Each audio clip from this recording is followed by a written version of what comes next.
at equilibrium. Okay. For example, y is the distribution of velocities. Let us say if you have a one dimensional gas at equilibrium, thermal equilibrium T is always to some normalization constant, always e raised to minus mv square over kBT. Okay. Why not something like e raised to minus some alpha times v exponential. Okay. So, all these distributions you can take some v to the power n and so on and so forth. All these distributions are rejected and what is selected is a normal distribution at equilibrium.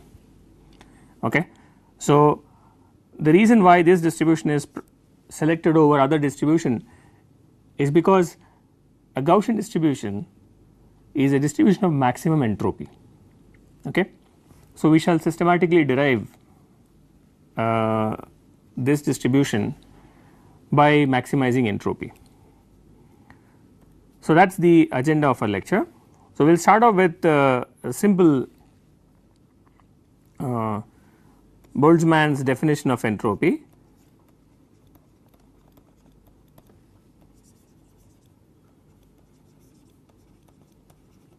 Remember, the task is to connect entropy with probability. So, we will start off with the definition of entropy given by Boltzmann. So, Boltzmann gave us the prescription of entropy that it is logarithmically related to the number of accessible states.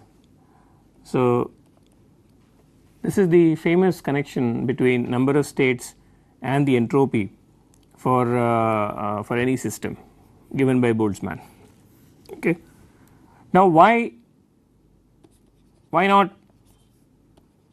we take why didn't Boltzmann take something like e raised to omega or as going as some omega to the power n? Well, there is a reason why Boltzmann did not take choices like e to the power omega or n omega to the power n, for the simple reason that he wanted entropy to be additive.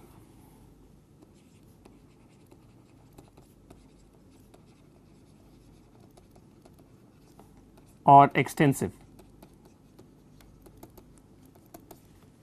and we shall see why logarithmic dependence on number of states makes entropy naturally extensive. Now, suppose you take a system and call it let us say you have two systems A and B. Our system A can exist in, let us say, omega A number of states. Okay. So, number of states for our system A as omega A, I am going to write it outside so that the figure does not become busy. So, this system has these many states, and let us assume that the system B has access to omega B states. These are the number of states. Okay. So, one can say that the entropy of system A is like ln of omega A, the natural log of omega A, and similarly entropy of system B is like ln of omega B. Fine.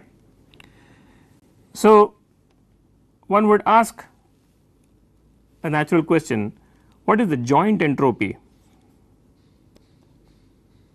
or total entropy of the joint system, and I am called the joint system as A plus B. Okay. So, this would be definitely, this would certainly go as ln of, I am dropping the constant prefactors. Okay. The Boltzmann constant has been dropped, we have taken Boltzmann constant to be 1. So, you can take it as ln of omega A plus ln of omega B. Okay. and then you can write it as ln of omega A times ln of omega B. So, I am basically writing down the entropy to be additive, because that is what I want. It should be an extensive quantity, it should scale with system size. So, if I double up the system, the entropy is expected to double up, and so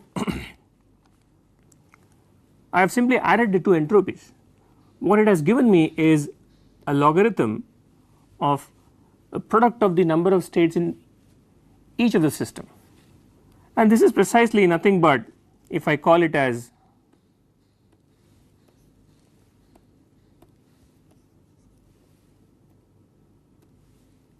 ln of omega total, where omega total is the total number of states accessible to the joint system. So, if you have first system existing in 5 states and the next system existing in 6 states, a joint system would definitely exist in 30 different states, which is precisely what is written here. So, hence you expect S to be logarithmically related to the number of states accessible to a system. So, any other combination, any other mathematical formulation for entropy and total states will not lead to additivity. Okay.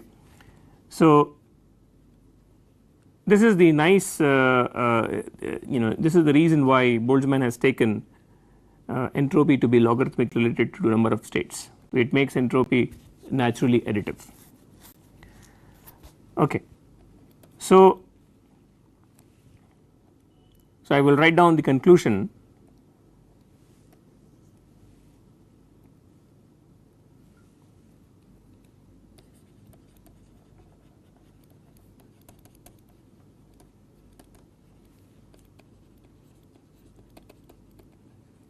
This is the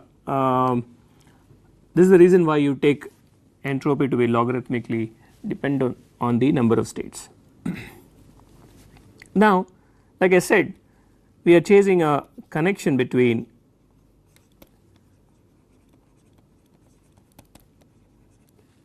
entropy and probability. Okay, this is the next task. So, I have just derived, I have not derived, I have just explained why entropy is logarithmically related to number of states. Now, I am going to develop a connection between probability and entropy. Okay, so, I know that entropy is a measure of disorder. So, the relationship that I am going to chase between entropy and probability has to respect that that physical meaning of entropy. And so, by disorder I mean higher access to number of states, okay, or access to a higher number of states, a larger number of states. So, certainly if you go into a classroom and you are 5 students, let us say, and you go to a classroom and you see 5 benches, and the benches are wide enough to accommodate only 1 student. What you will do is you will basically go and sit in each one of the benches, and all benches will be occupied. So, 5 benches, 5 students, each one sitting in 1 bench, because a bench can accommodate only 1 student. If a professor walks in, he says that okay, 5 benches and 5 students, it is an ordered system. Okay. But imagine these 5 students went into a class which had 50 benches. Now, they can sit anywhere, they could sit together or they could sit far away from each other. So, if now somebody walks into the class, they may see a certain configuration where the students are all sitting at random locations in 50 benches, 5 of them sitting at random locations. So, naturally the second configuration is more disordered than the first configuration, and here the disorder simply arose because you gave more number of states to these 5 students to sit. if you had given them less number of states, they would have been more ordered, like the first case. So clearly disorder can be in some sense connected to total number of states available. So increase the number of states, you increase possibility of disorder. Okay. So I am going to take the example of dice. Okay. So we all know a dice is has 6 faces. So let us say you have a unbiased dice, okay, like a dice is like a cube having 6 faces, okay, and let us say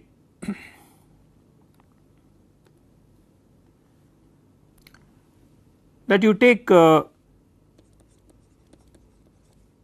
n such dice, okay. So you have taken n such dice, so you take the first dice and you take the second one and you take the nth one, okay, first, second and nth, and you roll them, roll all of them, okay. So the first dice may show let us say it may show, you know, I am going to write only the outcomes here. So the first dice may show an outcome, let us say 6, the second die may show an outcome 5, the third die may show again an outcome 6, so on, and the last die may show, let us say, an outcome of 1. These are the outcomes, okay. So can you, so is the experiment clear to you? You have taken n dice and you have rolled all of them.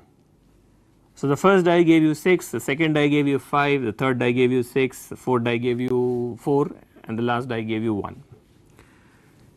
So it is like what I have written in front of you here is one state of the n dice system, okay. So this is so these are the outcomes. So I will call this as one possible state of the n dice system, is one possible state. So if you want to classify this state, okay, you can classify this state, this one state,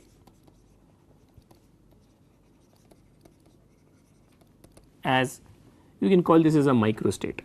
So you can say that this one state can be classified as, you can count the number of 6 that you had, or count the number of 1s, count the number of 2s, count the number of 3s, and up to count the number of 6. So you can say how many dice give you the outcome 1.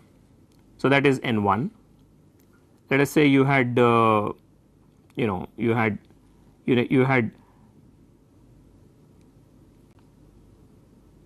take some number, you had 7 dice that gave you 1, and how many dice gave you the outcome 2? Let us say you had 11, and all the way you count the number of dice that gave you the outcome 6, let us say it is 19, okay.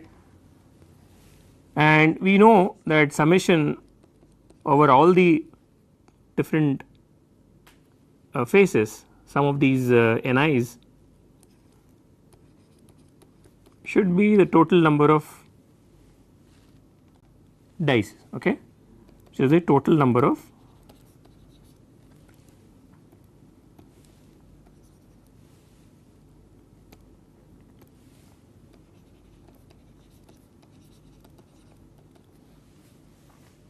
So, what we have done is we have rolled n dice together and we have simply counted how many dice gave you the outcome 1. 7 of them gave us the outcome 1. Then we counted how many dice gave us the outcome 2. 11 of them gave us the outcome 2. And finally, since a die has only 6 phases, we do this calculation up to 6. So, number of dice that gave the outcome 6 were 19, and I know the total number of dice that we tossed was big N. So, summation Ni has to be the big N. Okay. But there are many ways in which I can keep these values of Ni's. So, I can change my microstate, okay, such that the first die gave me 4, the second die gave me 3, the third die gave me 6, and so on, and the last die gave me 5, such that I still have N1 as 7, N2 as 11, and so on, the same macrostate. So, it is possible to have many different types of orderings that correspond to the macrostate that I have taken. Okay. A very a simple example would be take a coin toss, for example. So, if I take if I take 4 coins and I say that number of heads. So, I take let us say 4 coins, so n equals to 4, and I say that number of heads are 2 and number of tails are 2, such that nh plus nt is 4. How many ways can you have it? Well, you can have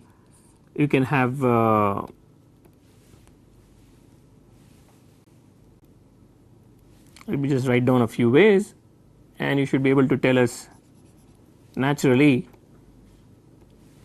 So, you can take a head here and a head here and a tail here and a tail here, or you can take a head here and a tail here, a tail here, or a head here. So, all these configurations belong to nh equals to 2, nt equals to 2. 2 plus 2 is 4, which is the total number of coins that I have tossed, and the answer is clear. You know the total number of states that are accessible to you is NC2.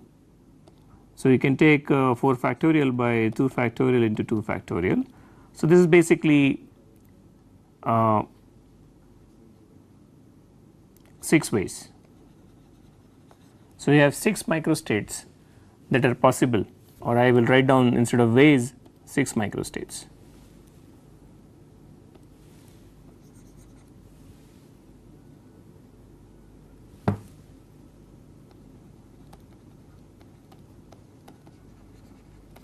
Okay.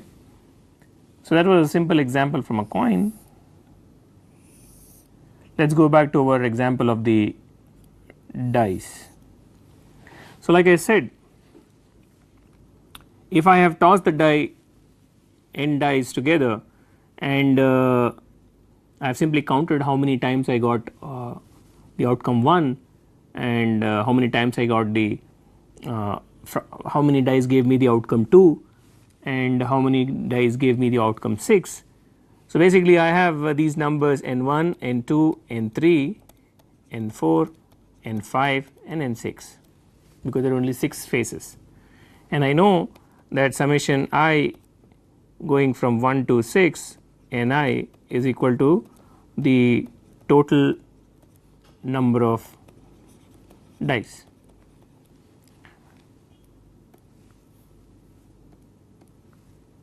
That were tossed together. Okay. So, if I want to know how many states these n dice can stay together with the specified values of these small n1, n2 all the way up to n6, then this is nothing but factorial n being the total number of dice divided by a product of these ni's.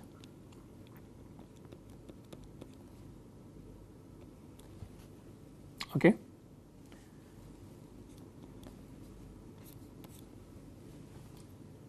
Okay. Now, if n is large, okay, then I can approximate n factorial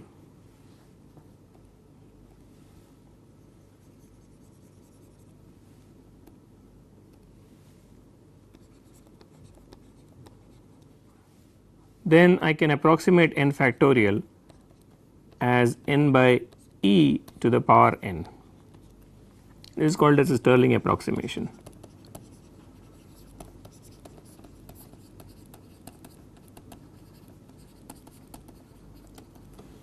Okay. So, you may actually have a better approximation of Stirling. You may take n by e to the power n into square root of 2 pi n. This is better, but for the purpose, so both will give you the same result. I am going to choose this one. Okay. Slightly lesser accurate, but it suffices. So, I know that my n factorial is very large, so I can approximate it as a Stirling approximation, and this will give me n by e to the power n. The denominators are also, you know, all these small ni's are also large. So, I will approximate these also by Stirling's formula.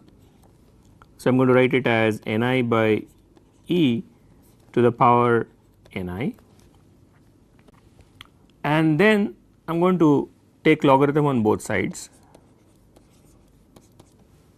Okay. So, we are now taking logarithm on both sides. What you will see is basically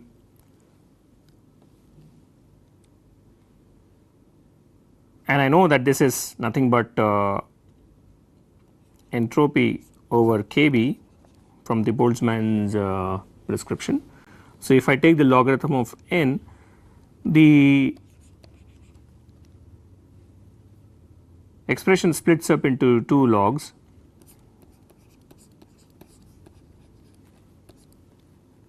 and the denominator becomes summation over I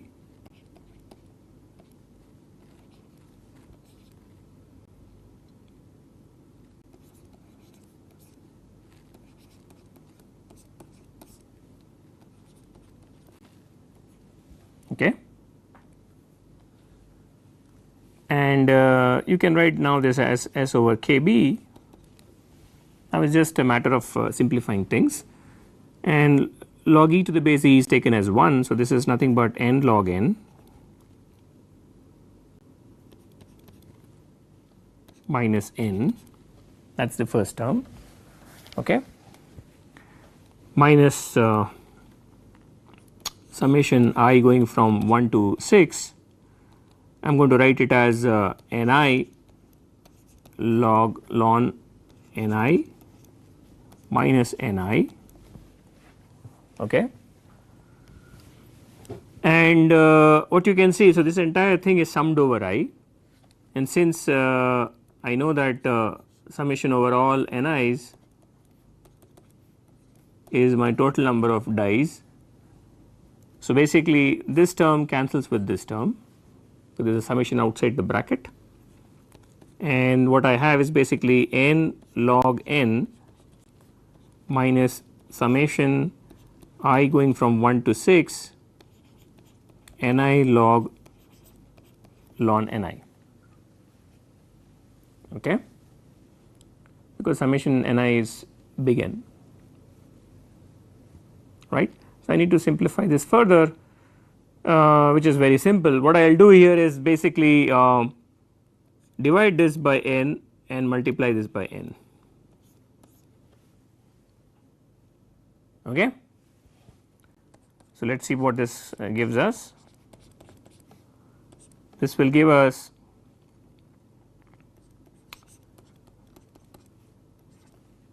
ni log ni by n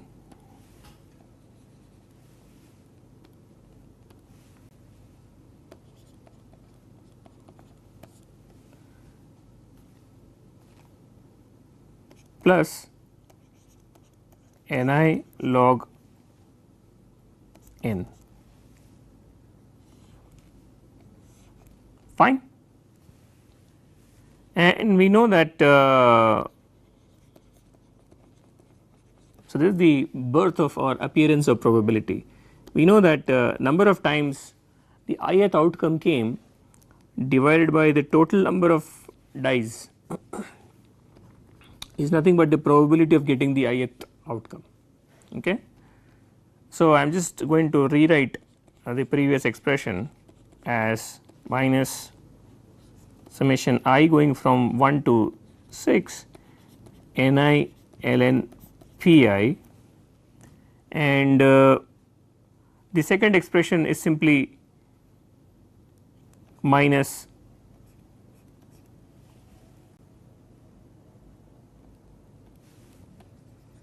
I am just going to split the summation into two summations.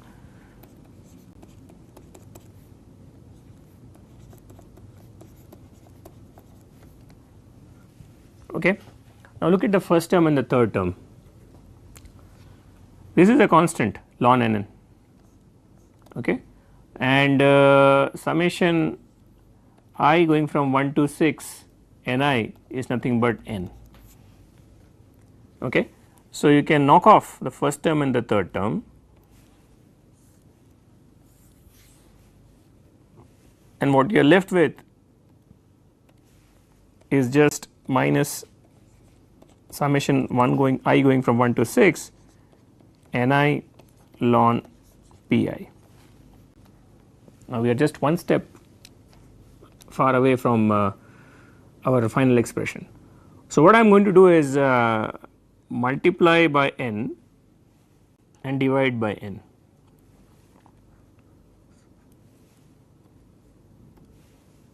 So, I add a minus n here. So, I have multiplied the entire thing by n and I have divided each term in the summation by n, same thing, the entire thing has been multiplied by n and the entire thing is nothing but sum of n terms or 6 terms. So, I divide each term by n. So, this is nothing but minus n summation I going from 1 to 6 Pi ln Pi. Since we have this condition of probability,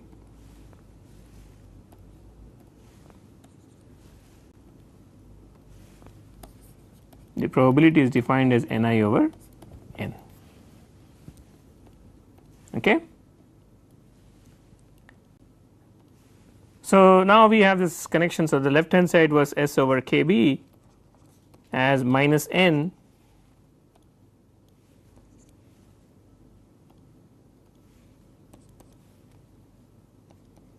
summation I going from 1 to 6 Pi ln Pi. Now, this is derived for a dice where each die can have 6 possible outcomes, but in general you can do it for any system where the number of states accessible to each particle is n. So, this is the definition of so I could in principle take a t phase die. Instead of taking 6, I could have taken a t phase die and taken the sum up to t. Okay.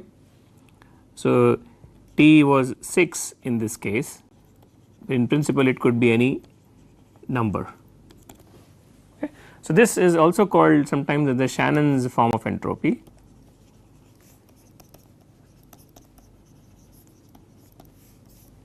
That is a beautiful relationship between probability and entropy. Okay. So, this is the connection between probability and entropy. Now, we were focusing on our second agenda was to basically maximize the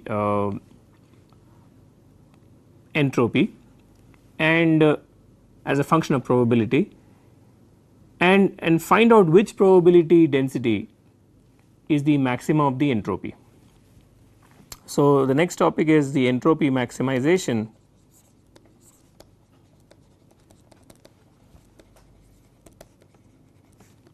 or maximum entropy principle.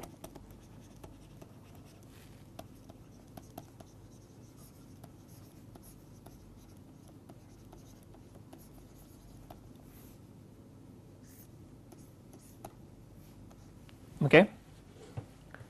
So, you can name it whatever you want to. The agenda is nothing but find distributions, probability distribution that maximize entropy. Now, this is a subject of optimization under a constraint. I am optimizing something, I am optimizing entropy under certain constraint, and I will basically highlight what is meant by these constraints. Okay. So, basically mathematically this is a problem of optimization. So, I am going to basically take an example and explain this point. Okay. So, instead of directly optimizing entropy, I will take a random function. Let us say I have a function f of two variables x and y. Okay. And is some function, and I want to maximize f under a constraint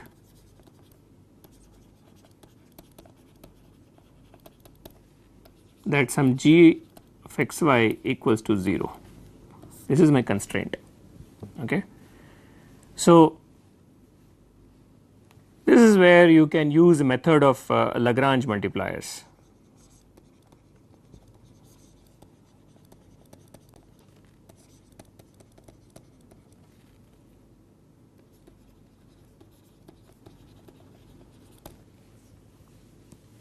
Okay. So, let me demonstrate this method. So, the method of Lagrange multipliers simply states that you construct a Lagrangian, okay, some sort of a Lagrangian,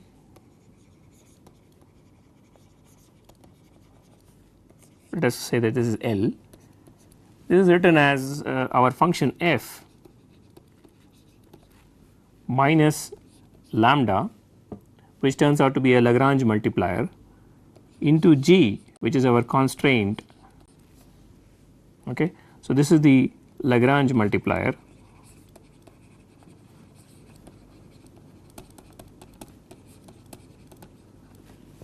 and I am going to maximize my L, my Lagrangian. Okay. I will take one very cute example. So, what you do is basically you say that I will take derivative, since L is extremized, I am going to take derivative with respect to x, and this will be del f by del x minus lambda times del g by del x, and I am going to take derivative of L with respect to y and get del f by del y minus lambda times del g by del y, and naturally I can also take derivative with respect to lambda, which in this case will just give me L g, which is 0, and that is my constraint. Okay. The derivatives with respect to x and y are also 0, because that is the condition for maximization of L.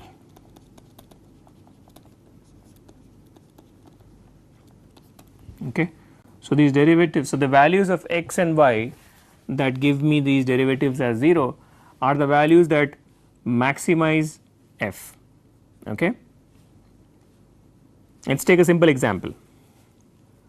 So,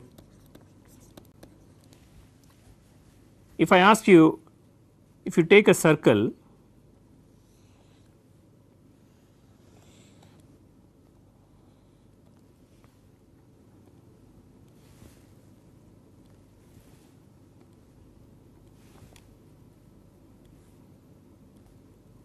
okay. So, let this be a circle of some radius c. So, the equation of circle is x square plus y square equals to c square, and I ask you a simple question. Let us say the circle is centered at the origin,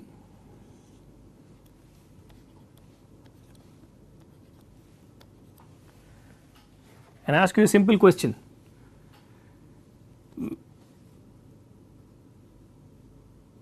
What is the point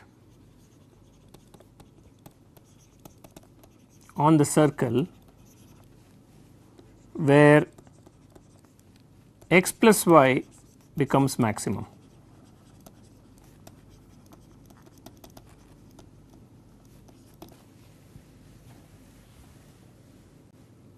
Okay. So, the question is very clear. Stated mathematically, this means that I have a function x plus y that I want to maximize subject to the constraint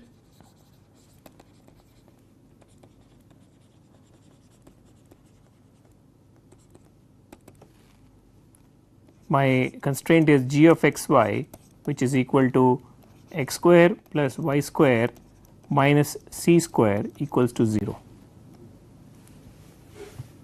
Okay. So, basically this problem means you have to maximize this function x plus y on the circle.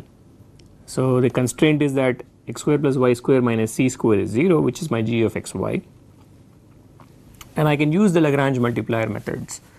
So, I will say that this is my Lagrangian as I defined earlier, f minus lambda times g. Okay.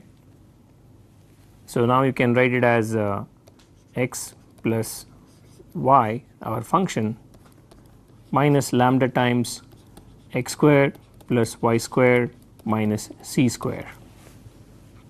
Okay. Take the derivatives with respect to x, and this will give you 1 minus twice x into lambda.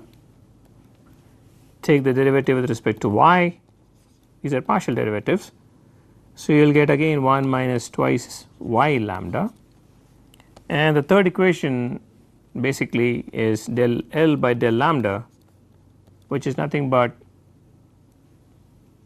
our constraint x square plus y square minus c square equals to 0. Okay. So, you have to solve these three equations, and the x y that you get are the values of x and y where the function x plus y is maximum. Okay, because I already said that at these values of x and y my Lagrangian is extremized, because you have set the derivatives to 0. So, from here you can easily say that my x should be 1 upon 2 lambda, and from here you can say that my y should be 1 upon 2 lambda. Okay. And from here you can find out the values of lambda in terms of c. So, you can substitute 1 upon 4 lambda square plus 1 upon 4 lambda square minus c square equals to 0, and that will give you lambda as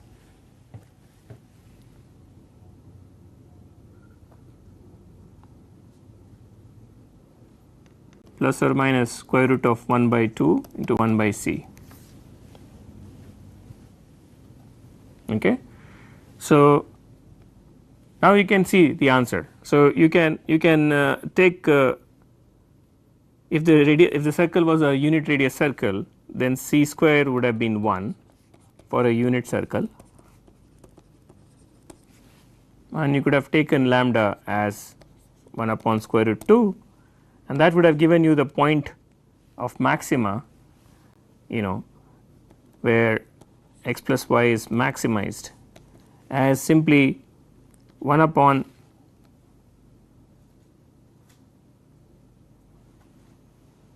square root 2 by 1 upon square root 2.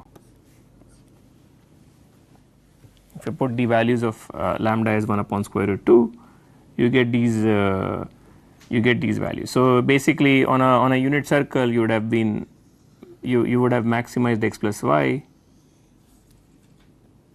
here at pi by 4. So this was the x axis, this was the y axis, this would have been 1 upon square root 2, this would have been 1 upon square root 2. The sum of x plus y at x equals to 1 upon square root 2 and y equals to 1 upon square root 2 is the maximum, which is nothing but square root 2, okay, which is more than 1. So if you had taken a point here, that would have given you x plus y as just 1. If you had taken a point here, your x plus y would have been 1, because there y is 1, x is 0. But if you take it here at theta equals to pi by 4, x plus y comes out to be square root 2, which is a maximum, right. So let us extend this procedure to find out maximum entropy distributions.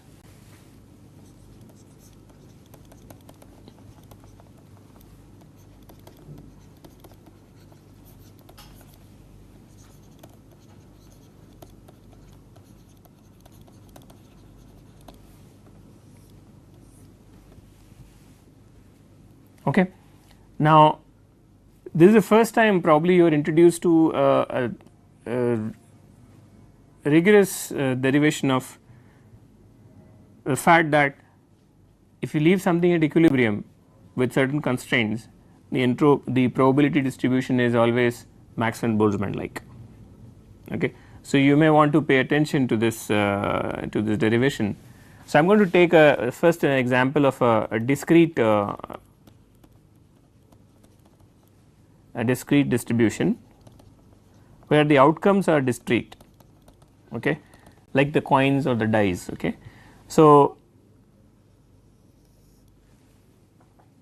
I am going to take systems of dice, coins, so on and so forth. So you take for example a t-faced, like before, you take a t-faced dice, a dice which has t faces, okay, and now you say that I know only one thing, that the sum of probabilities of each face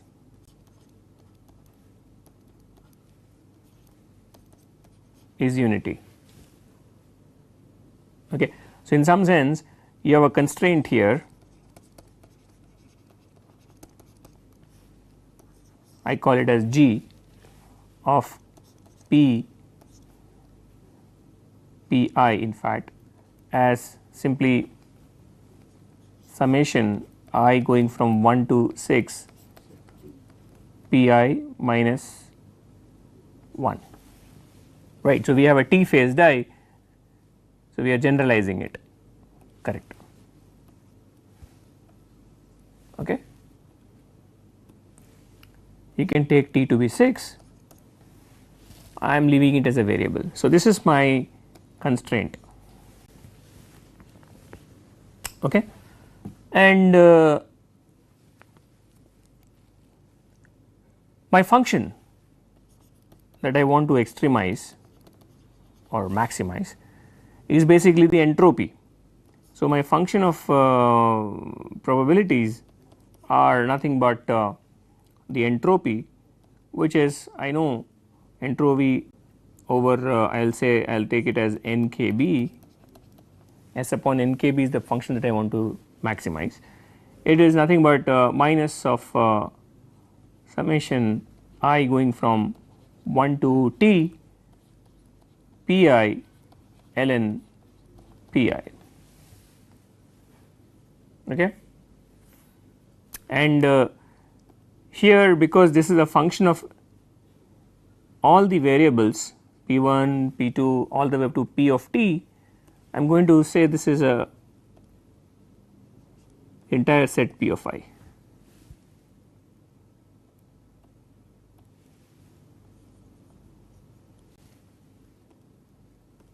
Right, this is a suppose the die was only 6 faces, this would have been a function of p1, p2, p3 all the way to p6.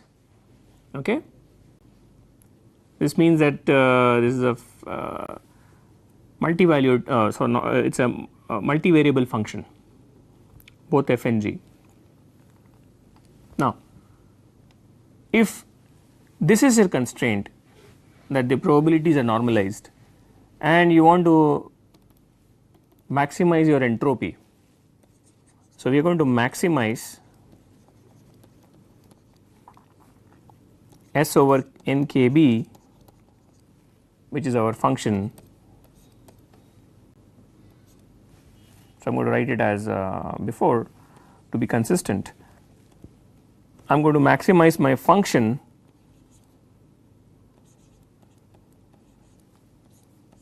which is nothing but S over nkb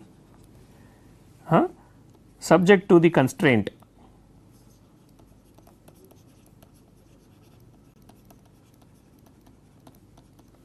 and the constraint is g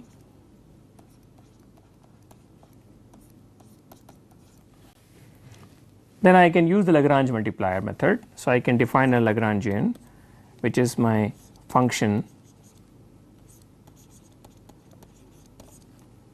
minus lambda, lambda being the Lagrange multiplier, f minus lambda times g, prescription remains the same. Okay. And you know that my variables are these are my variables on which my function is you know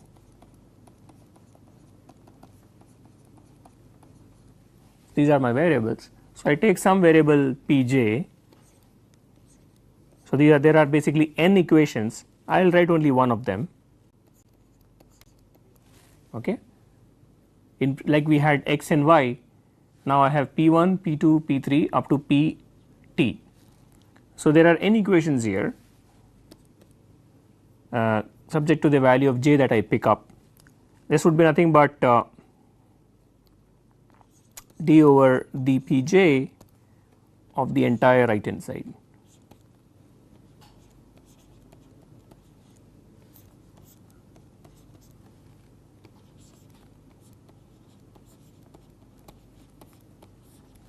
Okay.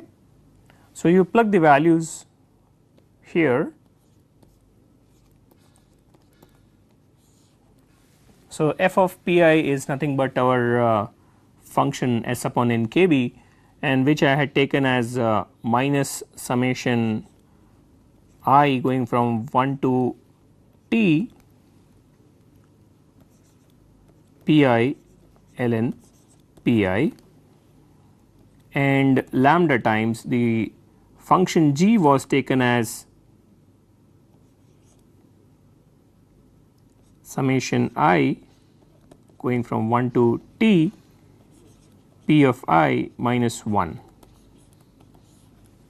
Okay. That was my function g, fine. So, if you take the derivative with respect to pj, see only one term in this summation where pi is equal to pj will contribute. So, that is what I am going to take. So, this would be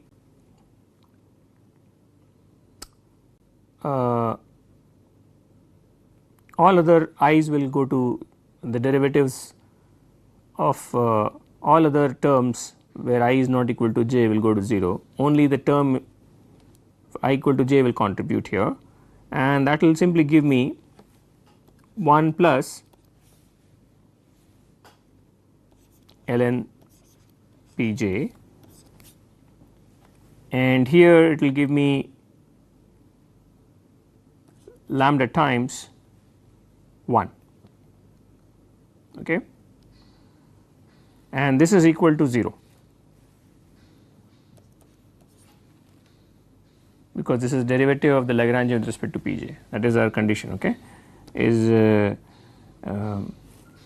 Pj is the maximum of our f, which is nothing but S over NKB.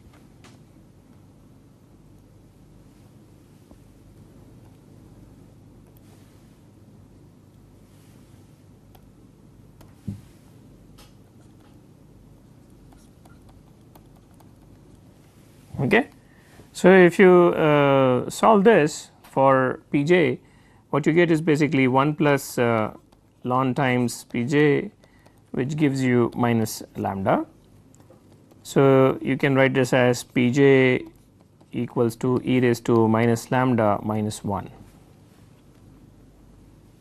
So, the left hand side depends on j, whereas the right hand side is a constant. So, what can you say about this? What can you say? You pick up any face of the die, its probability is the same.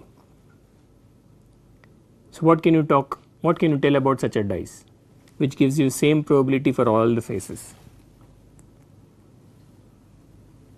So, the dice is basically implies that it is an unbiased dice, each face has equal probability. So, the probability of the jth face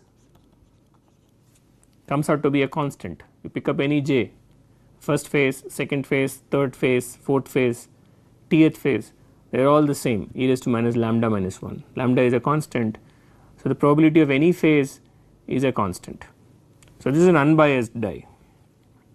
That is an important result. We are just going to normalize it. So, what I am going to do is normalize this probability .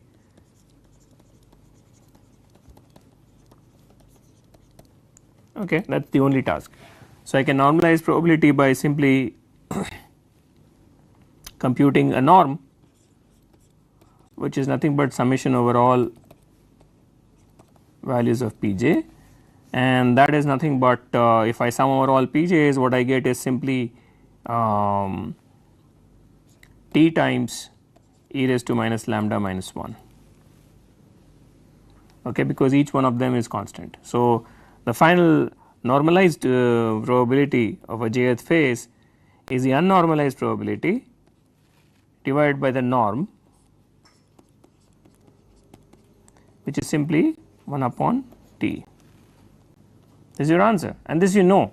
So, if you take a t equal to 6 phased die, then the probability of any phase, let us say a jth phase, would simply turn out to be 1 over 6.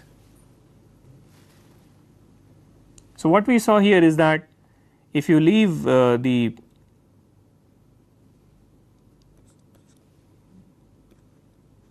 probability distribution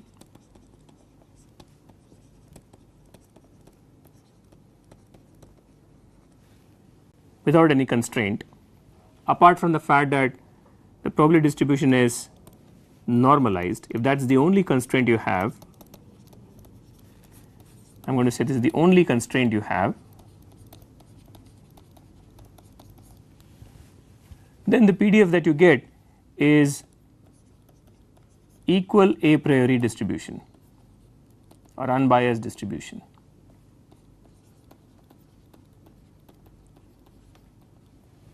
Okay, which means if I was to introduce a constraint, then the probability distribution would come out to be biased.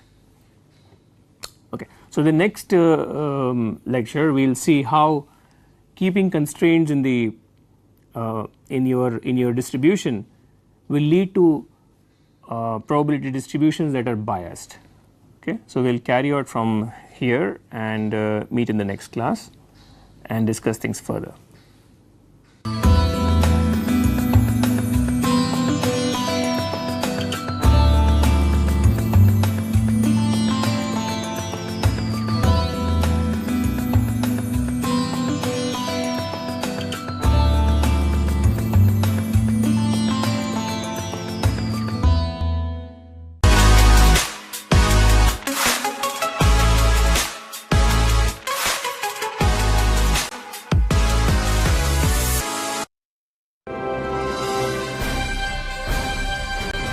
Swayam Prabha. Digital India.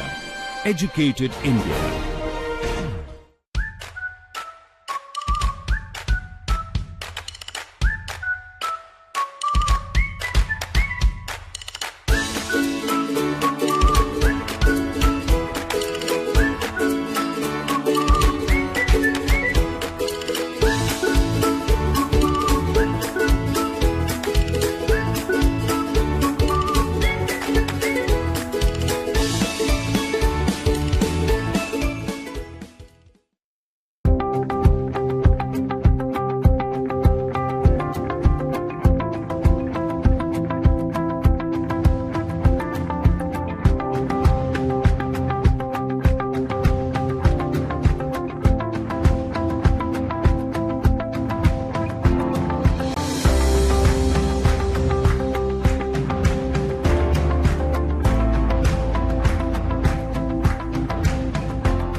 Swayam Prabha. Digital India.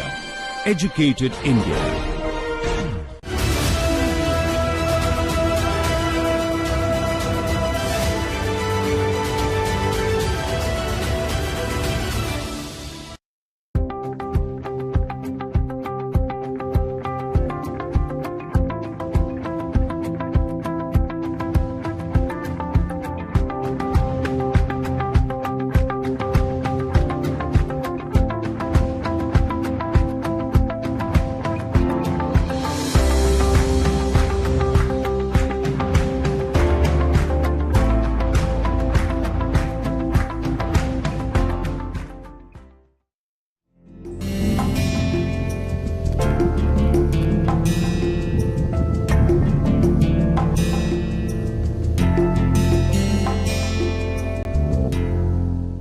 Today we will start differentiation, numerical differentiation or derivative.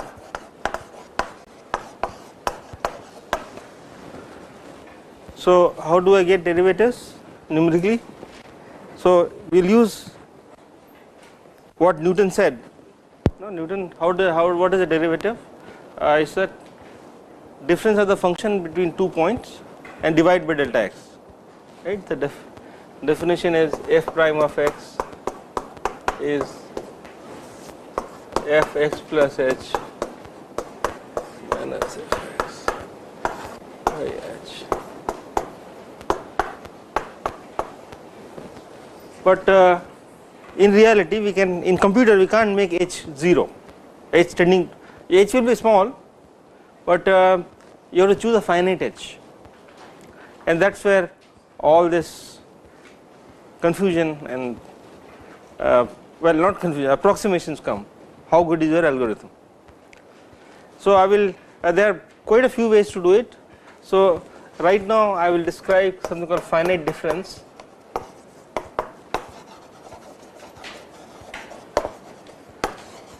In fact, there is a way to do derivatives using Fourier transforms as well. So that I will do it later. Okay. So when you do Fourier transform, so we will worry about derivative using finite number of points. That's called finite difference. So simple idea is I have 2 points discretized. So let's call it xi minus 1 and xi, and the y-axis is a function here and here. Suppose the function is linear, then it's straightforward. No, linear in fact this idea will work even if h is finite. For linear function you can just, since slope is constant, so f prime at any point in fact, but I am interested in the derivative at the given points. So all my calculation will be derivative here or here, but derivative is same everywhere, and that is f of, so I am going to put a shorthand, okay. So f I, it means function value at xi, okay, this shorthand. In fact is the formulas are a bit long, so we need to make it as shorthand as many shorthand as possible.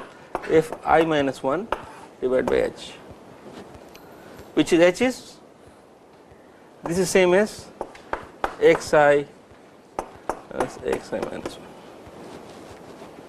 This is good, this is in fact exact.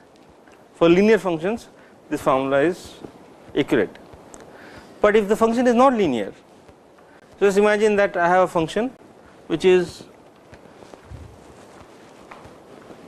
going through these 2 points but like this, okay. Now this formula is not good, right. My derivative number is this slope, but the value of the derivative at this point is in fact slightly negative. Here it is positive, but it's, so here is at this point is overestimating, at this point is underestimating. So as soon as you put nonlinearity, higher order terms, then this does not work. Maybe what I will try is I will put a midpoint. So let us say that I have 3 points, there are 2 points, let us put 3 points. So I will do it right here, or I can make a new one. So take 3 points xi minus 1, xi plus 1, and we have 3 points. So the function goes like that, right. So what I could say is, well, it's better if I want the value of the derivative in the midpoint. So slope is, real slope is this, so I can take these 2 points, and in fact if I want the slope at the midpoint I should take the difference of the functions at the 2 adjacent points, and this is better. In fact is exact if it is quadratic. If the function is quadratic, then I will get an exact formula, f prime of x is fi plus 1.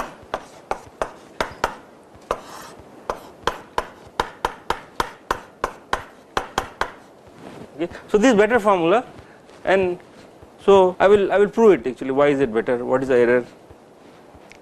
Okay. So but suppose the function, I mean I want to use more points, like let us say I want to use 4 points. Now this is 3 points, 1 2 3, I want to use 4 points. Now with intuition you can't really derive these formulas, so you have to get to some mathematical formalism, and we can again go back to Legendre interpolation and you can derive what should be the formulas, any order. So I will just illustrate how to get derivative using 2 point and 3 points. You can also use higher order schemes, okay. So let us just look through this slide, because I do not want to really write, functions are quite long. So the idea is to derive any order derivative with any number of points with Legendre interpolation. That is why I hope you realize that this is a really good framework to derive a lot of numerical schemes, Legendre interpolation, and that is why interpolation is mother of many numerical schemes. Okay, so you have to look at the slide. I did not make a slide, but because typing there and keep I mean PPT also is, it just takes too much time. So what we will so I have 2 points xi minus 1 and xi. So make a interpolating function or Legendre polynomial which goes through these 2 points. So this is interpolation, you recall. So it is linear because I am using only 2 points, and using these 2 points I can take the derivative of this function. Now this is a function of x, so I can take the derivative of it. So f prime, just take the derivative of the function. So I will get a term here which will be fi divided by this one, and here also fi minus 1 by this, but both of them are opposite sign. This has opposite sign as that. they are equal but opposite sign. Please keep in mind that these differences need not be equal. So sometimes you keep this large, small, especially near the walls, you need to make fine grid, and away from the wall you make a coarse grid. So, if I take the derivative, I mean you can just see that now it turns out that this derivative is formula will be same. So let us just do it for one expression. So f prime of x is fi, I am going to write as h, and next one is fi minus 1, and this will be minus h. So in fact I can put a minus h. This is derivative at any point, but so now there are some notation, we need to understand the notation. I am computing derivative, so this is exactly same formula as what I wrote here. No, it is exactly same. So I derived it using Legendre polynomial. Now if you want to take the derivative here using the point which is to the right, this is called forward difference. So I am sitting here, I am looking towards ahead, so forward. So this is called forward difference and is d plus. So this is an operator, d plus is an operator. This is called forward difference operator acting on f, which is this formula. Now it turns out since derivative is same at any point, so it is the same formula for if I take derivative here and look back. So I gone ahead, but I want to use the point behind me to compute the derivative. So it is called d minus, it is called backward difference, but it turns out both these formulas are equal for this linear polynomial. In fact it is hi, this forward. So hi is defined as xi minus x. So higher of the two, okay. So that's again you have to keep in. So xi minus 1. What about hi plus 1? Will be xi plus 1 minus xi. Okay. So now I want to do better. Now this formula, as I said, is good for linear function, but I want to work out function like this or even higher order polynomials. Then I can look at higher order Legendre polynomial. So I have 3 points. So xi minus xi plus 1 divided by what is the denominator which is missing here. So the first is x minus xi, x minus xi plus 1 divided by what? Please don't forget Legendre, okay. Legendre polynomial is the basis of everything. Xi minus 1, xi minus 1 minus xi plus 1. Now what should this function be? So if I put x equal xi minus 1, I get 1, and this would be xi minus 1. It's simple. Whatever is here should be here, these two. Plus 2 more terms, that has 2 more terms. Now, so this is a Legendre formula. Now you can take the derivative of this function. So derivative will be, now I have to take the derivative then compute at given points. So the 3 points, xi minus 1, xi and xi plus 1. So let us take the derivative of this. So if I take the derivative, it is a chain product rule. So bottom remains as it is. So if I apply the product rule, this remains unchanged, and this is 1, this is x is sitting in front, and if I keep this function and take the derivative, I get xi I plus 1. So I keep this function and take the derivative. Okay. Now so this is what I will get as the first term. So I would not write more terms, but now I have to substitute one of the 3 points.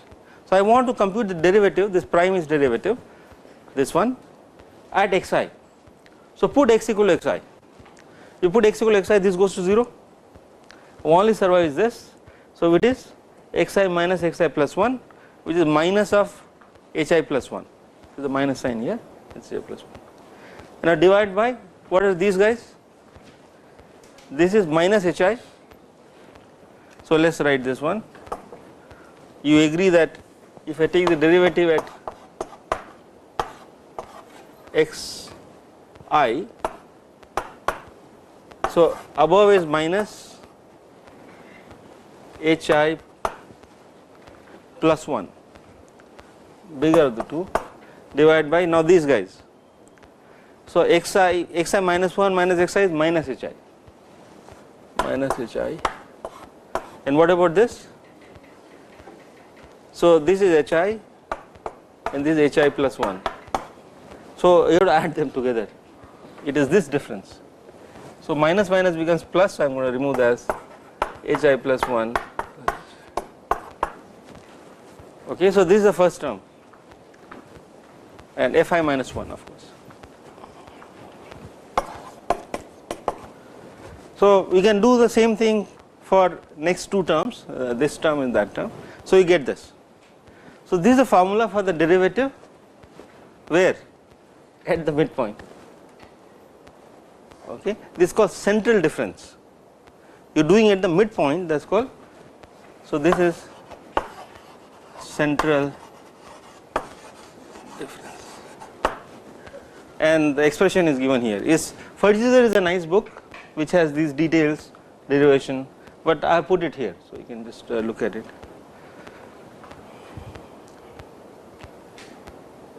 Now if I put the case when hi, so if this difference are equal, then the formula becomes simpler. There are cancellations, in fact this term will cancel, right, I mean this term will definitely cancel, and you get a pretty simple formula which is this, fi plus 1 minus fi minus 1 by 2h. Do you see it on the board? It is, where is it? I erased it. For this, this is the one. This is exactly the same as what is there. So we have derived it mathematically. Now we can also compute derivative. So this is the derivative computed here. What about derivative here? How will I do it? So I have derived this derivative, this function. Now substitute x equal to xi minus 1, and you get a formula, okay, and the formula is this. Okay. Now please do not expect me to do it, you also probably not do it.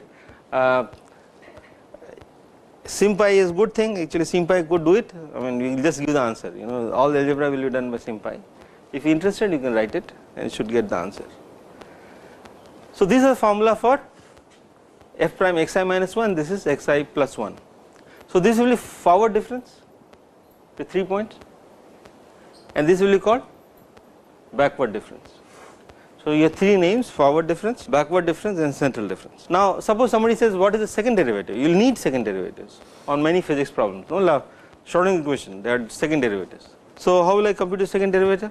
With 3 points. With 2 points, what is the second derivative? With just 2 points? 0, there is no second derivative. So you need at least 3 points. So how will I do it if I want to do the second derivative?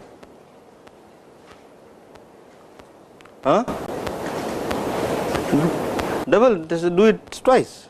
So use this function Legendre, this fx, this one, and take derivatives twice. So I have to take the derivative second time, and if I take the second time, this becomes 2, right, one here and one here. So just do it twice and you get the second derivative, and I'll just, so is it clear? I mean this is quadratic, straightforward. In fact coefficient of x squared, you just put 2 and you will get the answer.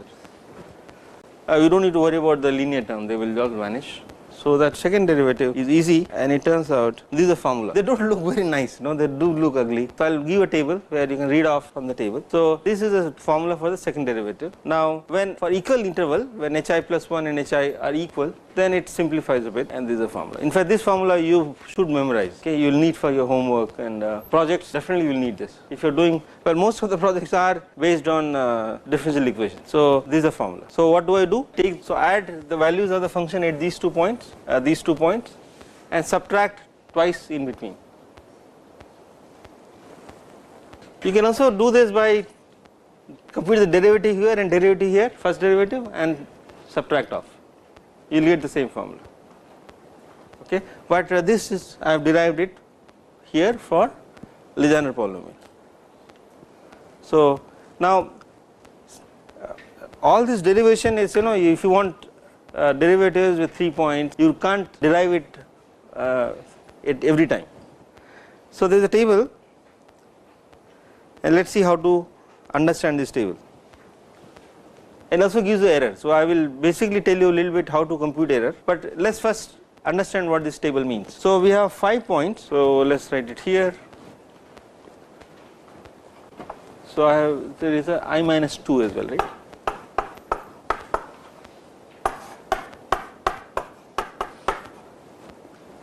Okay. So I want to compute function at, so at so the formulas, I will not block the, I want to do it here at I. So that means I want to compute my derivative at point I. So what is the forward difference using 2 points, which is fi plus 1 minus fi. So that is, this should come with a minus 1 sign, this should come with 1, and divide by h. So h times f prime I is fi plus 1 minus fi. It's easy to read. Now this table you should really use it. Now somebody said, well, I want with use 3 points, but I want to compute derivative here. Now this we already derived before. Okay, so let's look at which formula I should use. So I had the points, of course my points were I minus these 3 points. Okay, but so you should just see that I am using a derivative here. So 2 in the right. So there is a forward difference, and the formula which I mentioned it, I am sure, this one.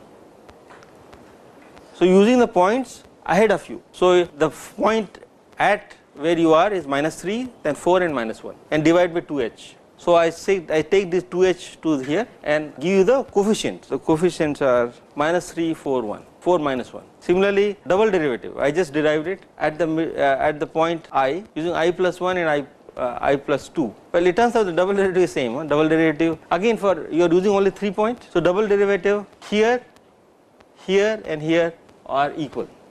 It's quadratic, the way linear. So when I did the first derivative, my first derivative here and here were equal. So second derivative at 3 points will be equal, and that's why is 1 minus 2 1.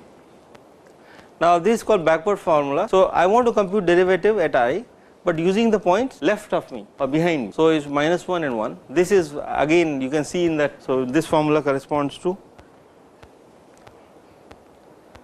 this guy. So behind me, so the where you are is 3, then minus 4 and 1 is symmetric, actually is symmetric of this with the opposite sign, and that's what you got, 3 minus 4 1. So I hope you understand how to read this table. Now this is not, well, now this is, there some new stuff. This using 5 points, this I didn't derive it right now. If you want to use 5 points, then this is what you should use, 1 minus 8 0 8 1. Using 3 points I derived it, this one, in fact this formula, but with 5 points this is what you get. And double derivative is this. It is more work, and but you can get this formula. What is the error? So this column tells you the error. So you can derive some errors from here. So how do you get error for this formula? So let's try to estimate how do you get error. So somebody says, well, this is the formula I am using. So the way to, well, that one simple way to do it is fx minus fx minus h. This is what is, right, this way, equal to, I use Taylor series. So fx will remain as it is, minus fx minus h f prime of x. Now the next order term is h squared by 2 double derivative. I will stop, I mean there are higher order terms, but my error is here. This will cancel, and I get h f prime of x plus h squared by 2. Thank you. So you divide by h, that is what we got here. If I divide by h, So, f prime numerical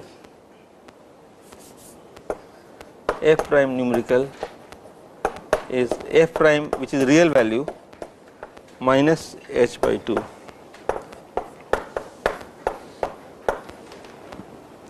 Okay, so this is easy, this is just a simple analysis. Now, if a function was linear, this was 0. So that's why it was exact. If function is quadratic, then I get error right away.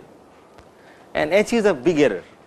Okay, order linear, this is called linear error. Order h is huge, and you should avoid it.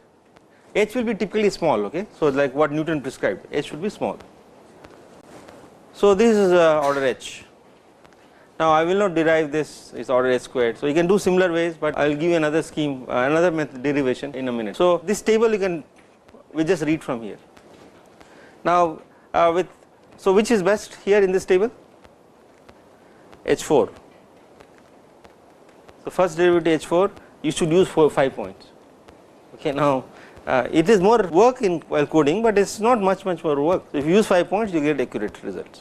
You can use 7 points, you can get more. Okay, so we can derive this formula another way. Now this is a Q derivation. Some of these ideas, well, by the way, there are more sophisticated way to compute derivatives, higher orders. In fact, a lot of computations of PDEs, partial differential equation, like all the fluid flows, Schrodinger equation, electrodynamic solvers, right? EM solver is derivatives, and people need accurate derivatives. So there is another scheme which is called compact scheme. I won't have time in this class. So there are very sophisticated schemes to get very good derivatives.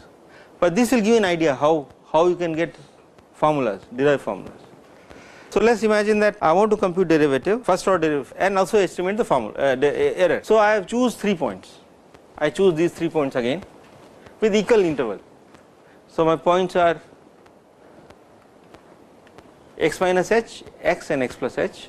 So I will do a Taylor series of this,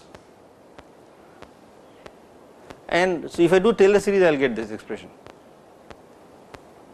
right? Should I go one by one? I mean, this is the first derivative term is coming from both of these, second derivative will come from again, and third derivative will antisymmetric. Okay, so this is exact formula for Taylor series to cubic order, and HOT means higher order terms. Now I want the first derivative. So what should I do? I should set this to 0. Okay. So I want this expression, c minus a should be 1 by h, c minus a is 1 by h, and c plus a must be 0. I want accurate up to second order, h squared. Okay. So set these, then what will I get? I will get f prime x, ignore this term. So I keep, if I delete this, I equate this to this, so set this to 0, this equal to 1 by h, so this becomes 1 and this is 0. So I get a formula for f prime x. So these 3 expressions will give you what are the values of the coefficients a, b, c. So b is 0, c is half, and a is minus half. So that is central difference scheme. So the formula is, and what is the error? Error is here. This is the error which I am not including in the formula. So c minus a, h cube by 6. So c minus a is 1 by h. So so basically you get h squared by 6 f triple prime. That means cubic third order derivative. So okay. Am I too fast?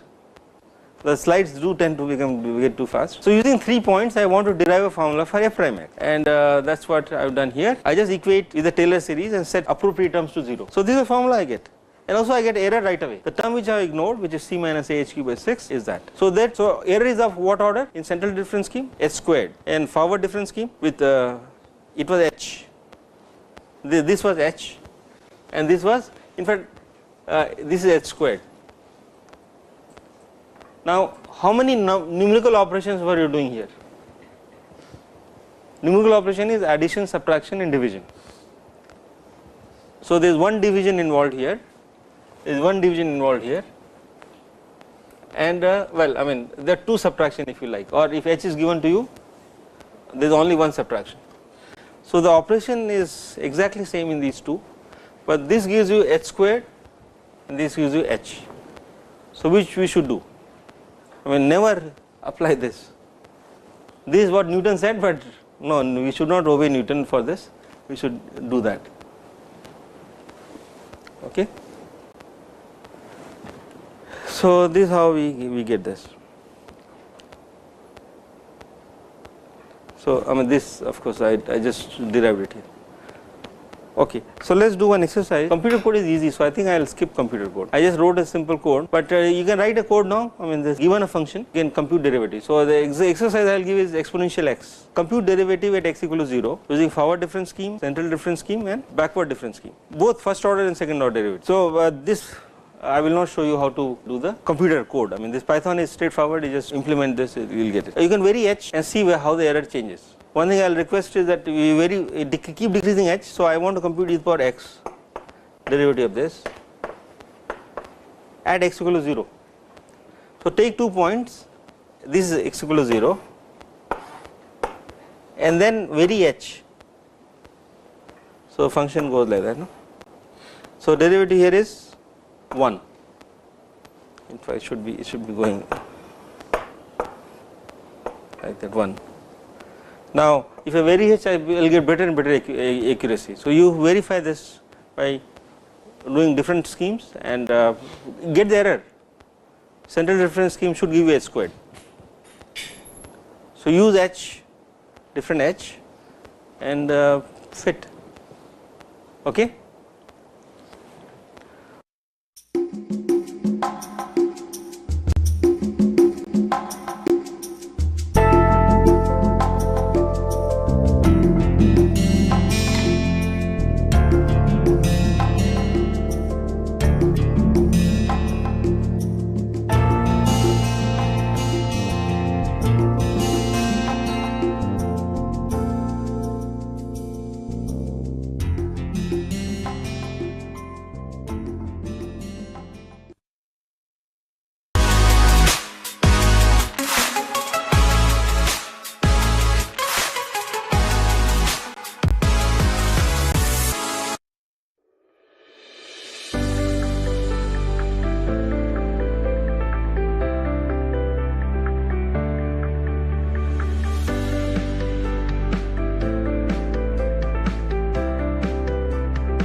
Swayam Prabha. Digital India. Educated India.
Hello and welcome to tutorial on video conferencing etiquettes.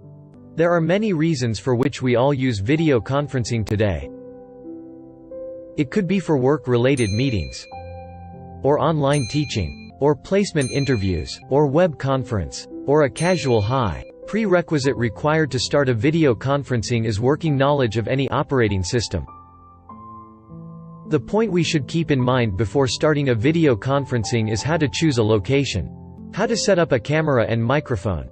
Do's and don'ts during video conferencing. So, let us begin.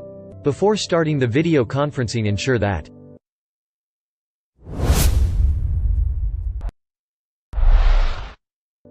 your machine is fully charged or is connected to the power supply. Video conferencing software is installed. And make sure it is connected to internet.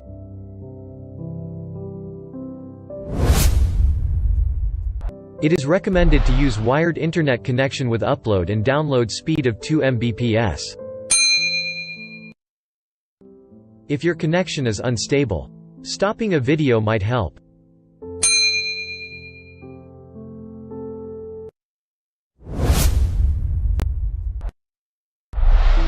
First and foremost point in video conferencing is to choose a quiet space where you will sit for the meeting. Ensure that there are no distractions around, such as people talking, construction work, etc. There should be adequate lighting for video conferencing. It is recommended that the light or bright objects such as lamps or open windows should not be behind us. The best practice is to have light evenly distributed in the room. Just make sure that your face should not overexpose. Next step for the video conferencing is camera setup. Adjust the camera angle. It should be neither too high or too low, but just at eye level. Check what is visible in your background in the camera. Ensure that your background is clean, tidy and not distracting. Your sitting position should be like you are 60% of the screen.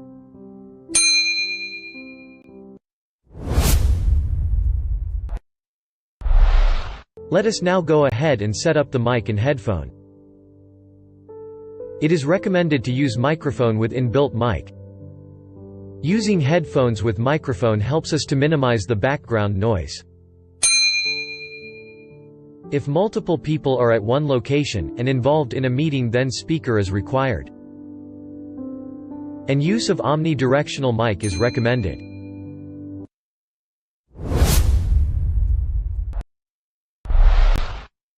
Now let us go to dressing sense.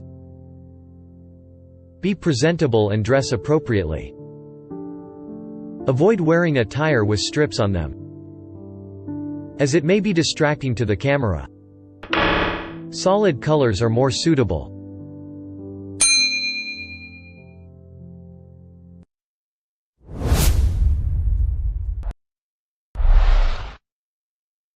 Always arrive for the meeting on time.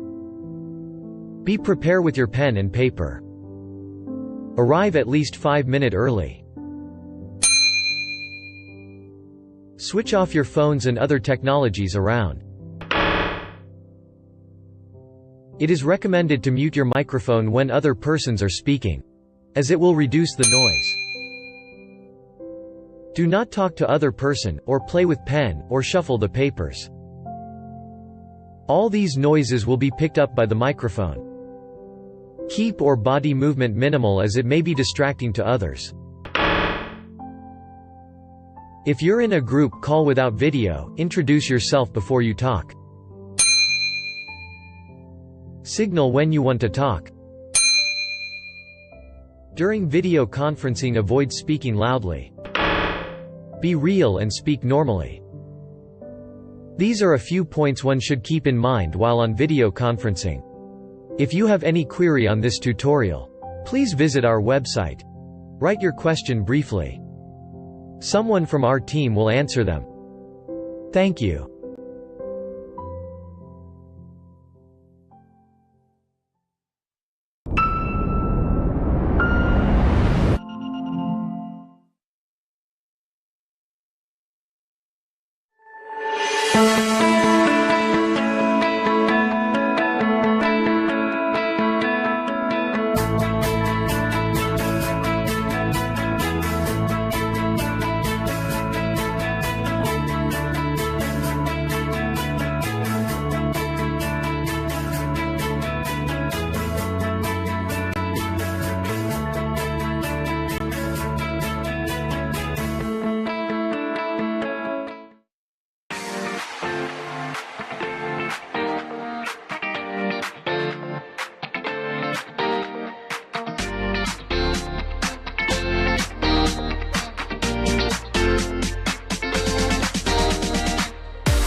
So I will continue discussion on the basic tools and instruments in the laboratory.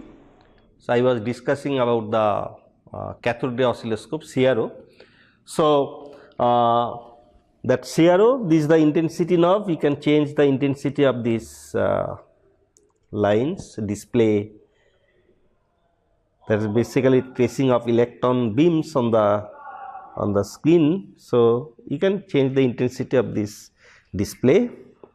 Okay, this is the focusing. This is the focusing. You can focus, makes this line very sharp. Okay, and there are X shift. X shift you can change along the X, along the Y. Okay, so this is the Y shift, shifted, because here these two channels are there, channel 1 and channel 2. These two are independent. Okay, so this is the Y scale. This is the voltage scale. I can change the voltage scale. So that's the, you can see Y. Okay, so Y is not changing because I have to select this channel 2. So here option is there. So I select channel 2, then it is channel 2 is active, and this, there are dual mode, both I can see together. Okay, so one is for channel 1 and another is for channel 2. Okay, so let me keep it here, and other one let me keep it here. Okay. Okay, so you can shift along the X axis, along the Y axis. So along the Y axis there are two scale. Okay, two channel. So both channel you can see together, both channel one after one another. So now one channel you can make active, channel 1, other one make active. So you can select channel 1 or channel 2 or dual, both. And that's for time. X axis is a time scale basically. This you can change the scale using this one. So time is related with the basically frequency, and amplitude related of the with the voltage, volt, for a signal. Okay, so now let me give a signal to this CRO, and so these are BNC cable. These are this connection, coaxial connection you can get, very nice connection you can get using the BNC cable. So this is the BNC cable. So I have given it's a now it's a channel 1 is selected. Okay, if I select channel 2, so it's nothing, no signal is there. So channel 1 there's a, so from here, as I told, how to find out the voltage, how to find out the frequency. You can get from this scale. Okay, so now today one thing I will see, triggering. Okay, here this basically auto triggering, and this triggering level, let me just take down this one. Triggering level, at which level it should trigger, start, it should the signal starts at which level. So that this is basically triggering level. Okay, so here is a auto trigger. We have kept it as a normal mode. It's a auto trigger. It is triggering automatically. But if I want to select that triggering should start at particular phase, then at means at which level I want to trigger. So I have to use this one basically. Okay, just paste, sorry, yeah, I have to paste it. So it's a I think I can choose the triggering level. So here level is there. So here you can see, if I change this level, you see, okay. So at which, here you can see at starting point should be where that I can select, okay. Okay. Starting point should be just here. So it will start, I think, yes. So starting level you can basically you can choose starting level, you can choose starting level, you can choose. So I can choose this the starting level, okay. So at this level, so when signal are coming, so always it will, the starting point will be this, okay. So triggering will start at this level. So that's manually one can select. So for measuring the phase of phase difference of the two signal, so this can be, so just taking the another signal. So here just comparing these two signal, one can find out the phase difference between these two. But to find out the phase difference between these two, is we use different method. It's called, that is basically the superposition of two waves along the x and y direction of same frequency, okay. So you will get the basically Lesage's figure, and then from Lesage's figure you can see the Lesage's figure, you can find out the phase difference, okay. So that I will discuss. Other way to if you can, this the one, another one, if you take, if we can hold them, then you can see the phase difference between these two, but these are not the good way to do that. So using the Lesage's figure method, it is easy to find out the phase difference between two signal, as well as one can find out the frequency ratio of the two signals. So basically that I will show you today, okay. So here this is the signal, one signal, its amplitude is here, you can see this 8 volt, amplitude is 8 volt. Here I have kept at 2, so it is 1, 2, 3, 4 divisions, so 8 volt, each division is 2 volt. And then I will take the second, signal. So that signal is at channel 2. So now it is at channel 1. Now I will select the channel 2, okay. So this just take me at the middle, okay. And here it is also at 2, this channel 2, this scale, I have selected this 2 volt per division. So here you can see it is 2.5 division, 2.5 more or less. I have to take slightly up, then you can see, but it's 2.5. So 2.5 division, 2 volt per division, so it is 5 volts. So here you can see this is 5 volt. I think I will choose back. Yeah, you can see this 5 volt, but that is 5 kilohertz. The frequency of this signal is 5 kilohertz. That also one can find out, as I discussed earlier, okay. So what is the this starting from here to this way, it's the 1, 2, I think 2.5 here. What is the, here it is 0.1. So as I told, here 0.2 showing, but it will be 0.1 because it is somehow distorted, this knob. So 0.1, here it is it's a 2 division, I think. Yeah, always I take time. 1, 2, 2 division. It will be 2 division, okay. So 2 multiplied by 0.1, 0.2, so 1 by 0.2 is 5. It is in milliseconds, so it is kilohertz. Okay.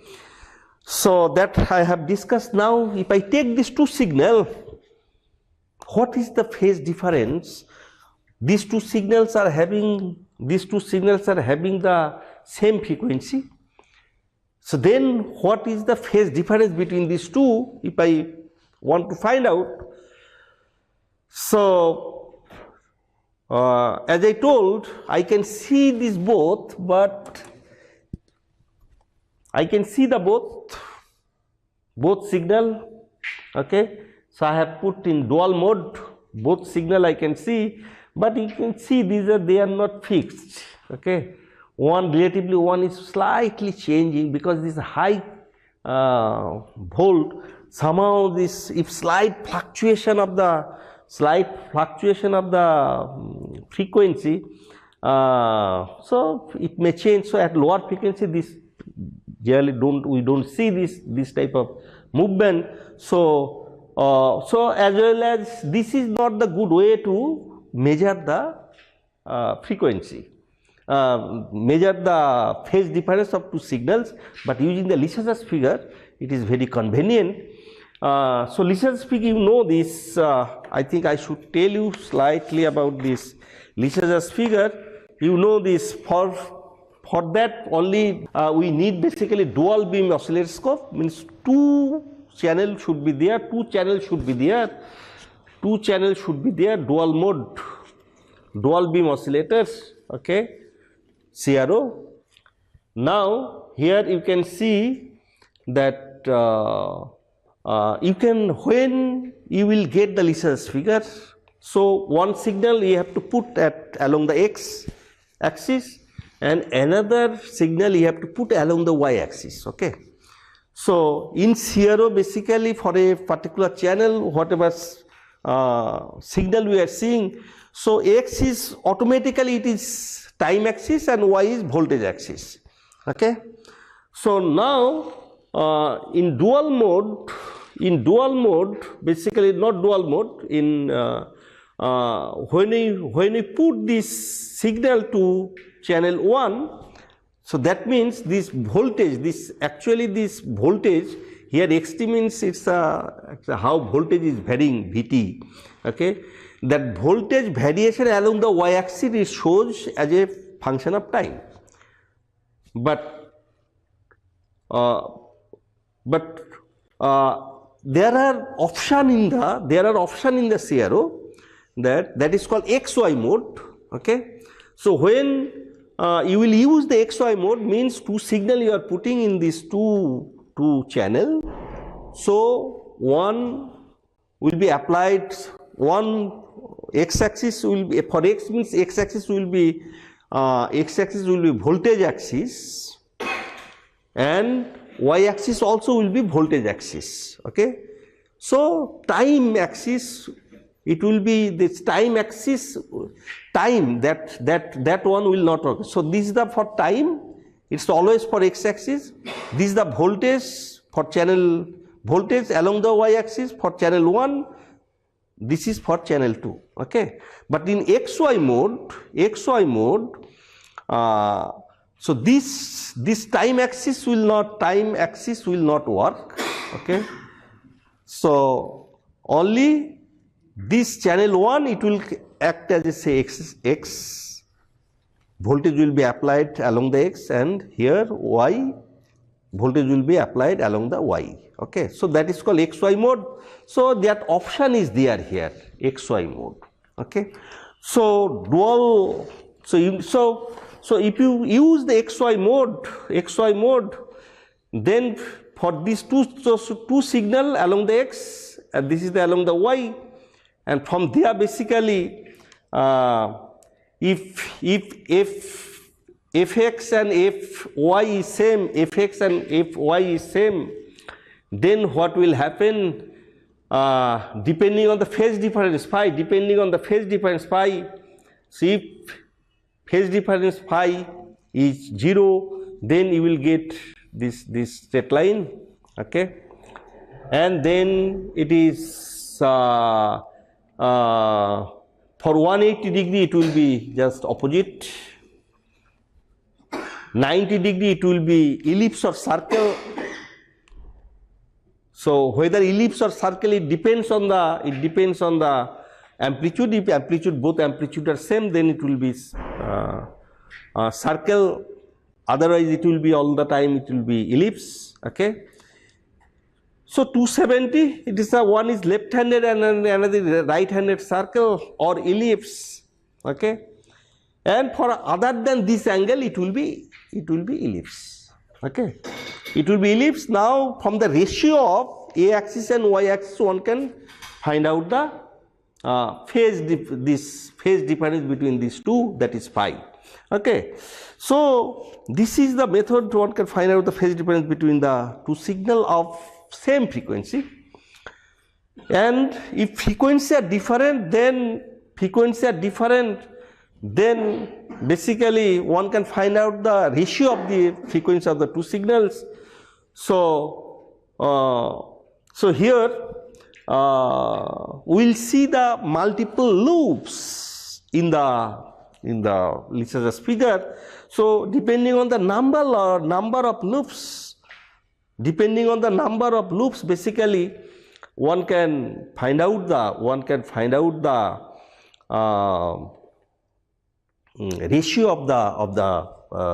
ratio of the frequencies of the two signals. So if ratio is 1:2, okay, so this kind, depending on the phase difference, this kind of things here you see, these are as if this you are getting this line. So this type of phi 0, for phi equal to 0 you will get this, for phi equal to 45 you will get as if this, and for 90 degree you will get this type of thing, okay. Two loops, you will basically getting two loops, okay. So this you will get for 1:2, okay. So along the x and along the y, if you see there's how many loops are there, okay. So depending on that you will get the so this is it will be equal to the ratio of the number of loops along the x-axis and along the y-axis, okay. So that way one can find out the ratio of the loops using the Lesage's figure. So that just I will show you how to. So here nice things you see that somehow these two, you see these two, now they are in same phase. Now this phase between these two are changing. Here I can see. Why it is changing? Probably some fluctuation somewhere it's coming, so that's why it changes there. That I can see in this arrow. Now if I use them, this XY mode, you see these two means one signal is along the x and another signal is along the y, then these two are of same frequency but amplitude are different. Amplitude is here 8 volt and there 5 volt, okay. Now what, so in XY mode, as I told, one signal will be along the x and another signal will be along the y. There will be superposition and you will get the resultant pattern, and that is basically Lesage's figure. And then you see nicely I can show you when they are in phase, as I told, you will get the straight line. Immediately I can show you, you are getting straight line, and that it is changing. See, since this one was moving, so this phase is changing, you see, just you see 90 degree, phase difference 90 degree, phase difference 0, phase difference 45, phase difference 90 degree, phase difference 180 degree, okay, phase difference 0. If we, okay, now 90 degree phase difference 0, okay. Now when I can show you this, you see, now you will see the 90 degree, just it is, you see, it's a 90 degree, phase difference is 90 degree. Now they are in phase, I can show you they are in phase. When they are in phase, just if I put they are in phase now, I will see this is that line. Now I will just tell they are in out of phase. They are in out of phase. Out of phase 180 degrees. So I was getting this way. Now again they are in phase. You see, they are in phase. You are getting straight line along this. Okay. So it is not the way to do, but somehow here one is that I think this initial phase, this phase difference is omega. Here both are same, but these two are not same source. Okay, if there slight change is there, okay, between this omega t, okay, omega t plus phi. So if slight change is there between omega 1 and omega 2, so omega 1 minus omega 2 into t plus phi, so del omega t, okay, if that del omega is not 0, then you cannot get the constant phase difference phi. So that's why, since these two are different source, okay, so here it is showing exactly same, but if slight difference is there, so del omega will not be, hopefully I am able to tell you properly, okay, what I am trying to say, that so one signal it has, as I told, omega t plus omega t, and another signal omega also, this is say a, omega b, omega t plus phi, right? This sign, etc., whatever, this there. Okay, so for same frequency, this should happen. That was I was telling. So then only this the phi will be there. But if slight difference is there, these two, okay. So phase difference, basically this is the phase difference, okay. Or this can be minus, whatever, okay, this is the phase difference. But when these two 0, so only this it's a remain constant. But if slight difference is there, so this delta omega t minus plus minus phi or whatever, okay, so this will be the phase. So this, since two different sources I am using, so this, I think this del omega is not, this omega 1 and omega 2 are not exactly same, okay. So that's why, and this is also high frequency, 5 kilohertz. So in lower frequency it does not happen. So reason I could tell you why this slight shifting is there, but that I am using because that I am using to show you this Lissajous figure, okay. So that if you take two signal and then if any phase difference is there between these two from Lissajous figure, you can find out this. So that's what I was showing you. Okay.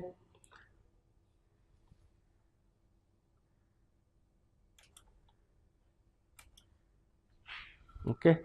So different figure, with time it is changing. Why? Del omega, because of del omega t. But I think this is the for same frequency. If I take different frequency, as I told, this also I can make static, but there I have to change the frequency, right? So this I can do, just this I can do using a same signal. So this basically, this from this I am taking signal, this one, okay, and another same signal I have used this circuit, okay, LC, I think this one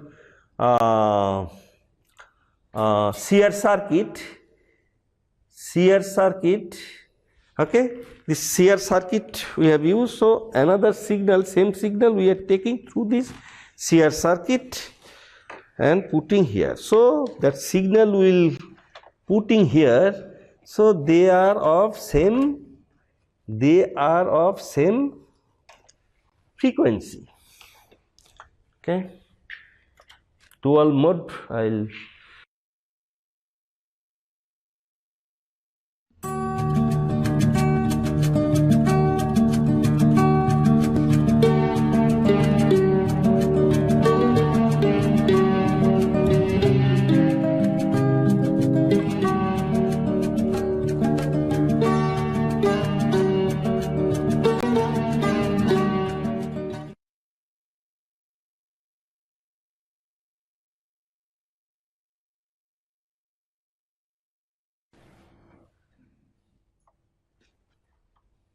dual.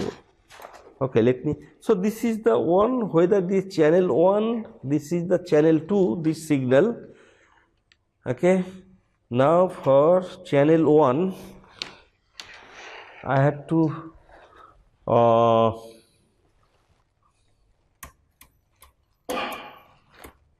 check that everything is fine, but it is not coming. It should come. It should come in principle. There should not be problem. Okay.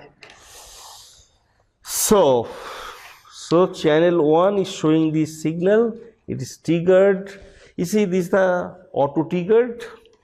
I have put in auto triggered. Now channel 2, I have taken the same signal through the shear circuit, RC circuit, and putting in channel 1, but I am not getting, I think this. So it is not triggered. This problem, you see, this is not lightened. So I think I have to change the triggering level. Okay, I will go this mode. I will change the triggering level. No, so I have changed the triggering level to. See, signal is not triggered. Let me. I have to see what is the. So it is ground. This is AC or DC. This is fine, but problem is this AC or DC, but I have kept in AC mode.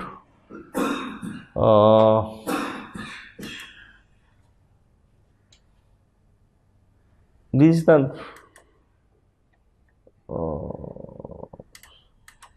okay.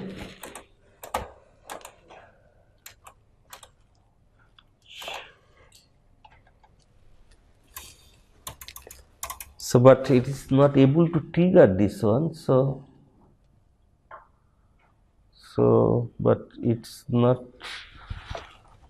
Yeah. So sometimes you have to find out where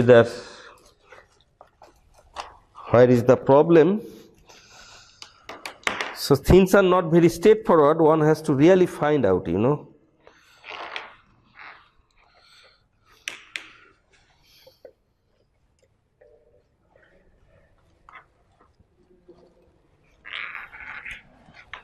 Okay. So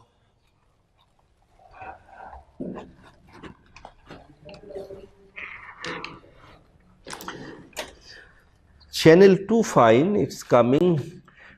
So if I use this one in channel 2, what will happen? No, this same problem. So I think this is the problem with CRO. No, not triggering problem. Not CRO. I think this.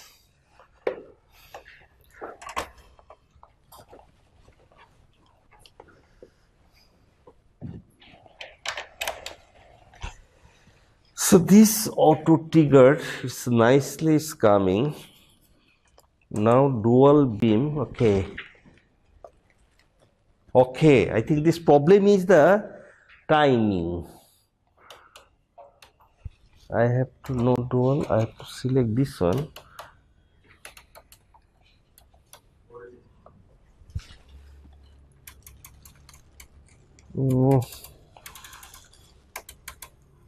Okay, so it should trigger triggered properly.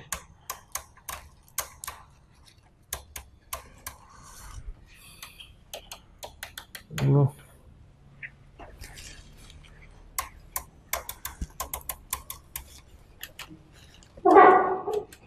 So this triggering normal and or I can set level.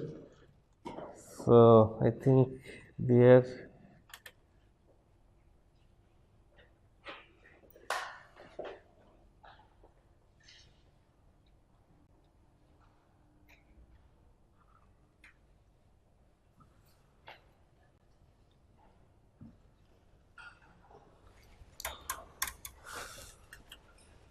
auto triggering I kept at normal means it will trigger automatically.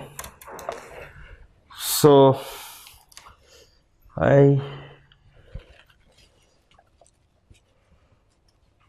this is fine, both are coming, this is fine, frequency also same, so it should not be the difficulty.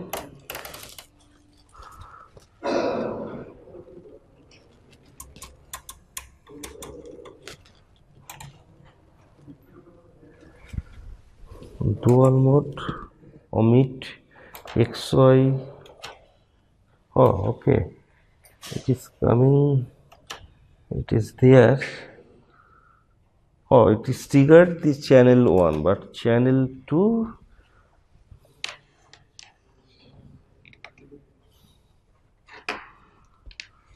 So one has to find out. Oh, okay. So that means signal is going there. Signal is there. Oh, I think it should be it. Oh, it is this for this. Oh, okay. Now it is there. Okay.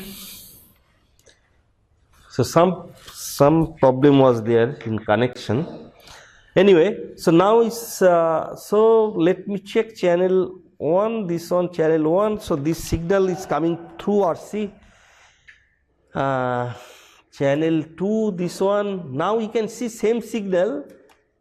Now dual one if I use, interestingly you can see that same signal, okay, their frequency same. In dual mode I have seen. So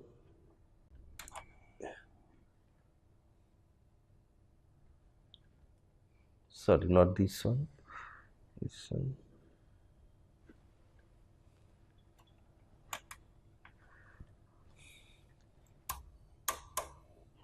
Okay, this is at 1 and this is at 50,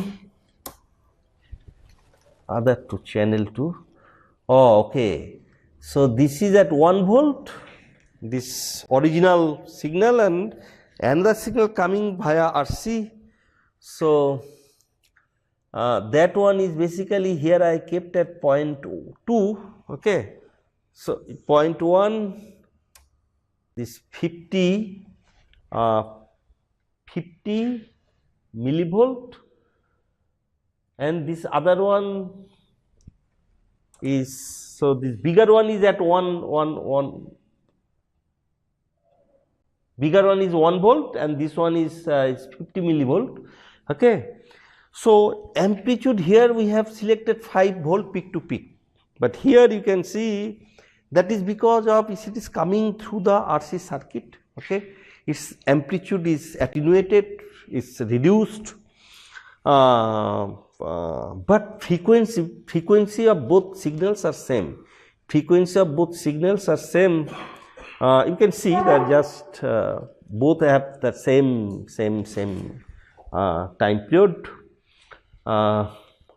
Whether I can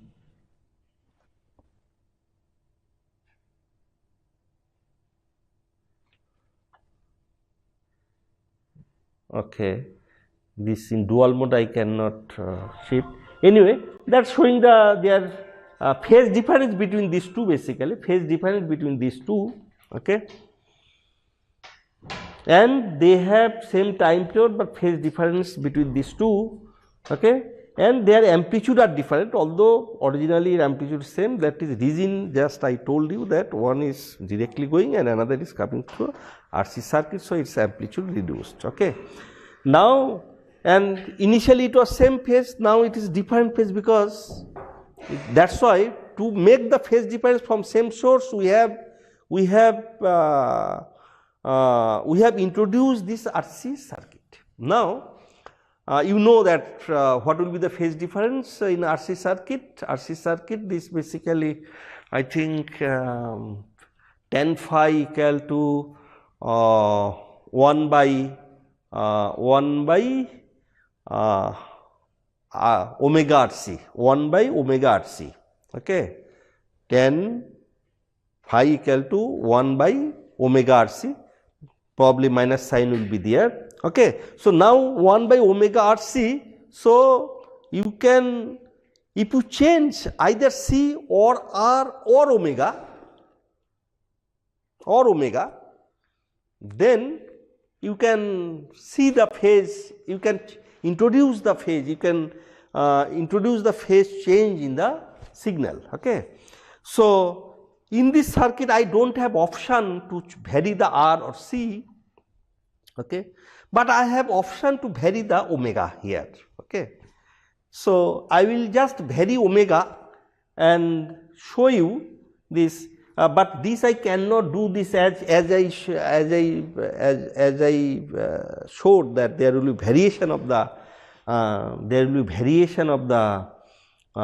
omega. So due to that variation here, okay, no, it's quite stable. Okay, since it is from same source as now you see, as I told, del omega it was a slight different source I was using, So that's what I told you, that's whatever reading I am seeing, that is not exactly, there is a slight difference. So that is del omega. So then del omega t, so with time there will be phase change, that's why it was moving. Now exactly it is stable, you see. It is exactly stable because omega 1 A and omega B, omega 1 and omega 2, they both are same. I am taking from the same source. Now, if I change, so one coming direct and another coming via RC, as I told this, I can introduce phase change, okay, just varying either omega or R or C. So here I do not have option to vary the R or C, I have option to vary the frequency, means omega. So I will go in that option, I want to vary the frequency, okay, but very small. So then there will be phase introduced. Let me just change by, I think I will change, let me check and then show you. I am changing frequency, you see, I am changing frequency, it's getting changed, but I do not know, I have to change more probably. Is there any change? No, I do not see any change. Oh, this, okay, in this figures. So I am changing frequency omega, okay. That's why there is a change of phase of one signal compared to other one.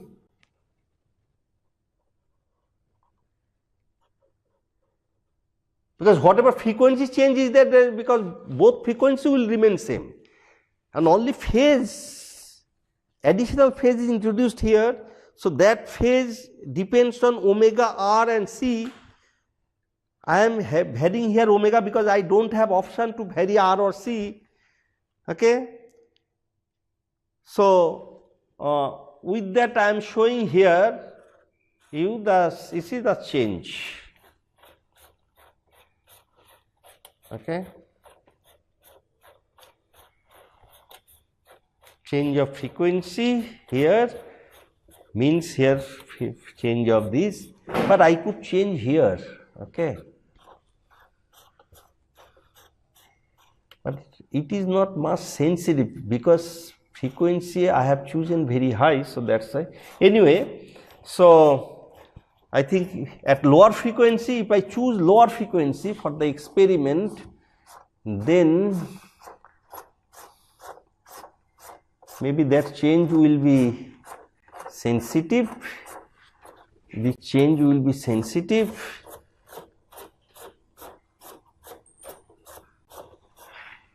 That means I should go to that level. Then, okay. Okay. So you can see the change.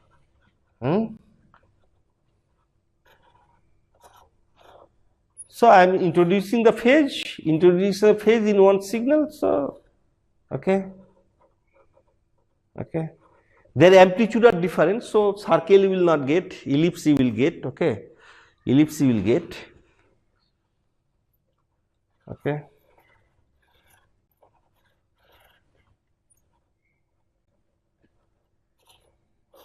Okay.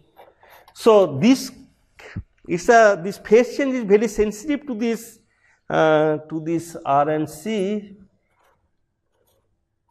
You have to take proper value. So with phase change, we are able to change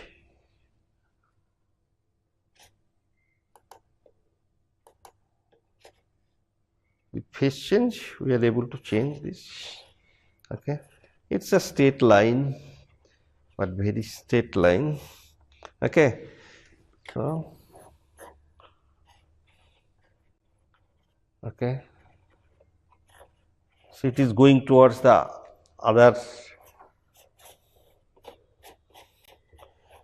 So I don't have proper arrangement to show you that one, but whatever my intention that I was able to show you, so you can measure the phase.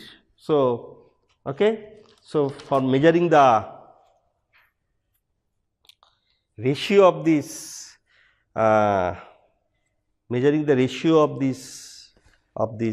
A axis and B axis, major and minor axis of ellipse. Okay, from there you can find out the phase. Basically phase difference between the two signals. Now this is for same frequency. Now for different frequency what happens, let me show you this. So here I have to go, let me take very small frequency because I have to use for two signal, I have to use to this for changing the frequency. Okay, so I will not use this one. Okay, so directly I am using this signal. So I would like to take lower frequency for this experiment, say, because if higher frequency problem is, as I told, that this there is a slight change, this if slight frequency difference is there, that will create this movement of this Lesage's figure. For small value of this, I think maybe let me take 30 hertz.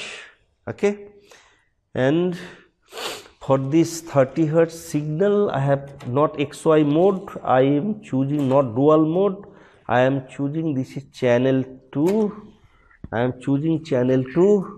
Now voltage it should be 5 volt. No, triggered, it is triggered properly. Whether let me signal is there, time base. Oh, okay.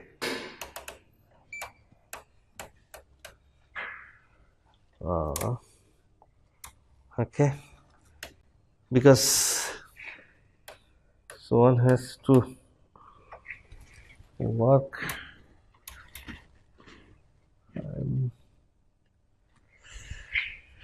So it's triggered time base. Okay, now I think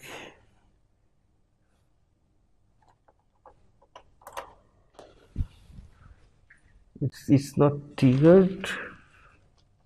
This is triggered.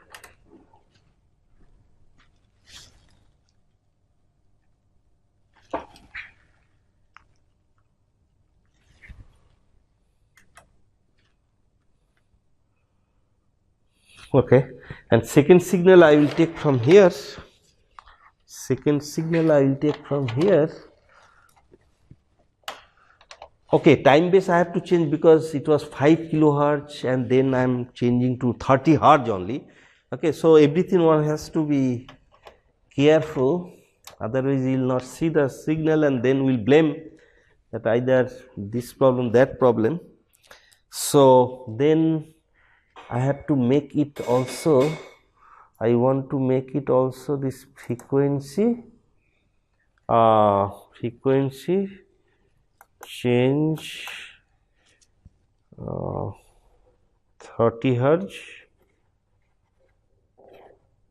Oh, it's a increasing or no, decreasing.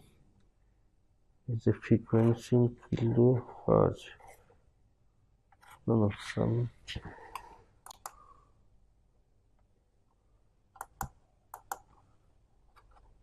increasing, decreasing.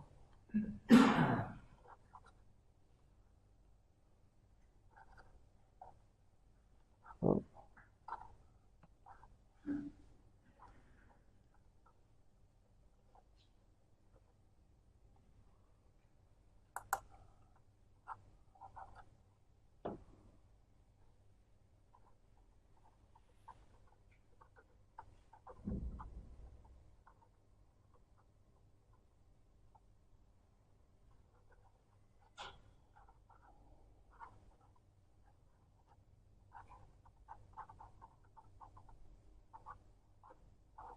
One kilohertz.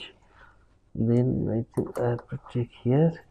I want to change 90 hertz, 80.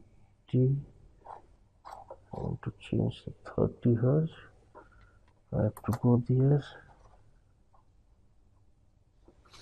Yes.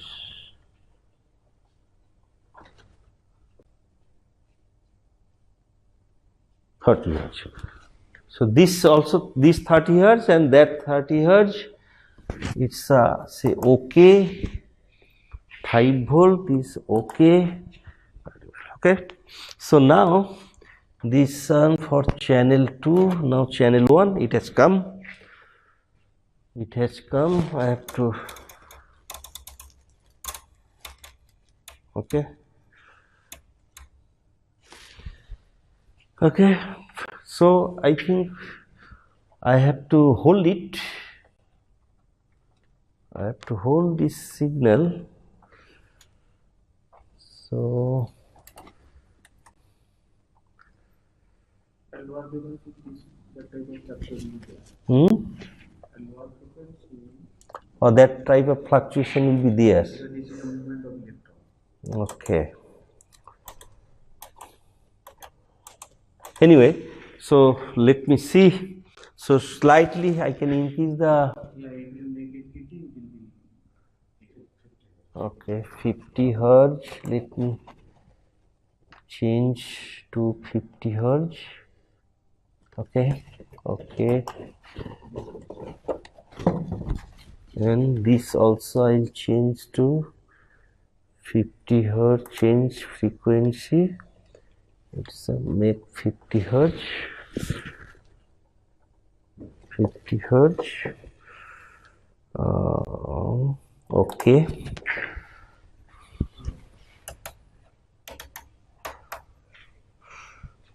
So I think anyway, so I'm not able to fix this, or it is in dual mode. Okay, so now it's a dual mode. I should see both, but I am seeing one. It seems channel 1, okay, channel 2, channel 1 and channel 2. I think, yeah, both are there, it seems. So dual mode, I am seeing there should be two slight shifting, maybe. Yes, so it was exactly matching. So two words there, but I am Time scale. So time scale.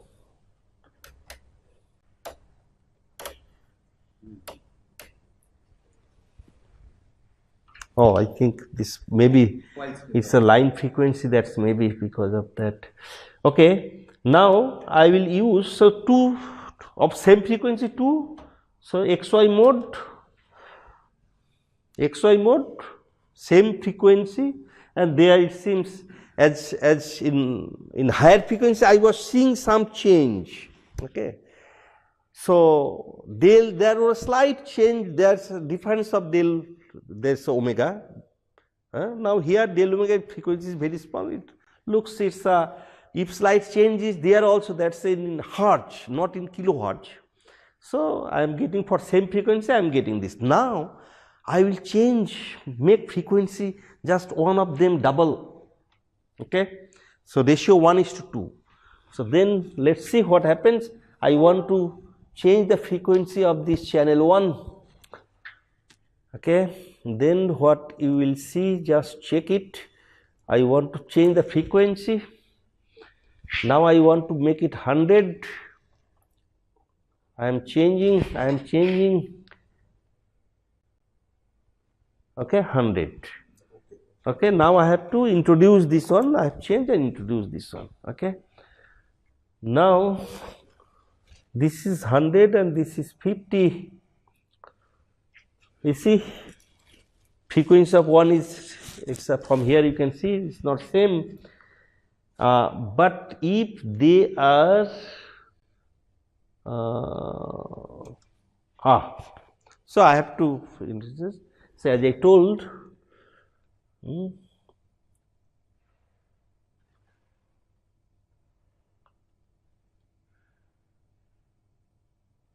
okay, as I showed you these pictures, right, as I showed you these pictures, now it is inverted, you know, that I can do if this axis change.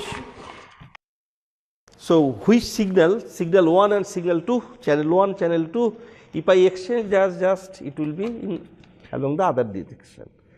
Just let me exchange it, channel 1 and channel 2, then whatever the figure I have done in this here, you will get this same way. Okay, so whatever the way I have drawn the figure, okay, you will get the same way. Okay, so two loops, 1:2 frequency difference, two loops. Okay, if I so now I am not able to, I will not be able to change this phi, you know, phi equal to 0 or phi equal to 45 or phi equal to, because I don't have option to change like this. Okay, so so only here whatever the initial phase difference between these two, that remain constant. Okay, so that's why I was getting when same frequency I was getting it's a when it is 45, so this kind of thing, so it's around 45 between 0 and 90 degree, between 0 and 90 degree around. Okay, so then this type of shape you will get. Now I will change the frequency, let's see what happens. I will change the frequency 1:3, 150. Okay, you see 3 loop, 1, 2, 3 loop. Okay, 1, 2, 3. If I 2:5, then what happens? This is 150 and 100, 2:3, then what will happen? Just check it.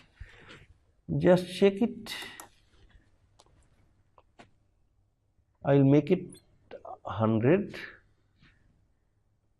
I will make it 100. You see, I think one has to how I can expand it. Let's take, okay.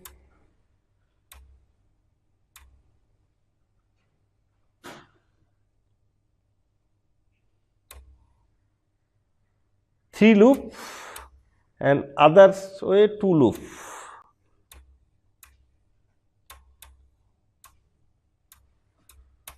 Okay. So, different type of Lesage's figure you will get depending on the ratio of this So, this is related with the number of loops you will find here. Okay, this ratio depends on the number of loops. Okay. So, just here I showed you this way. From Lesage's figure you can find out the frequency ratio of these two signal. If frequency of one signal is known, then you can find out the other one. And also for same signal, for two signal frequency same, if phase difference are same, phase difference are different, what is the phase difference? That also you can find out. Okay. So this the so how to find out the phase difference between two signal? How to find out the frequency of a signal, frequency difference of the two signal? Okay. So that using the CRO we can measure that one, but we are not using CRO to just like measuring like this. There are some experiment where some property, okay, because of some property phase changes. If I can measure the phase change, then actually I can study the property. Okay. So there, how to measure that phase change? Then we use this CRO, okay, for measuring that one, but purpose is not measuring this phase difference. If I can measure the phase difference, then I can extract some other information. So through this, yeah, I tried to tell you how to use the CRO, you know, but even it is complicated for me, it is complicated for me also, because I am not always using this one, okay, occasionally sometimes using. So but you have to know each and every function of these knobs. So most of them I showed you for simple experiment, but there are other application also, how to measure the rise time, fall time of a signal. Okay, there are many ways people use this one. Okay, so if you know this some basic function of this most of the knobs, then confidently you can use this CRO, because this is the basic instrument. When I was using, I was also facing some problem. All the time it happens in experiment. Okay, so whether cable connection is not okay, or this meter is not okay, one has to identify where is the problem. Here I identified, as I told, that this knob, this frequency, whatever it is showing, it is not correct. Okay, so most of the information I tried to give you, so that you can use the CRO in lab confidently. Thank you for your attention.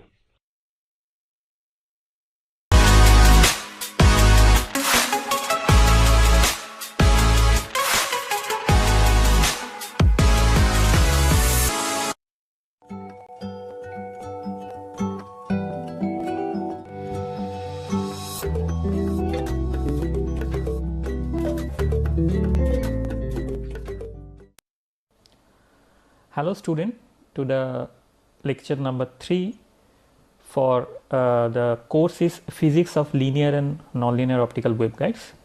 Today we will going to cover the Poynting vector and Maxwell's equation in dielectric medium that we have started in the last class. So this is a continuation of the previous class.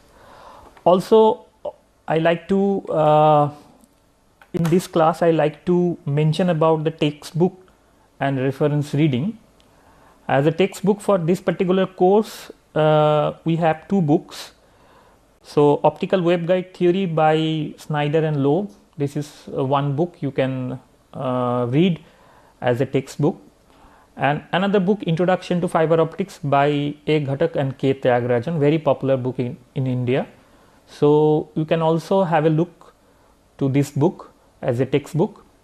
For reference reading, Fundamental of Optical Waveguide by Okamoto is a good book.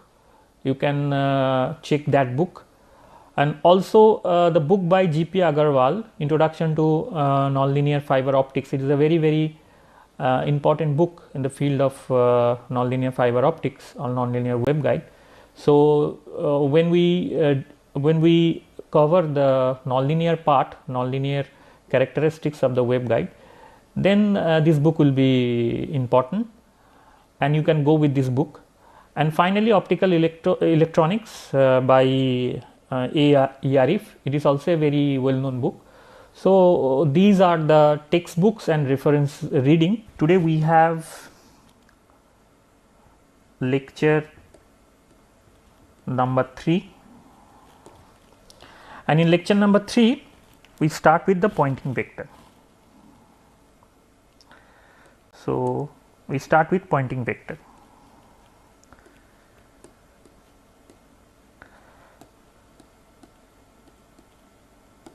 So, by definition, Poynting vector is defined in this way: S is equal to E cross H, or 1 by mu naught if I deal with free medium, E cross B, vector B. So, S, which is our Poynting vector, is the energy flow per unit area per unit time. So, eventually this is power divided by area,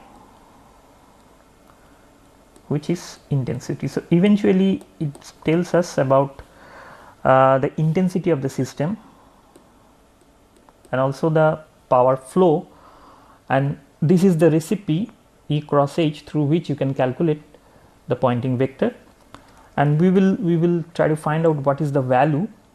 And in order to find the value, we directly use the relationship between B and E, which we derived last day. So, we have the frequency omega multiplied by B is equal to propagation vector k cross E. So, I am going to use this equation and put it here to find out what is the expression of S in terms of electric field E. So, S then will be 1 by mu 0 vector E cross, and in place of B I will put k cross E 1 divided by frequency omega. So, it is eventually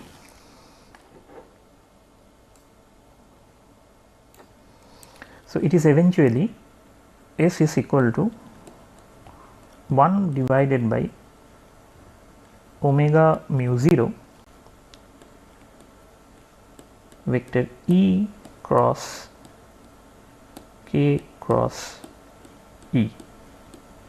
It is like A cross B cross C, and we are going to use this vector identity to resolve this, and we know what is the vector identity for A cross B cross C. It is BCA CAB. This is the formula we normally use, and if I have BCA, so it should be K E dot E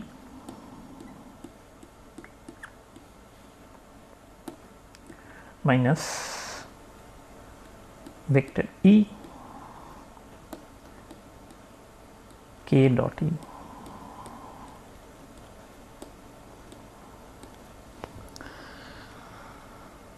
Vector e k dot e.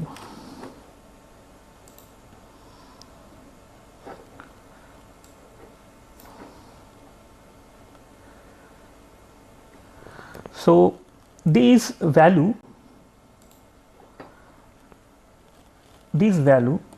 k dot e we know is 0 in free medium, because we have grad dot e is equal to 0. So, equivalently I can write I in place of grad operator, I can replace I if it is a plane wave solution. Last day we derived that. So, this term is 0. So, I have simply k divided by omega mu 0, then e square and k unit vector. That should be the value of my Poynting vector S. S should be k omega mu 0 e square and the unit vector k. That means the Poynting vector is along the direction of the k. Now, I can simplify this because omega is equal to ck, that we know, this is the relation. So, from that, and also 1 by mu 0 epsilon 0 is c square. So, I use these two equations to find out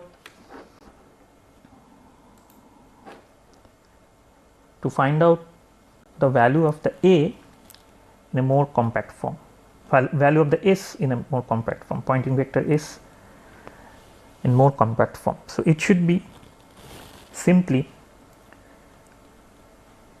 1 divided by mu 0 and then k by omega I can write at c, k by omega I write 1 by c and then e square and k unit vector, and again mu can be replaced by c square, so epsilon 0. So, epsilon 0 c, 1 c will cancel out and we have e square k unit vector. So, this is the term I have. This is basically the relationship with the S vector with the amplitude of the electric field E. Now, we know that the electric field, if the electric field is sinusoidal in nature, I can write is a plane wave solution form as this: cos of k dot r minus omega t. This is the solution of E we know, this is the plane wave solution we know. And now, if I want to find out the average value, because this is changing with respect to time, so if I want to find out the average value, so what is E square? So, E square is E dot E. So, I have E0 square cos S square k dot r minus omega t. This is the value of E square. Now, if I want to find out the average value of the S, average magnitude of the S, so I need to do the averaging on the right hand side as well. So, it should be epsilon 0 c, the average over E square, and E square we know it is changing in this way: E square cos square k dot r minus omega t. If I do the average of cos square k dot r minus omega t, I simply have a half term, because we know the average value of cos square term is half. So, eventually I have this quantity, which is my intensity. So, in this straightforward calculation, we find the relationship between the Poynting vector with the intensity average value of the Poynting vector is essentially the intensity. So, this is a very important expression because this gives us the idea how the intensity is related to the peak value of the electric field E0. Well, now the next in the next part we will going to calculate, we will going to find out Maxwell's equation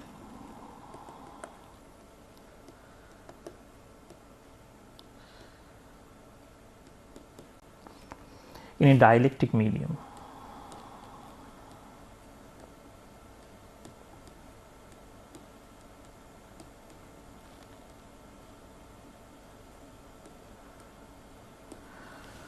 So, we are going to find out what is the Maxwell's equation in dielectric medium, and then from that we are going to derive the Maxwell's wave equation. So, if I write one by one, so in the dielectric medium the Maxwell's equation will have this form: grad dot D is equal to rho f. Rho f is the free volume charge density. Grad dot B is equal to 0.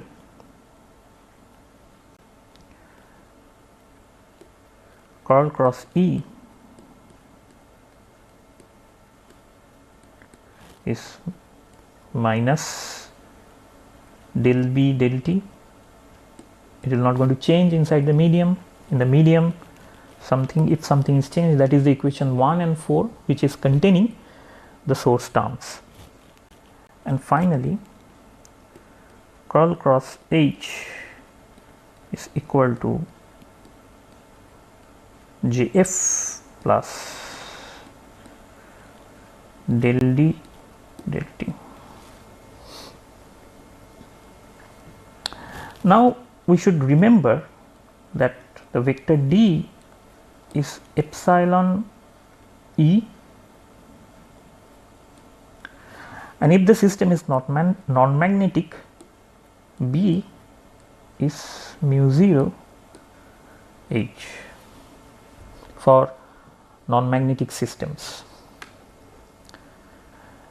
Now, we will going to make use of this 4 equation to find out the wave equation, how an optical wave is propagating inside a dielectric system.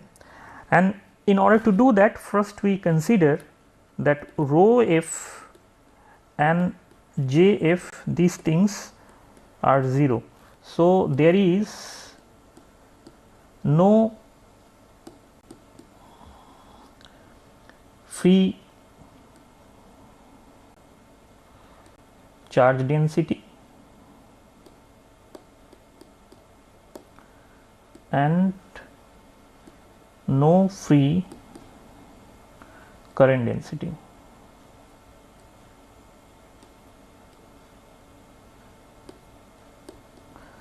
So, the free charge density or free current density are not there.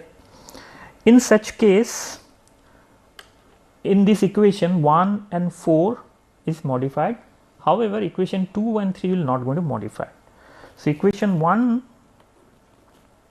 will be simply grad dot D is equal to 0, and equation 4 will be curl cross H is equal to minus of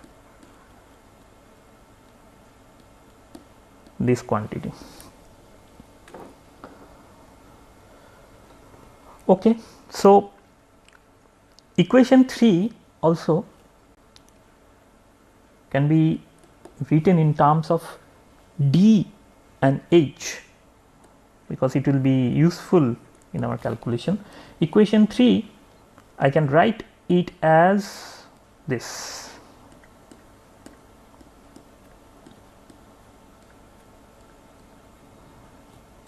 I just replace the value of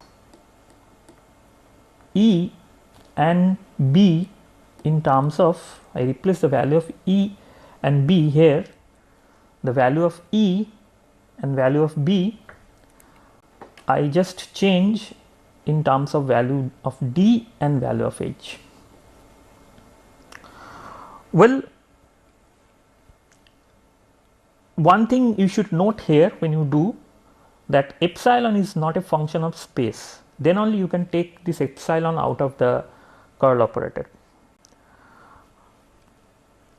So, the system is isotropic and homogeneous at the same point. Well, now what I do, I make a curl of equation 3. If I do that, then it should be 1 by epsilon curl of D. This quantity in the left hand side is curl cross D. In the right hand side, it should be del T, then curl cross H.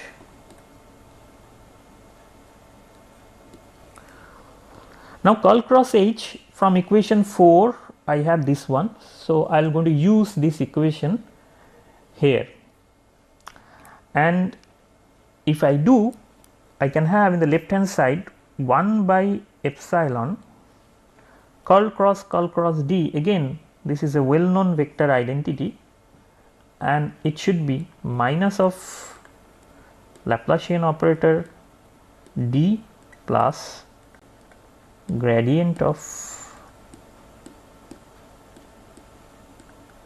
D, this, and in the right hand side it should be minus of mu 0 del T square,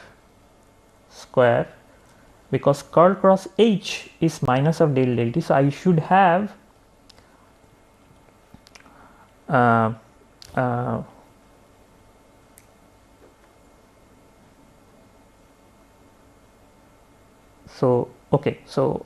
from equation, so I should have this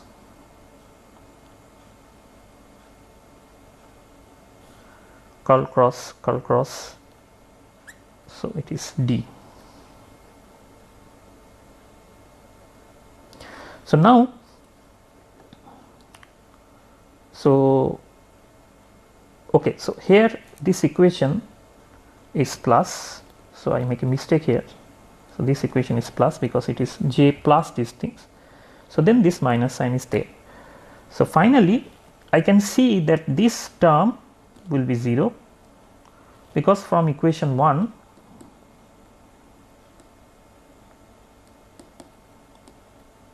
we have dot D is equal to 0, because the rho f is 0, the free charge density is 0. So, then we eventually have square D is equal to mu 0 epsilon to D del T square. Well, now if I want to write this entire equation in terms of electric field E, then I need to replace again, because D is epsilon E. So, I can replace this thing here to make the entire equation in terms of, to write this entire equation in terms of E. So, I can have that grad square E is equal to mu 0 epsilon del E del T square. Now, epsilon, which is a susceptibility, can be written as epsilon 0 multiplied by epsilon r, the relative susceptibility, and this epsilon r is we know that root over of epsilon r is basically the refractive index of the system.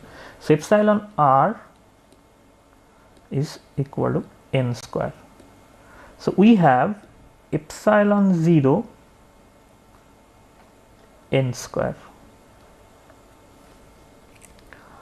We can put this equation here in the wave equation. So the wave equation finally comes out to be the wave equation inside the dielectric system, dielectric medium, will be grad square E equal to epsilon 0 mu 0, because mu 0 is already there and I replace the epsilon 0 as epsilon 0 multiplied by n square d2 E, the vector sign dt square, and again mu 0 epsilon 0 is equal to 1 divided by c square. So eventually I have an equation that we are going to use later. C square is d2e dt square. So this is the wave equation for a dielectric medium, the system when the electromagnetic wave is propagating inside a dielectric medium.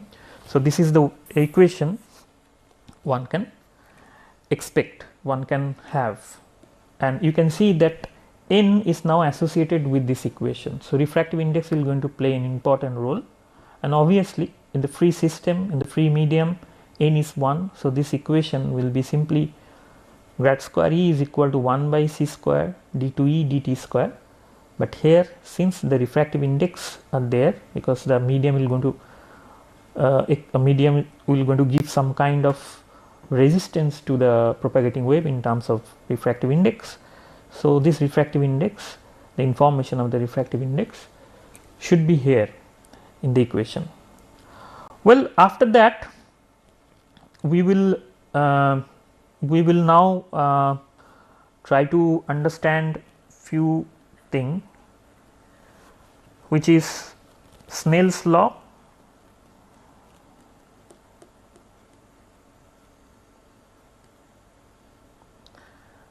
and the concept of total internal refraction.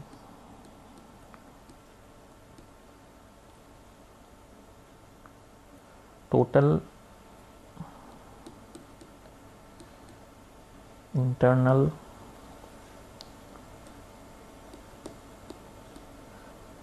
reflection, or in short TIR. So we all know the Snell's law, nothing special. So let me, so this is, suppose we have two medium, one is N2, another is N1, such that N1 is greater than N2. So in such medium, if a light is coming in this way, so it is refracted in this way. So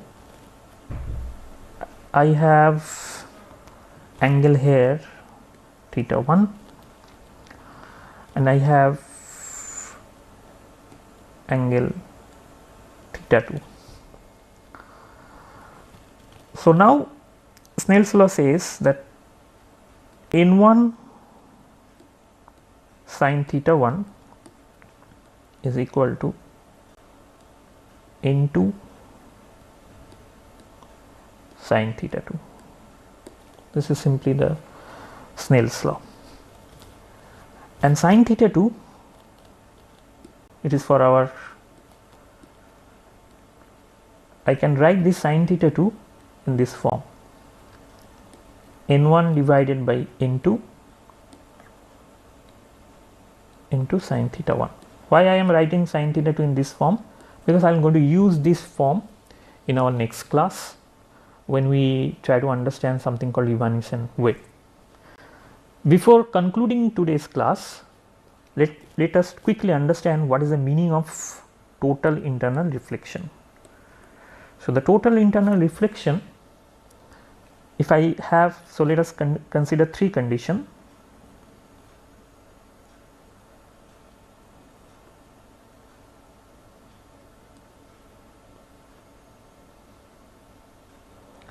I have N2, N1 and N1 is greater than N2. So, this is simply when the light ray is falling here. So, I have angle theta 1 and angle theta 2, and it is following the Snell's law, like N1 sin theta 1 is equal to N2 sin theta 2. In this case, if I now increase the angle of theta 1, so obviously this angle theta 2 will going to change, and at some point this angle will be 90 degree. So, this angle is a spatial angle, theta 1 is a spatial angle, theta c, this is called the critical angle. At critical angle, what happened, that this ray will be like here and this angle will be pi by 2. So, we have a spatial equation, and this equation is N1 sin theta c is equal to N2, or sin theta c will be N2 divided by N1. And now if I launch the light more than the angle of the critical angle, suppose this, then this ray will be reflected back, and this is the phenomena called total internal reflection. So, this is the angle and this is my original angle theta c. So, this is my theta c, and I launch the light with an incident angle theta 1 that is greater than theta c, and this angle will be now theta 1 as well, because it behaves like a reflection. So here also in principle, since it is coming through the boundary condition, this equation, this Snell's law is coming through the boundary condition. In principle, the equation N1 sin theta 1 equal to N2 sin theta 2 should valid, and if it is valid, then we will going to see in the next class that the angle theta 1 will be giving us a imaginary value. So, from the imaginary value we will try to find out what will be the fate of this wave. So, some wave will pass through this boundary, and which we call the evanescent wave. This evanescent wave eventually die out. So, that part we will going to see in our next class. So, with this note I would like to conclude. So, today we mainly cover the concept of Poynting vector, then try to understand the wave equation in a dielectric medium, and then very briefly we understand what is the meaning of Snell's law and total internal reflection. So, in the next class we start with total internal reflection and try to find out more on what is going on there when the incident angle is greater than the critical angle. Thank you for your attention.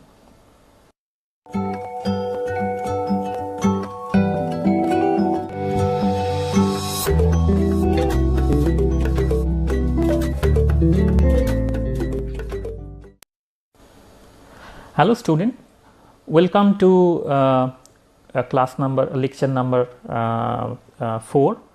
In this particular lecture we are going to cover the total internal reflection that we started in the last class and the concept of evanescent wave. In the last class it is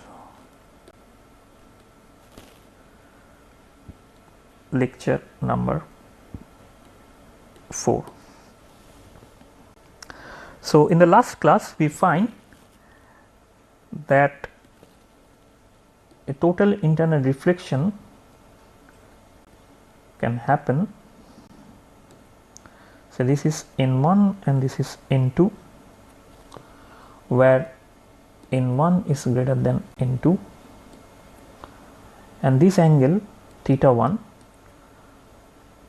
is greater than the critical angle theta 2, critical angle theta c.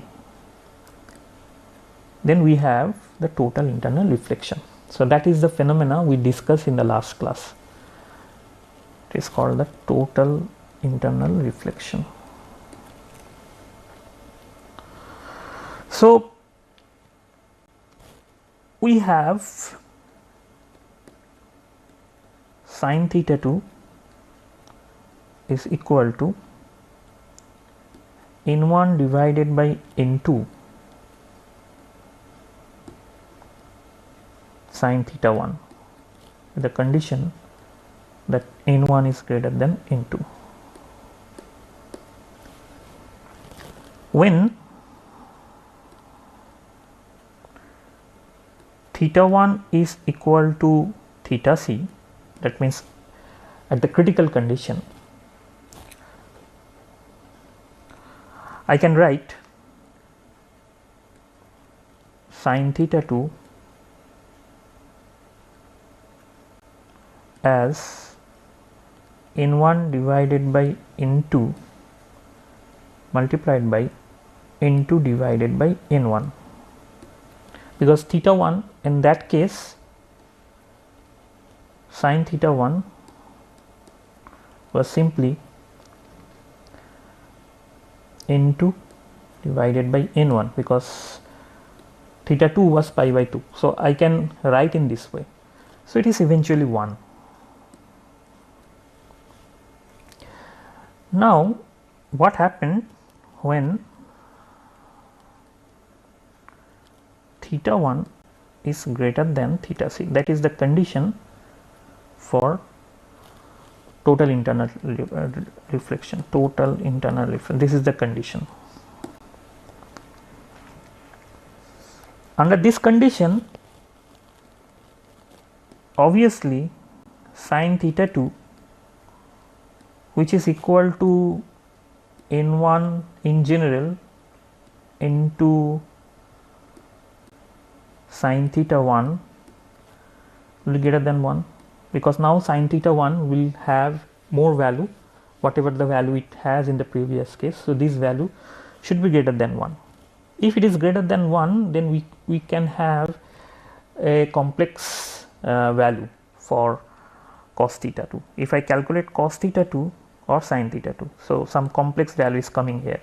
So, cos theta 2 will be 1 minus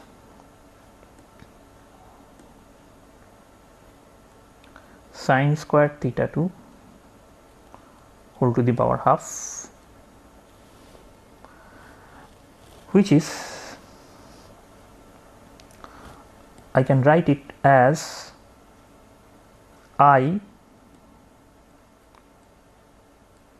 N1 square divided by N2 square, because sin theta 2 is greater than 1. So, I just replace this thing as I sin square theta 2 minus 1 whole to the power half, and now I put the value of sin square theta 2 whatever I have here. So, it is simply sin square theta 1 minus 1 whole to the power half. I rearrange few things like N1 divided by N2. I take this N1 into common, then I can have here sin square theta 1 minus N2 square divided by N1 square whole to the power half. Now, I can write these again like I n1 divided by n2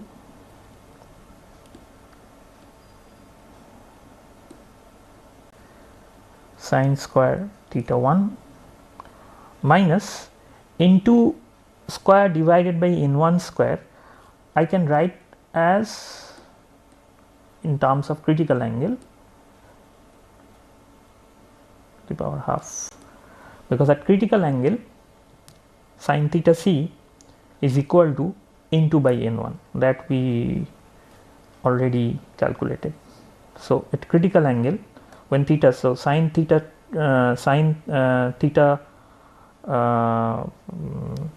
n2 by n1 is basically sin theta c. So n1 sin theta c is equal to n2. So sin theta c is equal to n2 by n1, and I replace this n2 by n1 as sin theta c. So I can see that the value of cos theta is become imaginary, which is expected, but because of that we will going to find something interesting which is called the evanescent wave. So that we need to understand what is the meaning of that. So some wave that is passing through the medium, I mean that is leaking through the medium, is decaying down, so that we need to understand. So let us draw this way. So this is the interface we have. We have n2 n1, two medium with refractive index n2 and n1, where my n1 is greater than n2, and if I have a wave like this, and one portion is reflected and another portion is transmitted, that is generally the case we have. One is transmitted, one is reflected, and this is incident. If this has a vector, propagation vector k1, I can write this as a propagation vector k2 and the reflected wave as a propagation vector k3. So three propagation vectors associated with these three waves, where these vectors are the propagation vectors.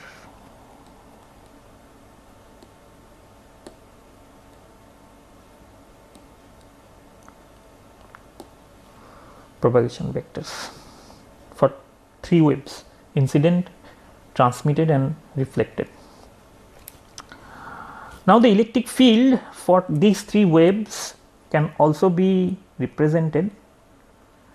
I write as Ej, the general electric field, like E0j e to the power of I vector j dot r minus omega t, where this index j is for 1, 2, 3, where 1 for incident wave, 2 for transmitted wave, and 3 for reflected wave. Now the k vector, so now I need to put one coordinate system here to make, because I am now dealing with vectors, so I should divide this vector into three components. So I should have a coordinate system. Suppose this is my coordinate system. Along this I have z, along this I have x, and y is perpendicular to the plane of z and y. So this is, if this is a plane, then y is perpendicular to that plane. In that case, whatever the vector I have, k1, k2, k3, in general kj, I have three components. One is kjx is the x component, of kj with unit vector x plus kjy of unit vector y plus kjz of unit vector z. This is 1, and r vector is simply the position vector. So, I can write is according to our coordinate system. I have this plus y cap z plus z z cap. So, these two are the vectors and I write in a component wise. Now, if I consider that these three are in the plane of yz, then the y component is not there. So, on xz plane y is equal to 0. So, if y equal to 0, I do not have any kind of y component. So, entirely the system is now became a 2D system. And if I calculate E2, which is the transmitted wave, especially now calculate E2, which is this one, this is my E2, where this is my E1 and this is my E3, the electric field associated with this wave. Now, if I want to concentrate only on the E2 waves, that is which is transmitted, and we will going to put the total internal reflection condition to find out what is the fate of this E2 wave, what is going to happen to this E2. So, E2 field is represented explicitly according to our notation is this. It should be k2x x plus k2 z z, mind it y component is 0. I should have a bracket here and then minus of omega t.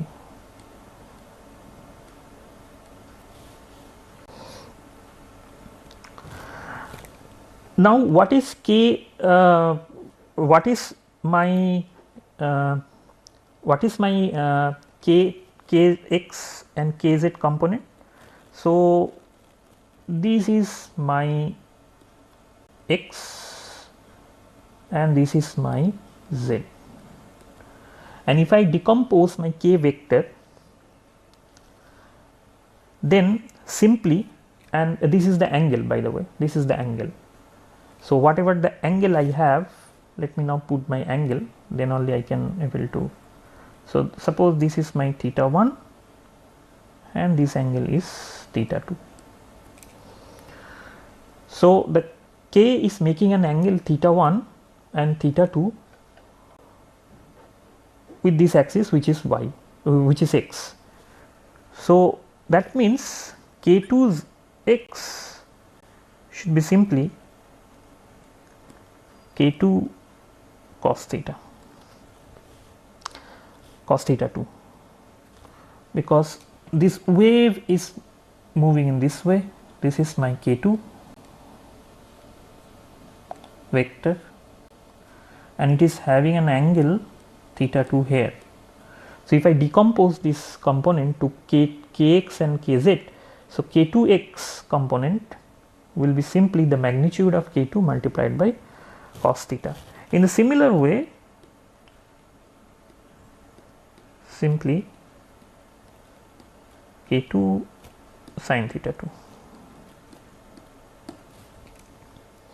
Now, I am going to put these value here into the equation, but before that I need to put the condition of total internal reflection.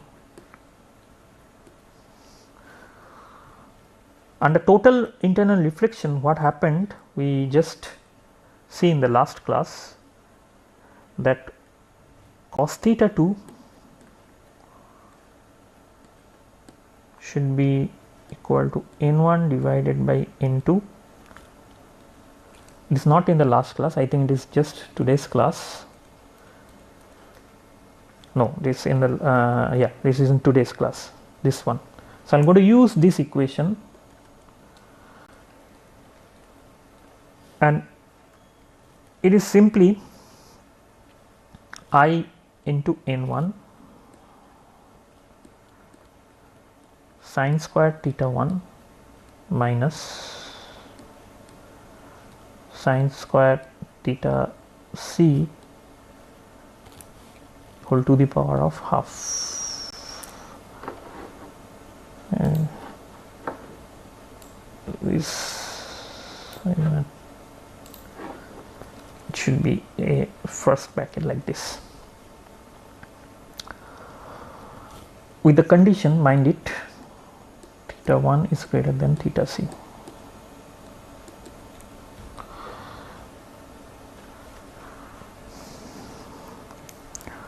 Well, we know that K2 is a propagation vector in the medium 2 having the refractive index n2. So I can write it as free medium wave vector K0 multiplied by the refractive index n2. So it should be simply omega divided by c n2. This is the way we write the propagation. This is amplitude of the propagation vector K2 in the medium 2 where the refractive index is n2. So K2 x, which is K2 cos theta 2, is now written as I omega c n1. I just replace this value of K2 here. So n2 will going to cancel out because it is omega c n2, and here we have n1 divided by n2. So it should be omega c multiplied by n1, and then sine square theta 1 minus sine square theta c whole to the power half, a term like this, which we already derived. Now I write this entire term, whatever the term I have, as alpha. It is I alpha. So my alpha is something like omega c n1, then sine square theta 1 minus sine square theta c whole to the power of half. So I have K2 a complex kind of term. So whenever I have a complex kind of term in K2, then it should be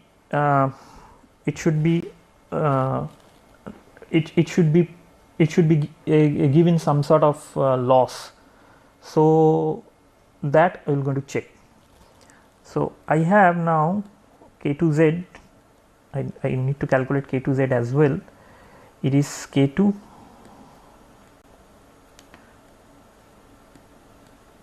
sine theta 2, which we calculated, which is omega divided by c, because K2 is omega divided by 2, omega divided by c multiplied by n2. So that we are going to calculate, put it here, sine theta 2. Now we have from the Snell's law n1 sine theta 1, everything actually we try to put in terms of theta 1 is equal to n2 sine theta 2. From Snell's law we have this, and it is also valid even under total internal reflection. So omega c into sin theta 2 I replace as n1 sin theta 1. So, everything is now in sin theta 1. Now, we are going to put this value to E2, and when you put this value to E2, my E2 is E20 vector sign e to the power of I. Now, what value of k I get? K2z, this value should be K2z, this value should be K2z multiplied by x. K2z I find as I of alpha, so it should be I of alpha multiplied by x, and the other term K2x, K2, sorry, this K2z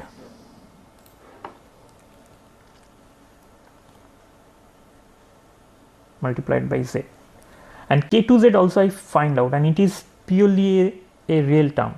K2 is purely a real term because omega is a frequency real, c is the velocity of light real, n1 is refractive index which is also real, and sin theta 1 in this case real, because in total internal reflection this is the case.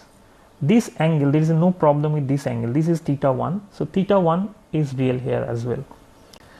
So, I have this quantity, and then I have minus of omega t, this one.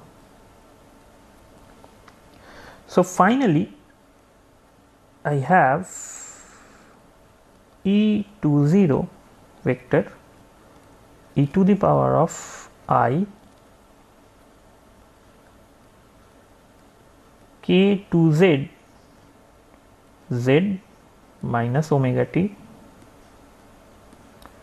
into, this is a very important term, e to the power of minus of alpha x.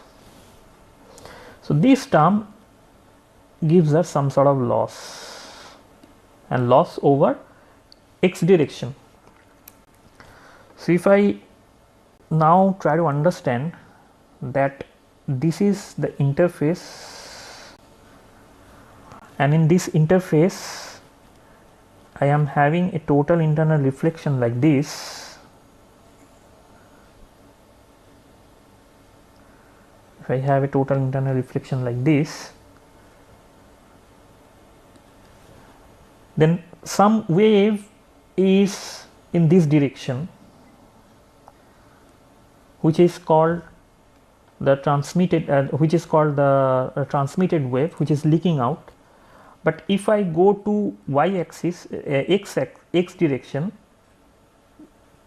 according to our notation, this is x and this is z direction. So, wave is moving along z direction over this surface, this portion, fine. But if I go gradually along y direction, along x direction, then we find there is a exponential decay of this stuff. So, the energy of this wave is exponentially decay. So, this is called the evanescent wave. This is called the evanescent wave. Evanescent. Yes.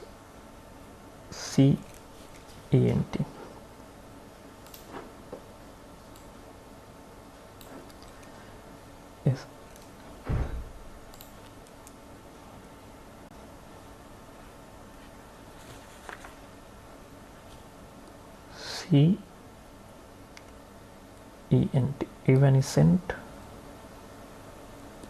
wave. And evanescent wave is some wave which is generated. So, and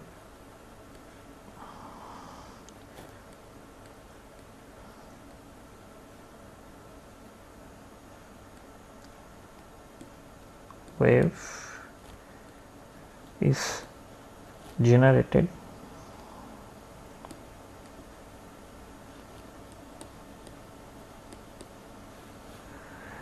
in the rarer medium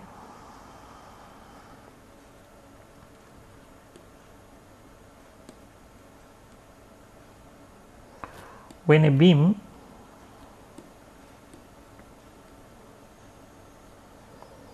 undergoes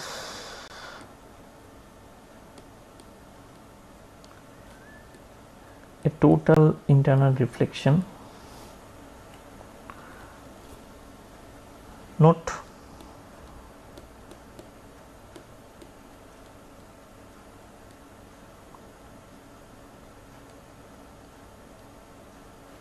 the evanescent wave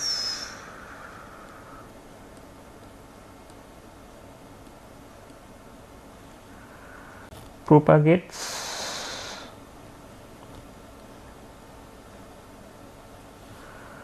along z direction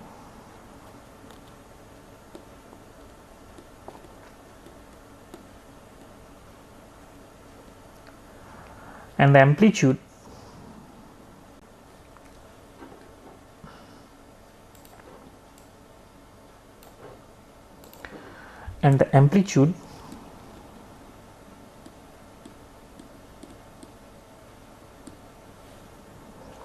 decays along x direction.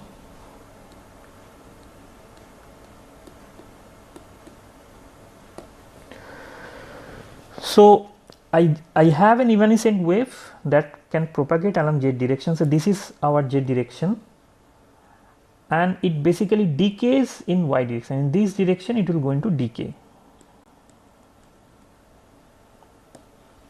and that is the feature of the evanescent wave. In many cases we will going to encounter an evanescent wave. So in the future classes maybe we will going to find what kind of structure we have where evanescent waves can generate. That is a very important concept. So with this note we will like to conclude. In the next class we will start a very basic understanding of the fiber optics, and we see how the light can propagate inside an optical fiber. So with that I like to conclude today's class. Thank you for your attention.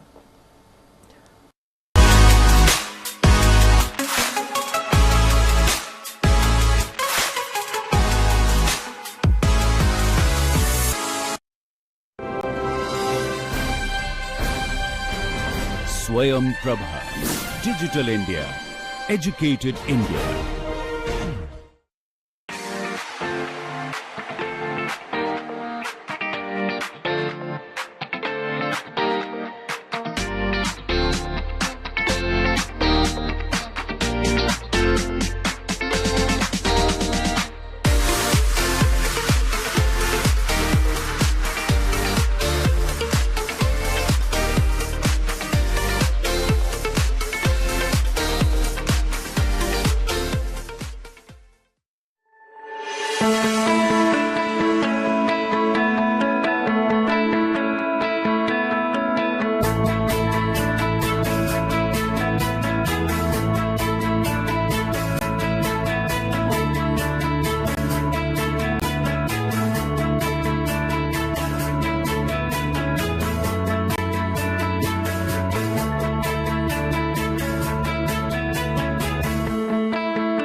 So before I'll do some simple calculations, but before I do, we'll just sort of emphasize once more how and when equilibrium considerations might be appropriate. We know overall all biological systems are non-equilibrium, but in certain cases one might get away with an equilibrium approximation. So we'll sort of discuss how to ascertain whether an equilibrium approximation is good or not. Before we do so, let's just start. So energy inside cells comes in various forms, of course.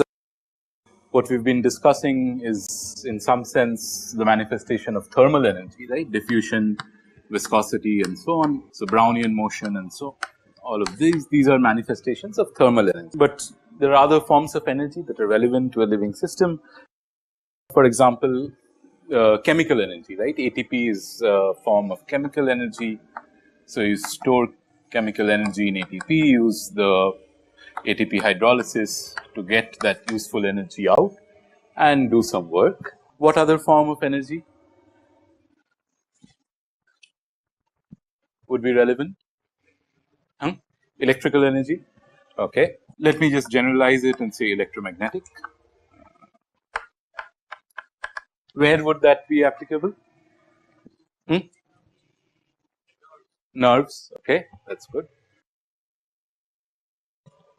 What else? Pressure. So let me say mechanical energy, and then one can look at different manifestations of these. For example, electromagnetic energy, one of the most basic manifestations where electromagnetic energy is important is, for example, photosynthesis, right? You take in sunlight, you convert that into useful energy, which is basically the basis of all energy for life forms on earth. Plants do that, and then different things eat plants and we eat different things and so on. Also, for example, these fireflies which are glowing in the dark, these also use stored chemical, they convert stored chemical energy into this light energy and they blink and they give off light. Okay. So this is sort of the reverse of this, where you take in light and you store it in the form of chemical energy. This fireflies or other bioluminescent animals in the sea and so on, you convert chemical energy into a form of light. Chemical energy, we talked of all this ATP, GTP and so on. You go from an ATP to an ADP and in the process you get energy. Mechanical energy, for example, you can think of these muscles flexing in your arm, or even molecular motors which are pulling on different proteins. So in this case, this is a myosin motor which is walking on an actin filament and pulling an actin filament. And then of course there's thermal energy of diffusion and random walks and so on. So that is okay. So that is to do with energy. Before I actually get into equilibrium and so on, let me just, so energy we are at least all familiar with. What is entropy? What is the statistical mechanical definition of entropy from a microcanonical ensemble? It's Kb times log of omega, right? Where what is omega? Number of microstates that correspond to a given macrostate. So this is the number of microstates. What is temperature?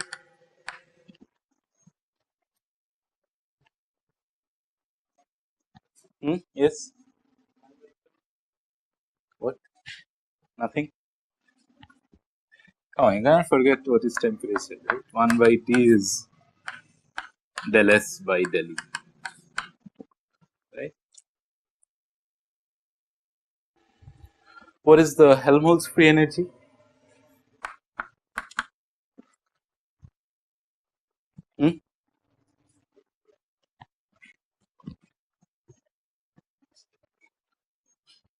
Minus kBT log. Okay, good. What is the partition function? Z. It is the sum over all states, e to the power of minus beta times E of a state. then this f is minus k b t log z, or you can also write this f is E minus Ts. Right. Okay, good. It's just good to keep in mind in the background. So here, for example, two processes which are definitely non-equilibrium. Here is a worm which is crawling across the surface. Here is an RNA polymerase which is reading a DNA molecule and producing the corresponding mRNA. Both of these are reliant on energy. The RNA polymerase uses energy to slide along the DNA. The worm, of course, uses energy to crawl along the surface. But depending on the question that you are asking, the non-equilibrium nature of this overall process may not, for example, be important. For example, if we ask that, well, given certain concentration of RNA polymerase molecules in the cell, what is the probability that the RNA polymerase will be bound onto the DNA? Okay, so here is my DNA. Here is my double-stranded DNA. It might have different binding sites for RNA polymerase, right, which are upstream of the transcription gene sites. Okay, so an RNA polymerase can come and bind here, and then it can read this DNA sequence and produce an mRNA. This sliding is along the DNA is a active or a driven process which requires energy. But for example, if I'm not interested in this full problem, but if I just want to ask that what is the probability that an RNA polymerase molecule is bound to this DNA backbone, given a certain number of, for example, binding sites, given a certain concentration of RNA polymerase, and so on. This question, as we will see, that is one of the questions we'll try to answer. You can sort of deal with within an equilibrium approximation. Okay, the probability that a certain site is occupied by an RNA polymerase can be obtained or can be predicted fairly well within equilibrium approximations. Similarly, for example, if you are looking at this sort of deformation of the cell shape, underneath the structure of this worm, you have you have this cytoskeleton which is composed of actins and microtubules and so on. These exert forces on this cell wall, on the cell membrane, and they can lead to deformation of this membrane. The forces that are generated by this cytoskeleton are explicitly an active process. These are driven by motors which walk on these filaments and generate forces. But if you're looking at the structure of this, the shape of this, you might say that, well, if the time scales of, if this feels a force, it responds to this force and assumes some shape. If the time scale of that process happening is very different from the time scale of this motion of this organism or the cell as a whole, then we can consider this as a sort of equilibrium problem. I can say that, well, I apply a force, what would be the shape that this membrane assumes? Okay. So again, if you look at some subpart of the problem where the time scales are different from the time scales where these non-equilibrium factors become important, it's often reasonable to use an equilibrium approximation. To show this, you can explicitly consider, so let's give an example of a chemical reaction. So for example, if I take a chemical reaction like this, right, I have A going to B with some rate K plus, B converts back to A with some rate K minus, and it also goes to C with some rate R. Okay. There is no reverse thing over here. So for example, this could stand for, consider this as this RNA polymerase thing only. You could have DNA plus RNA pol going to this complex formation where this DNA is bound to the RNA polymerase, right. This is interconvertible. The RNA polymerase binds and unbinds, right. So it's a reversible process. It goes forward and backward with some rates. But this one will also give you with some rate R, let's say the corresponding mRNA plus the DNA plus the RNA. Right? So, it is something, this is of course, it is not to say that this is just represents this process, this is just an example. You could consider many other reactions which is something like this. Now, if these rates, the time scales that are associated with these rates k plus, k minus and r are very different. For example, if this k plus, k minus, this A to B interconversion is a very fast process, whereas this B to C, which is given by this rate r, is a very slow process. Okay, if you consider something like that. And then if you try to solve the, if you try to see how these molecules will change, the concentrations of these molecules will change with time, that will look something like this. Again, if you take this as a given, we will solve it along the way as we go along. So, for example, this red is the concentration of A, this B is this blue is the concentration of B, and this C is the concentration of, this green is the concentration of C, right. So, in the limit where these interconversion of A and B are very fast processes, right, k plus and k minus are much faster than this rate r, A and B will come to an equilibrium amongst themselves. Okay.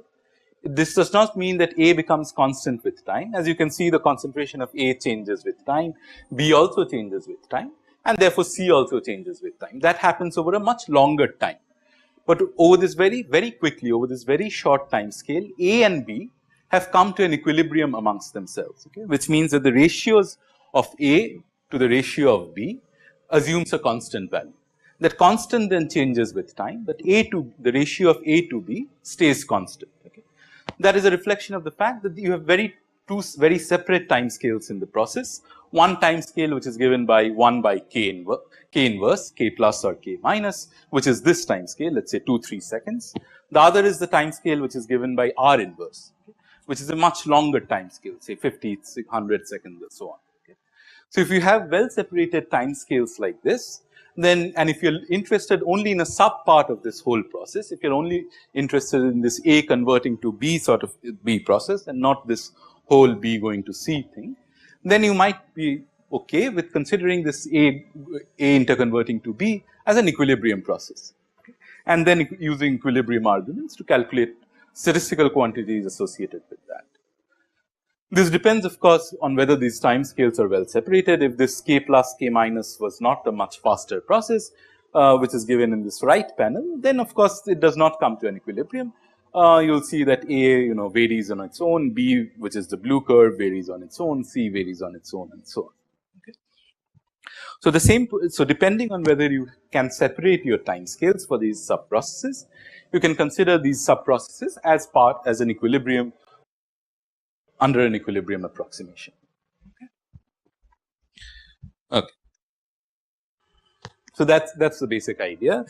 It always or mostly has to do with separation of time scales. If you identify time scales that are widely separated and one is much smaller than the other, then you might be justified in using the equilibrium approximations. What can you do with such things? One of the classic problems, equilibrium problems that one attempts is finding the folded structure of proteins. So, you start off with a chain of proteins which is some amino acid sequence, and then the protein manages to fold into this final native structure or the functional structure very quickly. So, some 2500 or 3000 nanoseconds. This is still of course an open problem. It is an extremely hard problem as to how, given a sequence, you can end up at the structure, but we will again look at how to at least start thinking about these sort of problems. Similarly, another example where you might consider free energy minimization is to do with gating of ion channels.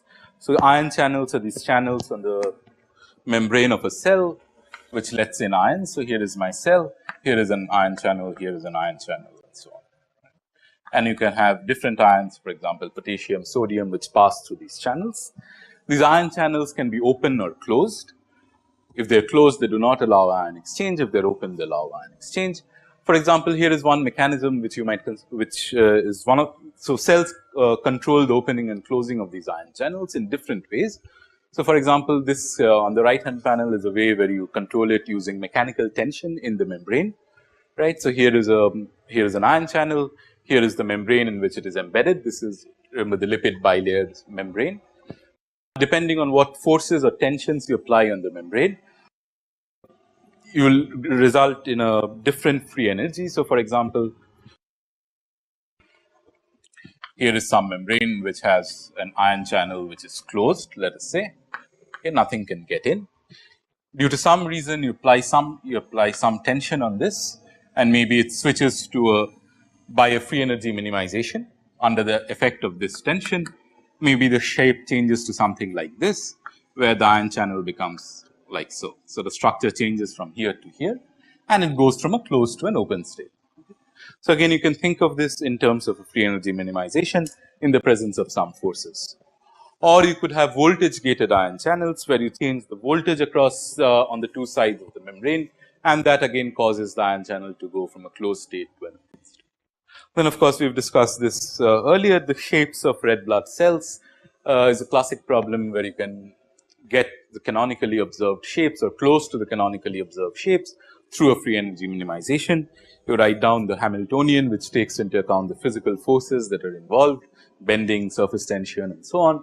You minimize that free energy. For different values of these parameters, which might be the bending energy strength, the surface tension strength, and so on. For different strengths of these parameter values, you get different shapes as the minimum of the free energy, and you can show that these different shapes that you obtain closely correlate with the shapes of red blood cells that are seen in vivo. Okay.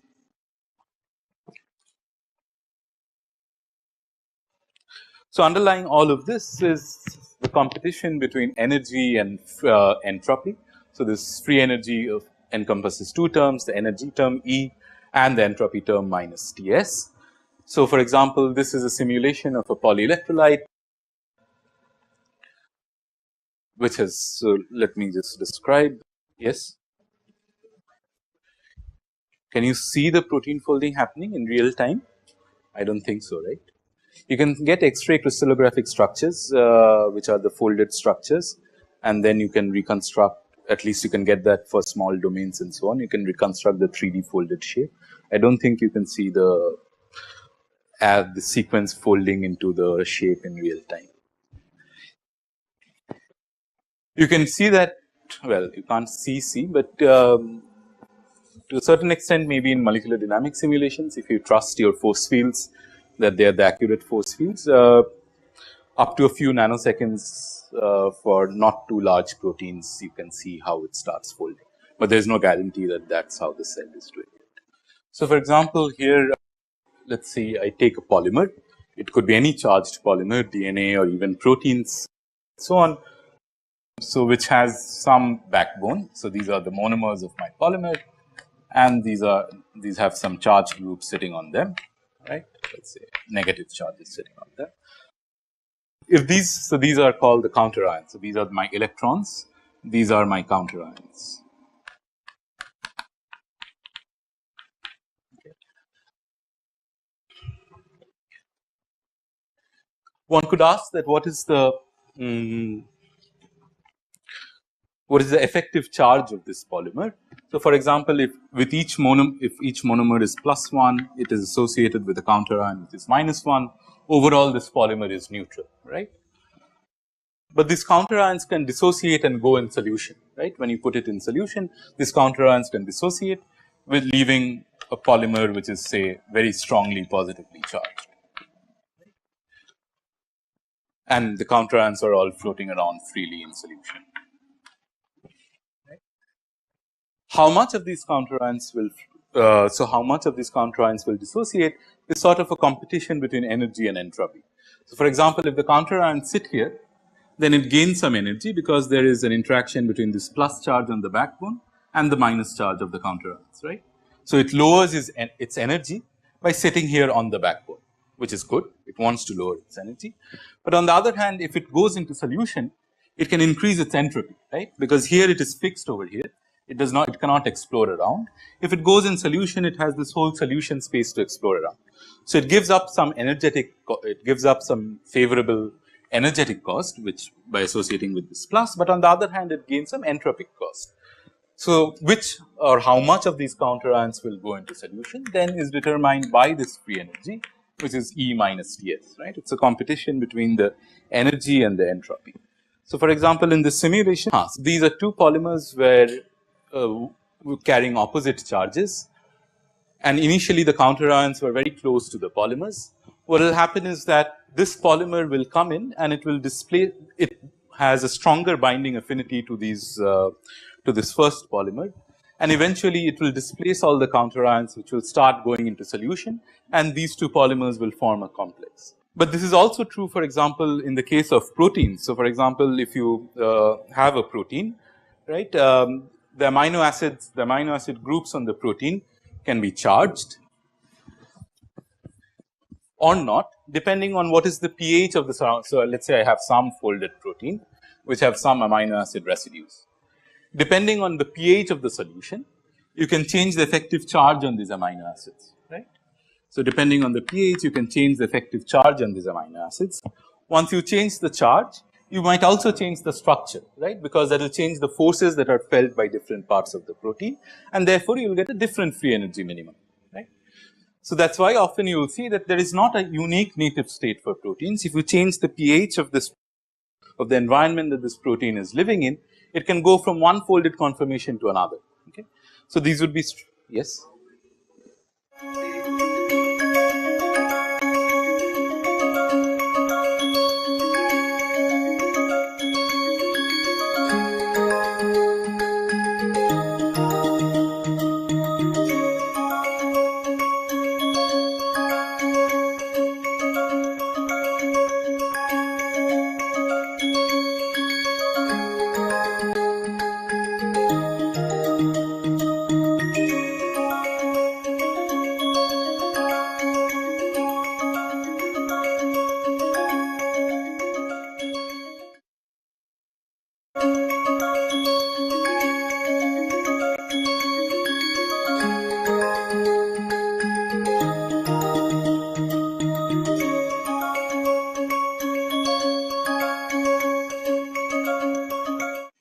Okay.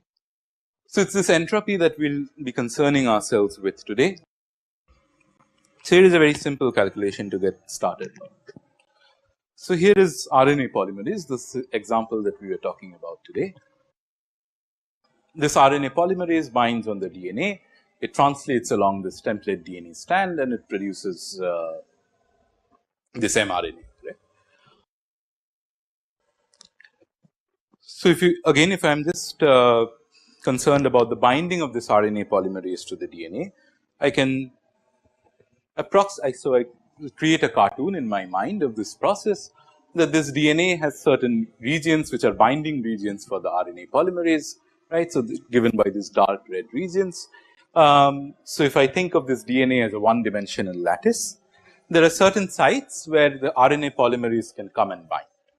This is true not only for RNA polymerase, but for any DNA binding protein. So, it is a generic model for a generic lattice model for a DNA protein complex. So, an RNA polymerase or some protein can come and bind on certain specific sites, and maybe you want to calculate what is the probability of occupation. So, what fraction of these binding sites on the DNA will be occupied by an RNA polymerase. We will do that, but let us first do a simpler problem, that what is the, let us say I have some, so remember the free energy is E minus Ts. So, let me for the time being first consider just the entropy part. I will come back to the energy part later on. Let us say I have this one dimensional DNA. This is of course an approximation, in that I am forgetting about the sequence specificity and so on. I am just saying that certain sites can bind my RNA polymerase. So, let us say I have n sites that are binding sites, and I have NP of these RNA polymerases.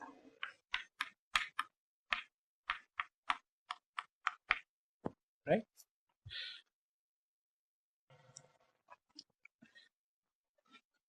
What would be the number of microstates? So, in how many ways can I arrange these NP molecules among these n available binding sites? Yes, N.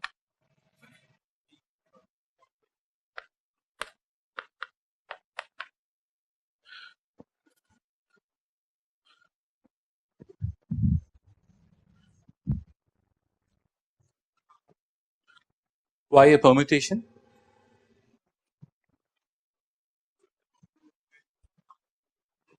So, for example, almost correct. So, let us say I have an RNA polymerase. I put the first RNA polymerase somewhere here. I put the second one over there, 1, 2, I put the third one here, right. This is indistinguishable from the fact that if I have put the first one here and maybe the second one there, right, because these RNA polymerases, it is difficult to distinguish which each individual RNA polymerase. All you can say is whether a site is occupied by an RNA polymerase or not, which means that this P is not the right thing, but it becomes a C, right. And then the entropy is of course Kb log of omega, right. This is clear, right. If you have n sites, in how many ways can you choose to fill NP of them? What is this entropy?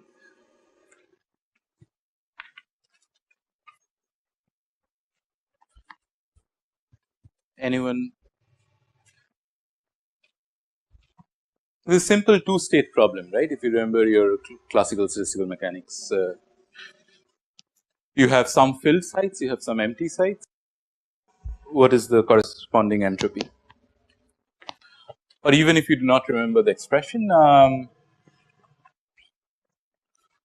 how does this entropy behave as, let us say, a function of NP?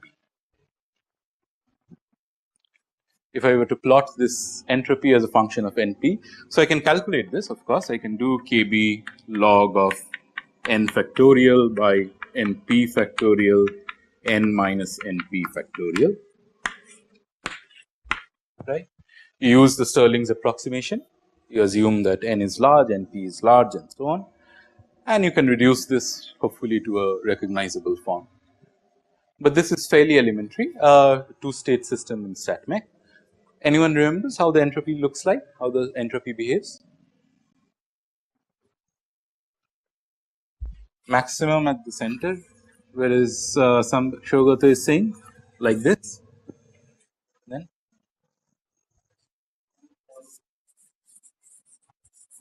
it will fall like something like this, okay.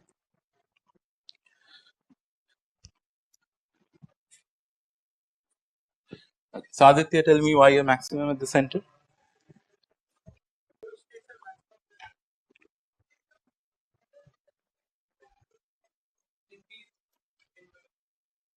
When NP is n by 2, okay. Shogata, why will it decrease? Let us say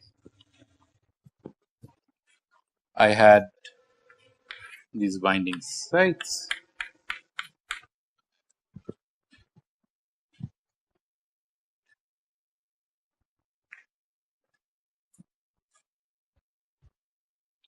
and I had only one RNA polymerase, right. So, this one polymerase I can place in any one of these n ways. So, my each of them is a configuration. So, my omega is n, right. Say if I had 2, so this is omega 1 number of states. Say if I had omega 2, the first one I could have placed in n ways, the next one I could have placed in n minus 1 ways, or something like n square, right. So, if I take the log of this, which one is going to be larger, right. So,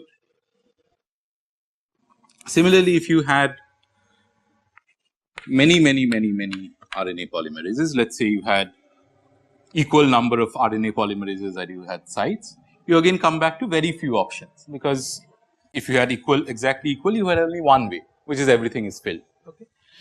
So, this is the right behavior of entropy.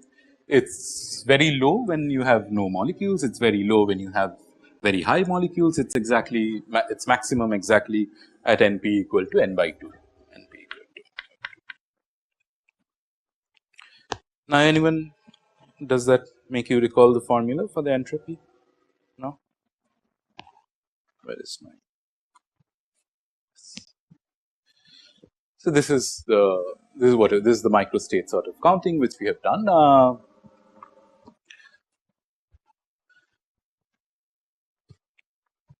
So, you should again go back and recall. So, if you do this Stirling's approximation on this, what you will get is something like n kb, right, log of np by n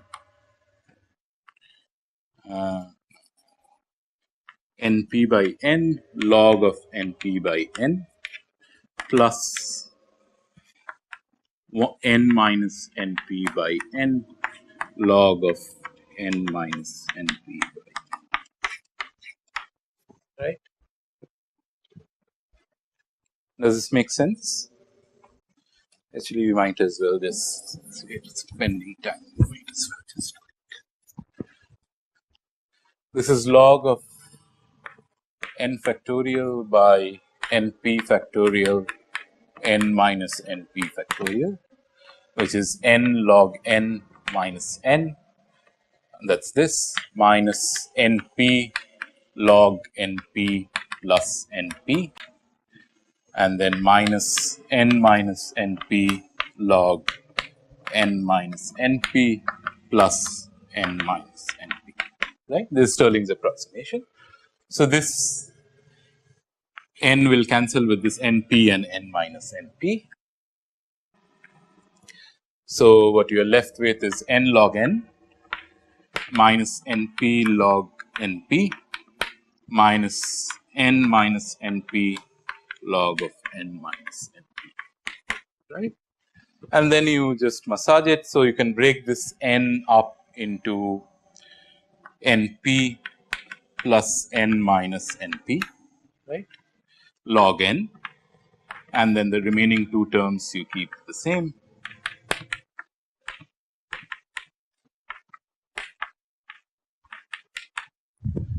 And then if you divide this, so you take np common, then it becomes log n minus log np. So, this is np log np by n, and then so this n minus np common, so plus n minus np again log of n minus np by n, right. And then if you take an overall n outside, then you divide by n throughout, and this is a standard two state entropy, right. So, if in some sense you call this the linear density of polymerase molecules or whatever molecules that you are interested in, if I call this quantity C, if I call this like a C, then this is C log C plus 1 minus C log 1 minus C, right, which is what we have. So, n kb C log C plus 1 minus C log 1 minus C, and that looks, if you plot that entropy, that will look exactly like this. The maximum number of microstates that you will have available is when np is exactly half of n. So, C is equal to half. Okay. That is the standard two state entropy. So, you can use these sort of very basic StatMech concepts to get a handle on what are the entropy or what are the number of microstates that a binding process like this would have in a biological context. We have of course done many simplifications. We have not taken any specificities. We have forgotten about the actual 3D structure of the DNA and so on. But even so, even with these, we will see how good these these type of simple calculations do. Okay, I will come back to that, but let us look at for the moment related problem of this ligand receptor binding. Okay. Again, this is generically of the same class of problems that we are thinking about. It is a binding problem. So, I have two protein molecules, a ligand and a receptor. So, for example, this is a hemoglobin which binds this oxygen, and this heme group at the center binds the oxygen. So, the oxygen would be the ligand, the hemoglobin protein would be the receptor. Similarly, this is a different protein molecule. This is the PD1 ligand protein. This thing over here, this curved protein over there is the receptor. Okay. So, you have a large protein generally which we call as the receptor, and a smaller protein which comes and binds on it, which we call the ligand. So, I have some large protein, let us say like this, which is my ligand, and a smaller protein comes and sits on it, which is my receptor. Okay. And then depending on whether this protein is bound or not, you can perform different functions inside the cell. So, again let us say what I want to ask is that given a certain concentration of these ligands, what is the probability that a receptor is bound to a ligand? Okay. So, let us say, let me define certain concentration of ligand molecules, and I want to ask that what is the probability, let us call it P bound, that a receptor will have a ligand bound to it. A receptor has a ligand bound to it. Okay. So, what we will do is again we will make a very simple approximation. We will consider this sort of a lattice model. Okay. So, here is my receptor molecule that is sitting over here, and I have these ligands floating about in solution. Okay. So, we will consider a lattice model of the solution. Basically, I will say that each microscopic volume is something, let us call some V box, and these ligands will occupy one of these boxes. Okay. Each ligand will occupy one box, and then we will try to calculate the entropy, and from there we will try to calculate what is the probability that this receptor will be bound to the ligand. So, okay, let me first define again this. So, my solution, for the solution I will approximate it as a lattice model. So, n boxes, each of volume, let us call it some V box. Okay. That is my model for the solution. Let us say I have L number of ligand molecules, okay, and I have a single receptor molecule, So, exactly like that cartoon. Okay.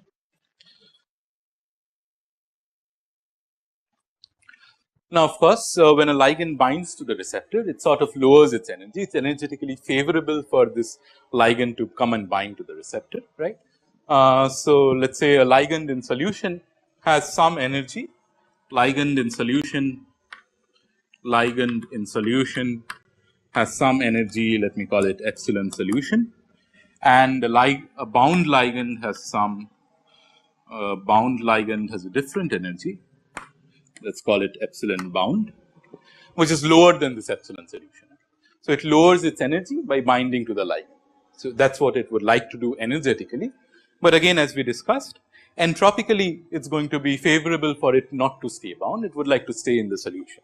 So, energetically it is favorable to be bound, entropically it is favorable to be unbound, and then what it will actually be, or what is the probability of finding a the receptor with a bound ligand, will depend on this competition between the energy and the entropy.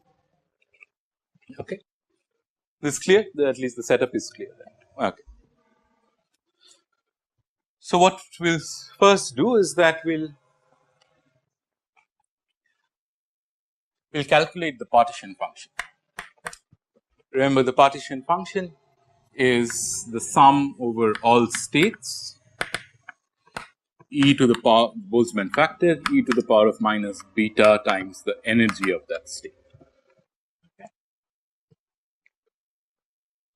Now, let me say broadly there are two states, one state in which a ligand is bound to a receptor, and another state in which the ligand is unbound. So, let me say the energy of the bound, you will have an energy of the bound state and an energy of free ligand state.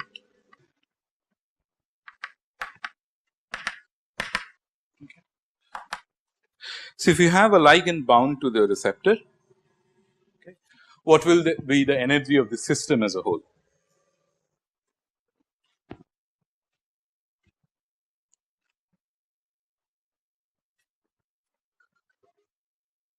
Yes. Or let us say, let us talk about this first. If no ligand is bound to the receptor, what would be the energy? L into epsilon solution, right. All my ligands are free in solution. I have L of these. So, L into epsilon solution. Now, if I have this bound state where one of these ligands is bound to the receptor, what will be the energy of that state?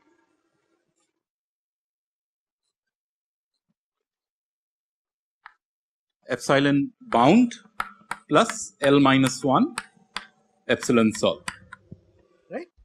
One of these ligands is bound, the remaining L minus 1 are in solution. Okay. Good. So, at least I know these two states, but there are many ways to get these states, right. So, if I consider in terms of these bound state and the free state, then I could say that what are the multiplicities of these states, right. What is omega b e to the power of minus beta e bound plus omega free e to the power of minus beta e free, right, where this E bound and E free we have calculated. So, what is left to calculate is this omega b and this omega f. Okay.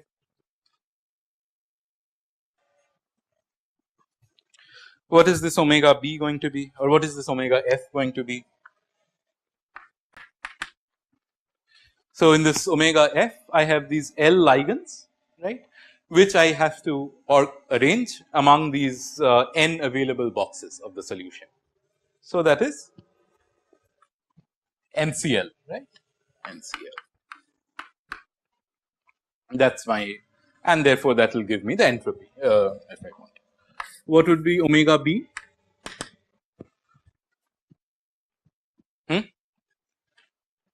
NC? NCl minus 1, right. 1 is bound, so that does not have any freedom anymore. You have the remaining L minus 1 ligands which are still in solution, therefore, NCl minus 1. Good. So, once I have that, I have this partition function in principle.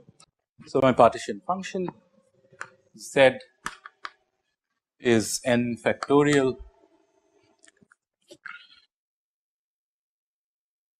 by L factorial n minus L factorial, that is the free. So, then e to the power of minus beta L epsilon sol, okay, plus n factorial by L minus 1 factorial n minus L plus 1 factorial e to the power of minus beta E b minus beta into L minus 1 epsilon solution, right. This is my full partition function. Yes.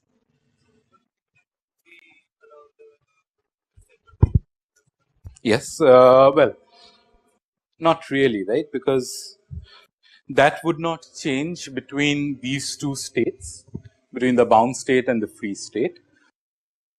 You would have some factor, of course, which would encapsulate the receptor mobility, but that would be the same here versus here, right. So, effectively it would not make a difference as far as this question is concerned.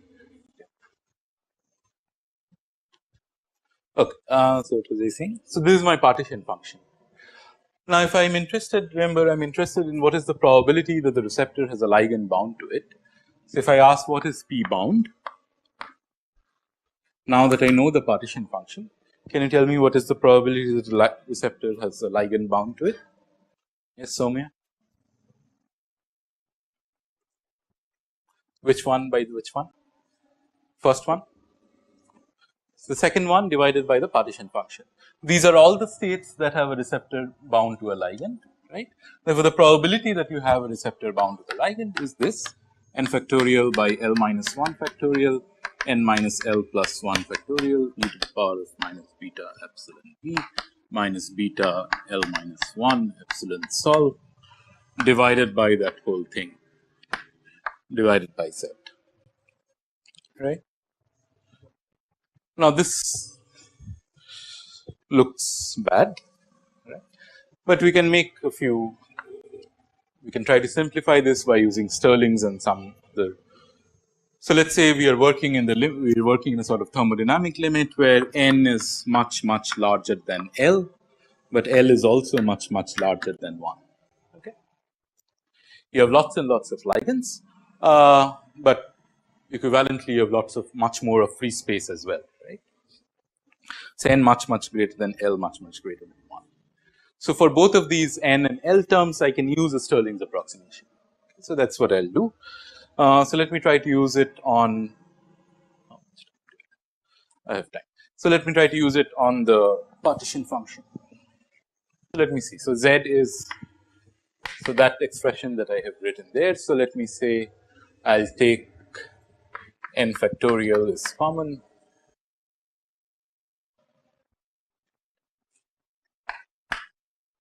L minus 1 factorial is common, and then n minus L factorial is common, right. N minus L factorial is common, and then e to the power of minus beta, e to the power of minus beta L minus 1 epsilon. So, okay. Really, let me just take beta L here and I will just convert that.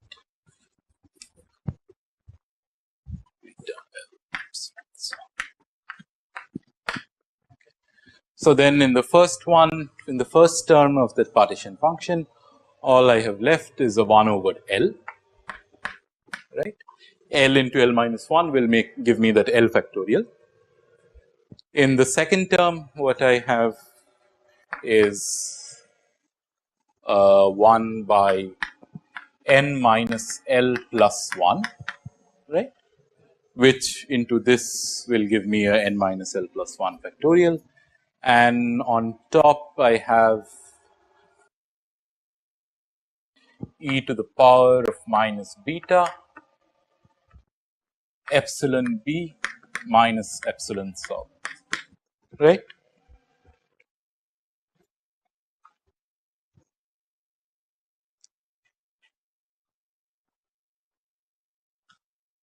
So, that this and this together gives me the L minus 1 epsilon sol. This is the minus beta epsilon b. So, let me call this as some delta E. This is the amount that you lower your free energy, that you lower your energy by a ligand when ligand binds to the receptor. So, let me call this as my delta, some delta E, okay, some delta E. So, delta E is epsilon b minus epsilon sol. Okay. So, this is so whatever is outside is outside. Let me see. It is n minus L plus 1 plus L to the power of minus beta delta E by L into n minus L plus 1, right. And what I want is, so over here was n factorial e to the power of minus beta L epsilon sol by L minus 1 factorial n minus L factorial. Let me pull this one outside. So, n factorial by L minus 1 factorial n minus L plus 1 factorial. Then what I am left with is n by L. So, n by L minus 1 plus 1 by L plus e to the power of minus beta delta.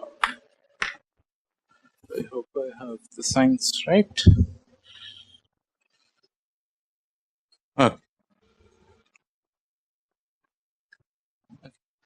Why I wrote it in this form is that ultimately I want to put that z over here. So, I just want to get the prefactor as the same, which is n factorial L minus 1 factorial n minus L plus 1 factorial, which is, and of course, I am missing this e to the power of minus beta L epsilon so. Okay. So now if I substitute, if I put this back over there in this P bound expression, I'll get rid of this prefactor completely. So P bound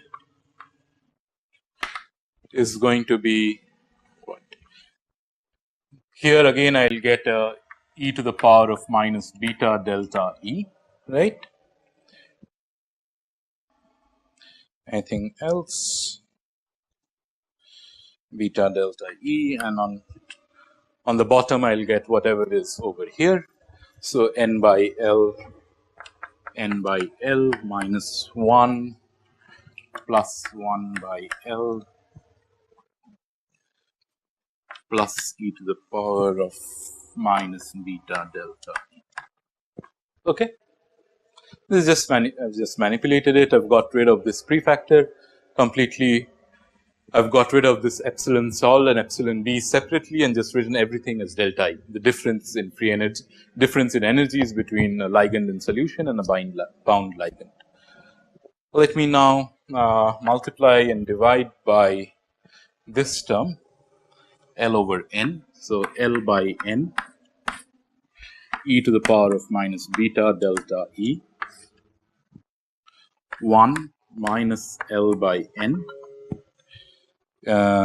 into plus 1 by n plus L by n e to the power of minus beta delta E.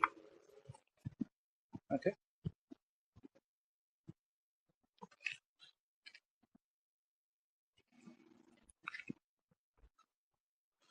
Now, because I am working in this limit that n is much greater than L is much greater than 1, let me neglect these terms in comparison to 1, right. L by n is a small quantity, 1 by n is an even smaller quantity. If I do this, so in this limit what I get is my P bound is a much simpler expression for this P bound, the probability that I will have a ligand bound to the receptor, which is L by n e to the power of minus beta delta E divided by 1 plus L by n e to the power of minus beta delta E. Okay. If you want to write in terms of concentration, the total volume of the box is of course n times V box. Remember each A was, so if I multiply and divide by V box and V box, okay, this is the concentration of ligands, the number per in the whole volume, okay, and same here V box, and let me say C, I call C naught as some concentration which is a reference concentration, whatever that is. And then this concentration of ligands C is nothing but the number of ligands in this whole solution n by V. Okay. If I want to write in this concentration language, I might have left it here, but if I want, since I asked as a function of concentration, if I want to write it in this concentration language, this is C by C naught e to the power of minus beta delta E by 1 plus C by C naught e to the power of minus beta delta.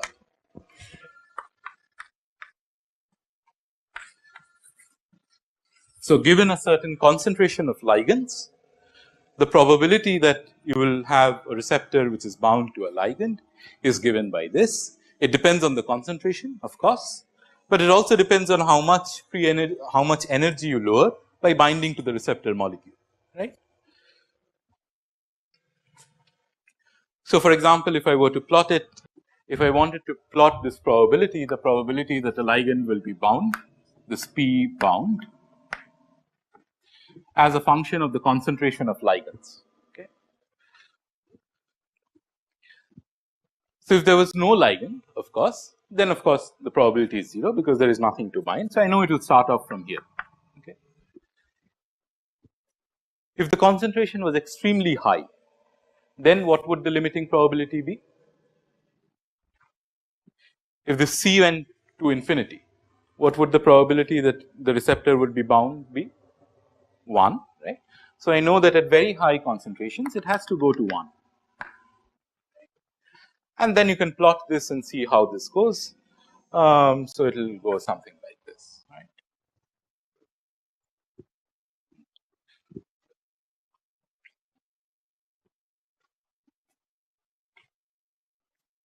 This is, for example, for some given value of delta E, let's say, let me call it delta E1.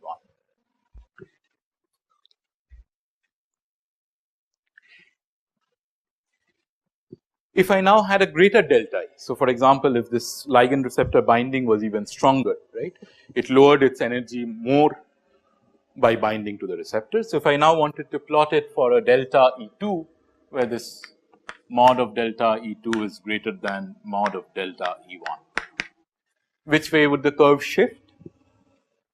Would it come below or above? Above, right. So if I wanted to plot it for a delta E2, then at the same concentration of ligands, you would get a higher probability that the receptor is bound. Okay. This sort of a curve has a name. This is a very famous equation for binding. It's called the Langmuir adsorption isotherm. It's called the Langmuir adsorption isotherm. Adsorption isotherm.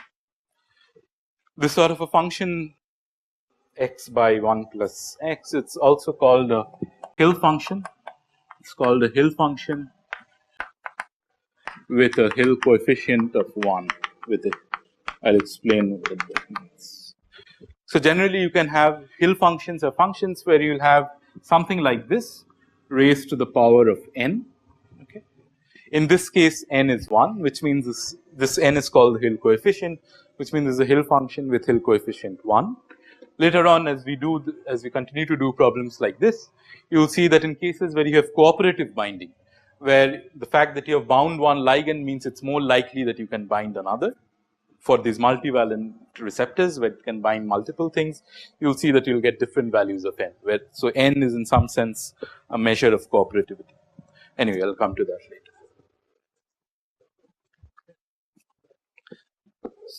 So that's the idea. So we have StatMech wise, we have done very simple things. Writing down this partition function and calculating the probability should be very easy. But at least from there, we have managed to get some sort of output, which tells me how this probability of binding is going to depend on the concentration of ligands, right? And this is, yes. It can only go till n, of course. Yeah, I mean, but n is going up to infinity, remember. This is the thermodynamic limit.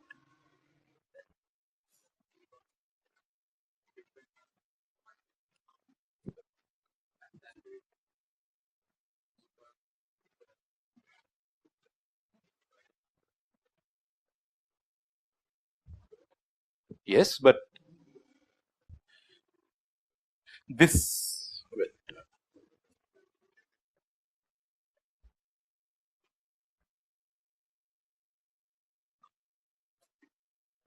to a certain extent, that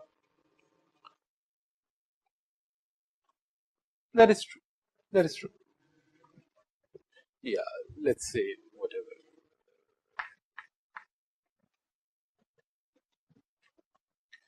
It will ideally depend. So if we look at these sort of p-bound plots, exactly what we were plotting, right? So this is exactly what we said. This is how the p-bound goes as a function of the concentration of ligands. These are for different values of delta E. The higher the delta E, so remember delta E, the sign will always be negative because epsilon B will be smaller than epsilon solution. But as long as so if the magnitude of this delta E is larger, so green, blue, then red, and that is how the curves will rise up. And in fact, this is indeed in many binding experiments, you can find curves like this. So for example, this was a drug trial where you were trying to ascertain the efficacy of two different drugs binding to a certain receptor molecule. This is in some pharmacological journal. And you will see that these drugs, this is the binding probability, the number of these complexes that you form, LR, L is the ligand, R is the receptor. as, so this corresponds to the probability of binding as a function of this ligand concentration. And you'll see that the curves look exactly as would be predicted by this. In fact, what you can read off to a certain extent, if you assume that this sort of approach is correct, from these curves you can read off what would be the value of this delta E, how much would the energy be lowered by the binding of drug A to the receptor molecule versus drug B to the receptor molecule. Okay. So, although this is a very simplistic approach, we have made many approximations. Even so, the overall the nature of these plots that you get from this simple calculation will often correspond to these binding experiments for different ligands and different receptors. Okay. Of course, what you will be getting out, if you were to get out a delta E of these experiments, you will not really get the exact delta E at a molecular level, but some effective delta E which is going to be represented within the approximations of this sort of an approach. Right.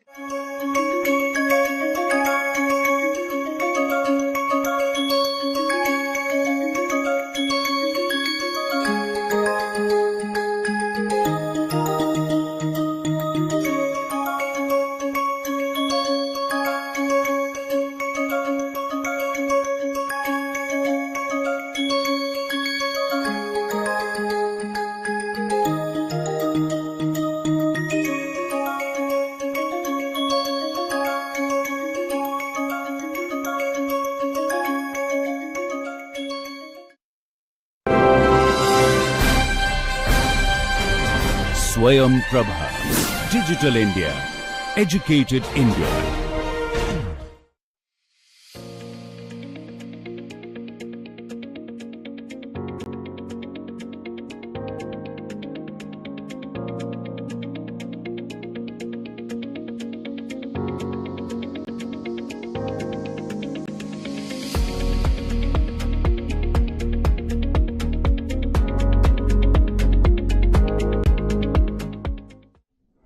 Hello, we will continue with our discussions on Ising model again. This time, of course, no approximation. We will solve the Ising model exactly in one dimension and also outline the results of the famous solution in dimension 2. So, just a little bit of recap as usual. What we did was that I basically showed you that there are systems, real life systems, where you can actually apply Ising model, and you can, for example, this model of beta brush can be mapped into onto an Ising model, Ising like model, by defining variables carefully and cleverly. And the phase transition in this beta brush, an alloy of copper and zinc 50-50 alloy, can be reasonably well predicted from the from mapping it onto an Ising model, where the states, for example, 1 and -1, or to begin with 0 and 1, are ascribed to the presence and absence of a particular say copper. If it is present, I will call the site the occupancy of the site to be 1. If it is occupied by zinc, I will call it to be 0, and so on. So, that is how first you have to set up these two levels, and then you have to map it in such a way that they can become +1 and -1. That is the most convenient way of doing it, because the solution of Ising model, you have already seen the S takes values +1 and -1. So, that is the trick that we used.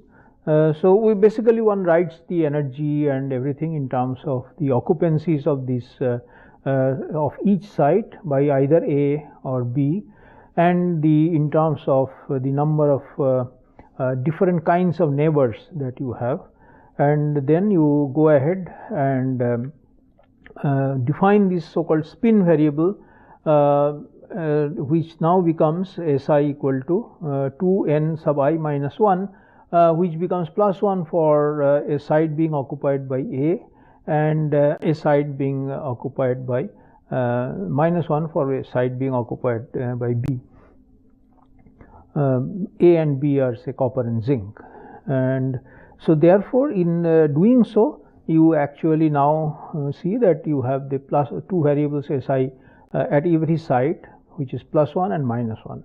And then of course the rest of the theory goes like this, and at the end of the day you can actually write a Hamiltonian, which is the energy of this, which exactly looks like Ising model Hamiltonian, and therefore you can calculate the partition function, and the partition functions of the two models will be equivalent. Therefore the free energies are equivalent, and without solving this you can actually guess almost all thermodynamics from this model, from this mapping.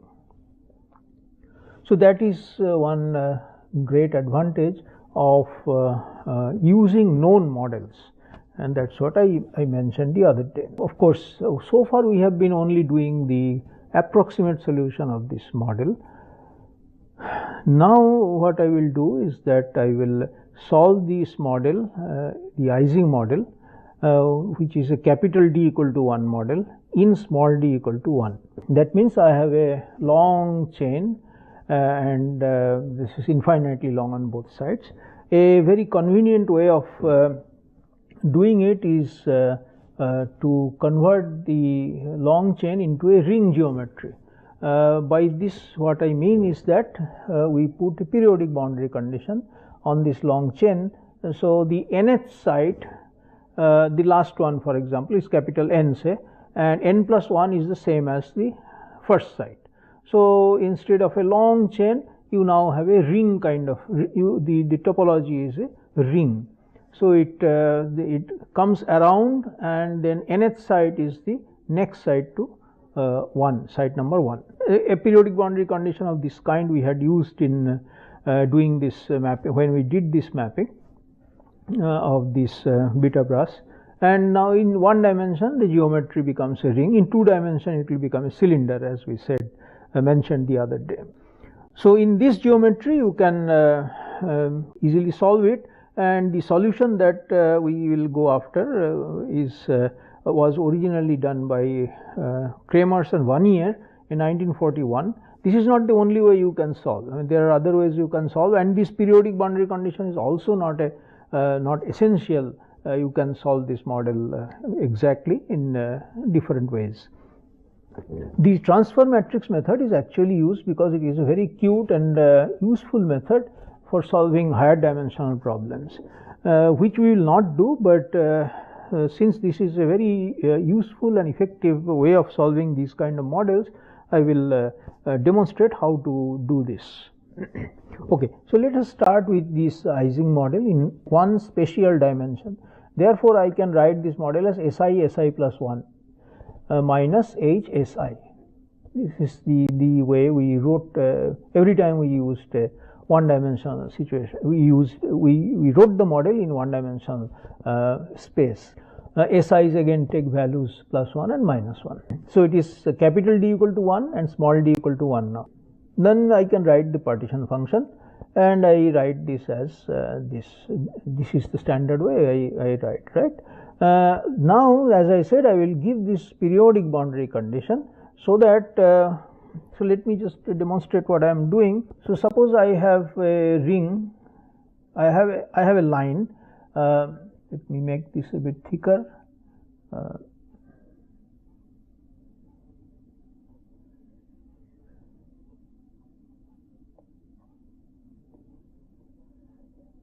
Sorry. So let me go to a new page. Okay. So suppose I have this line, and my spins are here. They can be any direction, and so on. And this line continues.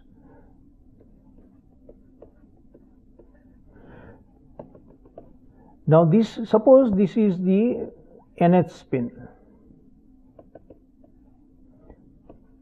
This is the first spin. What I do now is that I put a periodic condition. That means I claim that the n plus 1 site is actually the first site.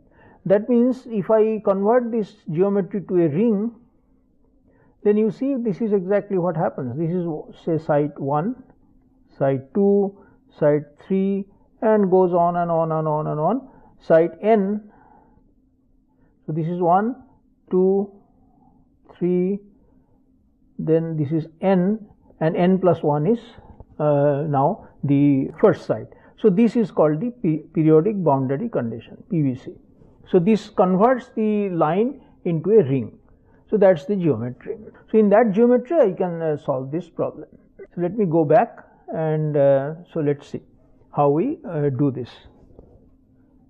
I write the partition function which is like this, e to the power minus beta beta e sub I, which is the energies, and this is this is where you put in these, and so this is beta times j times si plus 1 plus, now what you see what I have done here is that instead of writing my h beta times h times s1 plus s2 plus s3 plus s4, I have written h by 2 into s1 plus s2 plus s2 plus s3 plus s3 plus s4.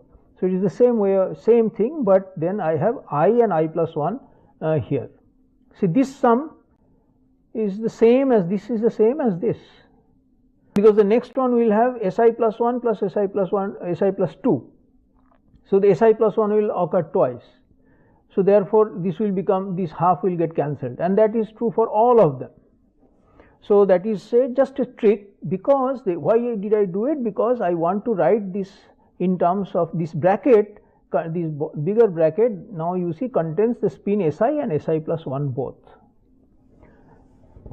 Now the transfer matrix is defined this way.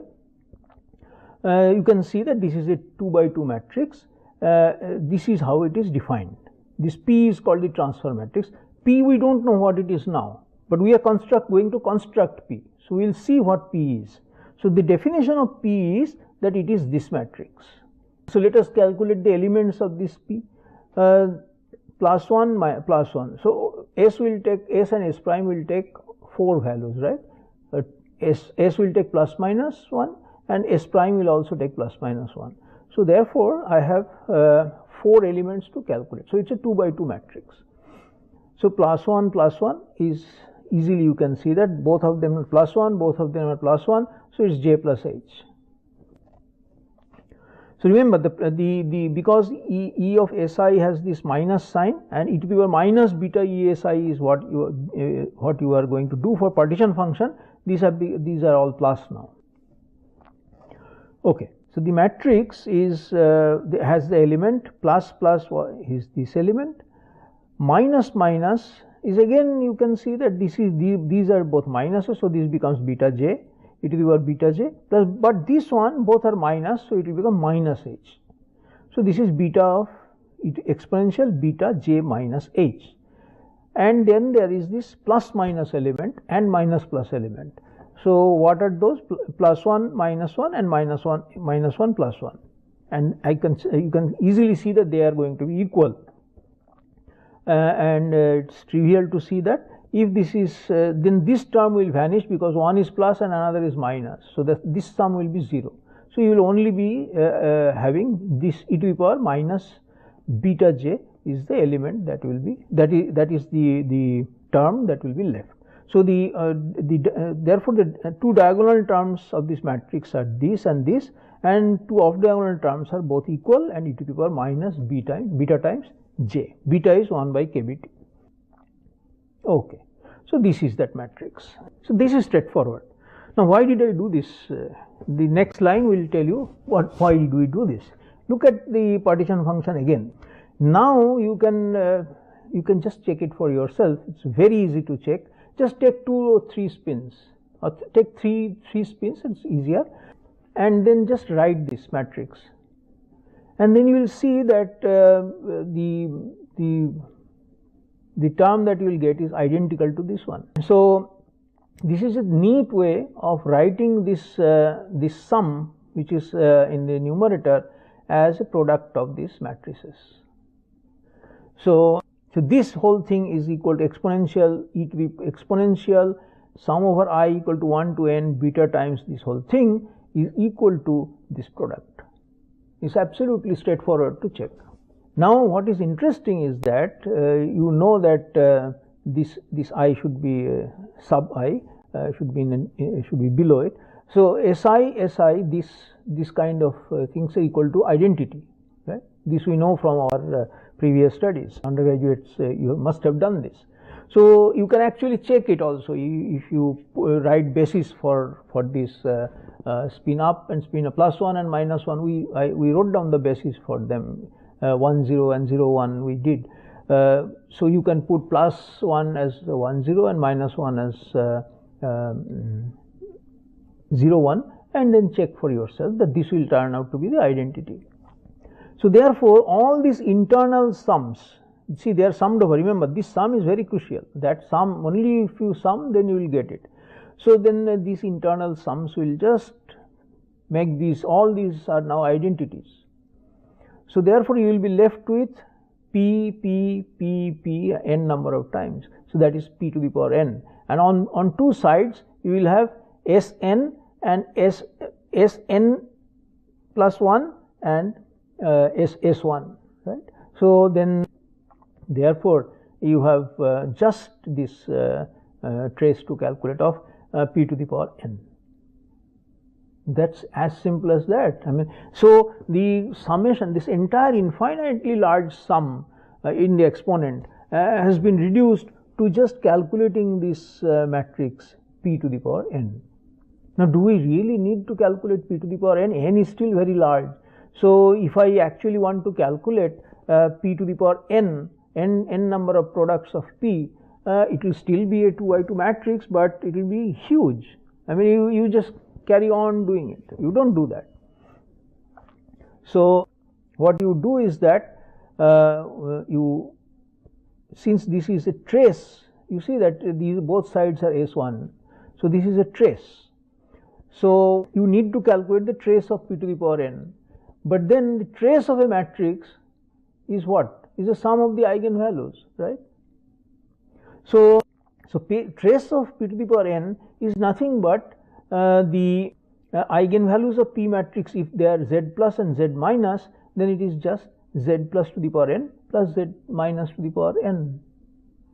So it's actually that you don't have to calculate the product of n number of these p's. All you have to do is to calculate the eigenvalue of p, which is a 2×2 matrix, and then just take to the power n and then to the power n. Why did one write plus and minus? Because one of the eigenvalues is, if they are not degenerate, then one will be bigger than the other, and actually they are not degenerate, and the bigger eigenvalue is called, larger eigenvalue is called z plus, and the smaller one is called the z minus. So the problem reduced to just diagonalizing a 2×2 matrix P, which is the transfer matrix. So that's the simplicity of this whole procedure. It's an incredibly simple way of doing this huge calculation. I mean, there are other simple ways also to do it, but you may find it in many in the net, in the books. So many places you will find other ways of doing it as well. But this is something that is historically extremely important, and it actually was used for different models. Okay, so we can calculate now the eigenvalue of this matrix, two eigenvalues, and they turn out to be these two. These are the two eigenvalues. Plus this plus minus will give you two different values. This is much simpler than calculating p to the power n. Okay, now you want to calculate the Helmholtz free energy per spin, and so therefore you will do this. Basically F is equal to minus kBT log Z, and divided by the number of spins, you will get per spin, and therefore this is basically limit n going to infinity 1/n log of z plus to the power n plus z minus to the power n. Okay, so that is as simple as that. The free energy which is per spin is therefore minus kBT by n log of z equal to, now here I have written only log of z plus. Why? Okay, so let's go back one step. What did I do here? This is where I was, I said that the limit n going to infinity 1 by n log of this plus this is my free energy per spin. Let us go one more step. Just take common z plus to the power n. So, therefore, you have this relation. Now, z minus by z plus, this quantity, since z plus is greater than z minus, this quantity is less than n. Now, less than n quantity to the power n, where n is enormously large, it is a thermodynamic number, that will be 0 almost, it is like minuscule compared to this 1. So, therefore, I can safely neglect this term. Any term which is less than 1, if you take say take 0.5 to the power 2, how much is it? 1/4, right? So, it will keep on decreasing. 1/4 to the power 2 is 1/16, and so on and so forth. I mean, by a few powers, it will be negligibly small. So, therefore, you just neglect it, and you keep only this term. And then this, of course, z plus to the power n will come out and cancel this n. So, therefore, you have only log of z plus, that is it, in the limit of n going to infinity. So, therefore, our free energy is just this term, and all I have to do is to take different derivatives of it to get, see, if I take a derivative with respect to h, I will get magnetization and so on and so forth, minus negative of magnetization and so on. So, I basically, so this is what it is, del f del h, 1 by n is per spin and minus here, and this gives me the magnetization. And what is interesting is that now it is an exact solution, there is no approximation taken. Remember, we got in mean field theory, we got a finite Tc at which it is a finite temperature at which magnetization became non-zero. But now you see, for h equal to 0, which is of course the limit you should take to see if there is a spontaneous magnetization, you see that it is always 0, m is 0. You can just take the limit here and see that this is true. So, this Ising model in one dimension has no finite temperature phase transition.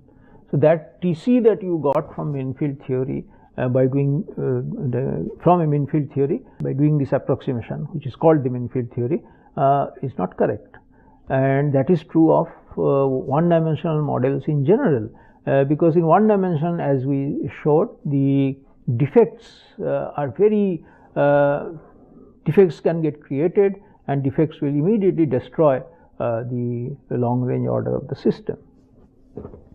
And the entropy contribution from the defects overwhelms the energy contribution from the energy, the ground. So, it will be more than the energy contribution coming from the defects, and then defects will proliferate. I mean, it is much more favorable because entropy has a negative sign in the free energy, F equal to U minus Ts. Then once the S starts growing, there is very difficult to stop it from growing. And we showed that it scales as log of n, and therefore, as n becomes larger, you will have no way of stopping the defects from proliferating, and therefore, that is the physics underlying it, and mathematically you see that the exact solution reproduces that result very correctly. This is exact. You can find other thermal properties of this system, which is the internal energy, the specific heat, entropy, all of these can be calculated easily. They are just derivatives of the free energy. And here is the plot for all of them. These are all exact. Again, I am harping on it because this is the exact result. At zero field, this is what how they look like. This is the free energy normalized by J per spin, and T also is normalized by J. So, this is the normal way of doing things in physics, that we convert things into a dimensionless quantity. And in the Ising model, for example, without the magnetic field, there is only one energy scale, which is J. So, normalize all energies by J. This is when you write temperature, you actually mean kBT. So, that is the energy divided by J is dimensionless, free energy divided by J is dimensionless.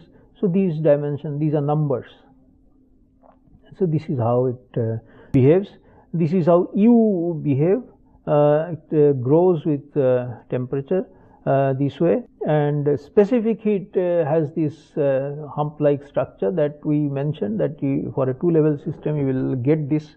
It is inevitable almost that it will rise and then fall, and then the entropy, of course, as you increase the temperature, entropy will keep on increasing, and then it will saturate, because the maximum entropy is how much? When every site is equally probable to be up or down. That is the maximum number of states you can have, and that is 2 to the power n states, because each site has 2 states possible, and n such sites. So 2 into 2 into 2 into 2 n times. So 2 to the power n is the maximum entropy that you can have in a system of spins which are almost free. Right? If every spin is free at very high temperature, they behave like free spins, and therefore you will get the entire entropy, and it will saturate. That will be the maximum value. So that's the result of 1D Ising model, exact result. It is an extremely important result. It is kind of one of the first models to have been solved exactly. It's an interacting model. Remember, it's not a non-interacting model. It's an interacting model which has been solved exactly. The next step was, of course, the same model, which capital D equal to 1 again, but small d equal to 2. So in 2-dimensional space, you are solving the Ising model, and this is the geometry. For example, you have a square lattice. Say this is a square lattice in which you can put the spins, and then you can try to find out the solution, again the exact solution for this. Mean field theory will again give you the same result, a finite TC. The number of nearest neighbors times j, that kind of scale will appear in your if you do a mean field theory with an exponent m exponent equal to half. Onsager did a remarkable job, as we mentioned earlier. It's a seminal calculation, and one of the greatest theoretical achievements in statistical mechanics, and he exactly solved this model.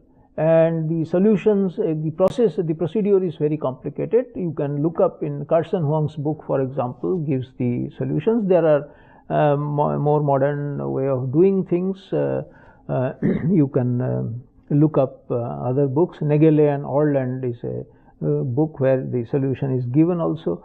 There are many other places you will find solutions in other ways too. But Carson Huang is one place where you can see how the original solution was done. That's the Statistical Mechanics by Carson Huang. The results are these, that KBTC, the TC value is basically this, which is 2.269185 times J. So 2.269 is what people remember, and this is what everybody benchmarks his or her calculation by fitting, by first checking that how close to this value you are getting if you are doing an approximation. For example, if you are doing Monte Carlo calculation, this is something you check. The partition function again is some lambda to the power n, similar to the previous case, the one-dimensional case, and that lambda has this complicated form which he exactly obtained. So the results are these, that the specific heat has a singularity, but that is logarithmic. So that's a very important consequence of this exact solution. The 2D Ising model has a logarithmic singularity in the specific heat. The magnetization scales as Tc minus T to the power some power, but that power, remember in the mean field theory that beta is half, but here the power is 1/8. That is the exponent. So then in 1952, C.N. Young actually worked out the phase transition corresponding to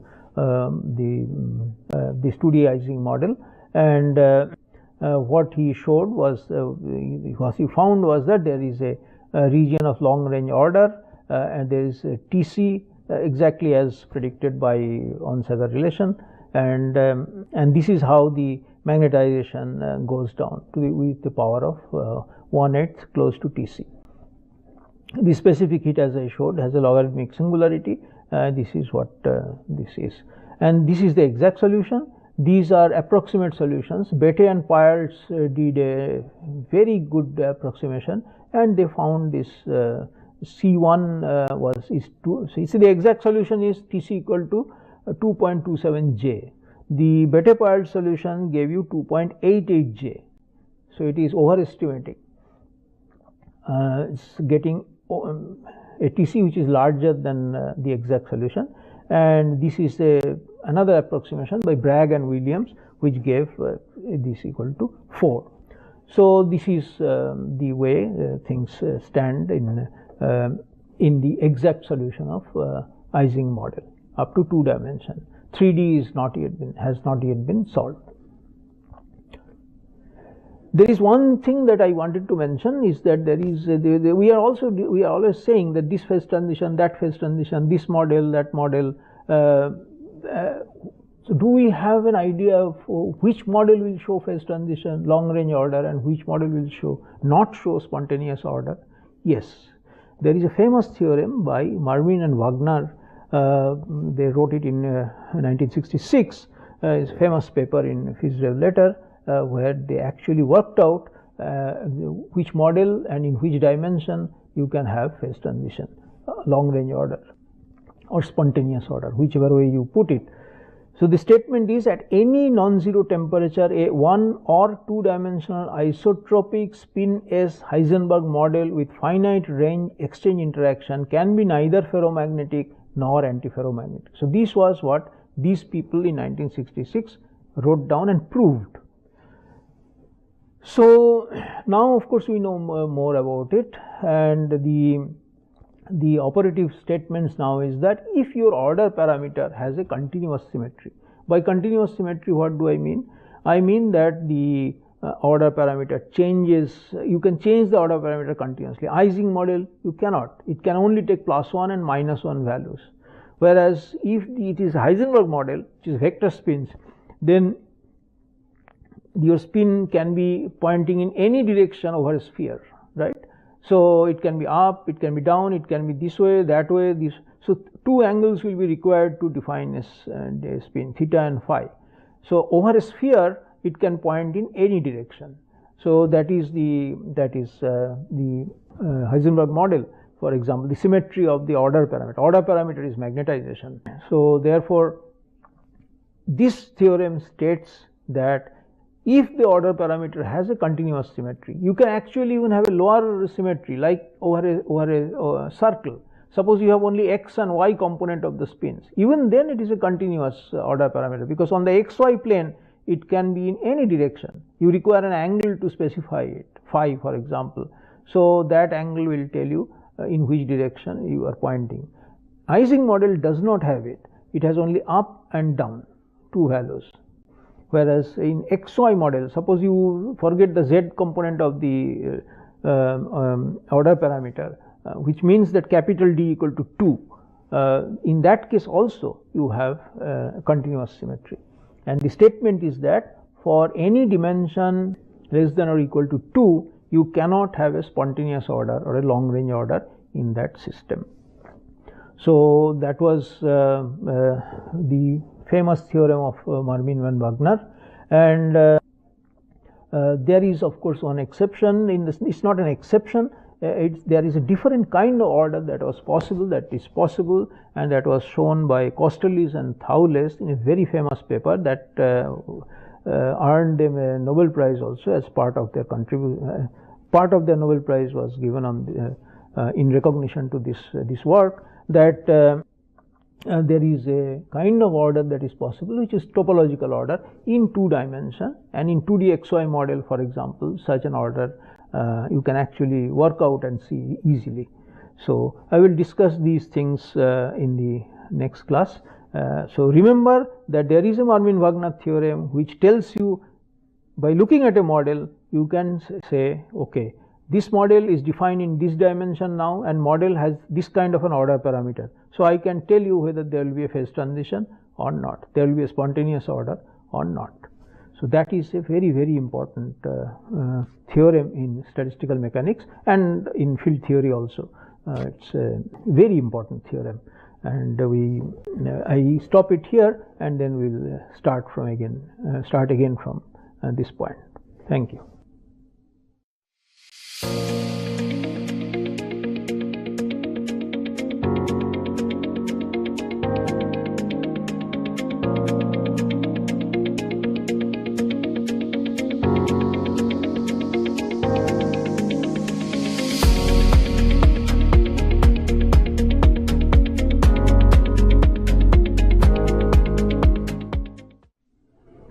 Welcome back. I promise you that today we will be leaving Ising model, and but not models, but because in the magnetism, theory of magnetism and understanding of magnetism, these models play an extremely important role.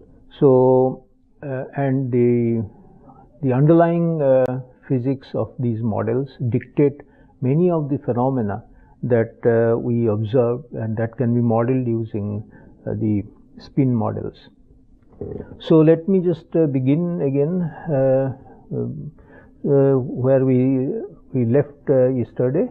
The exact solution of Ising model is what we have been doing, and I showed you how to do it in one dimension, and in two dimension, of course, I could not show you this the method, but the results were shown. So that is those are extremely important results. Then I started discussing about a very important theorem called Mermin-Wagner theorem, which was proposed proved actually in 1966 to show that if you have a continuous symmetry of the order parameter, then there is no phase transition or long range order in dimensions below 3, that means 2 and below. So before I endeavored to go into this theorem and its ramifications, let me just go back a little bit into Ising model just to show you, just to make a recap of the extremely simple but instructive solution that we did in 1D Ising model, which was writing down the partition function as a product of these matrices, and I told you to work out some of these elements. If you have not done, let me just show you one at least as to how to do it. So as I said, the e to the power beta j s s prime plus half h into beta s plus s prime. So this was the matrix, and this I want to evaluate, say between +1 and -1. So plus, or say +1 and +1, +1. So both are on the s and s prime are both up. So in that case it will be beta j into 1 plus half h beta, half beta into h. S plus s1 is 2, so that cancels with this. So e to the power beta j plus h. So that was this element. Similarly, you can calculate +1 p -1, which is e to the power minus beta j, and then s plus s. This will cancel each other. So this is all that you will get. So if you remember this matrix S P S prime, then this matrix is what I am calculating, and look, the plus and minus is so let's see to the power so here, for example, so this was the matrix I am calculating, right? SP matrix elements are defined this way. So you can see that these are the elements that were shown. And then what we did was that we argued that the matrix then This is the matrix therefore, and then you can write it in this fashion, and then by using this this relation here you can just write identities for all these internal these ones, these products, and therefore finally you will be left with only p's, n number of p's, and then S1 on both sides using periodic boundary condition, and that is just the trace of p to the power n. So trace, you know how to calculate trace, and you don't need to calculate it here. All you do is that you just diagonalize this matrix, then find the two eigenvalues, and the trace is just z plus the two eigenvalues raised to the power n, sum of them.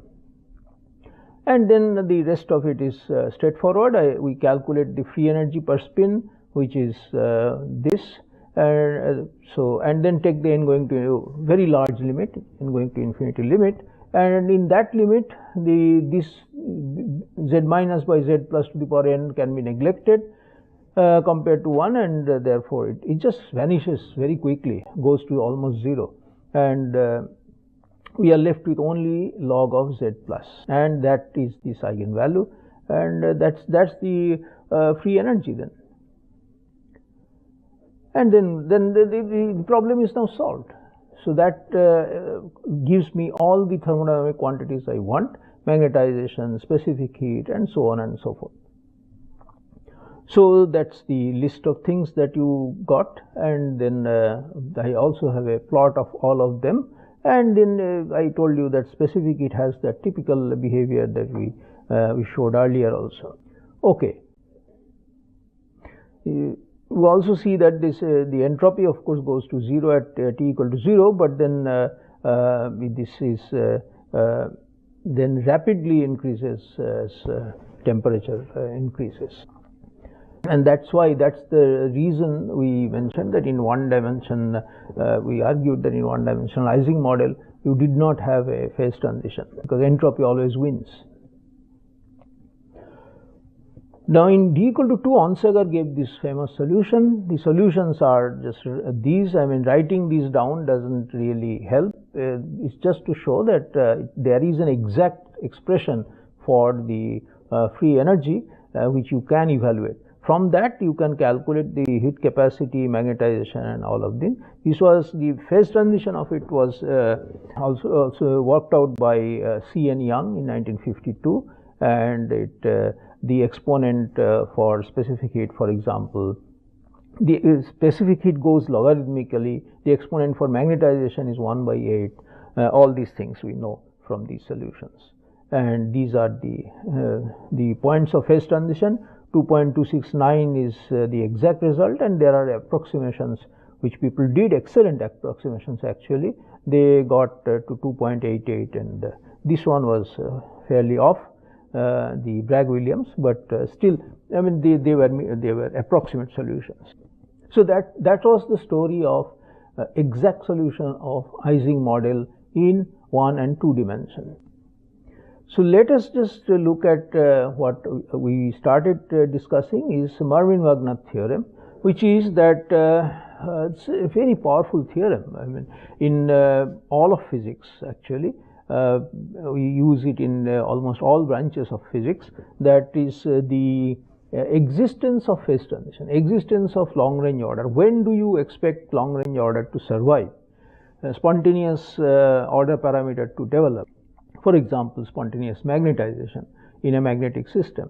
The answer was given in 1966 by this statement of a paper: at any non-zero temperature, a 1 or 2 dimensional isotropic spin S Heisenberg model with finite range exchange interaction can be neither ferromagnetic nor antiferromagnetic. So this statement was about spin S Heisenberg model, but it actually can be extended to all models with order parameters with continuous symmetry. So models with continuous symmetry like what?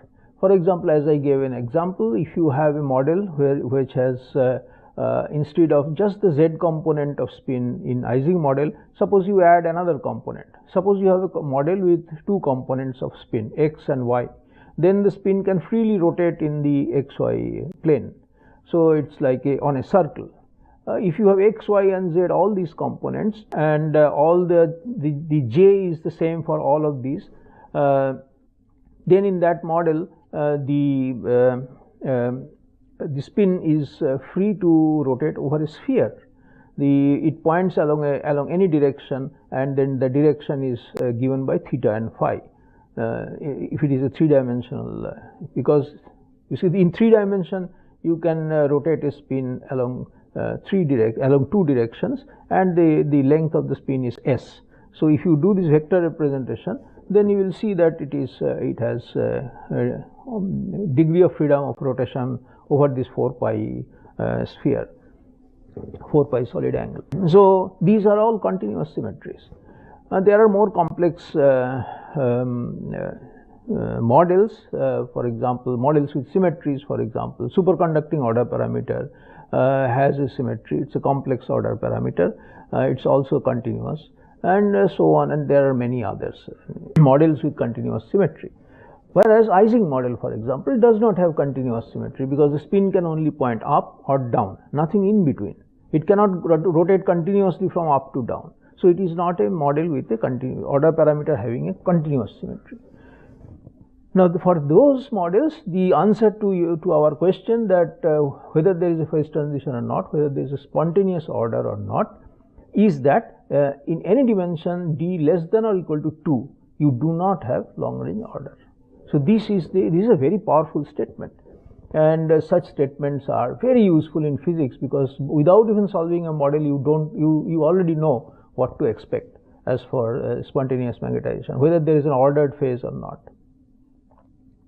There are many arguments that go, because the proof of this is given in that paper, and it's not something that I can do in the class. It's a fairly technical proof, but there are physical arguments as to tell you why this happens. And one of these is that, suppose you have this one-dimensional chain where the spin can rotate from up to down continuously.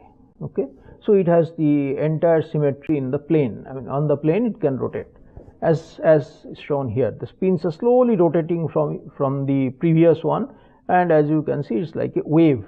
So this is like a wave with a period which is L, which is the size of the system. So it's a very, very slow rotation, and that rotation, if you call gamma, then you can easily see that S dot S is basically a cosine of theta I minus theta j, and Si dot Sj is just like theta I minus cos of theta I minus theta j, and therefore the cos of this angle basically. So this is cos of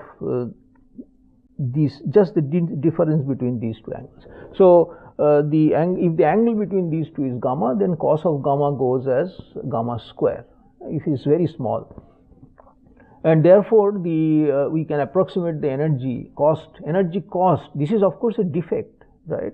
Remember, it is an excitation, and therefore it costs energy. And how much is that energy? Per this angle, it will be gamma square. So I can sum over all these gamma squares, and how many of these are there? There are n number of such spin, and n is proportional to L. N and L are just equivalent here because it's a one-dimension system. So there are. So I can write n into 4 pi square by L square, and since n is basically L, the energy is 1 over L, right? So therefore you can see that as L becomes very large, the wavelength of these modes that you are generating become extremely large. That means the angle becomes very, very small. This costs no energy almost. 1 over L goes to infinity, makes it almost 0. So it costs 0 energy to excite these modes, and therefore these modes will get excited at any finite temperature, and the order will be destroyed. So it's a very similar argument that we gave earlier. So this is the physics behind what happens. You can extend it in 2 dimension and 3 dimension. In 2 dimension, you will see that is constant. It does not scale with L, so it is still a constant number, and turns out you can still not have order here. These modes will get excited, and in d equal to 3, this you can see that the energy scales with L. So it costs now energy. If L goes to large, this will be large energy. So it is not going to be easy to excite these modes. Therefore, in d equal to 3, you will have a chance of getting a spontaneously ordered phase. These excitations are hard to come by, and then they will not destroy the order. So a long range order is allowed. So this is basically the physical way of looking at this. There are more complex way of doing things, and this is another, for example, that people give these arguments for to show these a little more technically, but it's the best thing is of course to look at the proof, but that's, as I said, it's fairly technical. But the other way to look at it is, again, this gives some physical insight, is that because of these excitations that you generate, these low energy excitations that are available, how much does the magnetization reduce? Now you can actually do that calculation, right? Suppose if you have a model with a continuous spin rotation symmetry, then it is known that the excitation has a spectrum which goes as epsilon goes as k to the power some s. For example, in the Heisenberg ferromagnet, it is s equal to 2. Then you can actually calculate the reduction in magnetization from its saturation value. Suppose it is ordered and its value is some m sub s, saturation value, and at any finite temperature you want to calculate how much does it get that magnetization, the saturation value, from the saturation value the magnetization gets depleted because of these excitations. And that depletion is given by delta m, and as you can see that this is basically the phase space. In d dimension, the phase space is proportional to k to the power d minus 1 dk, right? I mean, just think about in 3 dimension 4 pi r squared dr, so r to the power 2, which is d 3 minus 1. So therefore this is the kind of integral that you will, and these excitations turn out to be bosons, and therefore you need a Bose function to take care of the statistics. Anyway, if you do that, this is the integral that you will get with some prefactors.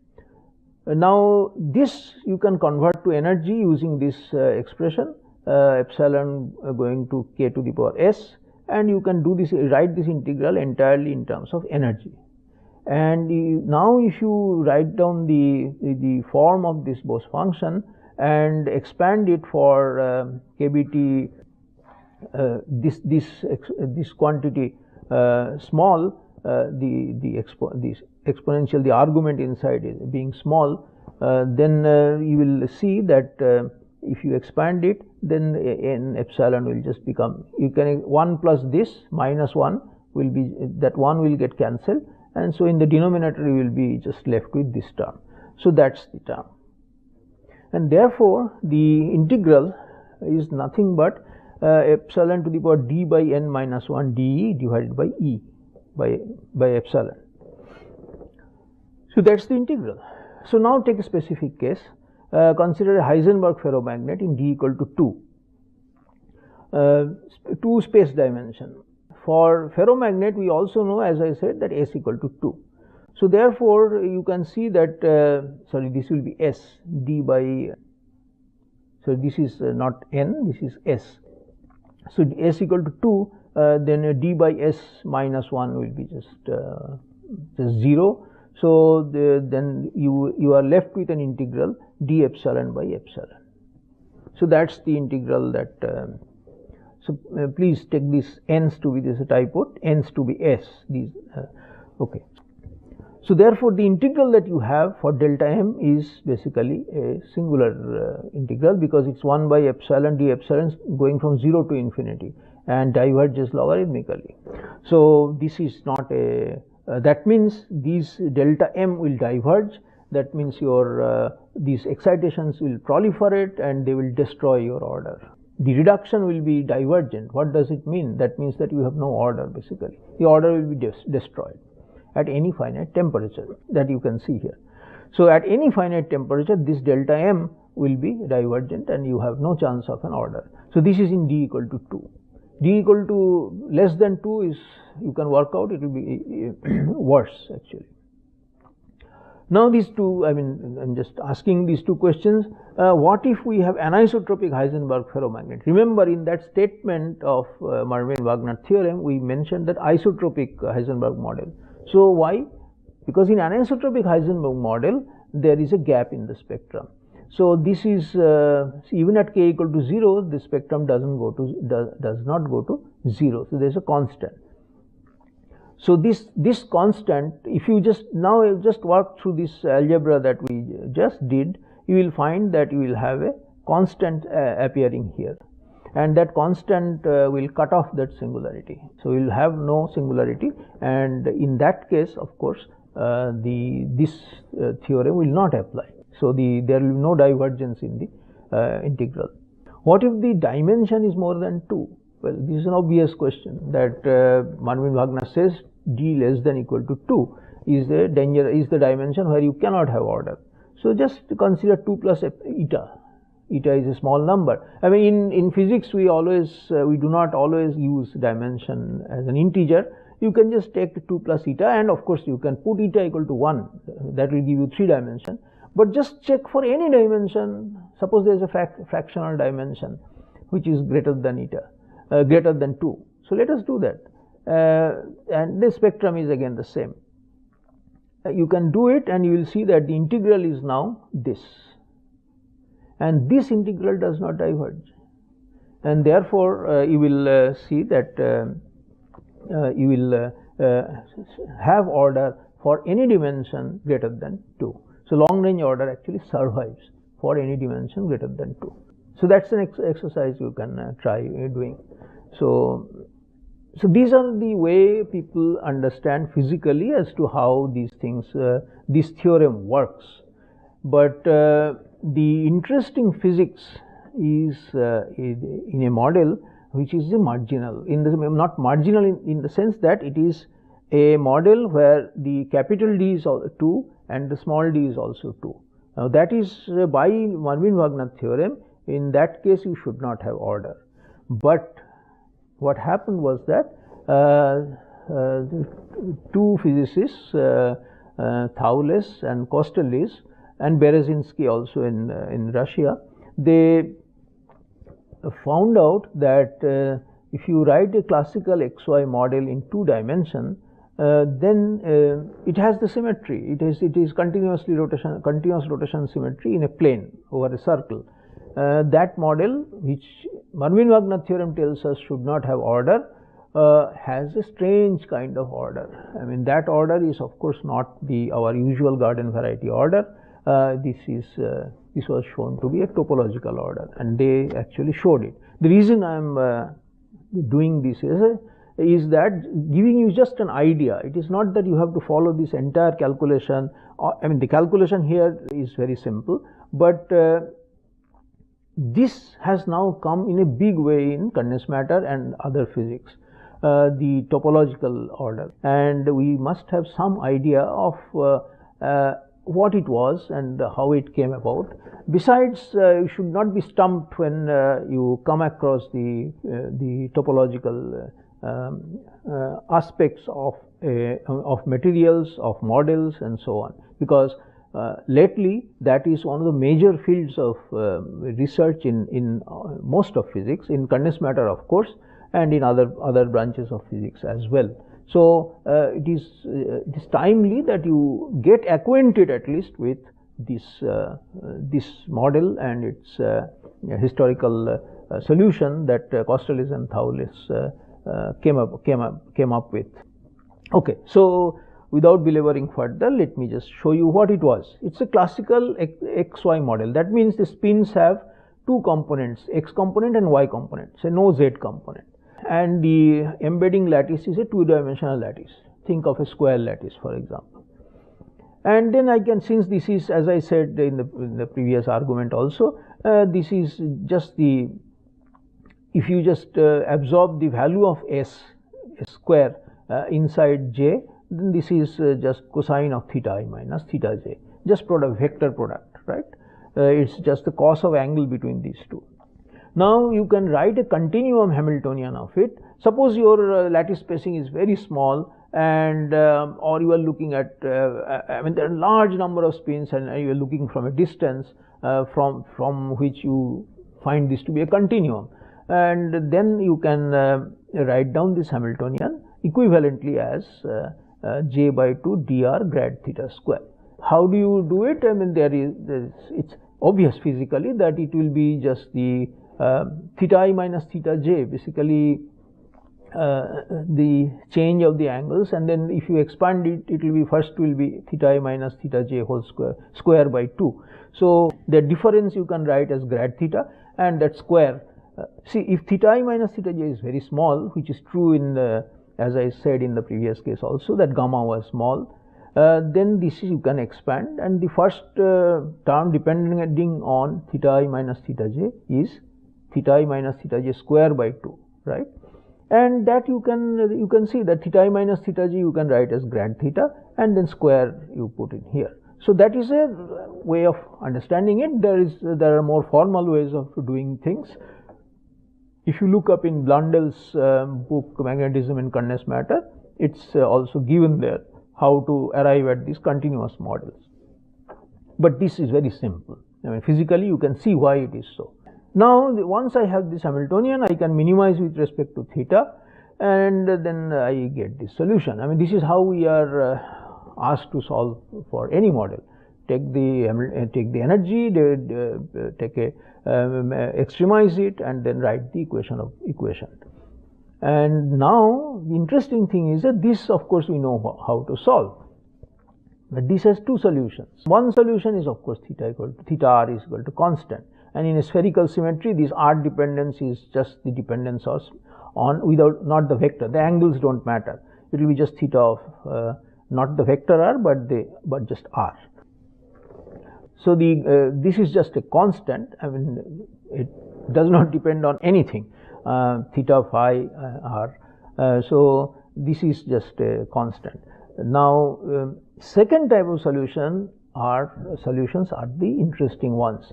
These are vortices, and the figure 1 is this one actually. You can see that this is the kind of solution that we are referring to. These two red dots, you can see how the spins are going around them. So let me just do it, and then I will come back here.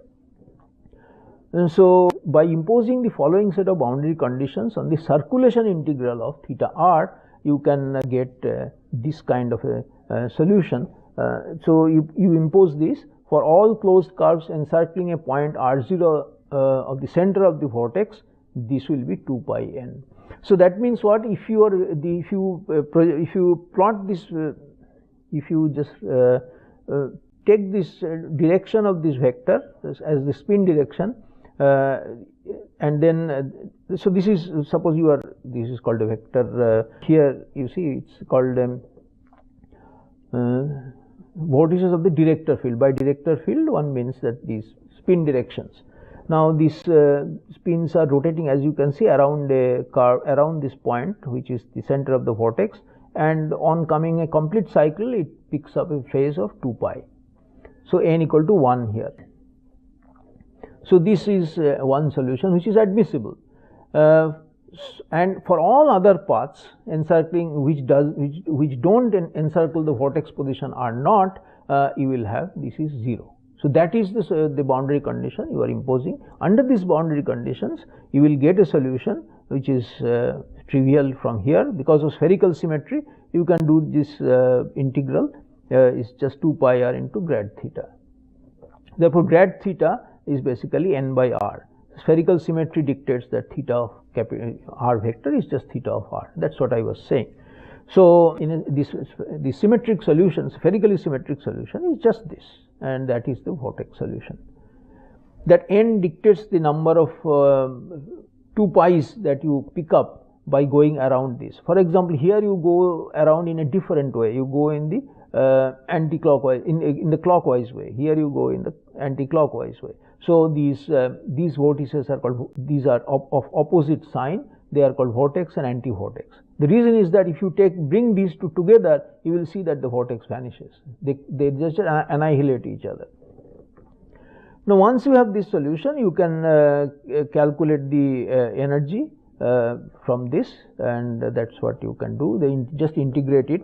Remember, you have to put a cutoff size of which is the lower cutoff, which is the size of the vortex typically, and L is the size of the system. So that's the energy, that vortex energy over the ground state.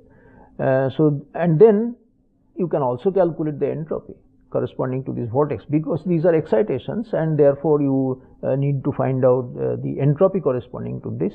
And the entropy is basically how many vortices you can put.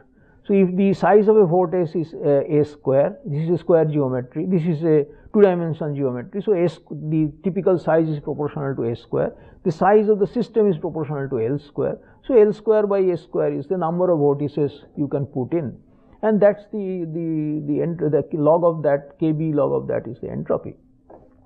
So therefore you can calculate the free energy of one vortex, which is right. So which is this. See, the entropy is this, because if the size of a vortex is A, then there are how many ways you can put it in here. Then in an L square area, you have to put a vortex of S square area. So there are L square by S square places you can for these vortices. So that's the way to calculate the entropy. That's the entropy. I mean, this kind of arguments appear in many other places where you have a vortex, and the vortex has a size, and then you have to put that vortex in that the size of the system. So the size of the system divided by the size of the vortex gives you the number of ways, and that's the log of the kb log of that is this. For example, if you have solved in quantum mechanics the problem of an electron in a magnetic field in 2 dimensions, in a perpendicular magnetic field, similar arguments are used there to find the degeneracy of the state. So anyway, so once you have that, the free energy turns out to be this, and now you see that there is a term which can be positive or negative, pi j minus 2 kbt. So this, when 2 kbt is equal to pi j, denotes something. What does it denote? If you have pi j is less than 2, so if t is less than pi j by 2 kb, then the free energy will diverge to plus infinity, because this will be positive. At temperatures the other side of it, which is t greater than pi j by 2 kb, the system can lower its energy by producing vortices, right? So therefore this denotes the temperature above which the vortices will just proliferate, and sort of vortices will be easy to produce, and then they will be just like free vortices going around. So in reality, it is not single vortices of the same sign that proliferate. See, here we have used the argument of a single vortex, but this is not the way it happens. There are vortices of different plus and minus signs all appear, and this temperature actually denotes the temperature at which the vortex and anti-vortex binds. So below this temperature, what happens is that the large vortex pairs, which are bound together for temperatures below T, this temperature, which is called TKT or KBT sometimes, Kosterlitz, Berezinski, Thouless, or here it is KT, Kosterlitz, Thouless, they unbind, they are bound together, bound below the temperature, and they become unbind and move around freely at TKT. Above TKT they become free. So this is a collective effect. I mean, this is not a single vortex effect. And also remember, we have not taken into account that the vortices can interact with each other as well. So those energies are not considered here. So, but this is a very simple way of looking at it, very simple theory, in which you can see that there are possible solutions which are vortex solutions, and these vortex solutions can lead to a temperature, and that temperature designates the kind of transition. This transition is a topological transition, of course. That transition is from unbinding to binding to unbinding of these vortices, and this was a remarkable work, and as I said, it is part of the Nobel citation, and this is now led to this spawned is a huge subject which is very important in condensed matter physics and statistical mechanics and of course in field theories and so on. So this is in almost all branches of physics. These topological aspects of models and real systems are now being studied, and this is one small example. This is where it began. In reality, this model was shown to have a topological kind of transition, and it's just an aside I wanted you to get acquainted to, because you will encounter this in days to come when you get into advanced physics and start doing physics research. You cannot escape, and this is an exciting, interesting new theories that have come up and new physics that has come up from this, and this was sort of a beginning. Thank you.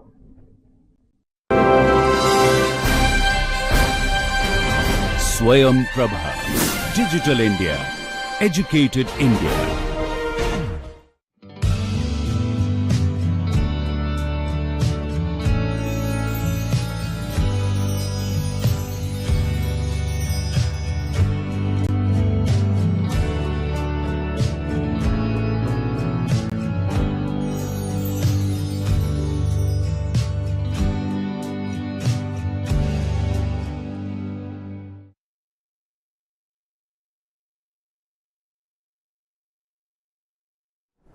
In the last section, we looked at some examples of constraint systems, and we also looked at the classification of constraints. Now, in this section, we are going to introduce the notion of configuration space and generalized coordinates.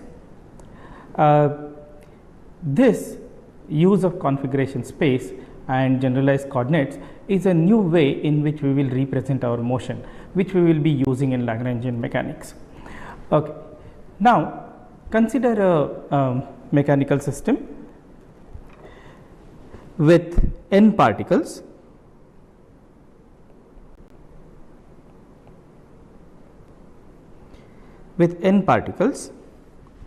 whose position vectors are given by r1 vector up to rn vector, and the corresponding coordinates are given by x1, y1, z1, and similarly all the way up to xn, yn, and zn. Okay. So, there are 3n coordinates, and I will denote small n, which is 3n, and this is in fact number of degrees of freedom of this system. Now, what we are going to do is this: we are going to shade this vector notation, and we are going to stick to only coordinate form. This facilitates again in the Lagrangian mechanics. Now, it would be useful if I instead of using x1, y1, z1 kind of notation, if I use the same letter for all coordinates, that would be of course nicer, and the equation of motion becomes very compact. So, I am going to relabel or redefine new labels as u1 as x1, u2 as y1, u3 as z1, and then u4 is your x2 and so on. So, finally, your un becomes z of capital N. So, z coordinate of the last particle. So, there are 3n coordinates which I will put it in the n tuplet as u1 to un. Okay. So, the relabeling of the coordinates as u1 to un represents all the locations of all the particles. Basically gives you all the coordinates of the all the particles. Now, by the word configuration, what I really mean is if I know the location of each one of those particles, then of course I know the configuration of the system, okay? And the entire information of this configuration is in fact included in this n-tuplet there. So, instead of thinking of the motion of n particles in 3 dimensions, now I am going to think of a small n dimensional space, that is basically 3n dimensional space.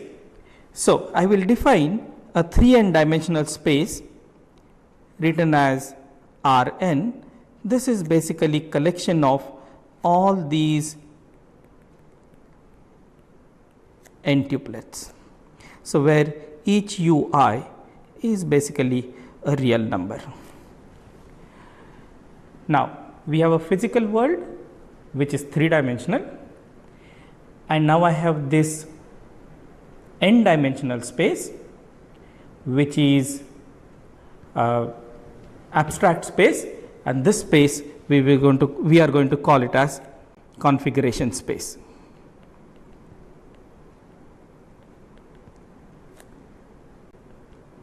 So, this is a configuration space of the entire mechanical system.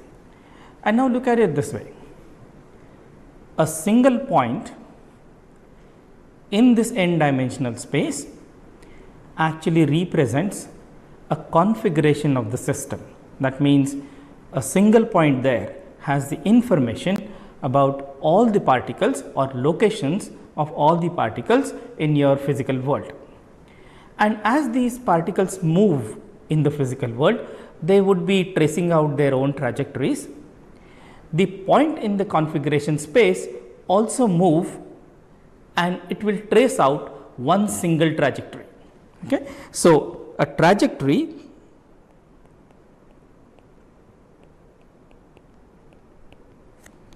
in configuration space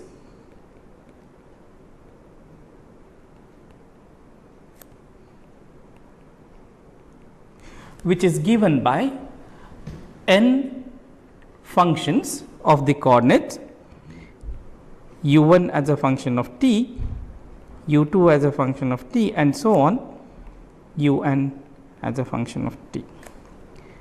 So, this is the motion of point in the configuration space, and this in fact tells you about all the individual trajectories of all the particles in the real world. Now, we should not be confusing between the two words trajectories. We have individual trajectories of all the particles in the real world, and also we have a trajectory of the entire system. So, remember, we will be often using a nomenclature like this, a trajectory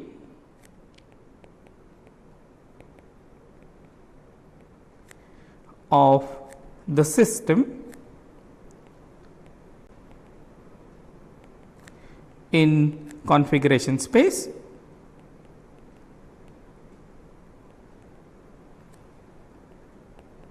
and as opposed to there are of course trajectories of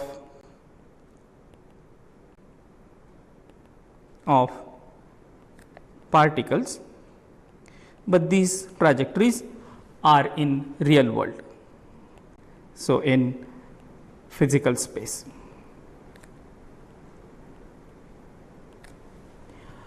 Okay. Now, what I am going to do is the trajectory of the system, very commonly you will find in many books, is also called as C trajectory, or it is also called as path, both in configuration space.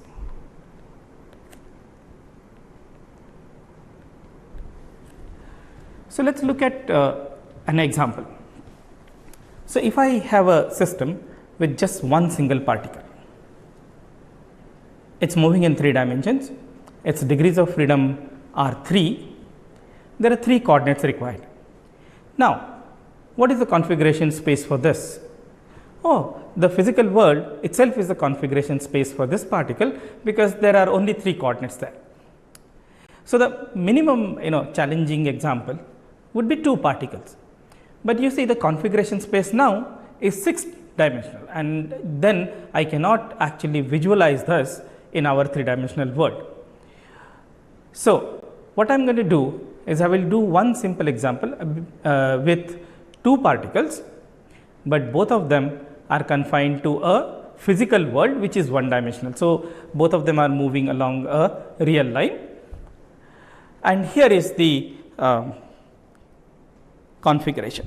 So, now in this example, I have these 2 particles. There is a blue particle whose coordinate is say x1, and a red one whose coordinate is x2. And of course, in our nomenclature, I will call this as u1 and call this as u2,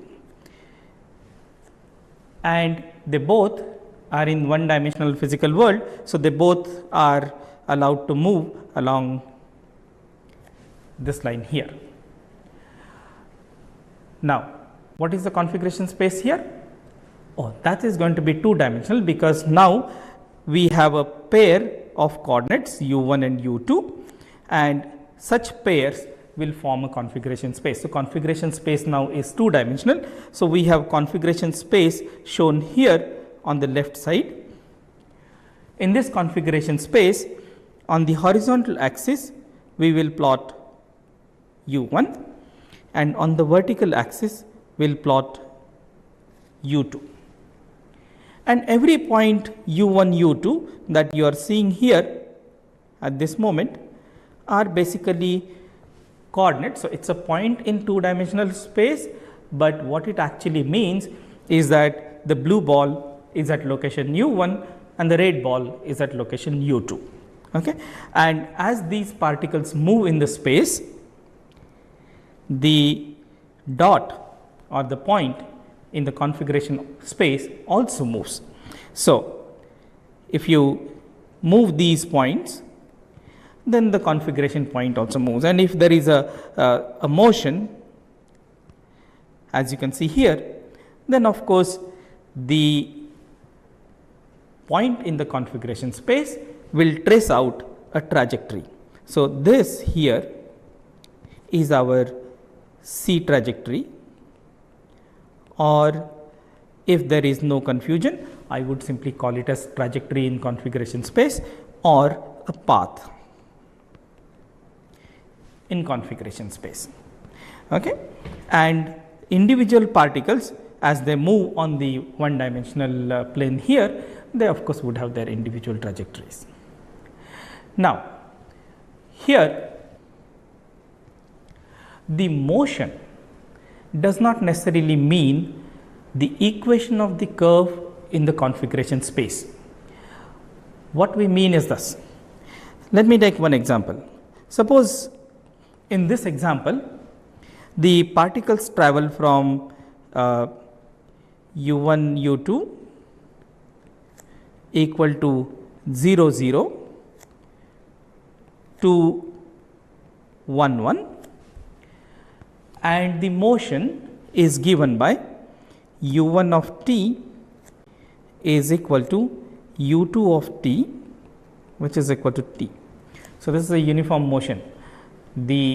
Both the particles are together and they are travelling along the line with uniform speed. Now, the equation of the curve that will be traced in the configuration space is actually simply, so I will call that as equation of curve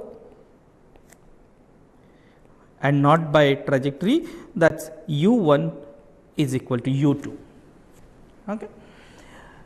And here is another possible trajectory where u1 of t is equal to u2 of t is equal to t square. Or in this case also, both the particles remain together. They travel from 0 0 to 1 1 at t is equal to 1. But you see this motion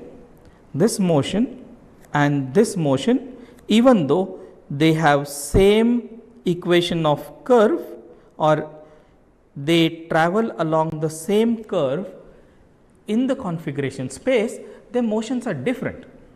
In first case, the two particles traveled with uniform speed.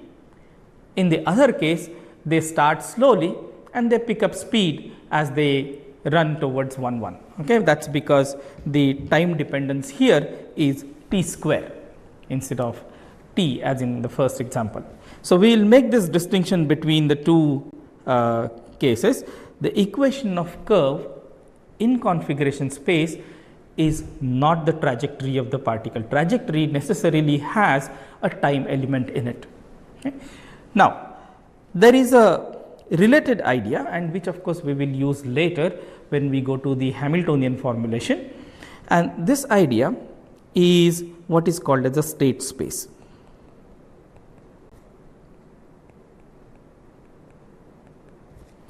So, what we have seen here is this.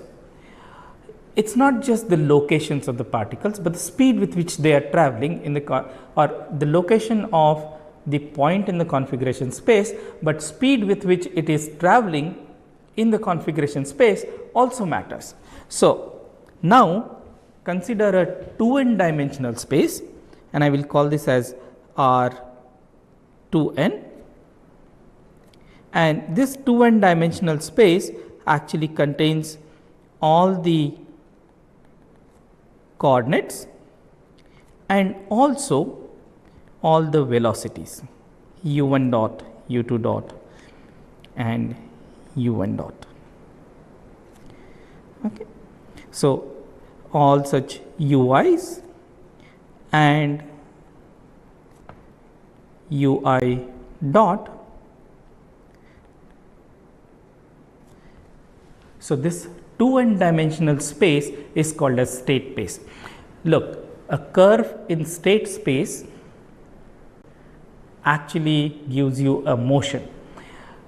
Different curves in state space means different motion, because now the time element is already built into the state, and we already knew that the Newtonian equations were second order differential equations, and that means if I give you a position and the velocity of each one of these particles, the trajectory is predetermined according to the Newton's laws.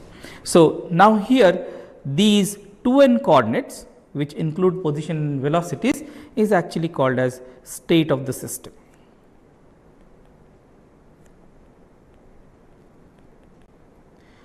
As opposed to configuration of the system. And why does not it depend, why can't we extend this to x double dot? See, in the Newtonian mechanics, the accelerations are not free variables. The forces in the system, they actually predetermine x double dot. So, there is no freedom in choosing x double dot. So, state space here is actually just 2n dimensional, including positions and the velocities. So, now here even in this notion of configuration space, what we have done is this. I have just taken the Cartesian coordinates and relabeled them by a new single scheme, okay, u1, u2 up to un, and plotted them as a point in n dimensional space. But all these coordinates in configuration space, they actually refer to the coordinates of individual particles.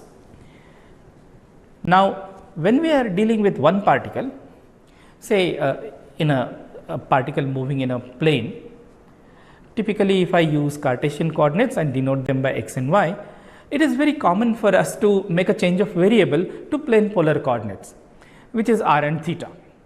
Okay? And when we make these coordinate transformation from x, y to r theta, then we of course have to rewrite the equations of motions. Now, the first set x y and second set r theta both still refer to coordinates of the particle. Now, look at it this way. If I have a configuration space, in the configuration space, like in the previous example, my configuration space was 2 dimensional. One coordinate was u1, the other coordinate was u2. If I make a change of coordinates in configuration space, see now what will happen. Now, the coordinates of the individual particles will get mixed, and the resulting new coordinates, they may not be referring to the coordinates of any individual particle. Now, this notion is called as using generalized coordinates. So, in the next section, I will describe the use of generalized coordinates. Now, in the previous example, where we had 2 particles which were moving along a straight line,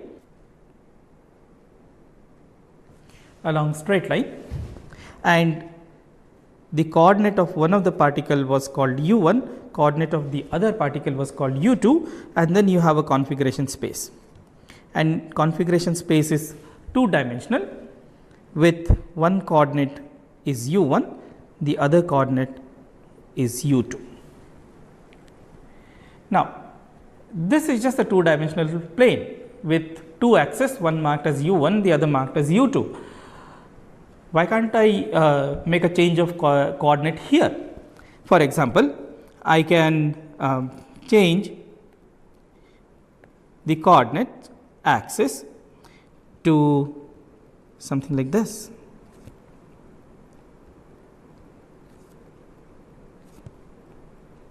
And call this as axis q1 and call this as axis q2. And the transformation between, this is of course a linear transformation from u1 u2 to q1 q2. Now, q1 can be written as u1 plus u2 by 2, and I will write q2 as u2 minus u1. Now, see, the 2 new coordinates q1 q2, do they give me the configuration of the system? Oh, of course, yes, because I can take these 2 new coordinates q1 and q2 and I uniquely get u1 u2, or the inverse transformations we can immediately write as u1 which is equal to q1 minus q2 by 2, and u2 is q1 plus q2 by 2. So, given q1 q2, I get unique u1 u2, and u1 u2 is nothing but the configuration of the system. So, I am allowed to do such a coordinate transformation. But look at these 2 coordinates, this q1 and q2. Now, q1 and q2 do not refer to the coordinate of any of these particles, but of course, we can interpret them. What is q1? q1 actually gives me the center of mass. Of course, I am assuming that the 2 masses are equal, the center of mass of the system, and q2 here gives me the separation between second ball or u2 and u1. So, these new coordinates q1 q2, they do not refer to the actual coordinates of the particles, but of course, they contain the entire information. This set q1 q2 are called as generalized coordinates.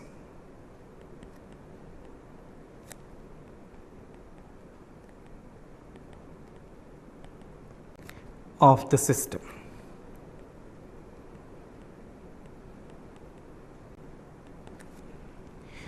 And then there is no really end to what kind of transformations you can do. Your transformations need not be linear transformations. You can do non-linear transformations. For example, I can write S1 as u1 square plus u2 square to the power half, or I can write and I will write S2 as tan inverse of u2 by u1. And what would be meaning of S1 and S2? Well, that would be slightly harder to interpret, but thing to remember is even these two coordinates, they contain the information about the configuration of the system. So, in the configuration space, you could use any set of coordinates, and those coordinates will not necessarily refer to the actual coordinates of the particle, and such coordinates are called as generalized coordinates of the system. Okay. I will give you one more example. So, in another example, and this we do very commonly.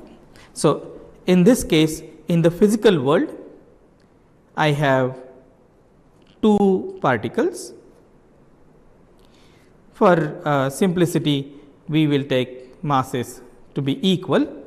So, both masses are equal to m1, and the coordinates of this one particle are given by x1 and y1. The coordinates of the second particle are given by x2, y2, and one set of coordinates. So, basically both particles move in 2 dimensions, each one of them have 2 degrees of freedom. So, the system of 2 particles have 4 degrees of freedom. So, degrees of freedom are 4. So, your configuration space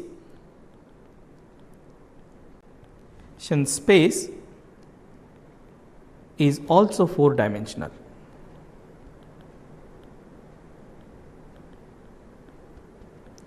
Of course, I will not be able to show you the 4 dimensional space on the paper, but that is okay. Now, which coordinates we will use? It is very common to use coordinates instead of x1, x2, y1, y2. We can of course use, and this is a very common choice, is to use coordinates like x center of mass, y center of mass, and r and theta. Now, I will describe this. So, the center of mass here will lie somewhere in between, halfway through between m1 and m2. This center of mass has 2 coordinates, xcm and ycm. The coordinate r is basically separation or the distance between the 2 masses. And what is the angle theta? Theta can be chosen to be the angle that the separation vector, angle between separation vector and x axis. And this, of course, you see neither of these 4 coordinates, x center of mass, y center of mass, r or theta, they actually refer to coordinates of any individual particles. All the coordinates are not just linearly, but non-linearly involved in these 4 coordinates there. So, what we actually have here is some sort of a coordinate transformation which relates these 2 sets, and this is of course the most common and most popular choice of generalized coordinates for this problem, and it will also become very clear why we have this, why we choose these coordinates. So, let me make this formal. Okay. So, start by saying that you have a configuration space of a system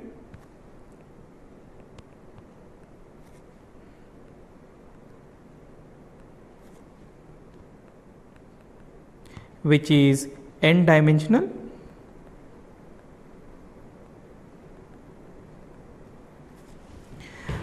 and the coordinates are given by u1 to un.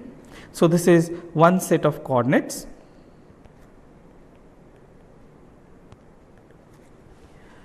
and we can now make a transformation to another set of coordinates, which I will call as q1. So, second set q1 to qn, and of course, the coordinate transformations are given by, so for each I, qi must be some function of u1 to un, and also probably t. I will add that. This will become clear later, or if you recall, many times we go to accelerated frames, common example being rotating frames, in which case the new coordinates actually explicitly depend on time. So, each coordinate qi must be some function of the coordinates u1 to un and time t. So, this is for all I. Okay. Now, any arbitrary transformation of course will not work. The conditions for the transformation to be a valid transformation are: 1, the transformation, so the mappings, by mapping I mean this, is 1 to 1 and also invertible.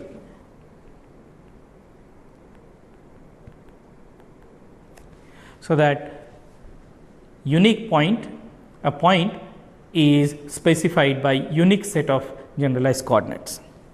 Also, we will insist that the mappings or the transformation functions are sufficiently differentiable.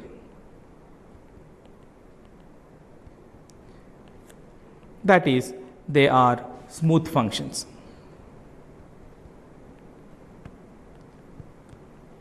They are smooth functions. And finally, that the Jacobian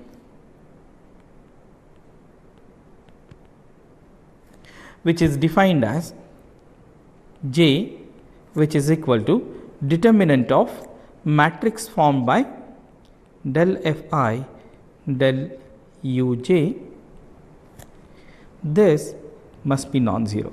Now, this is of course actually a necessary condition for the first condition there. Okay. And in that case, we say we have transformed the coordinates to generalized coordinates q1 to qn. And now, this of course, even though this transformation gives you new set of coordinates which probably are useful in solving problems, but it still does not introduce any new ideas yet. You just had a n dimensional configuration space which had Cartesian coordinates to begin with, and you made a transformation, or we made a transformation to new set of coordinates. But when there are constraints in the system, then of course something new happens. Constraint means now the point in the configuration space cannot go everywhere in the configuration space. Its motion is now restricted to some region or subregion of the entire configuration space. This is the idea that we will see in the next section. Okay. Now, what we want to do is this. We are going to consider constraint systems and then look at how the configuration space looks like in the constraint systems. You see, in constraint systems, the particles or their motion is restricted in some way. Now, that also means that the point in the configuration space will not be able to go everywhere, but the motion of that point is also restricted in some way. And in this particular section, I will only focus on holonomic constraints. The holonomic constraints, remember, they come in a nice equality. So, if we have a system with n particles with configuration space which is 3n dimensional, or the later we have been using is small n. Now, what we have in the form of constraint is an equation which is a function of the coordinates and probably time t, and this is what we call a holonomic constraint. Now, what is the effect of holonomic constraint on the motion of the point in configuration space is what we want to see. I will start with just one particle first. So, in the first example, consider a particle which is constrained to move on a spherical surface. So, in 3 dimensions, the constraint equation for a particle whose coordinates are given by x, y, z, the constraint equation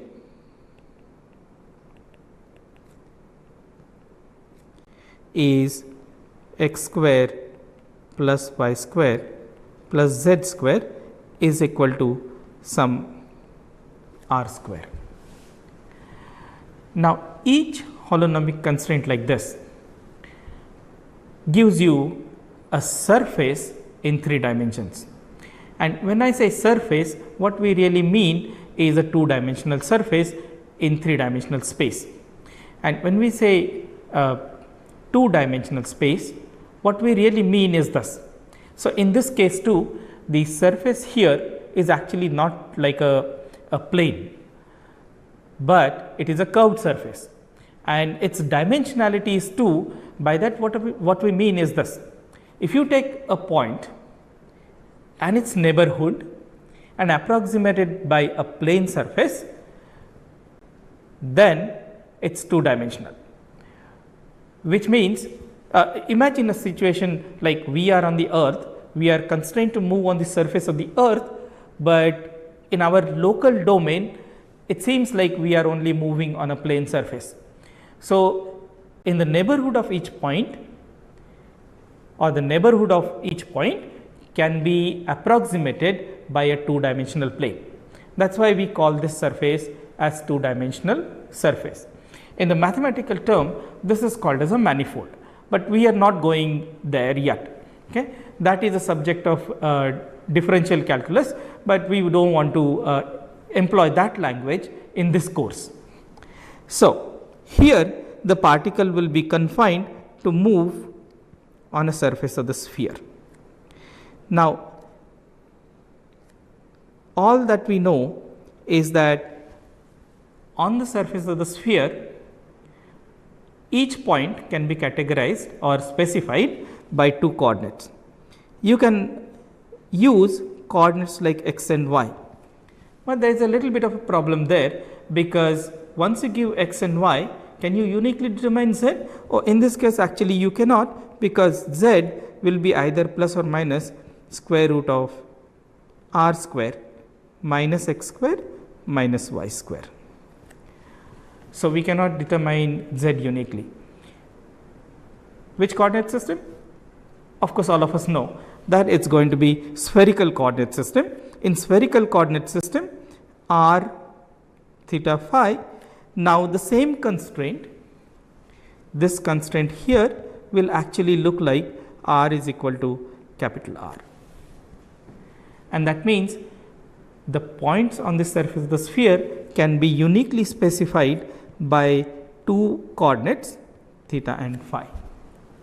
And does this theta phi contain the information about the configuration of the system? Of course, it does, because we already know that if I know theta and phi, I can get x as r cos phi sin theta.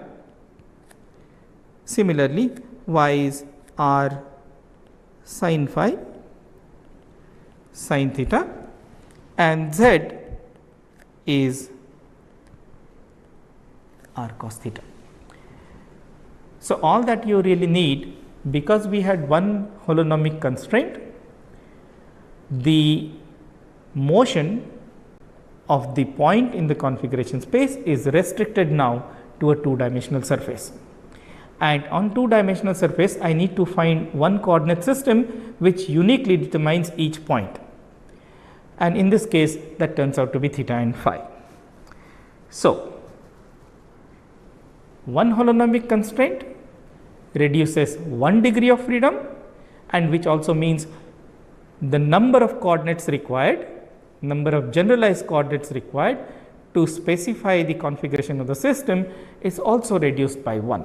So, in this case, the original degrees of freedom without constraints were 3, then degrees of freedom with constraint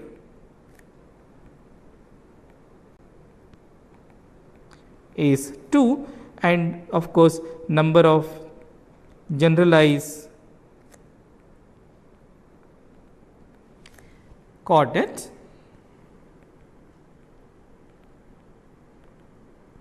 is also equal to 2. Now, what I am going to do is this. I am going to add one more constraint to this problem. So, if I add one more constraint, so in addition to the existing constraint, so the first constraint was x square plus y square plus z square is equal to r square. Let us add one more constraint to this, say x plus y plus z is equal to 0. Now, what does the second constraint do? If there was no first constraint, the second constraint also gives you a plane surface. In this case, of course, it is a plane passing through the origin. And if I did not have first constraint, I just have the second constraint, the particle will be confined to move on the surface of the plane. How many coordinates are required? Or in this case, of course, you need just 2 coordinates, because given x and y, I can actually uniquely determine the z coordinate. Okay. But anyway, in this case, x, y suffices. In the first case, we needed theta and phi. But what if the system is constrained by both these constraints simultaneously? Then of course, the particle is forced to move on an intersection of the plane and the sphere. So, the first constraint defines a surface of a sphere, the second constraint defines a plane, the intersection of these two will be a circle. So, circular path is intersection of the sphere and the plane. And now the particle will be confined to move on this line, which is circular. So, what has happened? Now, your accessible region in the configuration space is just one dimensional. Again, why would I call it one dimensional? Because all I need, or if you look at a neighborhood of a point, then it can be approximated by a line segment.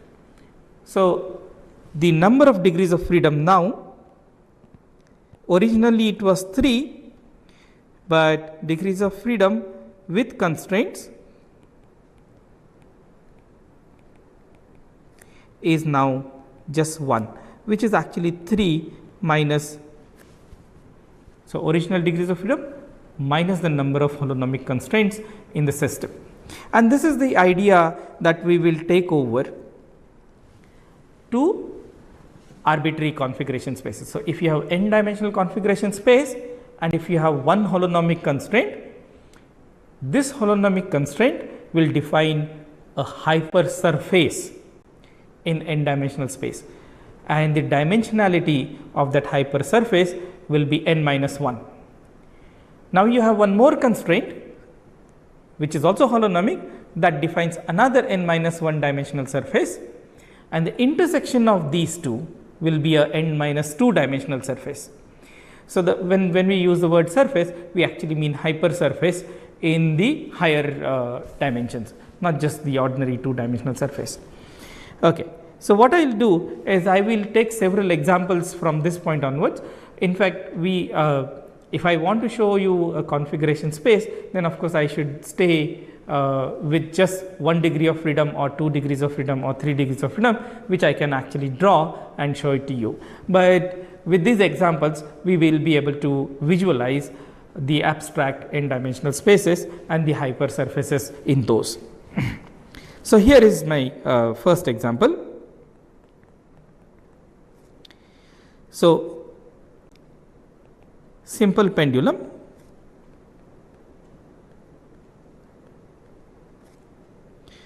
This is a pendulum with length L. The bob is connected to the suspension point by a rigid wire. So, here the original degrees of freedom without constraint are 2 and the coordinates used are x and y. Number of holonomic constraints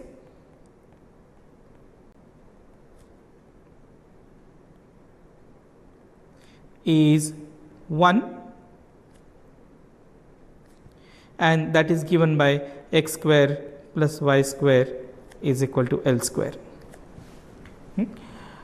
Then the dimensionality of the accessible region in the configuration space is 1. So, degrees of freedom with constraint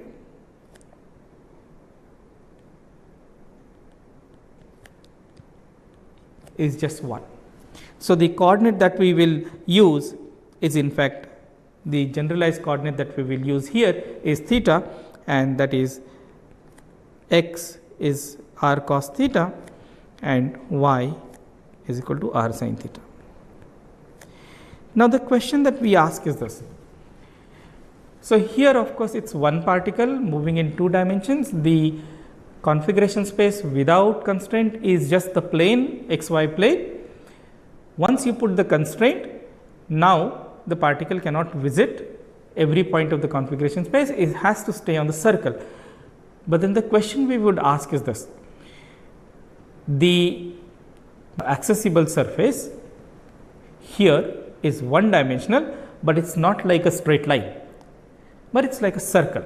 So, here another consideration that goes into the accessible configuration space is that the geometry is like a circle. Let me take another example. This is our Atwood's machine, which we discussed earlier.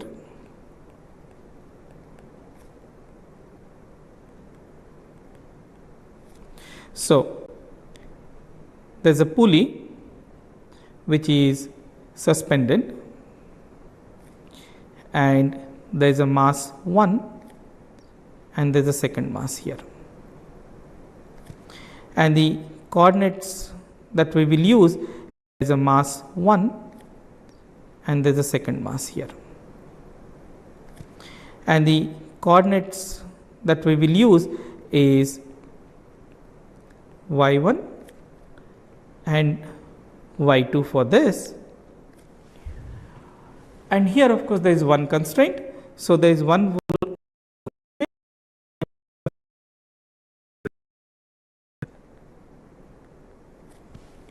which means our configuration space is actually now 1 dimensional. Originally it was 2 dimensional with 2 coordinates y1 and y2, but now it is 1 dimensional. And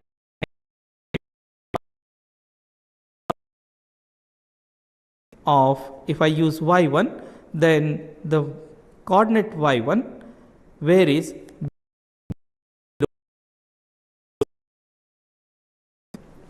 and the geometry of this. The third example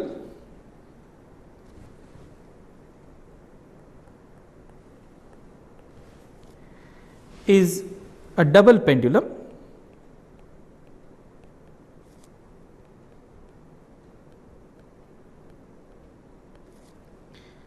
here we have one pendulum and the second pendulum is connected to the first one. So, let us say this length is L1, this length is L2, and this angle here is theta 1, this angle here is theta 2. The number of, there are two masses moving in 2 dimensions. Without constraint, the configuration space would have been 4 dimensional. With constraint, now the number of degrees of freedom are just 2, because there are 2 holonomic constraints here. One is the length of the first pendulum is L1 and the length of the second pendulum is L2. So, the coordinates which we will use, are theta 1 and theta 2, and we can of course get all the coordinates of the particles from theta 1. So, x would be sine theta 1, y 1 would be equal to L1 cos theta 1, and x 2 is x 1 plus L2 sin theta 2, and y 2 is equal to y 1 plus L2 cos theta 2. But then the question we want to ask is this: what is the geometry of the accessible surface in the configuration space? So, theta 1 variable here goes from 0 to 2 pi, and theta 2 also goes from 0 to 2 pi. Okay. I could of course plot these in 2 dimensional plane. I can plot theta 1 on this axis and theta 2 on this axis, and the accessible region here is between 0 and 2 pi for theta 1 variable and 0 and 2 pi for theta 2 variable. Okay. This is the accessible region of the configuration space. But you see, the geometry is like this. In this case, theta is equal to 0 and or theta 1 is equal to 0 and theta 1 is equal to 2 pi. These 2 points are not different from each other. So, the entire line here and this line here of the configuration space are same. So, what I am going to do is in fact fold this plane region and join theta 1 is equal to 0 line to theta 1 is equal to 2 pi line. What does that make? That makes it into a cylinder. And then we realize the same thing is true for theta 2 also. So, what I need to do is take this cylinder and the lower circle of the cylinder must match with the upper. So, you fold the entire cylinder to make it into a torus. So, the geometry of this system with the constraint is like a torus, and this makes it lot more interesting. Now, the geometry here is, remember, this torus is actually embedded in the 4-dimensional configuration space for this system. The 4-dimensional configuration space was unconstrained system. Once we put the constraint, now the point which represents the system can only travel on this torus here. So, the geometry is that of a torus. I will take one more example and then we will complete this section here. In the third example, of a dumbbell. So, So, you have a dumbbell with two masses. The separation between them is given by variable r, and the angle this dumbbell makes with horizontal axis is given by theta. And this, of course, the dumbbell is free to move in your physical two-dimensional world whose coordinates are marked as x and y. Now, there is one constraint in the system, that is the separation between the two masses is constant. So, the constraint here is r is equal to constant. Okay. Let us mark this as d. And remember the generalized coordinates for unconstrained system. We considered this dumbbell example earlier, and the generalized coordinates which were most common were y center of mass, r and theta. This was for unconstrained system, but now I have one constraint which is r is equal to constant. That means the accessible space here is xcm, ycm and theta. And I can of course plot this in three-dimensional space, where I will use, so the configuration space here will look like this. I can plot x on one axis, y on the other axis, and then theta I can plot on the third axis. But remember, theta takes values only from 0 to 2 pi. And what must happen here? Theta is equal to 0 plane, which is xy plane, is also same as the theta is equal to 2 pi plane. And somehow I must sort of fold this together to join theta is equal to 0 plane and theta is equal to 2 pi plane. Of course, in three-dimensional pictures here, I won't be able to show you that. But what will it really make? It makes some kind of a hypercylinder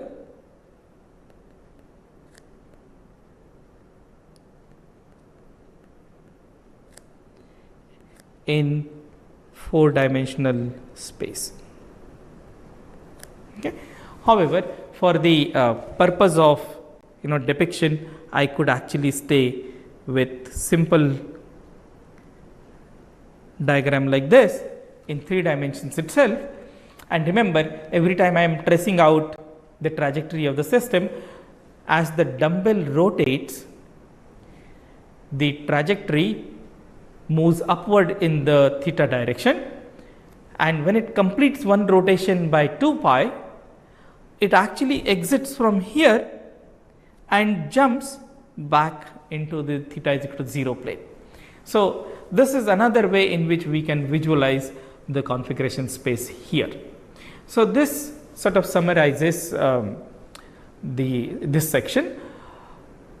When you have n particles, you have 3n dimensional configuration space, but if there are constraints, if there are k constraints which are holonomic, then each of these constraint can be used to eliminate one of the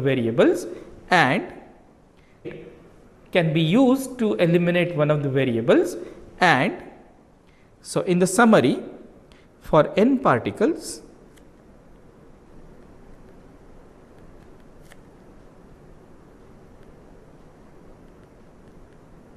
the dimensionality of the accessible configuration space is reduced to 3n minus k. So, with constraints, degrees of freedom reduce to 3n minus k. And somehow we should be able to find 3n minus k generalized coordinates. So, sum q1 to qm, which uniquely determine points on the accessible surface.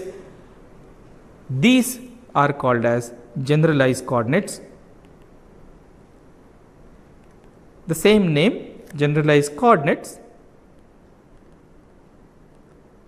for constraint system.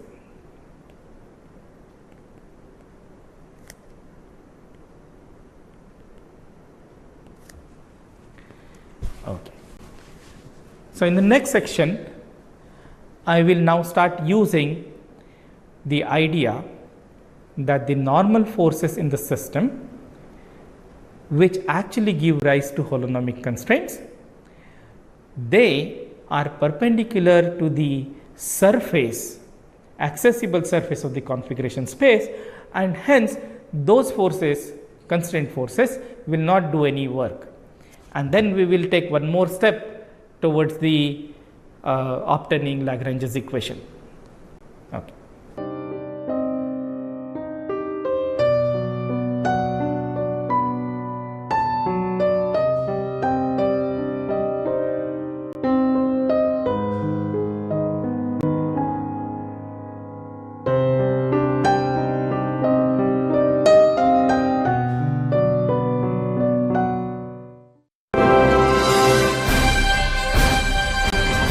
Swayam Prabha. Digital India.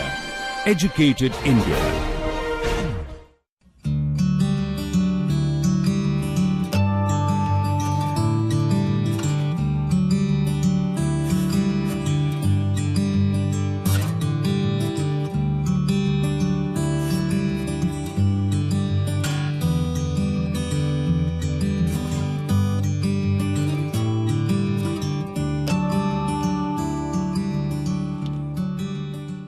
Welcome back. Last time we learned how to implement Euler's method on the computer using Wolfram language on Mathematica, and we learned how to solve problems using Euler's method, how to solve ordinary differential equations in one dimension using Euler's method. Today we are going to learn how the error propagates in Euler's method, that is how the step size matters in the precision of the calculation, and we'll also see how to solve more multi-dimensional problems, that is two-dimensional problems or three-dimensional problems using Euler's method. And this will be our steps to build on to more rigorous, more complicated methods such as Runge-Kutta second order, Runge-Kutta fourth order. So let's go ahead and get started. Just a quick review of Euler's method. We have a differential equation x dot equal to f of xt and some initial condition x of t naught equal to x naught, and this is how we implemented it. We wrote down a for loop. We used module construct to construct a single function which has a bunch of inputs. One of the arguments or input of the function Euler that we defined was function, initial value of x, initial value of time, final value of time up to which we want to evolve or we want to solve the differential equation, and number of steps, which is n max. In the first we calculate h as tf minus ti over n max. Then we start our for loop, and in each step we calculate the next step for x. This is the initialization step. We define the first element of data list, which is the solution that we are looking for. So our solution is stored in the data list. The condition is length of data list should be less than n max. We decided to, then in the increment part, we're appending data list with the previous plus the increment, and this increment is both the increment in time and increment in x. F acting on the previous value is giving me the derivative, which multiplied with h gives me delta x. So h is the increment in time, h times f of x and t is increment in x, and together is added to the previous, which is a two tuple, and in the body we are just simply reading the, or we're updating the previous, reading the last element of data list. So in that process, for loop generates the entire solution, and at the end of the for loop, so in that process for loop generates the entire solution, and at the end of the for loop we return data list that ends the function. So I'll go ahead to f of x, and in that process in the Euler's method we are calculating delta x n plus 1 as f evaluated xn times h or delta t. So this is accurate up to h, which means that xn f delta x is accurate or this is accurate to order h square, because this is already order h. So delta xn is correct up to order h square. So this is correct up to order h, and the correction is order h square. So I know delta xn with accuracy of h square. Therefore, local error is of the order of h square. But that means the correction in xn plus 1 corresponding to xn, oh sorry, I'm missing xn over here, I should have a summation over xn. A determination of delta xn plus 1 in comparison to xn is accurate to order h square. The correction itself is of order h, and the error in it is going to be at most order h square. Now, so at each step we are making a correction of order h square, but we have to do of the order of n max steps. So by the time we reach to the end of the solution, the number of steps involved is of the order of n max. So therefore n max times order h square is n max times h, and n max times h is nothing but tf minus ti, which is an order 1 number, and this is h. So therefore global error, this is the global error, becomes order h, and this is exactly what we are going to analyze now using numerics. So let's go back to our code. In order to find out the global error, what we are going to do is we are going to calculate the error using this formula, where we are going to take xi, which is the xi that we computed, and f of ti, where f of ti is the analytical solution at time ti. So ti is the expected analytical solution and xi is something that we have computed. We take the difference of the two, take the absolute value and sum over all i's from I equal to 1 to n, and then we divide by n to calculate the mean absolute error or mean absolute deviation.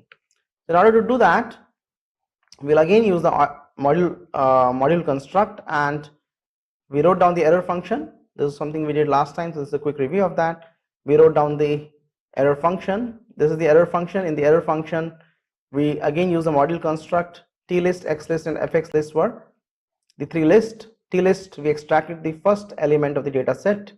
Data set is the argument that we are passing. This data set is the solution that we obtained through Euler method, that is this data list that the Euler method returned. We are passing that to the error function. This error function, the first element is the time component and second element is the x component. This stands for all the rows. So we extracted the time component, we extracted the x component, then we calculated a list of true values of f by applying the function, that is this function, which is the big F, the solution of the differential equation. We applied f at t-list to obtain the true values. Then in order to find the mean absolute error, we took the difference of x-list and t-list, applied the absolute function on it through postfix application, and then calculate the mean again through postfix application, and then return that to give me the mean absolute error. So let's say the function that we are trying, the function for which the solution that we are looking for is, let's go ahead and do what we have been doing so far. Let's start out with minus 2x.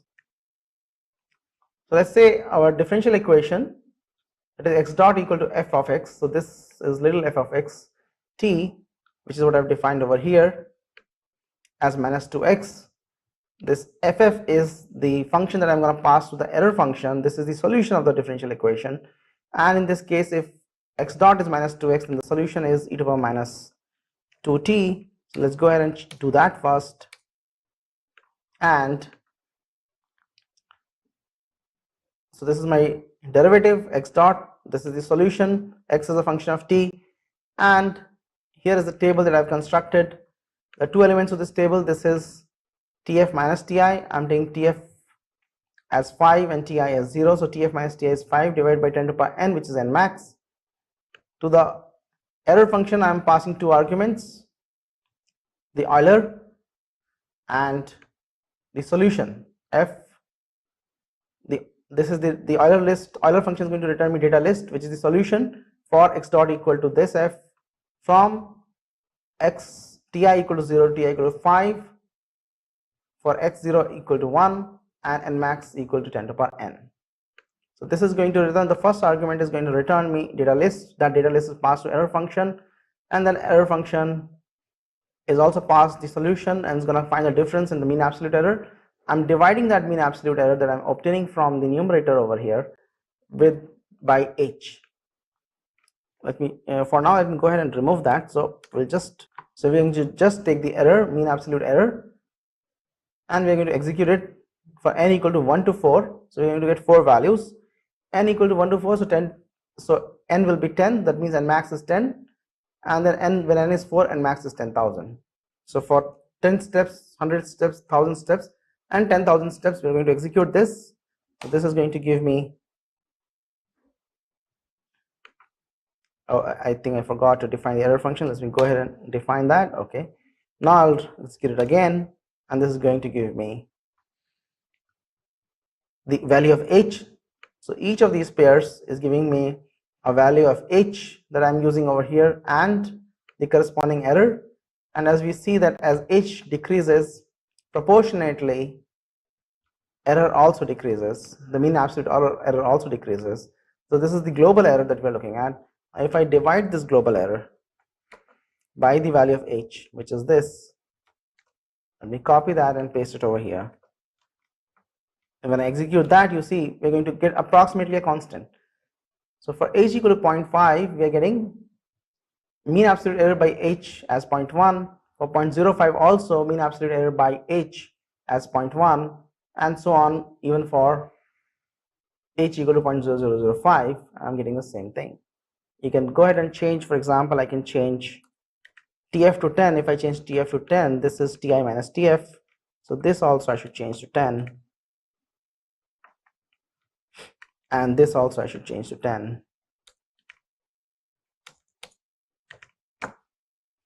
And I can execute this again. And you see that the first one, the error was, the h was too large. H was 1 because 10 over 10 is 1. So that's something that is an outlier. So we leave this one out. But apart from that, for small values of h, when h is 0.1, 0.01 or 0.001, we see that mean absolute error divided by h is a constant.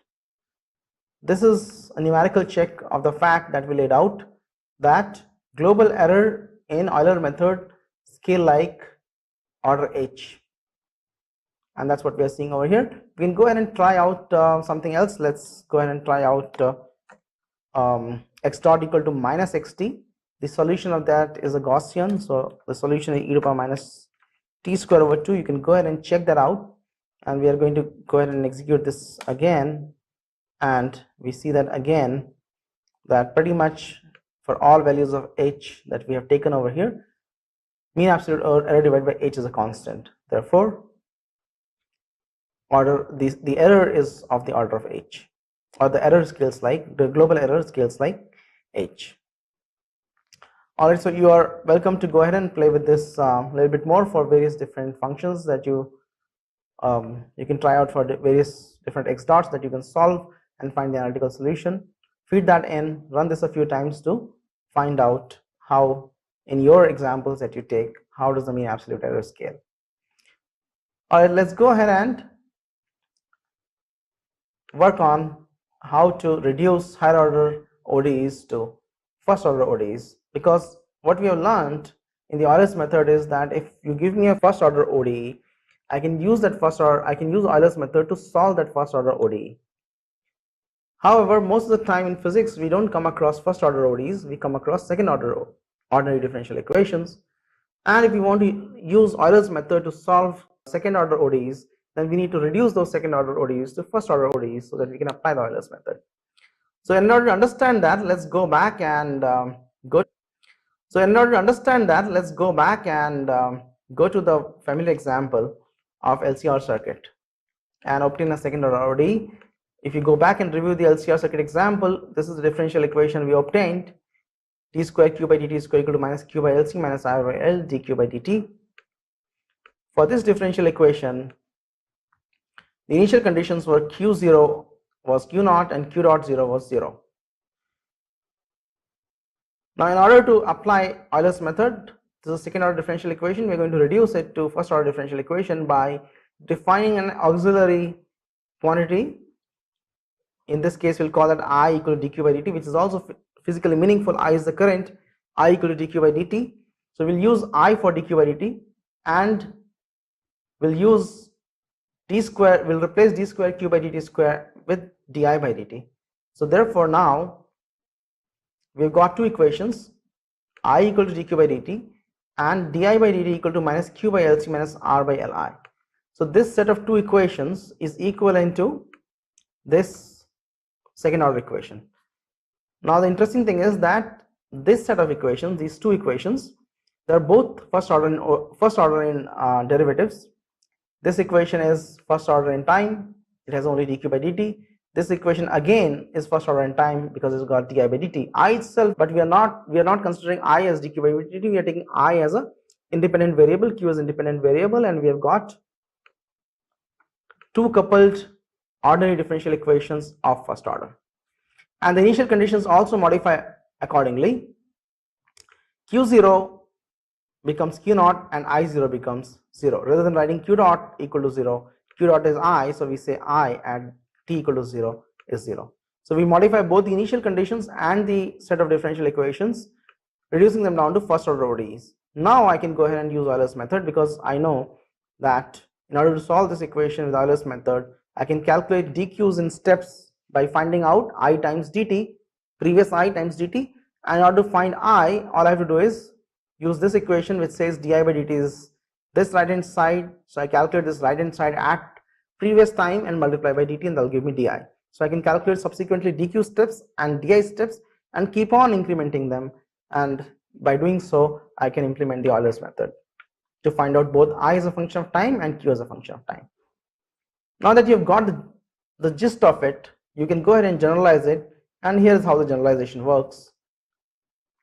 Let us consider a general nth order ODE. For example, nth order ODE dxn by dtn is a function of f and is given by f, which is a function of time x, x dot, x double dot, and so on. X to the power n minus 1 means that n minus 1 is derivative of x with respect to time. So in general, my nth derivative can be written as a function of all the lower derivatives and the time. Therefore, most generally I am to deal with such a differential equation when I am talking about ordinary differential equation, and such an equation I can reduce to a set of ODEs by using the following trick. For every quantity such as x dot, starting with x dot, I'll define x dot as y, and then I can take x double dot as d by dt of x dot, which is y, so y dot becomes z, and then so on. I can write s dot equal to w, where w is the, or rather w is s dot, should be other way around, w is equal to s dot, where w is the n minus 1th derivative of s, and then my w dot, which is the nth derivative of x, becomes a function of t, x, y, z, s, w, etc., which is where I take t, x, y, z up to w, all of them as independent variables, and I simultaneously evolve them using this set of differential equations, where this is the equation of motion that was given to you, and these are the auxiliary equations that you wrote down in order to convert this equation into a set of first order ODEs. Now notice that all of these equations are first order differential equations. So now if we can go ahead and implement Euler's method on that. So let's go ahead and prepare this LCR circuit for numerical evaluation. There's one more step that we need to do before we can actually employ Euler's method. So remember the 4 steps of our computational thinking approach: define, translate, compute, and interpret. What we are going to do now is we'll work on the first 2 steps, define and translate, then compute and interpret is something we'll do on the computer using the Euler's method, and define and translate we need to do on pen and paper in order to translate our LCR circuit problem onto the computer. So remember, define and translate, we have to break it into pieces, and translate, we have to make the equations ready for evaluation on the computer, or turn them from physics to a problem of mathematics which we can set up on the computer. So we're going to do this. So this is the set of equations we have. First we are going to do is non-dimensionalize this equation by choosing the suitable scales for Q, I and T. We already know how to reduce them to first order ODEs, but first we are going to do is non-dimensionalize them. Without non-dimensionalization we cannot turn them into a problem on computer, because computers only know numbers, they don't understand physical dimensions. Then we are going to check how many free parameters are left in the equation after non-dimensionalization, that is, how many free quantities are there on which our solution can depend. Then we are going to write the non-dimensionalized set of equations as first order ODEs. We just did this set of equations as first order ODEs. Now once we have non-dimensionalized, we'll take the non-dimensionalized equations and solve and write them as first order ODEs, because those are the ones we're going to put on the computer. And finally, you know the analytical solution. This is the analytical solution. We are going to take this analytical solution and also non-dimensionalize this one, because that's what we are going to go compare on the computer. So let's go ahead and get started with that.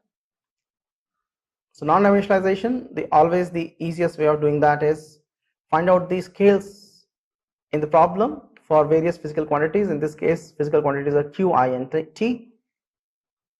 So for Q, the natural scale present is Q naught. For T, there are two choices of scales. Either I can take square root LC as unit of time, or I can take L by R as unit of time. So I will make a choice here. Any of these choices are fine. You can go ahead and try the other choice, but for the sake of this example, I'll take L by R as the choice. And now I need a scale for current. I'll take current is Q naught by T. I've already chosen scale for Q naught and scale for T. So therefore, natural choice for scale for current becomes Q naught R by L.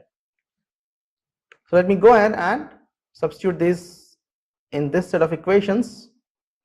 And when I do that, rather than introducing new variables which are dimensionless, it's always easy to make the following replacement. Replace Q by Q naught Q, where this Q was dimensionful Q, and after replacement this Q becomes dimensionless Q, and Q naught contains all the dimensions. Same thing for time. The time here is dimensionless time. L by R contains the dimensions of time. This I is dimensionless I, and Q naught R by L contains the dimensions of current. So this Q, T and I are before the replacement, that is in this equation they are dimensionful quantities. Q, T and I on the right hand side of the arrows are dimensionless Q, T and I. So I'm going to go substitute Q, T and I with the right hand side values in this equation. When I do that, I get this. Over here I have pulled out dimensions of Q and T, and as a consequence I'm getting this factor out here. Again, in my differential equation I got Q by LC. So for Q I'm writing Q naught over Q, Q naught times Q, and that pulls me a dimension of Q naught out. Again, pulling out dimensions in dq by dt, dimensions of Q out of this and dimensions of dt out of this. I get a factor of Q naught L by R. R by L is a constant, LC is a constant. We'll leave them as it is. And now if you simplify, you'll get this equation where most of the dimensionful quantities will cancel out, and I'm only gonna get one ratio L by R square C. This Q is dimensionless, this T is dimensionless, so d square Q by dt square is dimensionless. This dq by dt is dimensionless because both Q and T are dimensionless. This Q is dimensionless, therefore L by R square C is also dimensionless, and this is a dimensionless ratio. This is the only parameter in my problem that is left after the translation. So we have done define and translate, these two steps. After translate, this is my math problem. It's not completely ready for implementation for Euler's method, but I have to, as far as the math problem is concerned, I have to solve this math problem for a single parameter L by R square C. So every time L by R square C changes, the solution changes, math solution changes. Taking that math solution to a physics solution is all, after that only means I'm setting the scale for physical quantities such as Q, T and I, which is determined by Q naught L by R etc. But as far as the problem is concerned, the solution only depends on the ratio L by R square C, or the nature of the solution only depends on the ratio L by R square C. Very good. Now we are going to play the same thing. We are going to reduce this equation to a first order ODE, a set of first order ODE. So we will define dq by dt, the dimensionless charge divided by rate of dimensional charge divided with dt, the derivative of dimensionless charge with respect to time as dimensionless current, and di by dt as minus L by R square C q minus I, where this dq by dt was replaced by I, and the initial conditions q naught of 0 is 1, again q is dimensionless, so q naught of 0 is 1 and I naught of 0 is 0. So now this is the math problem that is ready for me to be put on a computer. This is a set of first order ODEs without any dimensions, and the only parameter is L by R square C. Now if I look at the solution, the analytical solution that was given to me for this, which we worked out a couple of lectures ago, I again non-dimensionalize this. When I non-dimensionalize this, my solution reduces down to this equation, where this is dimensionless charge, this is simply an exponential of minus t by 2 and a cosine function of this argument, where I have got the constant square root of L by R square C minus 1 by 4, this constant multiplying dimensionless time, and this constant inside the square root is also dimensionless. Now my solution only depends on the ratio L by R square C, as I saw it in the differential equation. The differential equation only depended on the ratio L by R square C, so does the solution only depend on that, and I can see that this solution is only valid as long as L by R square C is greater than 1 by 4. So that's our domain of validity of this solution, and this is the domain in which we'll work, and we'll take this parameter L by R square C as something, we can call it alpha, and as long as alpha is greater than 1 by 4, we are gonna have this solution as a valid solution. All right, let's go ahead and work on how to implement on the computer. So before we solve that problem, let's understand the general framework of putting this on a computer.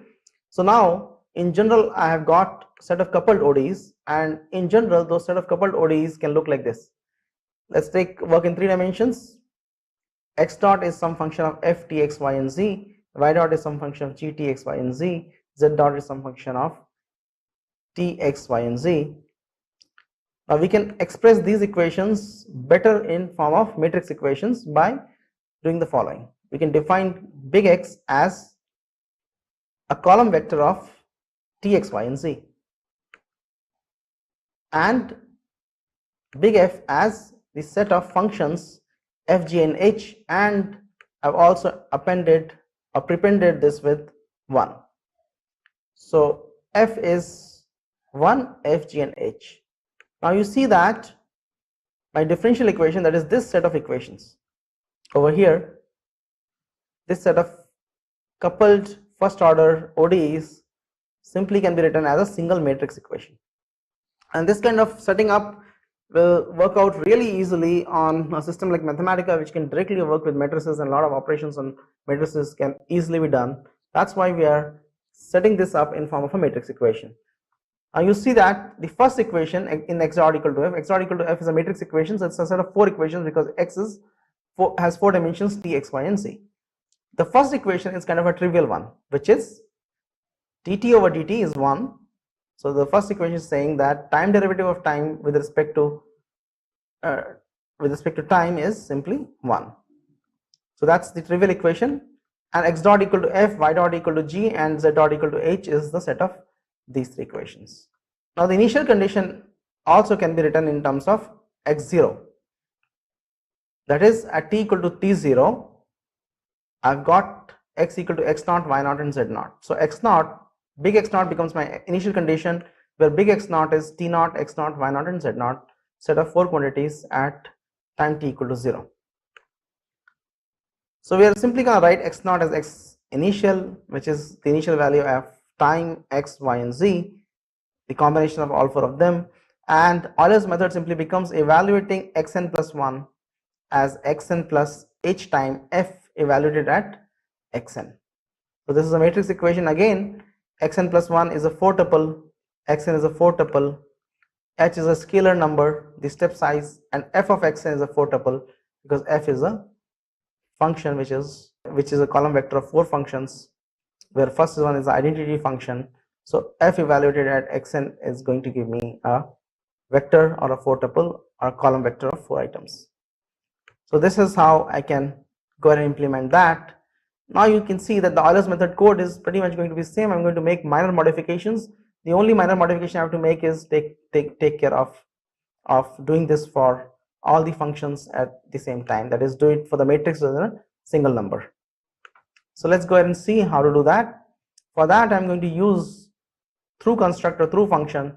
What through function does is, notice from this example, when I take some function f, g and h and apply it on x, that is without the through function. Let's do this without the through function, and if I do this, you're simply going to get that back. But when I apply through function on this, as I enclose this whole thing inside the through function, you see I get an array of f applied on x, g applied on x, and h applied on x, and that's exactly what I want. I can also implement this through an @ operator or prefix application. So f, g, h is a set of functions that I'm applying on x. When I do use a through, I get f, g, and h applied to all 3 of them, and in return I get a list of 3 functions. And if my set of arguments were a vector, as they happen to be in this case, I can apply on the set of vector x, y, or for that matter t, x, y, and z, which is my column vector. I can take it and apply on that. In return, I'm going to get an array of functions f applied to t, x, y, z, g applied to t, x, y, z, and h applied to t, x, y, and z. So we can go ahead and use this through construct. There are 2 ways of doing this. Either I can use the @@ operator, or alternately I can also use the add operator in the following sense. If I use a single @ operator, I'm going to get f applied to the vector t, x, y, z, g applied to the vector t, x, y, z, and so on. I can use either of these constructs, and it depends on how you define your functions f. So let's work with the @@ example, and you can modify the Euler general function that I'm going to give you for this example. So let's go ahead and redefine the Euler function for the more general case of multiple dimensions. So in this case, 3 dimensions x, y, and z. Add a time dimension to it, it becomes 4 dimension. So this Euler general is going to be for 3 plus 1 dimension. 1 is the time dimension, and everything else depends on time, so 3 other dimensions. So again, for this Euler general function, I've got arguments, the set of functions f, g, h, etc. The initial point x0. Now this x0 is going to contain also the initial point time t0. So this contains t0, x0, y0, and z0, all the 4 items in it, and the final time tf up to which I want to evolve, and nmax is the number of steps that I want to keep. So you see there's some modification over here. T0 has been absorbed into x0 as part of the initial condition x0. This is a set of functions, not a single function, and I'll show you how we are going to implement that. Again, I've got a bunch of local variables in the module construct. In order to make things a little bit more readable, I have defined previous, next, and rate. So let's go ahead and understand this code. The first thing I'm going to do is I'm going to calculate h. H is t0 minus ti. Ti is the first element of x0. So that has been resolved over here. This is the first element of x0. So tf minus ti divided by nmax gives me h. Then I want to start my for loop, and this is the part of my for loop. In the for loop, again I've got the initialization, the condition, the increment, and the body. So the last 3 statements over here constitute the body, and in the increment I am appending to the data list the next element. The next element is calculated in the body. So let's go ahead and understand that how we are doing this. So first, in the initialization, x0 is the set of 4 items, t naught, x naught, y naught and z naught. We are adding all of that into a column vector x naught, and that x naught has been added to data list. This is initialization of data list. Of course the condition is same as before, length of data list is less than n max, and increment. First we are going to execute the body. In the body we are going to calculate the next, and in the increment part of the for loop we are going to append that next value to data list. In order to calculate next, I need to first read previous. Previous is read from the data list, so I take previous from the last element of data list. In the first run of the for loop, that will be simply x naught, because data list only contains one element x naught. Then I calculate the rate. Rate is given by application of the function on the previous. So each function, that means, should be of the form, it should have 4 arguments. Each function should be of the form that can take 4 arguments, t, x, y and z, or whatever the number of variables we have. The way this code is written, it doesn't care about how many variables you have got. As long as the size of x naught and the function is same, this will be fine, because size of previous is same as the size of x naught, and function requires the number of arguments the function requires should be the size of x naught or size of previous. So this is going to pass each of the functions, the arguments through is going to make sure that each of the functions in my array are passed on the arguments in the previous, and the rate is calculated. So that means I calculate capital X dot from here or big X dot from here, and next is calculated by adding previous times h plus h times the rate, or h times the x dot. So this is the instantaneous x dot at the previous point multiplied by h, that gives me the step size. Adding that to previous gives me the value of the next step. I execute this for loop. When the for loop ends, I return the data list. Let's go ahead and run this function. Now that this definition has been made, let's go ahead and implement this for the problem that we are looking for. The problem we were looking for is this set of equation for the LCR circuit, the damped LCR circuit. Damping is because of the resistor and oscillation is because of LC. So my equation is dq by dt is I, di by dt is minus L by R square C, Q minus I, Q naught is 1 and I0 is 0. It's better to actually write this equation as, so this is my Q dot. So this is a function of only I, and this side I dot is a function of Q and I. These are the only 2 variables. So you can think of Q as x and I as y. So this is dx by dt and this is dy by dt. And we have got x of 0 and y of 0. So therefore, in order to implement this, what I'm really doing is I am writing my big X equal to Q as Q as a 2 tuple of Q and I, and of course I have to include time also. So I can go ahead and include that. So T, Q and I is my X, and I'm writing X dot as, again, this is 1, this is simply I because Q dot is I and I dot is this. So this is my differential equation written in the matrix form. This is my differential equation in the matrix form. I want to solve this differential equation, and in order to do that, I'm going to take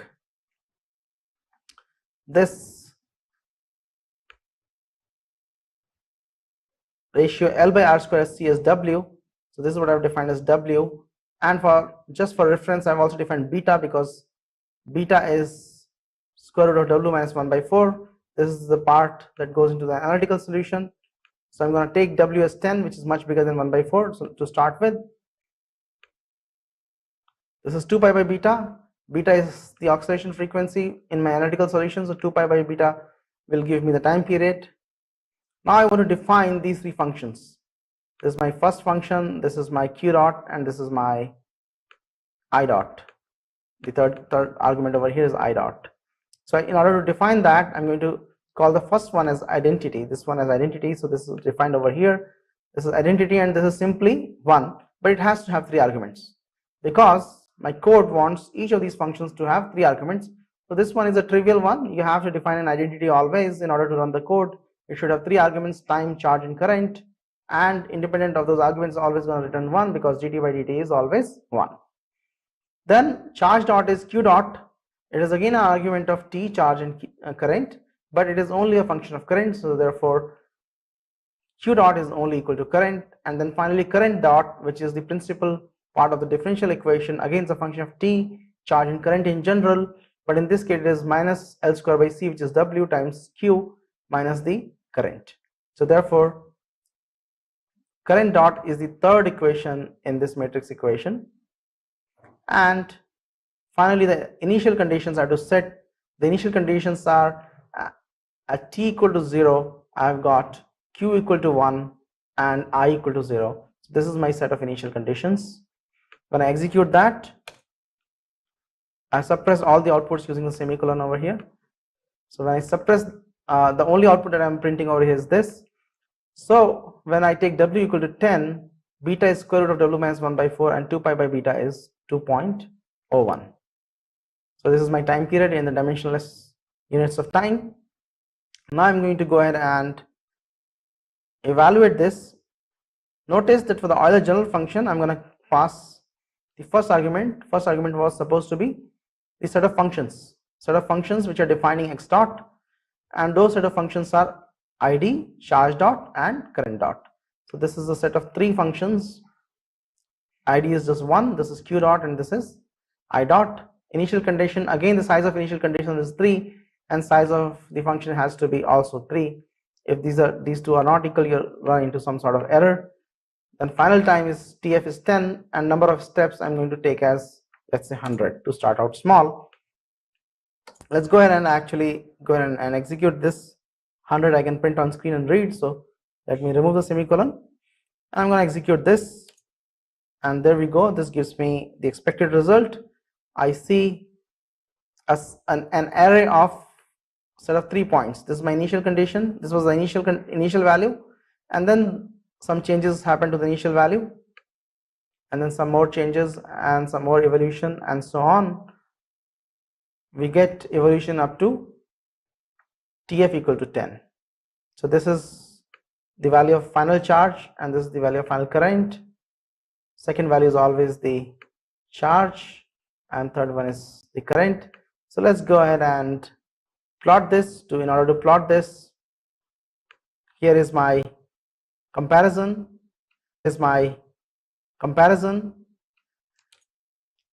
What I have done over here is that I'm doing a list plot of the data that I've just calculated, and in the data I'm the column. That is, I'm taking the first column is time, the second column is current, charge,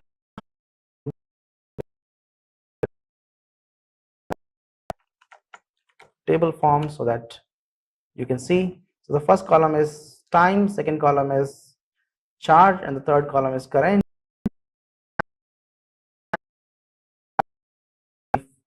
All the rows, this is for all the rows, but only the first and the second column. So that gives me q as a function of time, or q versus time data, and I make a list plot of that.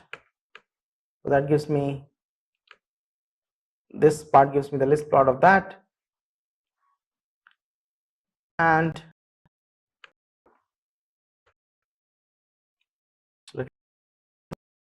so I can see, and then I'm comparing this with the analytical solution, which is in the red. Analytical solution is e to the minus t by 2, the non-dimensional version of the analytical solution, cos beta times t. Beta was square root of w minus 1 by 4. W was a dimensionless ratio of LR and C. So this is the analytical solution. I want to compare the analytical solution with the solution that I've got, and I see that I think I have put a table form here, so let me remove this table form because I want to take data as a list. Let me put a semicolon back again now that you understand.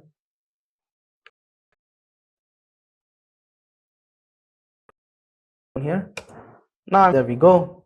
So this is my analytical solution, and it doesn't really work very well. It doesn't give me any comparison, any good comparison with the analytical solution. So let me go ahead and see if this is because of h being large. Let me make it h being large. Let me make it steps.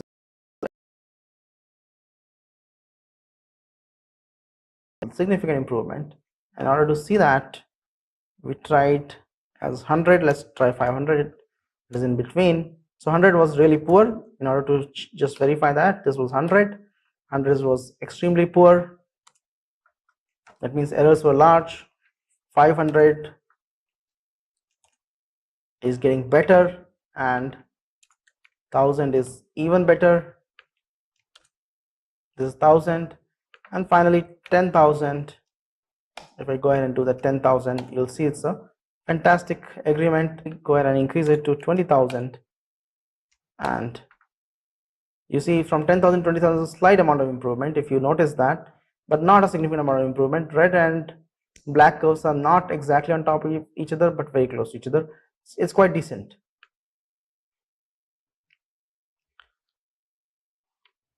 So you can go ahead and play with values of beta. So in order to play with value of beta, what we need to do is, or L by R squared C, that is W, I can go ahead and make W even smaller. If I make W smaller, the oscillation frequency becomes larger, time period becomes 2.88. We can actually compare the time period. Also, before the time period was 2, and that is about right. From peak to peak, the time period was 2, and now it should be close to 3. So let's go ahead and check that. There we go. Here's our comparison. We changed the value of beta, so the curves changed, or we changed the value of W, so the curves changed, and our time period from this peak to this peak is about 2.88, which is slightly less than 3, which we can see from the plot over here.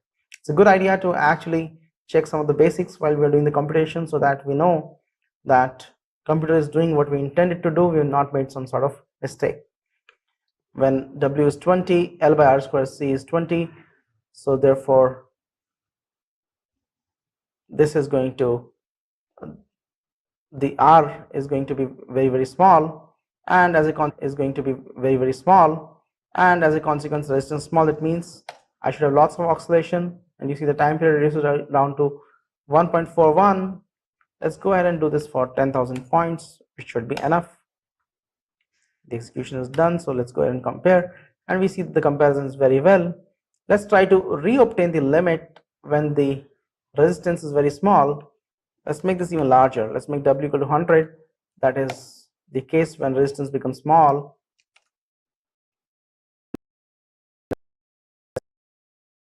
And do a comparison.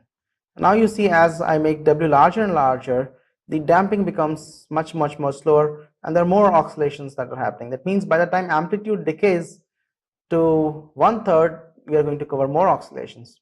We can go ahead and check that back. When for W equal to 10, we can see that amplitude was 1 over here. By the time it dropped down to 1/3, which is about here, we have covered just about one oscillation. And as I increase W, make it larger, let's say make it 100, and there we go. By the time the amplitude drops to 1/3, 3 or 4 oscillations.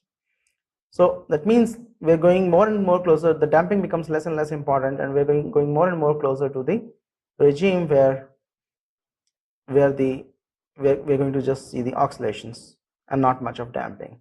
And you see that at these turning points, the agreement is not very well, and that is because of the limitation of the Euler method. We can try to improve it by making this, increasing the H, and let's see if that gives me any significant improvement. It does give me a little bit of improvement, but see, to get that much of improvement, which was about, fraction of a maybe just about 4 or 5% improvement, region double points. The computational cost is very high with the Euler method. At least that is what we noticed from this exercise, that the computational cost with working with the Euler method is very high, because local accuracy is order h square and global accuracy is order h. So I have to keep on, in order to improve the global accuracy of my solution, I have to linearly scale down h, that is in order to improve the accuracy from 0.1 to 0.01, that is by an order of magnitude, I have to take 10 times more points. So in order to improve accuracy by 1 order of magnitude, I have to take points 10 times more, which is a huge computational cost. This is something we can improve by using better methods, such as the improved Euler's method of the second order Runge-Kutta, or even better fourth order Runge-Kutta, which is an accuracy of local accuracy of h to the power 6 and global accuracy of h to the power 5. Before we do that, let's go ahead and quickly check. We did the plot of current versus time. Let's go ahead and do plot of current versus time versus charge. So in order to do time versus current, you need to extract the first element and third element of the data. So this is the current. You can work out the current equation for the current. I is a function of t from the analytical solution. You'll find that this is the solution, and you can do this comparison, and you'll see this is also in fair agreement.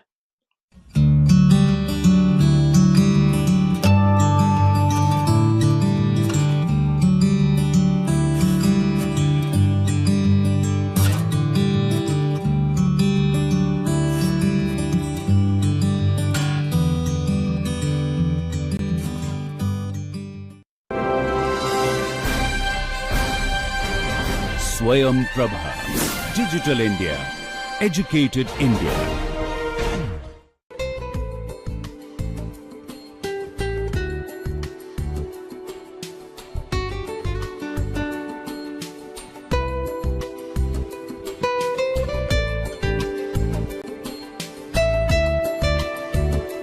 Last class we started something called Legendre polynomial. At least I wrote this term, but I didn't mention anything about that. So let me do that in today's class. So if I have a differential equation in the form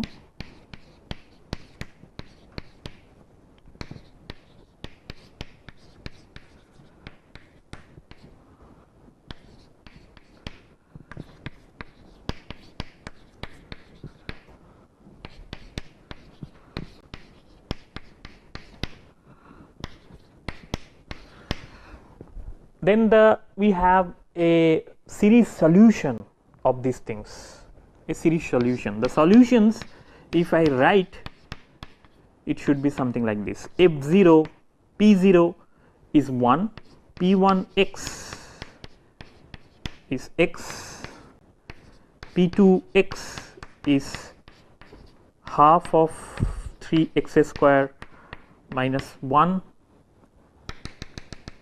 and so on. Depending on the value of these things, I should have a general solution, series solution. We called it Pnx. If you note that these things, there are other terms also, are forming polynomials through polynomials. This is one polynomial, this is another polynomial, this is a degree 1 polynomial, this is a degree 0 polynomial, this is a degree 2 polynomial, and so on. So these solutions, individual solutions, they are forming the polynomial, are linearly independent to each other, and they are also orthogonal. Since they are orthogonal to each other and linearly independent to each other, obviously if they are orthogonal, they should be linearly independent. So now with using these polynomials, one can express or expand some function like the Fourier series. If you remember, in the Fourier series, the basis function was 1 sin x cos x sin nx cos nx and so on. These were our basis sets which forming a basis, and I can expand a function in terms of them. Here, instead of having a sinusoidal function, I have some polynomials. They can form the basis. But before that, we should also learn about this, how to get this and all these things. So let me write somewhere here in the right hand side few values of few polynomials, say p0 x is 1, p1 x is x, p2 x is half of 3x square minus 1, and so on. In order to remember how these polynomials are there, we have something called Rodrigues formula.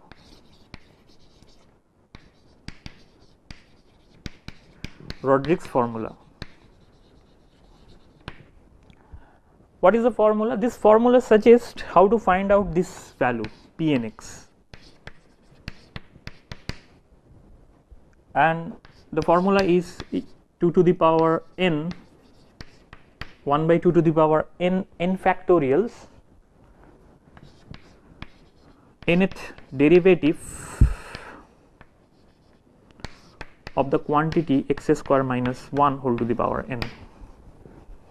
If I evaluate, I am going to get these things.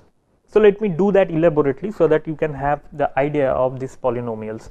So first let us do p0 is a 0th order derivative, so I will, and here is 0, here is 0, so 1, readily it is there.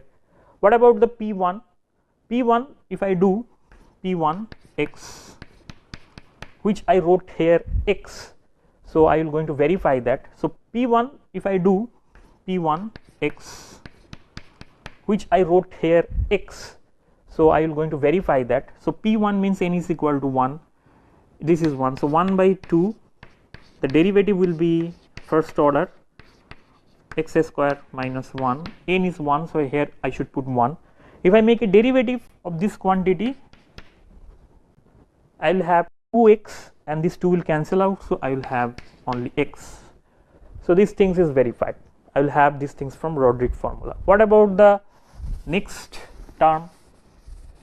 Let me erase these things because I am going to I need this space actually. So the Rodrigues formula, I once again write p n x is equal to 1 by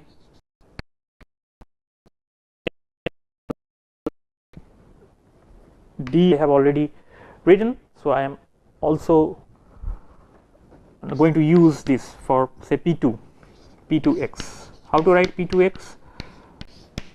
1 2 to the power 2 and factorial 2, this is the initial term.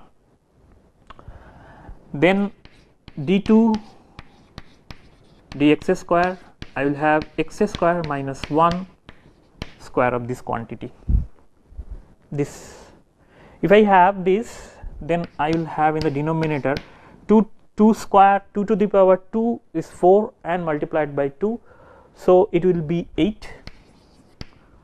And now the derivative d dx, when I make a first derivative of these things, I will have 1 2 term here, 2 of x square minus 1, and for this x square again a 2 of x term here.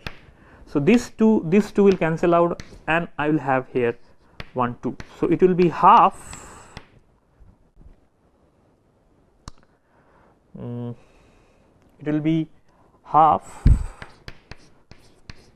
d dx of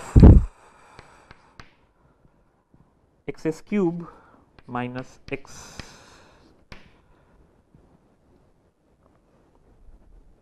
something like this. So it will be half, if I do that, it will be 3x square minus 1. If I make a derivative of this quantity, it will be 3x square, and for x it is 1. So half 3x square minus 1, which is written here, but I didn't read in f3 p3, so I need to calculate that also. Let us do that. It will be just an exercise.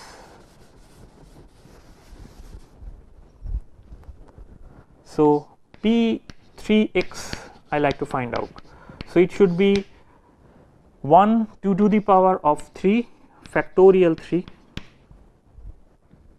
initial term, and then d3 dx3 x square minus 1 whole cube, this. So, first minus 1 whole cube, this. So, first it is 8 into 6, 2 to the power 3 is 8, factorial 3 is 6, let me put that.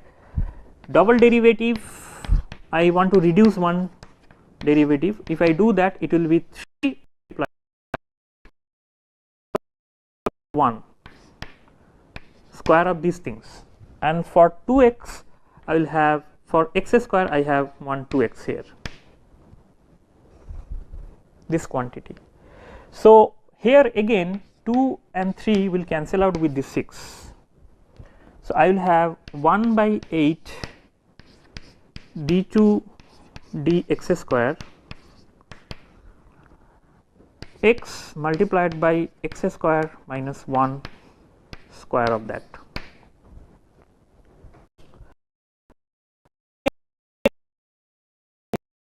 I need to reduce one order here. So, d dx, if I reduce to one order, then I need to make a derivative of this quantity. So, first derivative into second derivative. So, x square minus 1 first derivative multiplied by second one plus second one multiplied by the first derivative. So, and then for 2x I will have another, for x square I have another 2x. I believe it is fine. 1 by 8 d dx of, if I expand, it should be x to the power 4 minus 2 x square plus 1, this is one term, and rest term is plus 2 to 4 x square. So, 4, 2 into 2 is a 4, let me write in this way. So, it will be multiplied by 4 x square. So, it will be 4 x to the power of 4 x to the power of 4 minus 4 x square.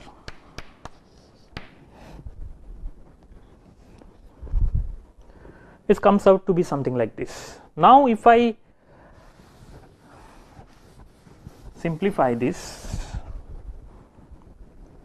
it will be 1 by 8. I try to calculate P3 x. It is 1 by 8 d of dx of this quantity, which is now something like this quantity. So, it will be 5 x to the power of 4, and then this quantity which is minus of 6 x square, hope I am doing correctly, and 1 plus 1 term is here. This one term will not going to be effective because the derivative is there. So, now if I make the derivative, it will be 5 x to the power 5 into 4 x cube minus 12 x, it will be something like this. So, it is thing like this. So, it is, this is 20. So, let me write it, this is 20 x cube minus, I got the polynomial, but next I need to reduce a bit. So, if I take 4 common of that, so I will have half 5 x cube minus 3x. Still I have a polynomial of higher order, and this is the form of P3. So if I write here somewhere P3, which I find from Rodrigues formula, this up to this I remember, so I write it, but after P3 and P4 it is very difficult to remember, and you have already find that how difficult, not difficult, but the process is lengthy, because you need to calculate the derivative of different orders. For here P3 you need to calculate the derivative for third order. If you go to fourth order and fifth order, sixth order, it will be larger and larger. So half 5x cube minus 3x square, 3x sorry, is my form of the Legendre polynomial of order 3. Now after having the Legendre polynomial from Rodrigues formula, these things are really orthogonal to each other or not. So how do you find out the inner product? By taking the inner product. But before taking the inner product, one thing I should mention earlier, but now I am mentioning, this function is limited to -1 to 1. So there should be some limit, there should be some range through which these functions are related or are defined. So this is the limit for that, because I required this because I need to calculate the inner product. So now if I calculate the inner product, so let us find out. So I am checking randomly. So inner product between 1 and x, or if I write in terms of P0 and P1, I say P0 and P1 are orthogonal. So if I take the inner product of these two things, I should have 0. So really I am getting 0. So let us do that. -1 to 1, P0 is 1, P1 is x dx, which is 0 because this is a odd function and limit is -1 to 1. Let us check, say, for P1 and P2, P1 and P2. Randomly I am checking. So it is -1 to 1. What is my P1 x? Half I take outside, x multiplied by 3x square minus 1 dx. Now when I multiply this quantity, the first term is 3x cube and the second term is x. So if I divide it, there will be two integration, one is 3x cube and another is x. So first one is also odd, second one is also odd, so this quantity is also going to 0. Okay, so now we can test with other terms also. I mean, say P2 multiplied by P3, you will get that again it will give you something which is 0. So that means they are orthogonal to each other. Now if they are orthogonal, that means they are potentially form a basis, but the important thing is that how to find out the normalization factor. So normalization also we can find out. So before doing that, I should write a general form also for normalization. This is a general form of normalization. So norm of the nth order of Legendre polynomial is 1 divided by 2n plus 1 whole to the power of half. This is the relation. So let us check whether really it is following or not. Really it is following or not. So first P0, I want to find out the norm square of P0, which is nothing but inner product of P0 and P0. If I do that, then I will have -1 to 1, then the function 1 into 1 dx, which is how much? Which is nothing but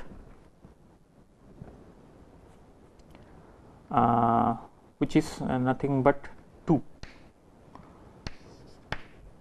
Okay, this formula I am making one mistake. It should be 2 divided by 2n plus 1. So far I remember it is 2 divided by 2n plus 1. Okay, I will check that. I will check that with this. So since it is x, so x will be -1 to 1, so that will be 2. So what will be my P0, these things, it will be root over of 2.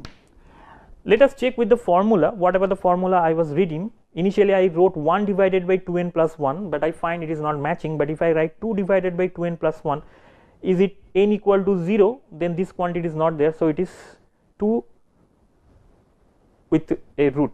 So, I will have the same thing, 2 with a root. Okay, for 1 maybe it is easier. So, let us do that for x, the next one. So, what is the norm square of P1 x, norm square? So, it will be minus 1 to 1 x square dx, which is how much? 2 over 3. If I integrate, then it will be x cube divided by 3. If I put x cube minus 1 to 1, then it will be 2. So, 2 by 3. So, my P1 x seems to be root over of 2 by 3. Let us try to use this formula. If I put n equal to 1, then it will be 2 divided by 2 plus 1, 3. So, 2 divided by 3 whole to the power half, 2 divided by 3 whole to the power half. So far the formula is matching. So, finally, we will check for P2 and then we conclude. So, P2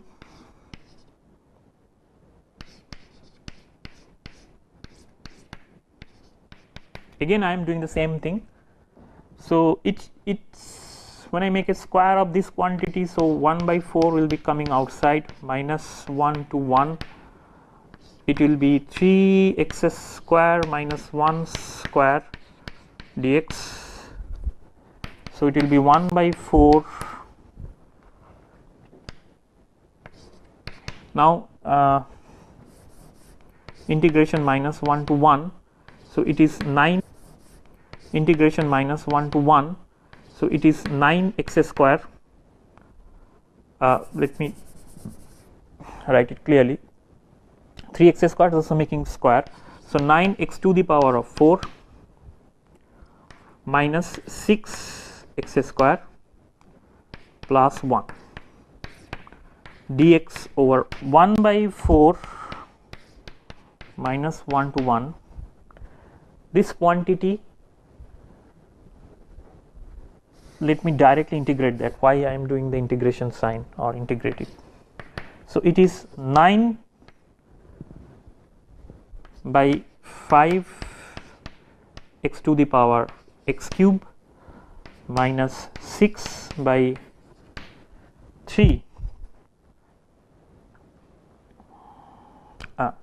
I am making the integration, sorry. So, it will be 5, it will be 3, and finally, I will have here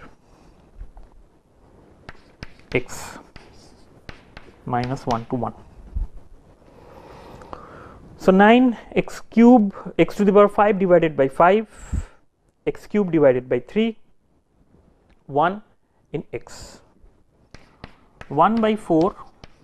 Now, if I put the limit, so this is odd, this is odd, this is odd, minus 1 to 1. So, that means this will give 2, this will give 2, this will give 2, because so 9 by 5 into 2 minus 6 into 2 by 3 plus 2.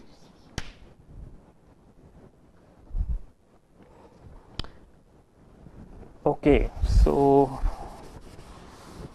finally this value comes out to be 1 by 4 18 by 5 minus this 3 will cut to this 6 with 2. So, this is 4. So, this is minus 2. This is 4 and this is plus 2. So, minus 4 plus 2, I will have minus 2. So, now I will have 2. This is 4 and this is plus 2. So, minus 4 plus 2, I will have minus 2.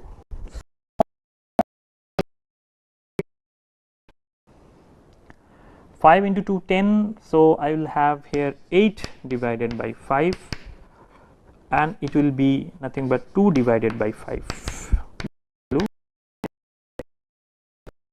This 2 divided by 5 is the value of P2 square, P2, so norm of P2x,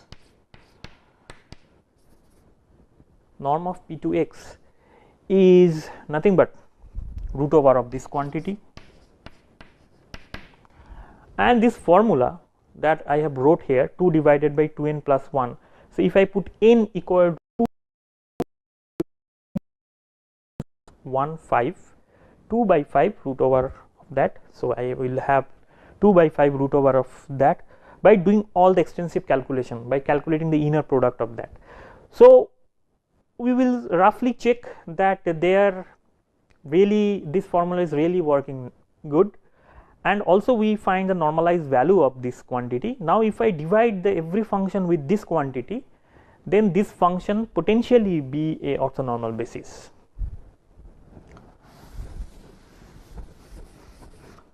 And this form I have already described, which is called Gram-Schmidt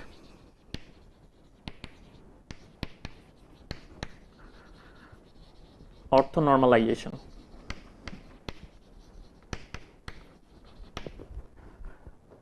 Gram-Schmidt orthonormalization. So, Gram-Schmidt orthonormalization suggests that if you are given a set of linearly independent vector, if you remember, this is a set of linearly independent, in Gram-Schmidt say there it is giving like a vector, but here this is a linearly independent set of functions. Now, if I use the Gram-Schmidt orthonormalization procedure, I will return back these functions. So, let me do that quickly. So, what is the Gram-Schmidt orthonormalization? So, I am using the Gram-Schmidt orthonormalization process for a given set of function. This is a set of functions which is 1 x square, and in the previous class we show that these functions are forming a linearly independent, because if you do the Wronskian of that, it will not equal to 0. So, if I start with that, so what should be my P1 P0x first function? I know that this first function, if I write it as phi 1, phi 2 and all these things, then if you remember, it is phi 1 divided by mod of phi 1, this quantity. So, here phi 1 is 1 and mod of phi 1 is mod of phi 1 is minus 1 to 1 dx, inner product of these things in minus 1 to 1 limit. So, it will be 1 square is 1. So, this.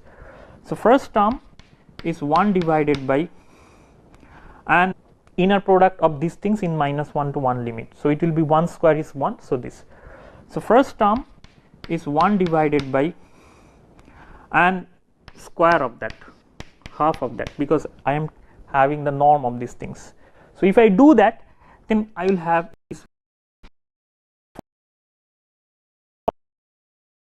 polynomials I wrote without the normalization factor. If I write this in the normalization factor, it should be 1 over root over of 2, it should be x divided by root over of 2/3 and so on, and this value I have calculated just before. So, here I will have my first value. When I make a normalization, I will have the first value, which is the first Legendre polynomial. What about the second thing? So, I have the first thing. So, second thing, how do I calculate? So, P1 prime x, if you remember, I put the prime multiplied by P0. This was the technique. So, first function is first function. What is the inner product of P0 and x? It is minus 1 to 1. P0 I have already calculated, it is 1 by root 2. If I write it here, it will be 1 by root 2 x dx.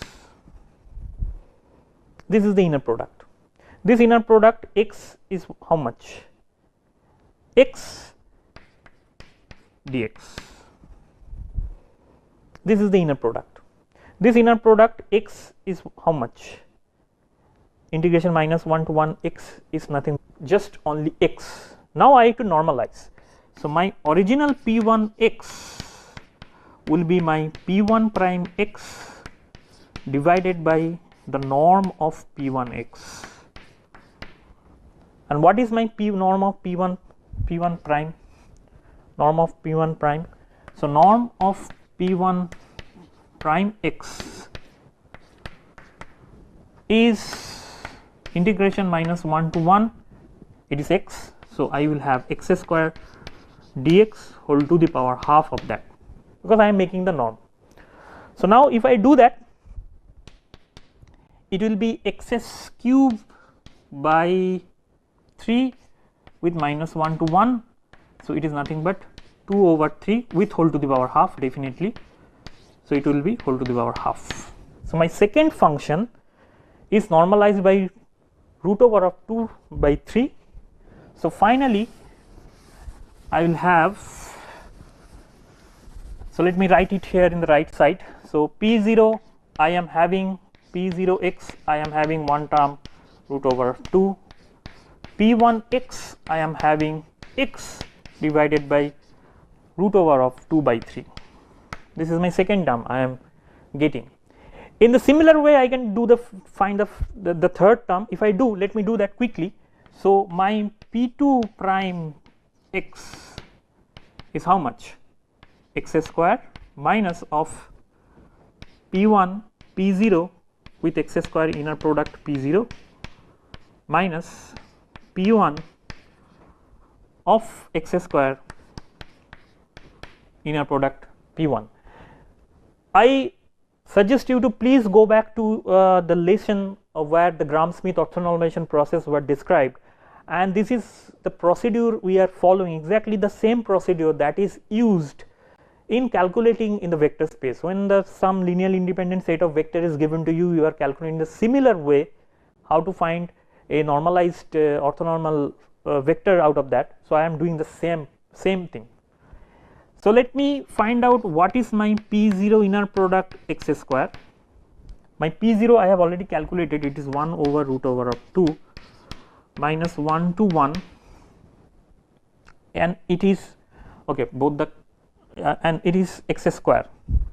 So x square dx, it will be 1 root over of 2, x square means it will be 2 by 3, x square dx, it will be by 3, x square will be x cube divided by 3. When you put minus 1 to 1, it will be 2 by 3. So I will have the first value of my inner product, which is, let me write somewhere so that I shouldn't forget. So root over of 2 by 3 is the value of this quantity. What about product, which is minus 1 to 1? What was my P1? P1 was my this value. So let me write root over of 3 by 2 outside, then x multiplied by x square dx. X square is x cube, which is odd function, so it will going to vanish. So I shouldn't have the contribution of this. So finally what value I am getting for P2? I am getting x square minus this quantity, the inner product is root over of 2 by 3, and P0. P0 is my 1 by root over of 2. So I will have something x square minus 1 by 3. I have something like this. So now I need to normalize this quantity. If I do, then my P2 x will be simply P2 prime x divided by the norm of P2 prime x. So norm of P2 prime x, P2 is given, P2 prime is given, so I can calculate quite easily. So let me do that quickly. Extensively I am showing how to calculate these things. I believe you can do that. So I try to calculate first P2 prime x square. It is nothing but minus 1 to 1, this quantity x square minus 1 by 3 whole square dx. So this is minus 1 to 1 x to the power 4 minus 2 of x square divided by 3 plus 1 by 9.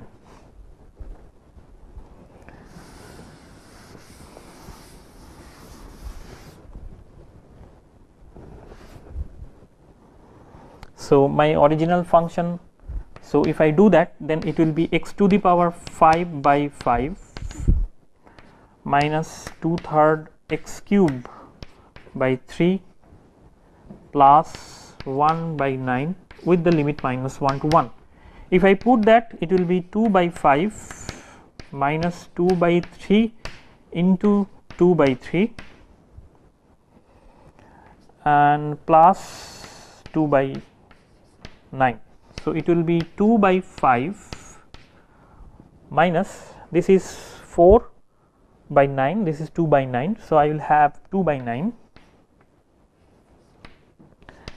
So, it will be 45 and 8 by 45, this quantity. So, this quantity is square. So, if I make a root over of that, so if I write it here, my P3, P2, then P1, P2 is this quantity root over. So, root over of 45 by 8, then multiplied by that quantity x square minus 1 by 3, this polynomial. So, now if I slightly modify these things, so root over of 45, I can write 4 into 9, 5 into 9, and then it will be root over of 3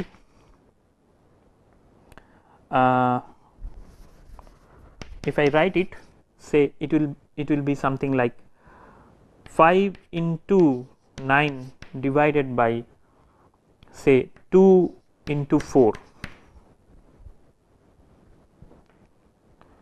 So, it is this quantity.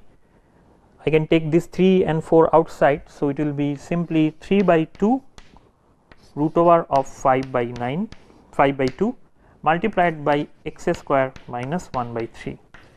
Now, this 3 if I multiply, it will come to our original value that we start with, 3 x square minus 1.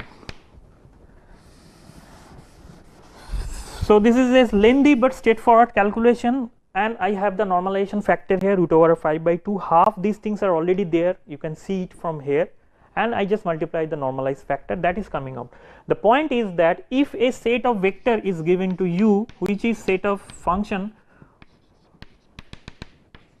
which is orthogonal, which are linearly independent to each other, from that by using the Gram-Schmidt orthonormalization process, Gram-Schmidt ON process,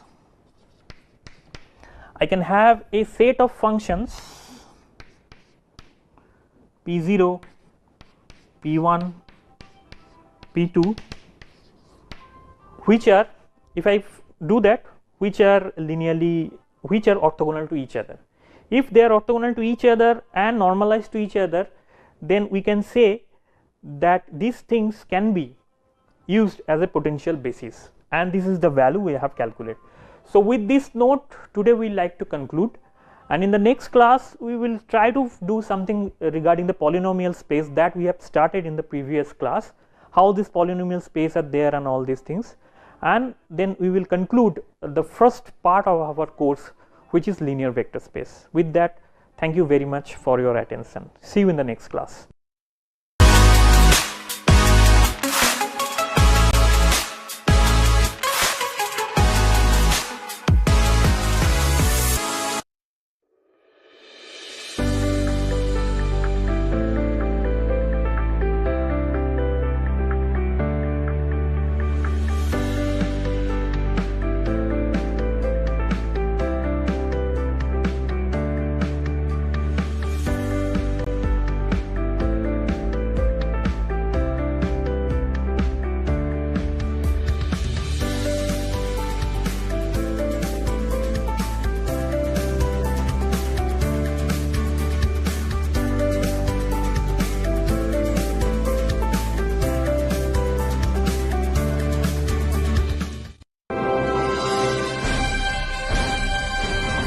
Swayam Prabha. Digital India. Educated India.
Hello and welcome to tutorial on video conferencing etiquettes. There are many reasons for which we all use video conferencing today. It could be for work-related meetings, or online teaching, or placement interviews, or web conference, or a casual hi. Prerequisite required to start a video conferencing is working knowledge of any operating system. The point we should keep in mind before starting a video conferencing is how to choose a location. How to set up a camera and microphone. Do's and don'ts during video conferencing. So, let us begin. Before starting the video conferencing, ensure that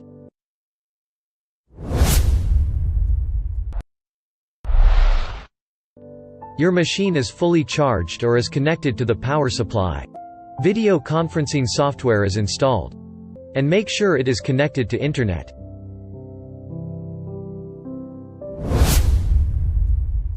It is recommended to use wired internet connection with upload and download speed of 2 Mbps. If your connection is unstable, stopping a video might help.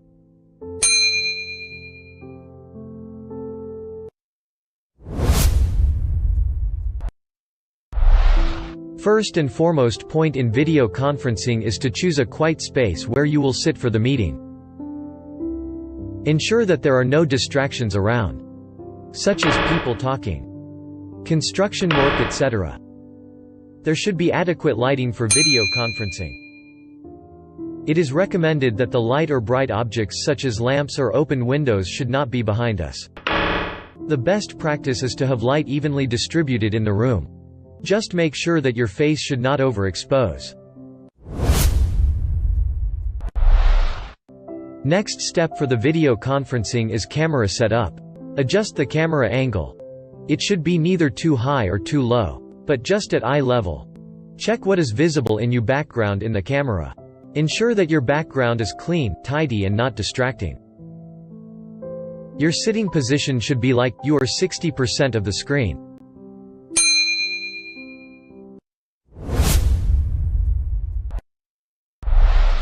Let us now go ahead and set up the mic and headphone. It is recommended to use microphone with inbuilt mic. Using headphones with microphone helps us to minimize the background noise. If multiple people are at one location and involved in a meeting, then speaker is required. And use of omnidirectional mic is recommended.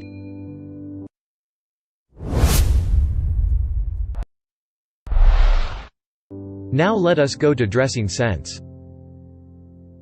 Be presentable and dress appropriately. Avoid wearing attire with strips on them, as it may be distracting to the camera. Solid colors are more suitable.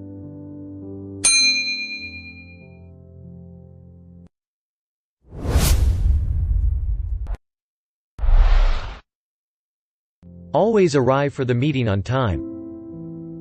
Be prepared with your pen and paper. Arrive at least 5 minutes early. Switch off your phones and other technologies around.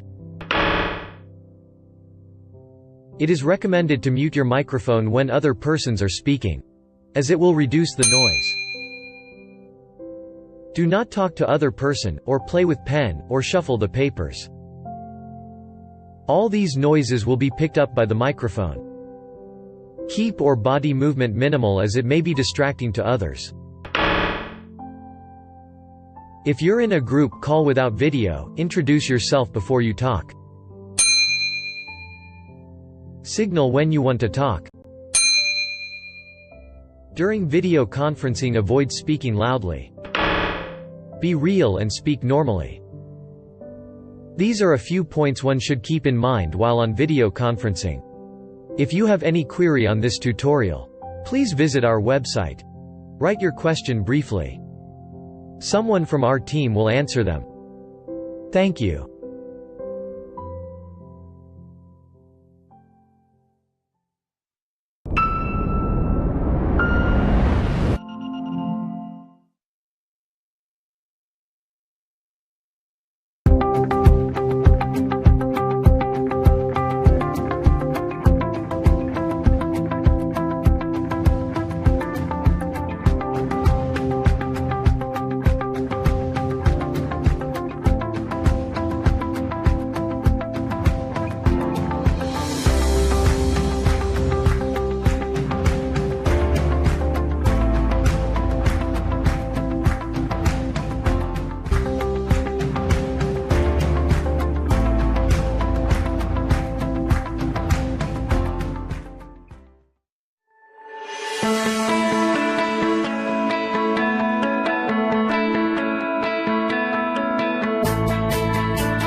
am DC Dubey.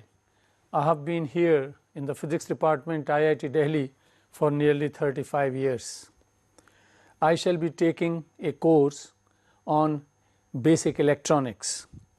It contains 7 units, and these units are PN diode, transistor, small signal BJT amplifiers, feedback and frequency response in amplifiers, field effect transistors, power amplifiers, and differential and operational amplifiers.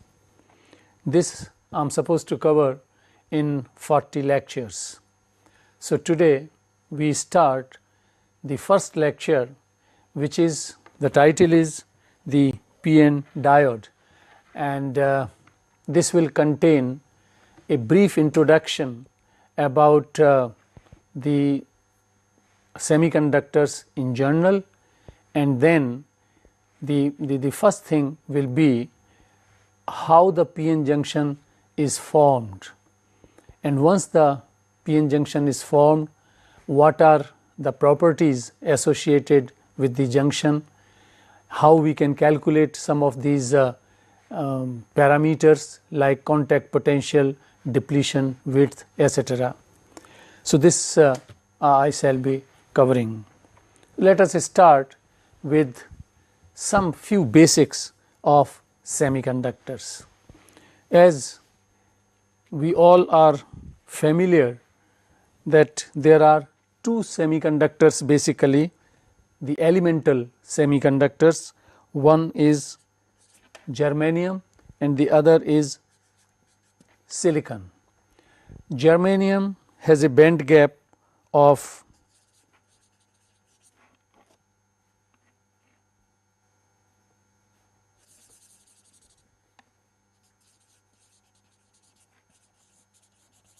germanium has a band gap of 0.7 electron volt and silicon has band gap of 1.1 electron volt. Of course, there are other semiconductors, compound semiconductors, gallium arsenide is also there, but for you it is sufficient if I talk about germanium and silicon. The first thing is that which of these 2 materials is better from device point of view. You see that germanium has a lower band gap, and this band gap is between the conduction band and the valence band. This is band gap.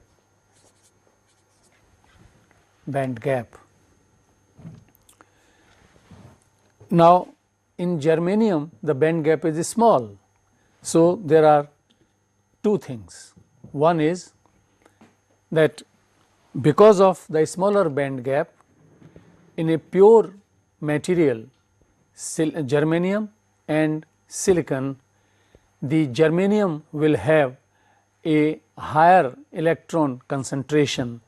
That means the density of electrons in the conduction band in the germanium will be higher than silicon. And this is actually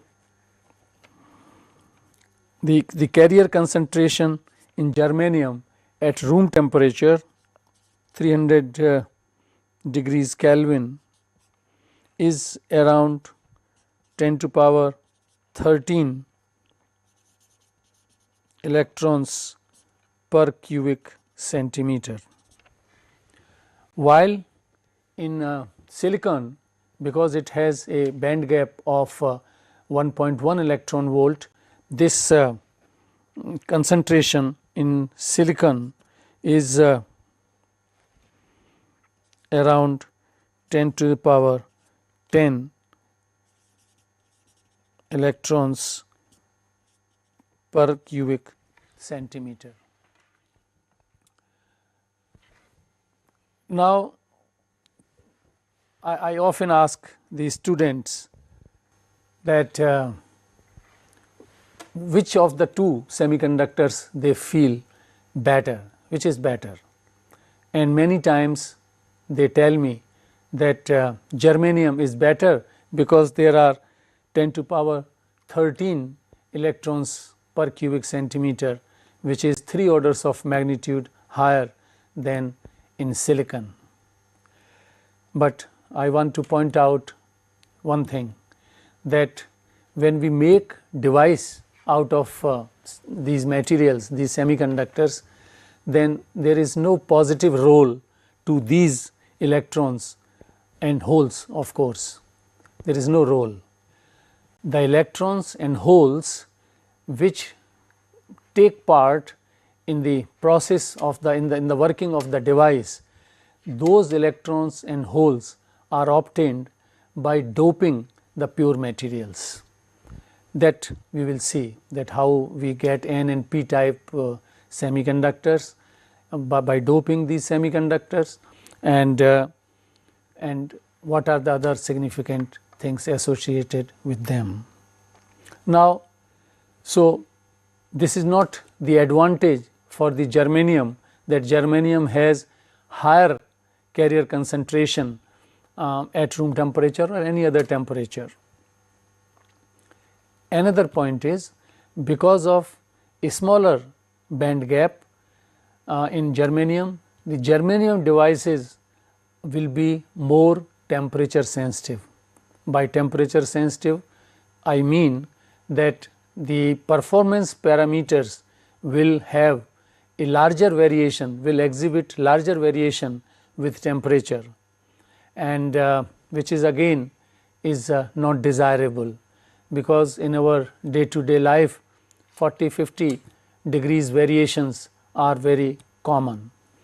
So that on these 2 points we can say that silicon is a better material as compared to germanium.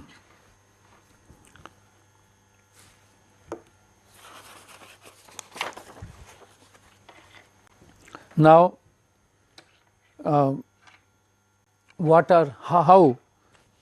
how do we get N and P type semiconductors? N and P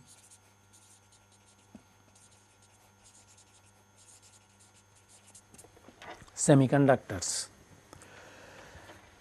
N and P semiconductors are obtained by doping them. What is doping? Doping is a process in which we mix known very small quantities of a external material. First I talk about N semiconductors.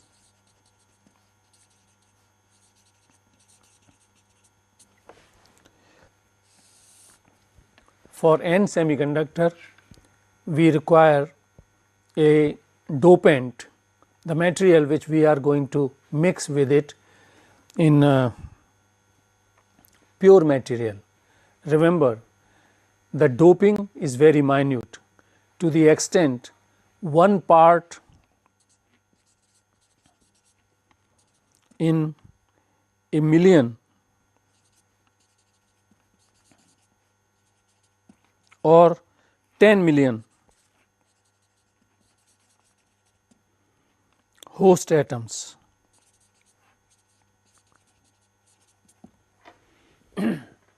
So therefore, the starting material should be should have the purity better than this. So these are very highly pure intrinsic materials. One thing also you should remember, that in intrinsic material, when we talk of holes or electrons, these electrons are the ones which are mobile when we apply the field. These are not bound electrons.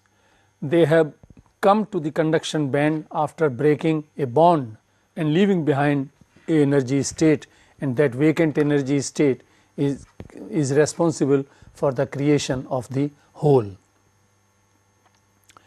Now, let me take one example of the N dopant, which is phosphorus.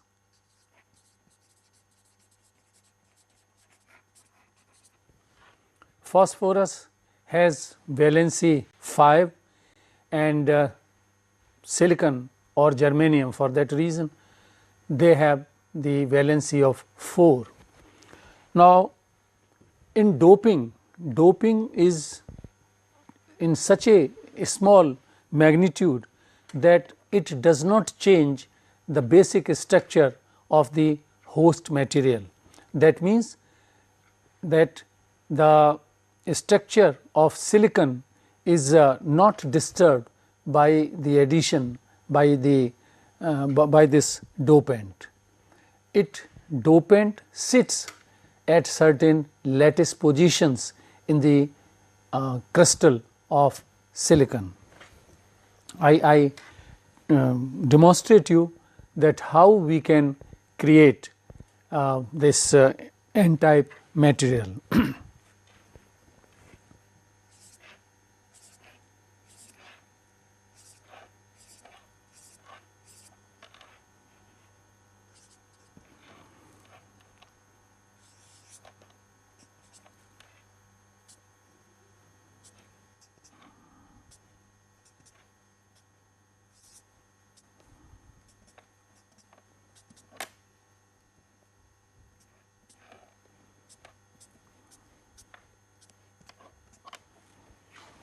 These are silicon atoms, and the 4 electrons of each silicon atom that forms a covalent with the other electron from the neighbor.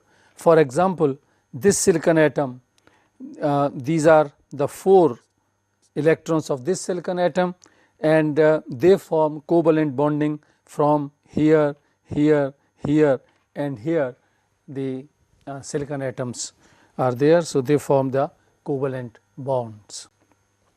Now phosphorus being pentavalent, it has 5 electrons in the outer shell. Out of these 5 electrons, 4 will form the covalent with the neighboring silicon atoms. 1 electron is here, other is here, 1 here and 1 here. The 5th electron,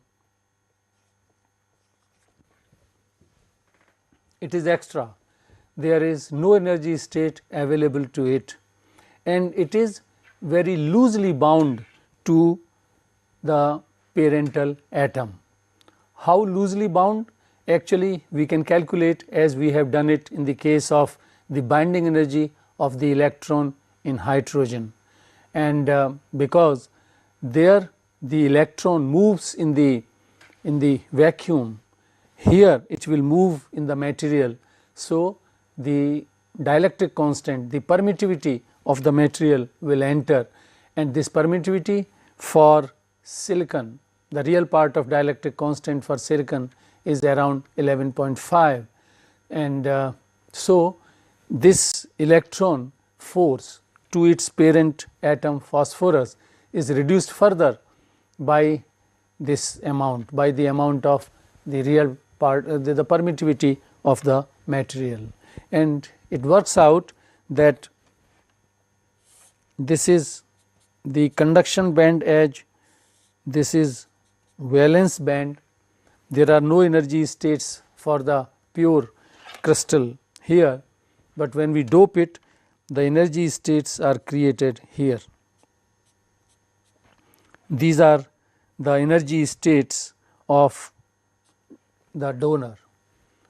We call it this 5 group impurities as donors because they donate 1 electron to each atom of the dopant, will give 1 electron in the conduction band.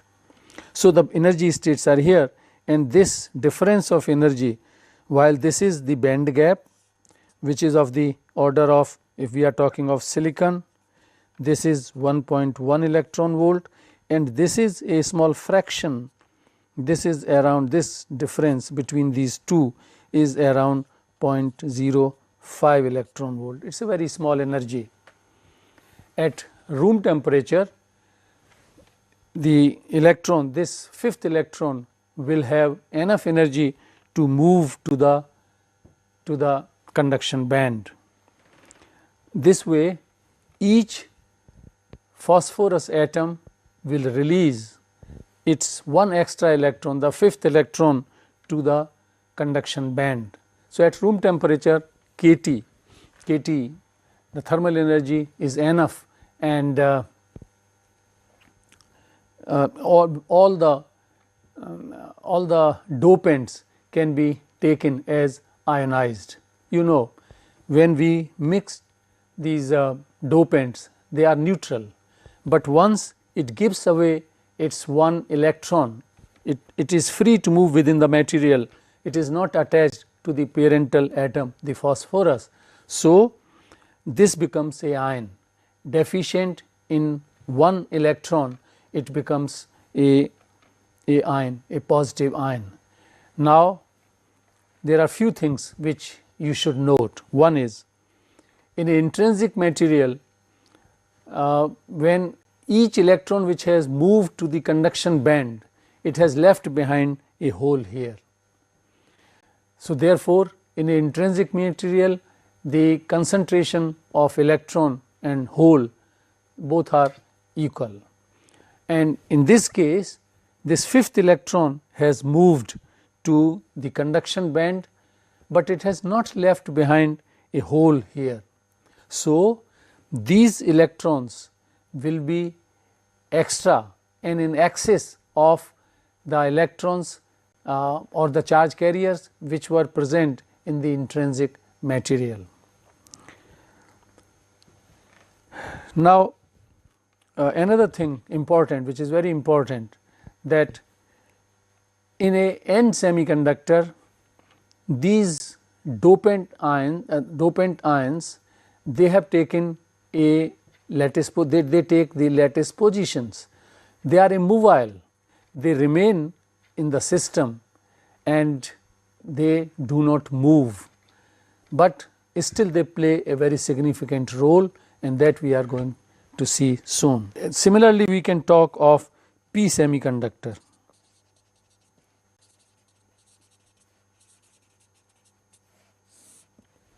Here the dopant has to be a 3-group impurity like aluminium or gallium and so on.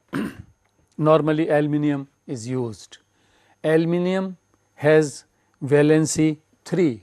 There are 3 electrons in the outermost shell of the aluminium and so and so what will happen when we dope the material, we dope silicon for example with aluminium. Here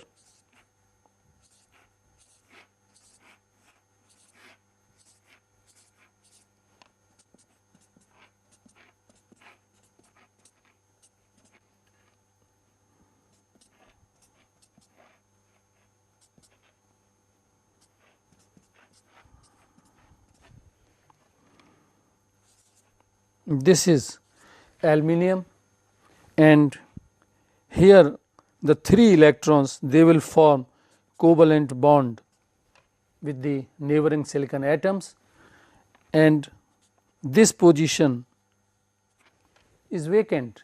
This is the energy state which is vacant. There is no charge carrier here. Now, a electron from nearby silicon atom may jump into this vacant state and it will be trapped. It will form a bond with aluminium. Now, here the aluminium, after acquiring a extra electron, becomes negatively charged.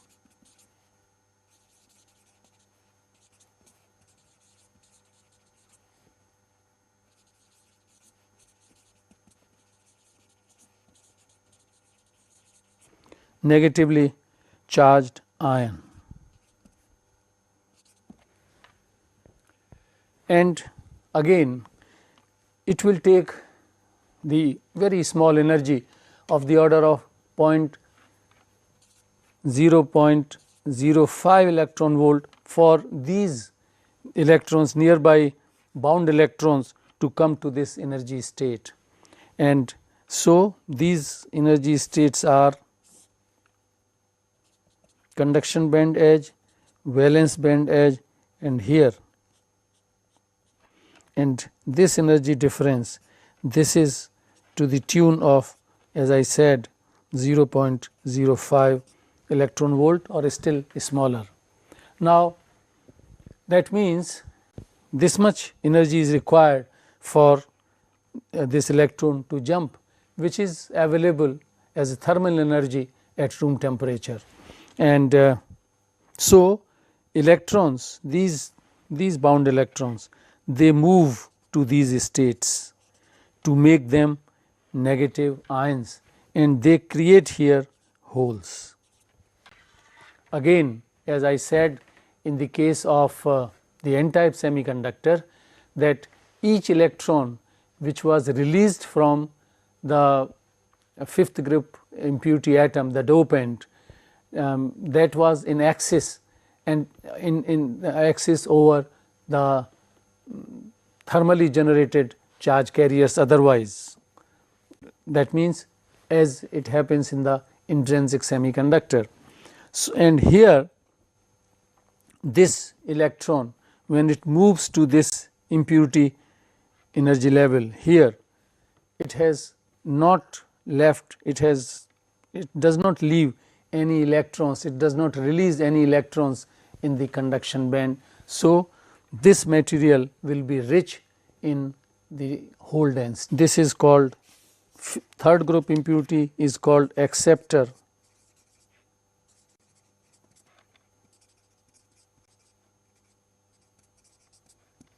impurity. So we will remember that n-type materials, M's and N semiconductors,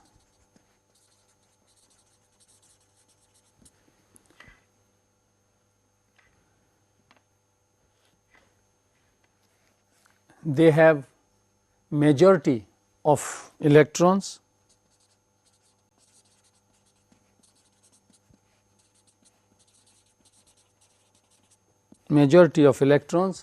and holes are in minority.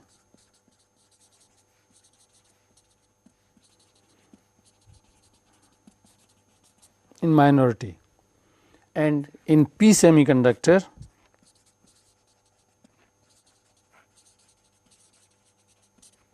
holes are in majority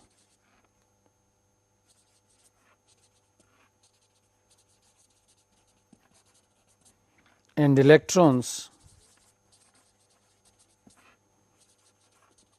are in minority.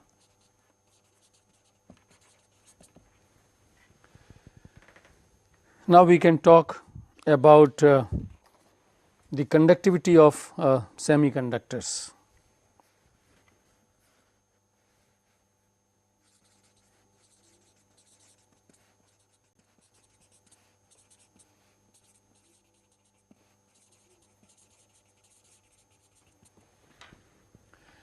Conductivity of semiconductor in general can be written as the electron contribution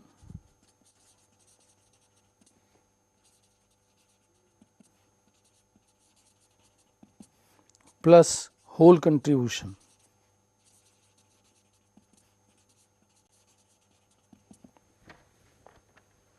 Electron contribution plus hole contribution.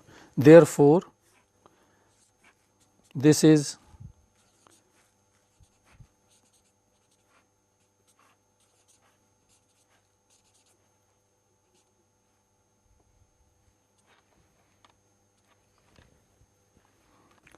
Q, the charge, electronic charge, and I write here charge of electron, which is equal to the charge of hole. Sign is different, but we are concerned with the magnitude. So charge of electron or hole, and N is electron concentration, electron density. Electron concentration or electron density, one and the same thing, and P is the hole density.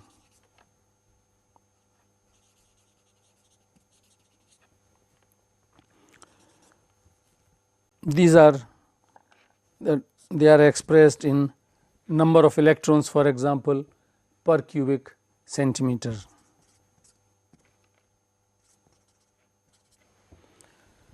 This is mu n, this is the mobility of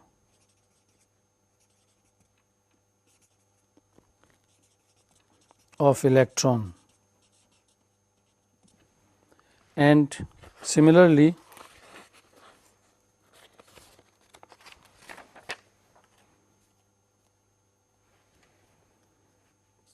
mu p, this is mobility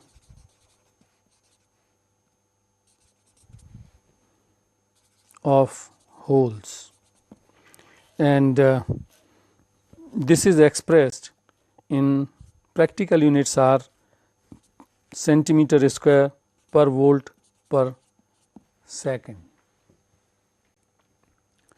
Now, this is the general expression for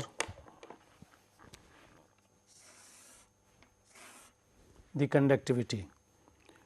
Now, we can write from here, we can write the expression for n semiconductor, conductivity of n semiconductor, conductivity of p semiconductor.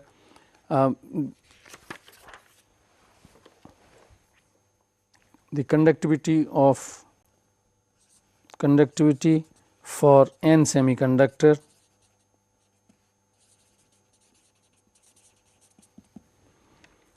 in this expression here, the electron concentration will be much higher as compared to hole concentration.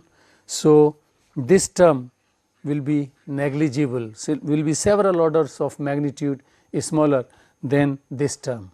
So, the conductivity for n type material becomes Q n mu n, and similarly conductivity for p semiconductor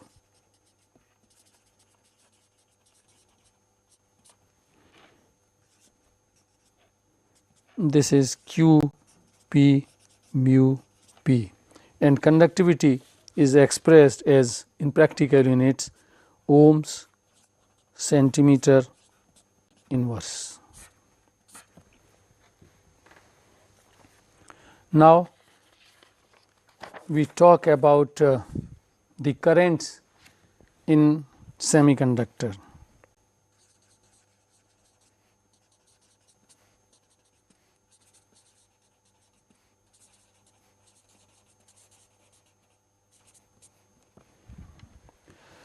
There are two components of current in semiconductors. These are diffusion current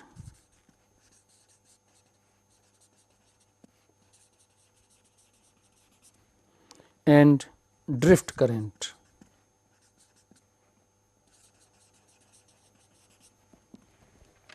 First, we talk about the diffusion current.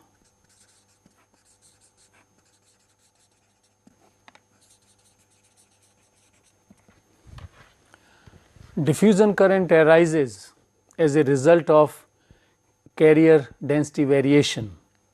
If there is a gradient, then electrons, for example, will try to diffuse from higher concentration to the lower concentration regions.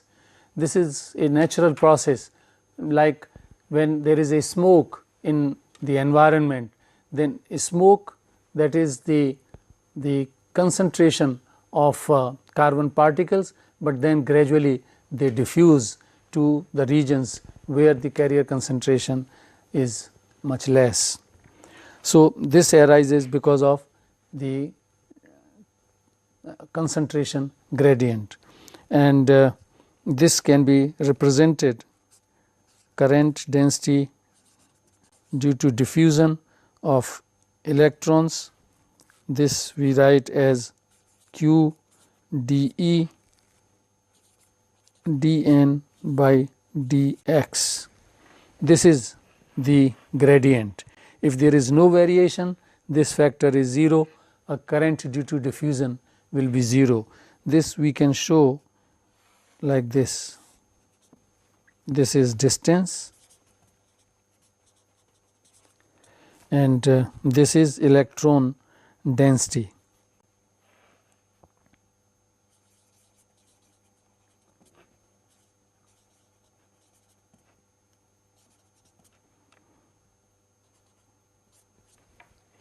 Now, this is the gradient and the current, conventionally we take the direction of current flow opposite to the electron flow.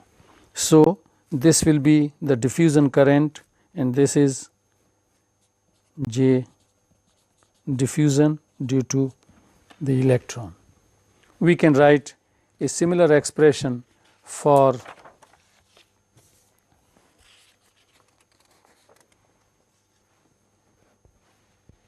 the holes. So, the diffusion current for hole is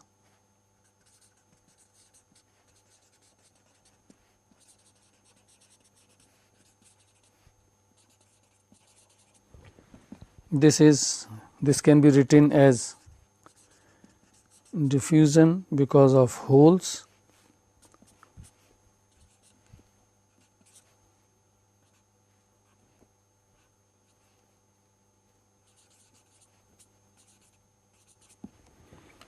this is the diffusion constant for holes, this is the gradient, the density variation with the distance, and this can be,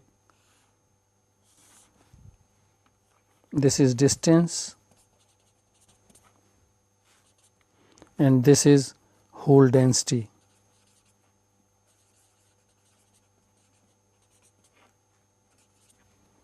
And this is the gradient and the current flows from higher density to lower.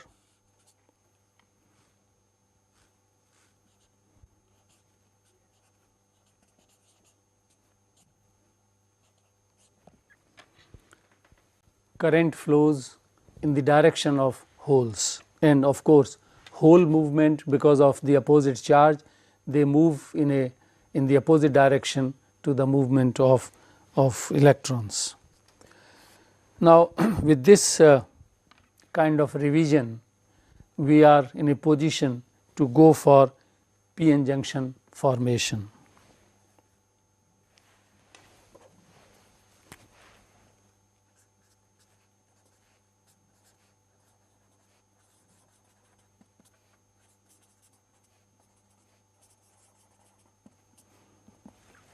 p-n junction formation.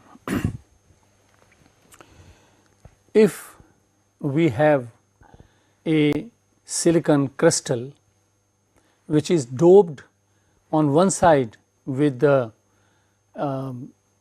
acceptor impurity making it p type, and on the other side n type impurity making it n type, then what will happen?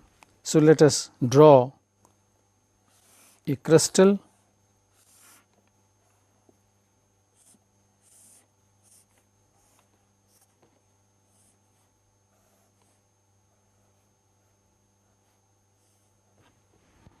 this is p region, this is n region, and this is metallurgical junction.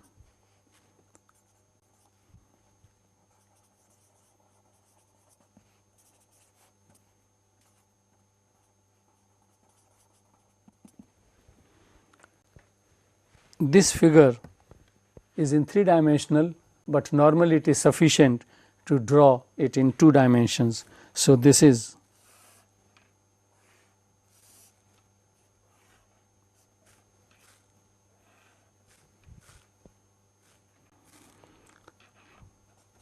P region, this is n region, this is the metallurgical junction, and these are the electrons,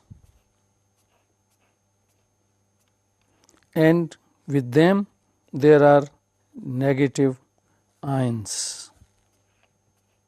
These ions play a role, a significant role, important role, so we can't ignore them. While they do not take part in the charge process because they are not mobile, they are rigidly fixed at the lattice. And similarly, here there are holes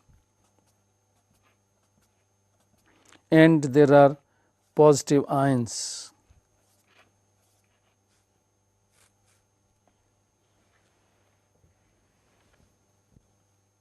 I am sorry, this will be the positive ions because in the donor has donated one electron.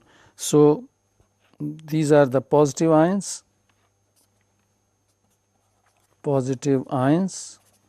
and here these are the acceptor atoms which have become negatively charged ions because they acquire one extra electron. So, this is negative ions. Obviously, on the p side the density of holes is high, on the n side the density of electrons is high. For the time being we are ignoring electrons in the p region which are there in the minority, and here we will talk about them little later wherever that is required. Now this is very important, that if there is a structural continuity from the p side to the n side, then diffusion as a natural process will occur. So, holes will diffuse towards the n side and electrons will diffuse to the p side. This diffusion will not occur if there is not structural continuity in the semiconductor. That means, if we take a p type crystal separately, n type crystal separately, and just we glue them together, then this diffusion will not occur because the barrier will be so high, the physical barrier, that will stop totally the diffusion processes. p-n junction cannot be formed. So, remember, p-n junction will be formed wherever n and p semiconductors are present simultaneously together and there is a structural continuity. Now, conductors are present simultaneously together and there is a structural continuity. Now, how when diffusion occurs, diffusion of holes from p side to the n side and diffusion of electrons from n side to p side, this will start as a most natural process. And what will happen when holes diffuse from here and electrons diffuse from here? They both are free. When they meet, they recombine, and in recombination what happens? If this is conduction band edge, it is recombination is the process opposite to the electron hole pair generation.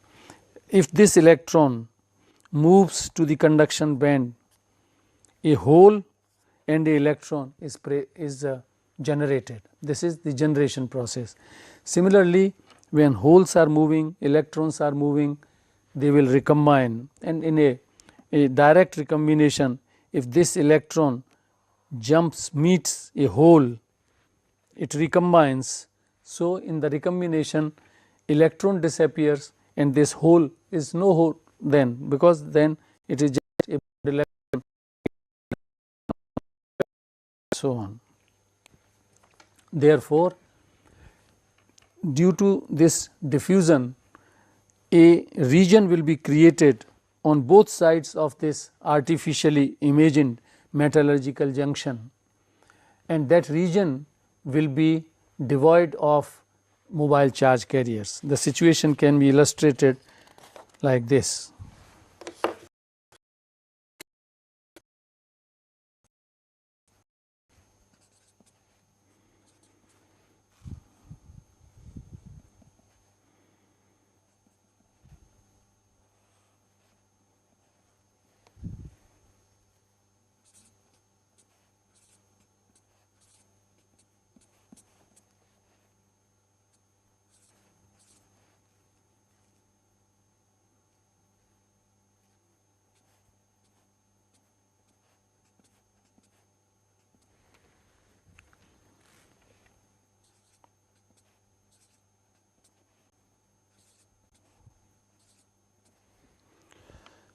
From this region, mobile charges have disappeared, have depleted. Where they have gone?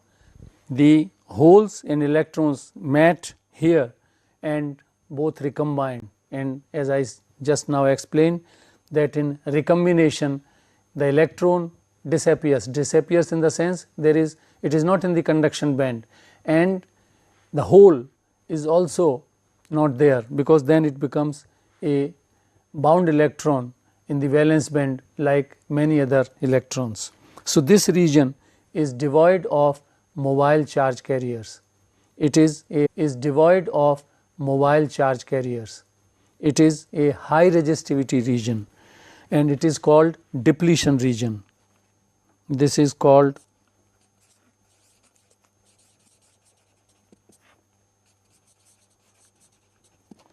depletion region. It is a high resistivity region.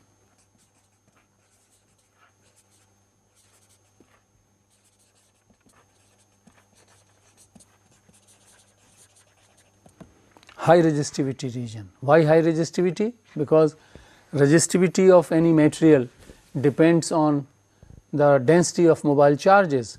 Now, here there are no mobile charges, only static charges are there. On the n side of this artificially positive charge, on the other side, that means towards the left here, this is the n region. So, this is a depletion region, is a space charge region.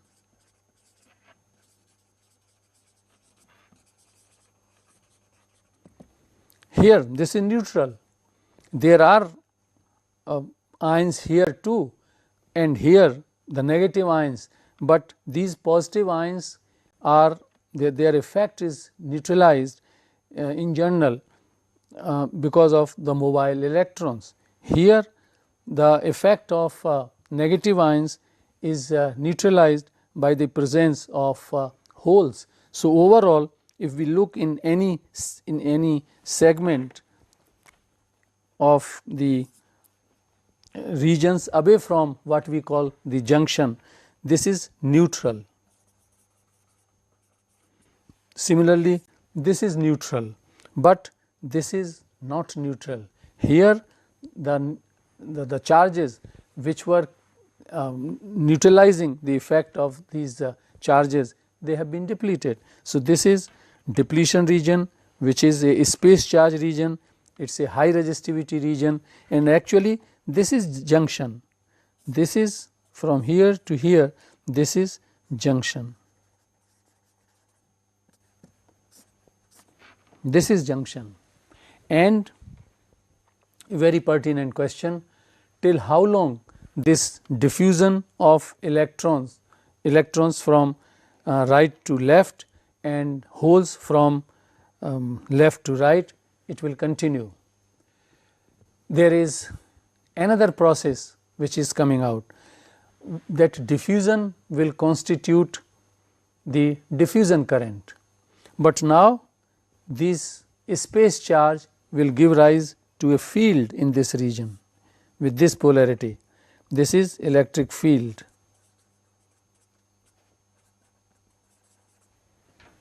electric field, and because of these this electric field, the holes here which were in minority, they will drift towards the p region, and electrons which were in minority in the p region, they will drift towards the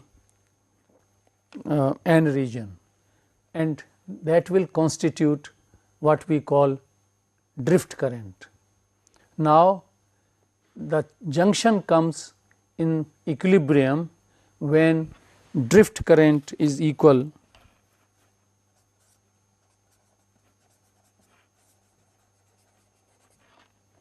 drift current is equal to diffusion current.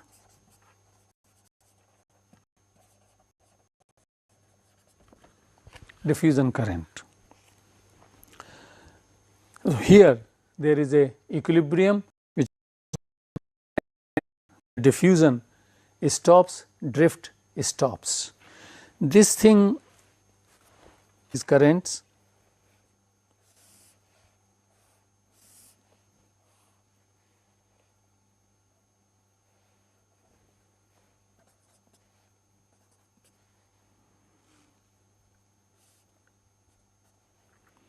This is hole drift current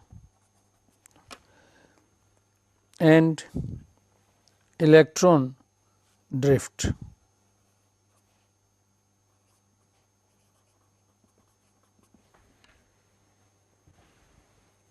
So, there is a drift current in the direction of drifting holes. So, this is the drift current.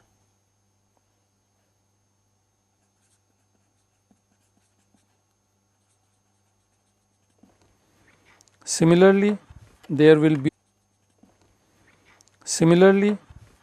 be hole diffusion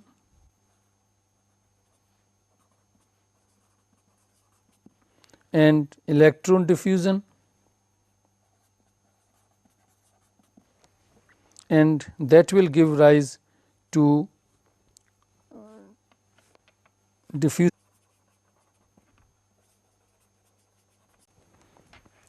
The drift current was from right to left and diffusion current is from left to right, they are in opposite direction. Equilibrium has been achieved, has been obtained when the two currents, as I said earlier, when drift current is equal to diffusion current. So, we will remember the properties of the junction that junction which is called a depletion region, we can find out the width of the depletion region. A space charge region is that gives rise to space charge, gives rise to electric field. What is the amount of electric field? We can calculate that also, and it is a high resistivity region. So, all these parameters, there is a field is always that gives rise to a potential that arises because of the potential. So, what we call the contact potential. Now, contact potential, the properties associated with the junction are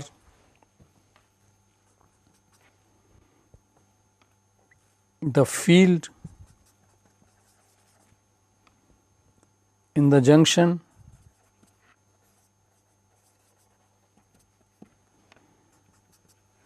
contact potential,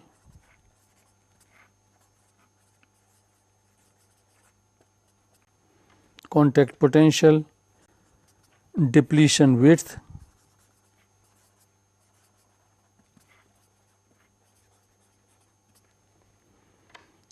and junction capacitance,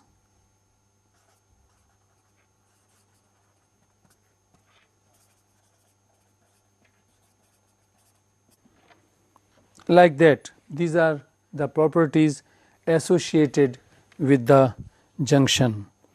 We will find an expression in these for these quantities in the next lecture.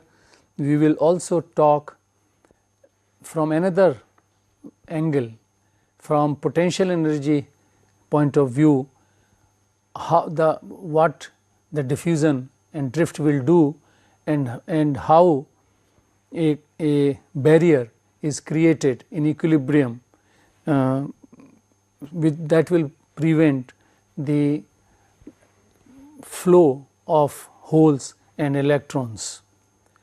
This is the p-n junction in the absence of any applied field. There is no external field so far we have talked.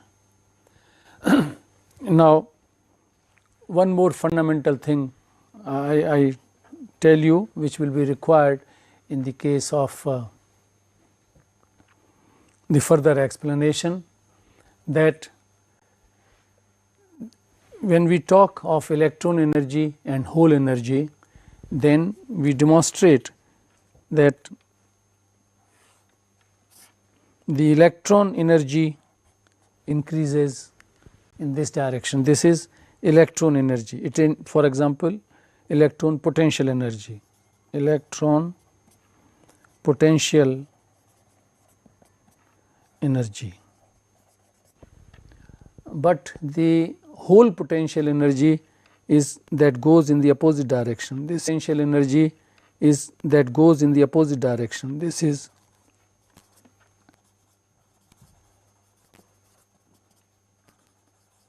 and why? It is just in a second I can demonstrate that this electron goes here, and if a electron goes from here, then this creates hole here, this creates hole here. So, here this is higher energy than this, meaning that hole energy goes in the opposite direction, and we will continue.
Swayam Prabha. Digital India.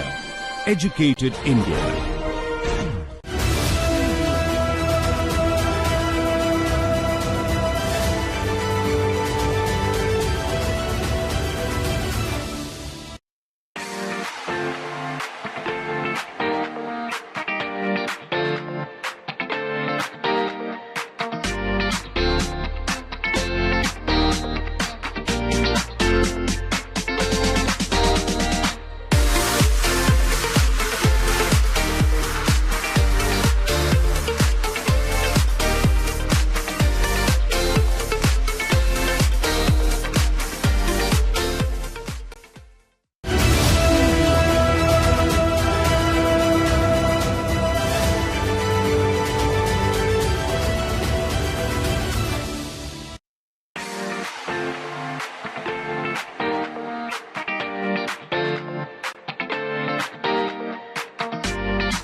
Swayam Prabha. Digital India.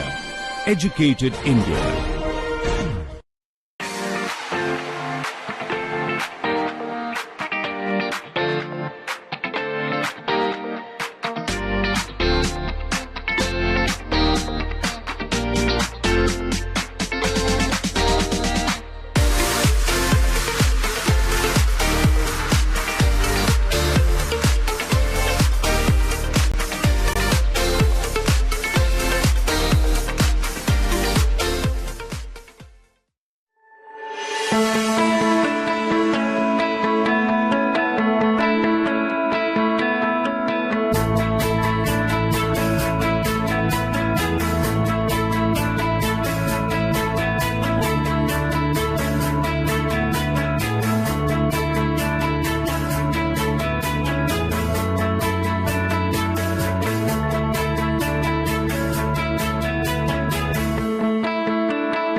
So, good morning students. Today we will discuss a very important concept, in fact two concepts, which basically a connection between entropy and probability, and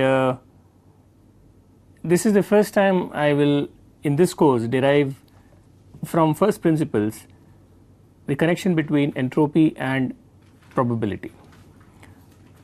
After deriving this connection, I will show why nature prefers to order particles at equilibrium to have a velocity distribution which is normal or Maxwell-Boltzmann.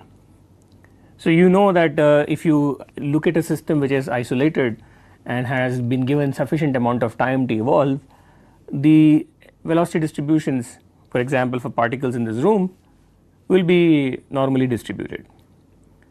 Also, for example, if you have energy levels of for atoms at a given temperature and you ask yourself a question, how are these energy levels distributed, or how are the particles distributed in energy levels, then the distribution turns out to be Maxwell-Boltzmann like.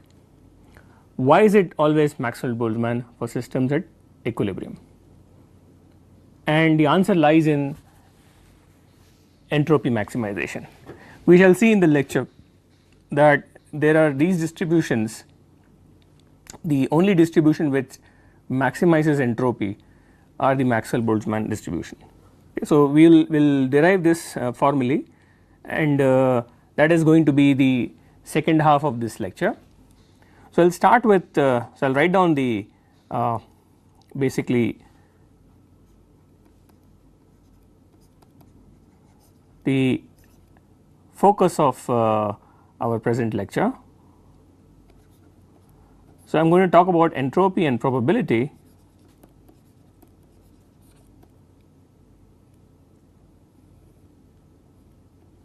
and here I am going to the first task is to derive a connection between entropy and probability. So, I will show that entropy is a function of probability. Okay. So, this is the connection, and in the second task towards the second half of the lecture, I will show why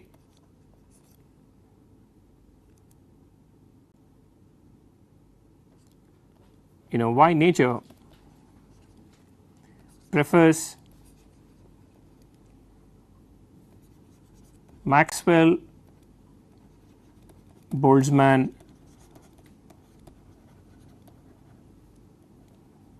distributions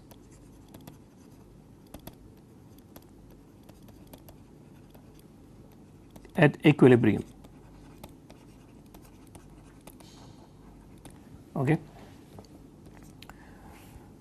For example, why is the distribution of velocities, let us say if you have a one dimensional gas at equilibrium, thermal equilibrium T is always to some normalization constant always e raised to minus mv square over kBT.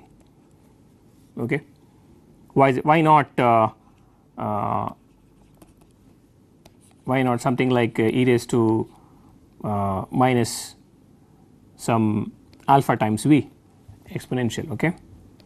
So, all these distributions you can take some v to the power n and so on and so forth. All these distributions are rejected, and what is selected is a normal distribution at equilibrium. Okay. So, the reason why this distribution is selected over other distribution is because a Gaussian distribution is a distribution of maximum entropy. Okay. So, we shall systematically derive this distribution by maximizing entropy. So, that is the agenda of our lecture. So, we will start off with a simple Boltzmann's definition of entropy.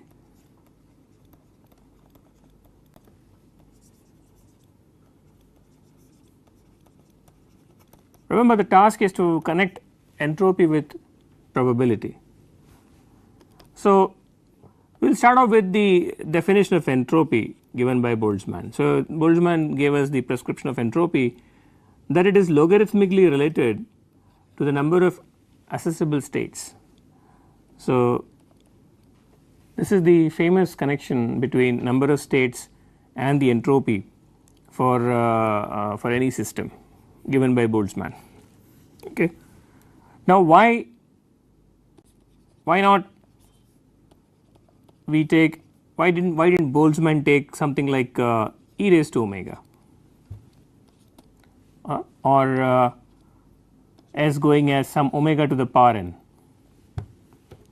Well, there is a reason why Boltzmann did not take choices like e to the power omega or n omega to the power n, for the simple reason that he wanted entropy to be additive.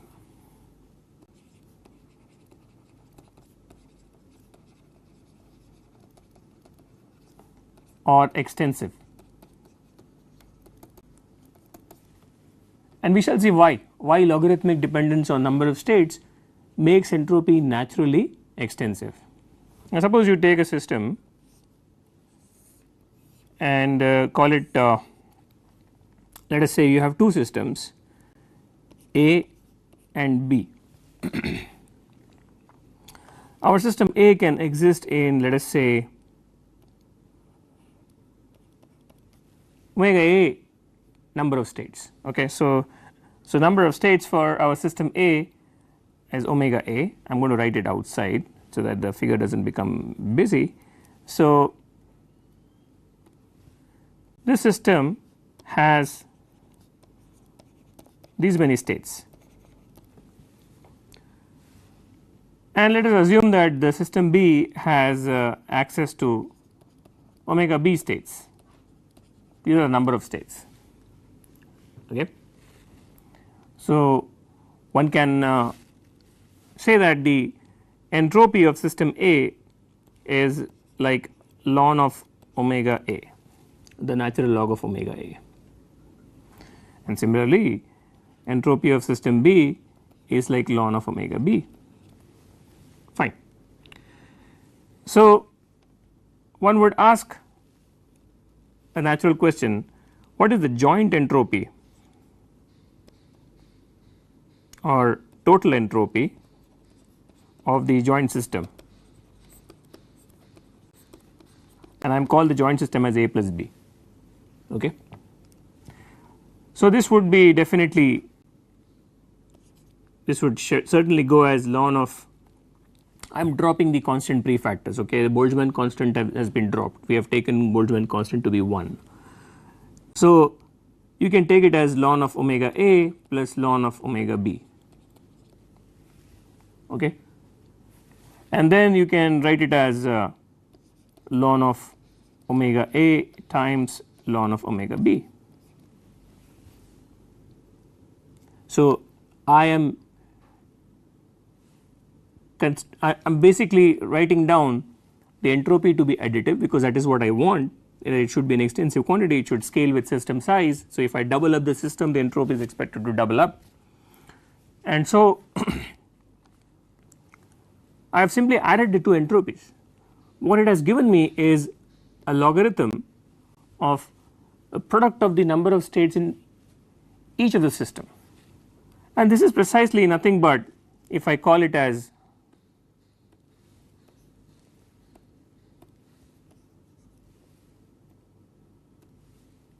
ln of omega total,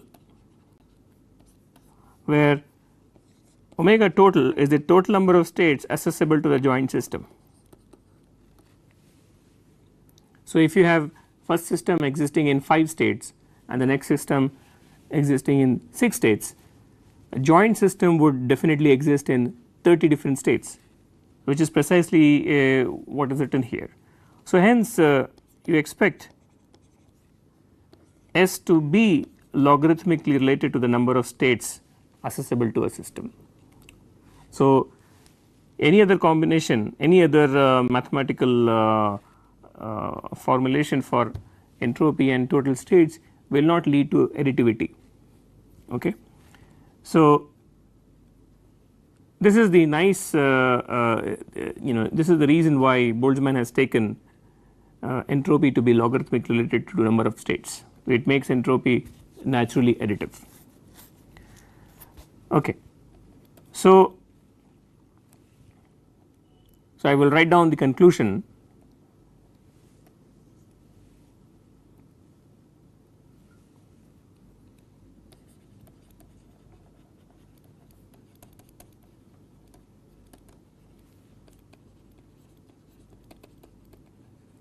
This is the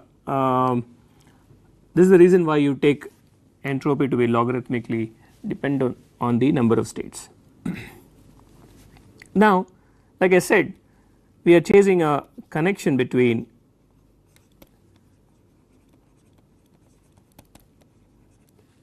entropy and probability. Okay, this is the next task. So, I have just derived, I have not derived, I have just explained why entropy is logarithmically related to number of states. Now, I am going to develop a connection between probability and entropy. Okay, so, I know that entropy is a measure of disorder. So, the relationship that I am going to chase between entropy and probability has to respect that that physical meaning of entropy. And so, by disorder I mean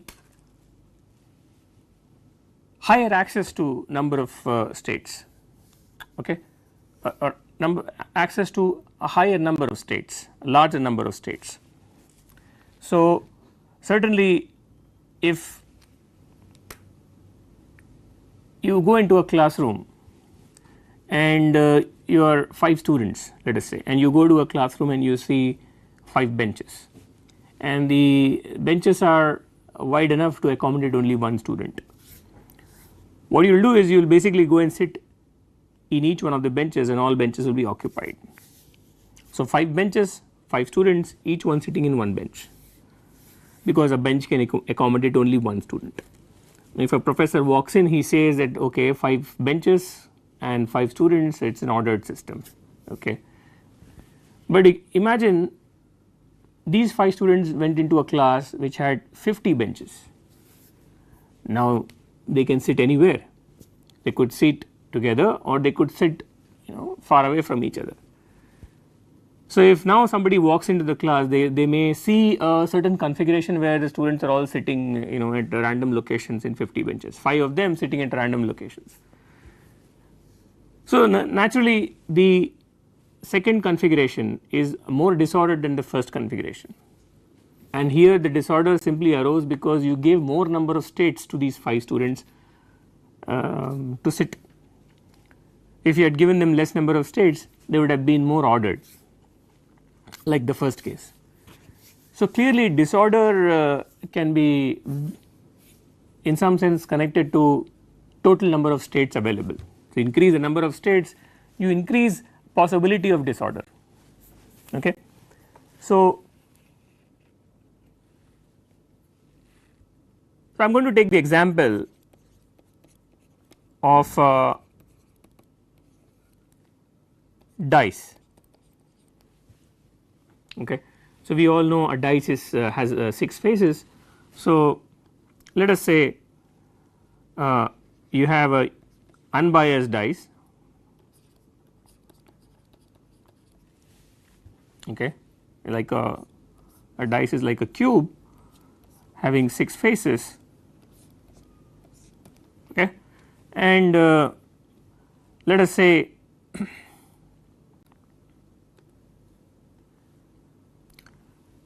that you take n such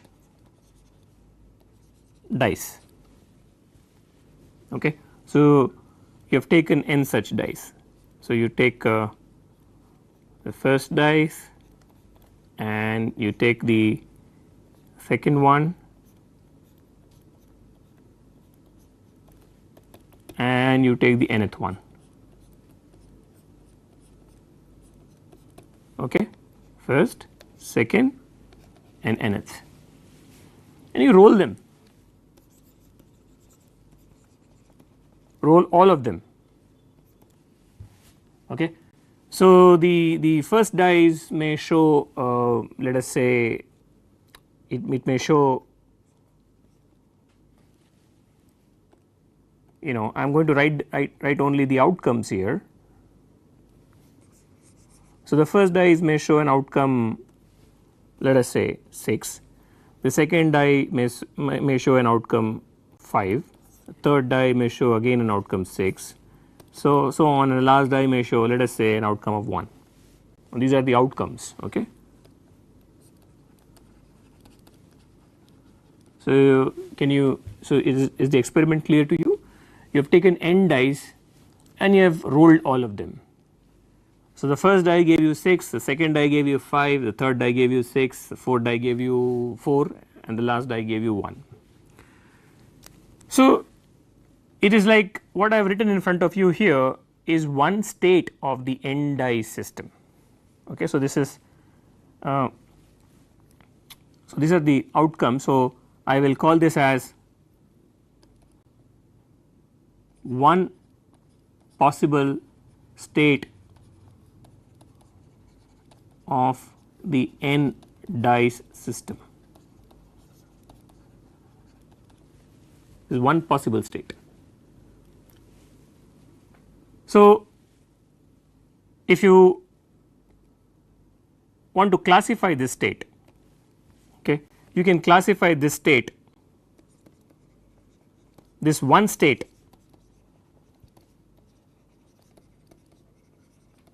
as you can call this as a microstate.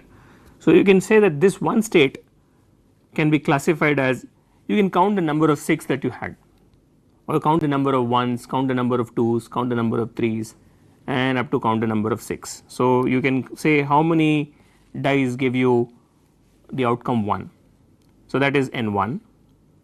Let us say you had you had take some number, you had 7 dice that gave you 1, and how many dice gave you the outcome 2, let us say you had 11, and all the way you count the number of dice that gave you the outcome 6, let us say it is 19, okay.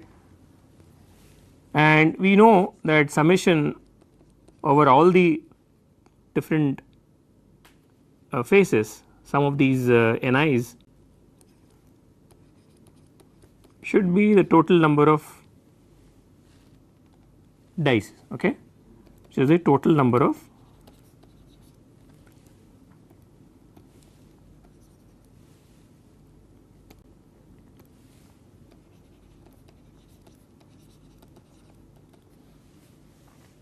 So, what you have done is we have rolled n dice together and we have simply counted how many dice gave you the outcome 1, 7 of them gave us the outcome 1, and we counted how many dice gave us the outcome 2, 11 of them gave us the outcome 2, and finally since the die has only 6 phases we do this calculation up to 6. So, number of dice that gave the outcome 6 were 19, and I know the total number of dice that we tossed was big N. So, summation Ni has to be the big N, okay. But there are many ways in which I can keep these values of Ni's. So, I can change my microstate, okay, such that the first die gave me 4, the second die gave me 3, the third die gave me 6 and so on, and the last guy gave me 5, such that I still have N1 as 7, N2 as 11 and so on, the same macrostate. So, it is possible to have many different types of orderings that correspond to the macrostate that I have taken, okay. A very simple example would be take a coin toss, for example. So, if I take if I take 4 coins and I say that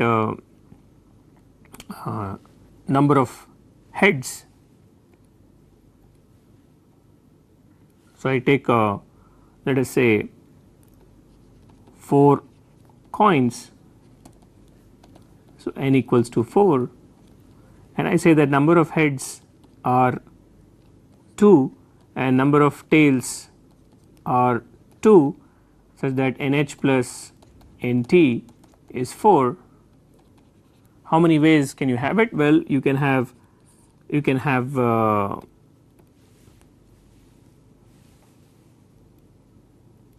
me just write down a few ways and you should be able to tell us naturally. So, you can take a head here and a head here and a tail here and a tail here, or you can take a head here and a tail here, a tail here or a head here. So, all these configurations belong to NH equals to 2, NT equals to 2. 2 plus 2 is 4, which is the total number of coins that I have tossed, and the answer is clear. You know the total number of states that are accessible to you is NC2. So, you can take 4 factorial by 2 factorial into 2 factorial. So, this is basically 6 ways. So, you have 6 microstates that are possible, or I will write down instead of ways 6 microstates.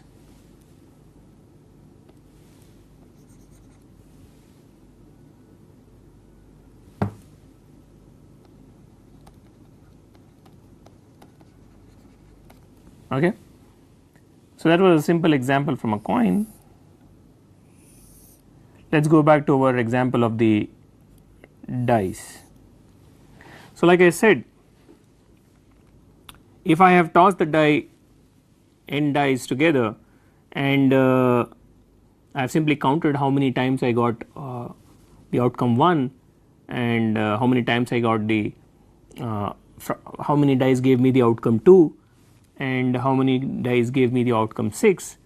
So, basically I have these numbers n1, n2, n3 N4, N5 and N6 because there are only 6 phases, and I know that summation I going from 1 to 6 Ni is equal to the total number of dice.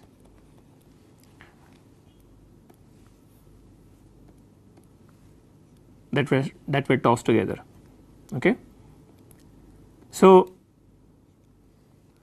if I want to know how many states these n dice can stay together with the specified values of these small n1, n2 all the way up to n6, then this is nothing but factorial n being the total number of dice divided by a product of these ni's.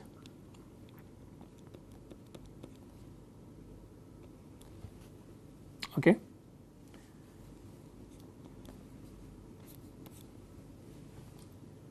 Okay. Now, if n is large, okay, then I can approximate n factorial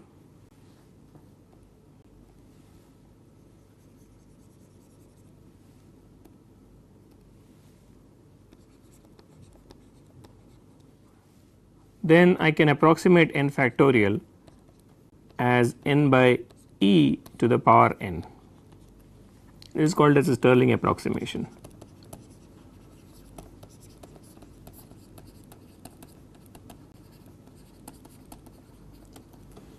Okay. So, you may actually have a better approximation of Stirling. You may take n by e to the power n into square root of 2 pi n. This is better, but for the purpose, so both will give you the same result. I am going to choose this one. Okay. Slightly lesser accurate, but it suffices. So, I know that my n factorial is very large, so I can approximate it as a Stirling approximation, and this will give me n by e to the power n. The denominators are also, you know, all these small ni's are also large. So, I will approximate these also by Stirling's formula. So, I am going to write it as ni by e to the power ni, and then I am going to take logarithm on both sides. Okay. So, we are now taking logarithm on both sides. What you will see is basically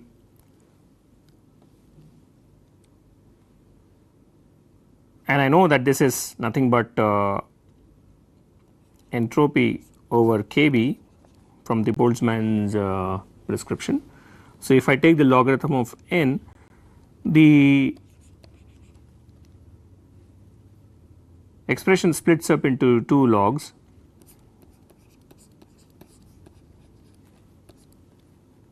and the denominator becomes summation over I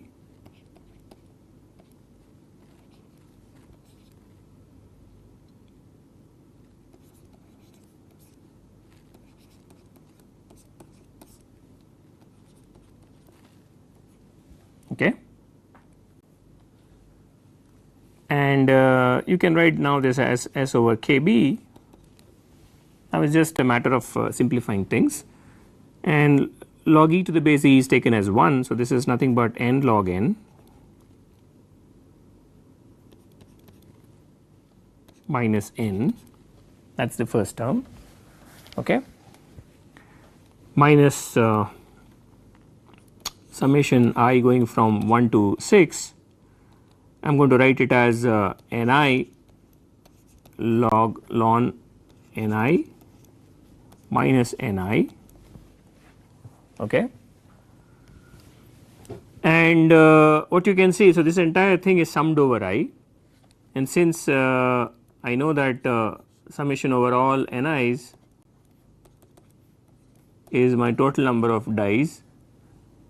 So, basically this term cancels with this term, so there is a summation outside the bracket, and what I have is basically n log n minus summation I going from 1 to 6 ni log ln Ni,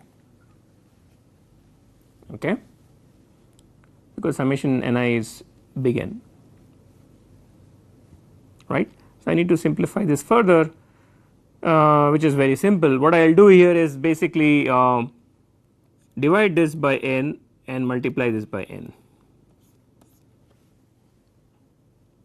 okay. So, let us see what this gives us. This will give us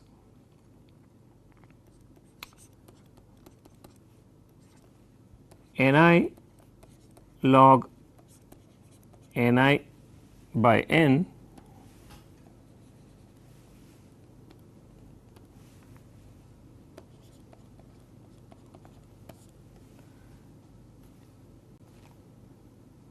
plus Ni log N, fine. And we know that so this is the birth of or appearance of probability. We know that number of times the ith outcome came divided by the total number of dice is nothing but the probability of getting the ith outcome, okay. So, I am just going to rewrite the previous expression as minus summation I going from 1 to 6 Ni ln Pi, and the second expression is simply minus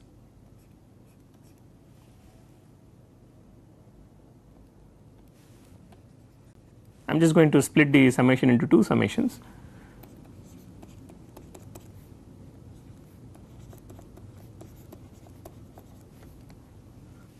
Okay. Now, look at the first term and the third term.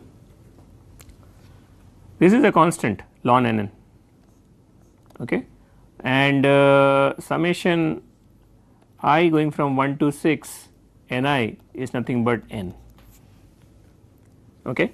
So, you can knock off the first term and the third term, and what you are left with is just minus summation 1 going I going from 1 to 6 Ni ln Pi. Now, we are just one step far away from our final expression. So, what I am going to do is multiply by N and divide by N.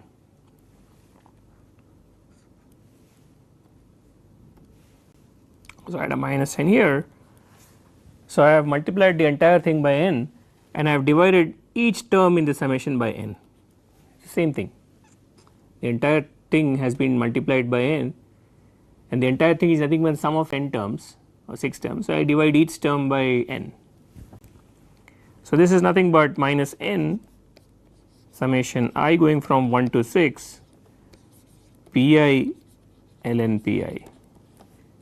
Since we have this condition of probability,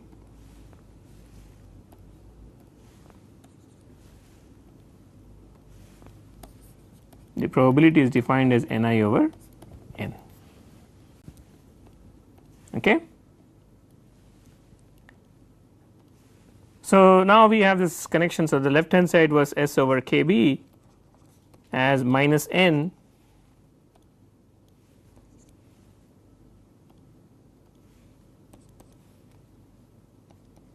summation I going from 1 to 6 Pi ln Pi. Now, this is derived for a dice where each die can have 6 possible outcomes, but in general you can do it for any system where the number of states accessible to each particle is n. So, this is the definition of so I could in principle take a t phase die. Instead of taking 6, I could have taken a t phase die and taken the sum up to t. Okay. So, T was 6 in this case, in principle it could be any number. Okay. So, this is also called sometimes the Shannon's form of entropy.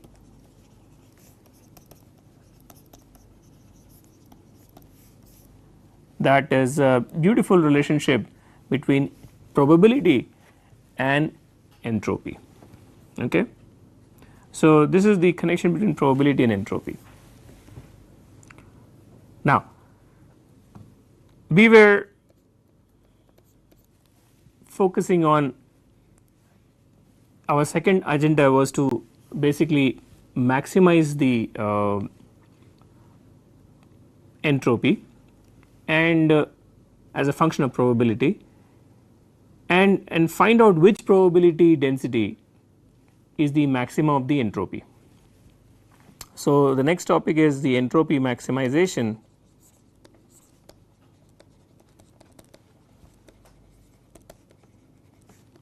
or maximum entropy principle.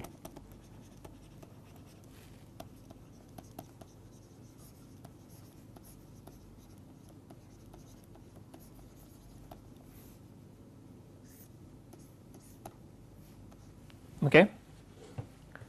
So, you can name it whatever you want to.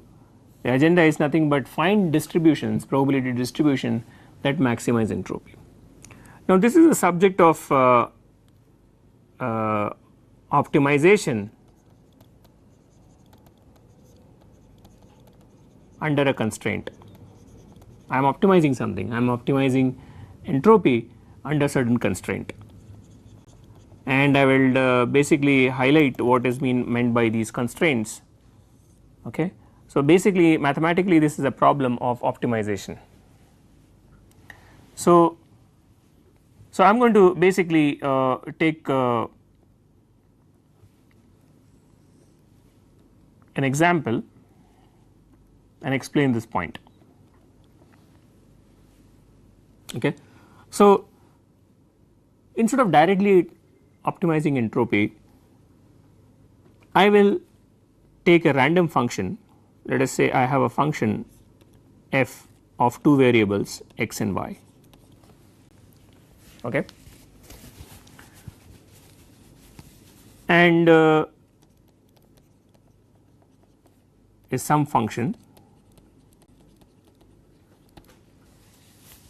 and I want to maximize f under a constraint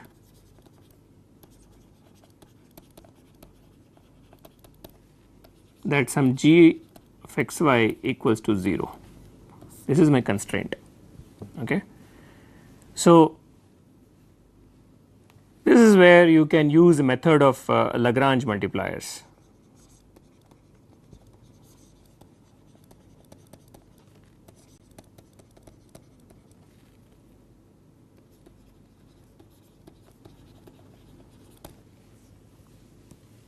Okay.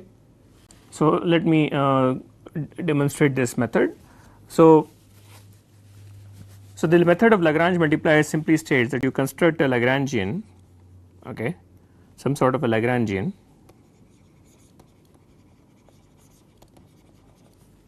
let us say that this is L.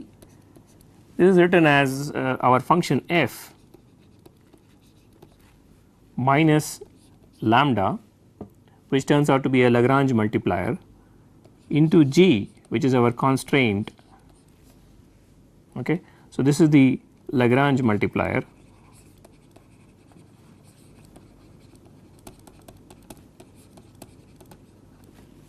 and I am going to maximize my L, my Lagrangian. Okay. I will take one very cute example.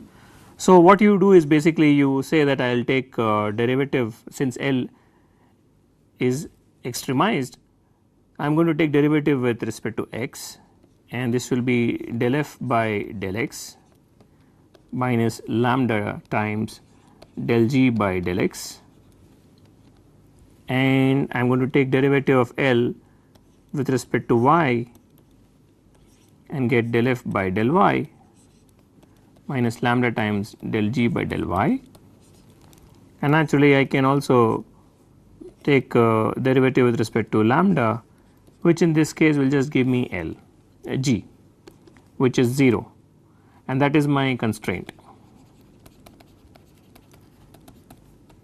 Okay. The derivatives with respect to x and y are also 0, because that is the condition for maximization of L.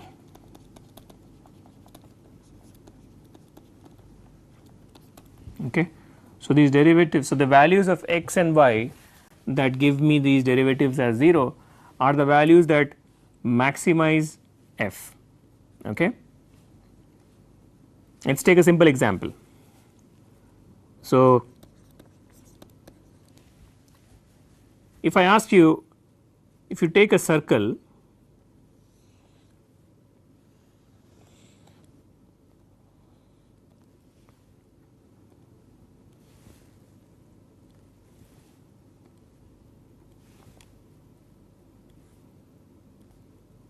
okay.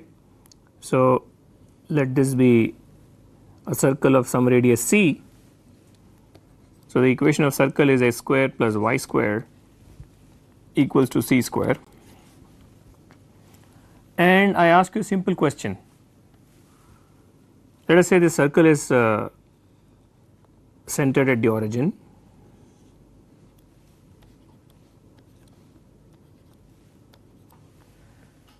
and I ask you a simple question.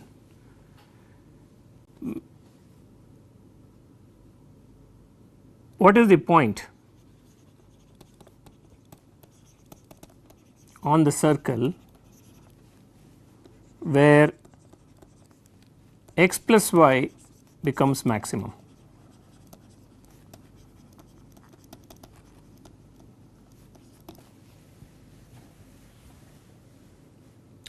Okay. So, the question is very clear. Stated mathematically, this means that I have a function x plus y that I want to maximize subject to the constraint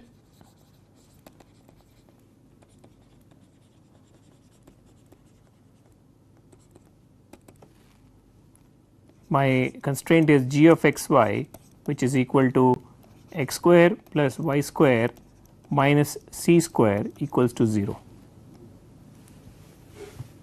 Okay. So, basically this problem means you have to maximize this function x plus y on the circle. So, the constraint is that x square plus y square minus c square is 0, which is my g of x y, and I can use the Lagrange multiplier methods.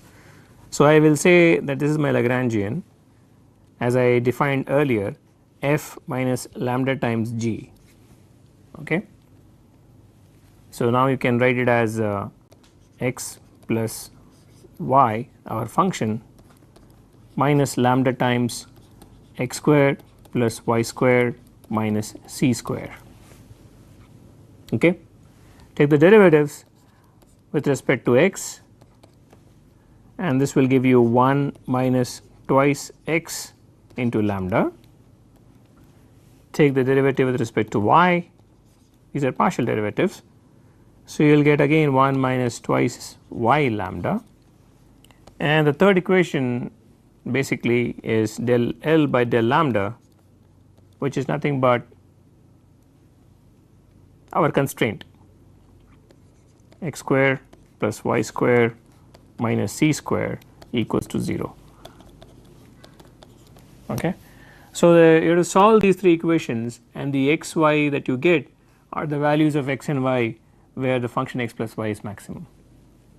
Okay, because I already said that at these values of x and y my Lagrangian is extremized, because you have set the derivatives to 0. So, from here you can easily say that my x should be 1 upon 2 lambda, and from here you can say that my y should be 1 upon 2 lambda. Okay. And from here you can find out the values of lambda in terms of c. So, you can substitute 1 upon 4 lambda square plus 1 upon 4 lambda square minus c square equals to 0, and that will give you lambda as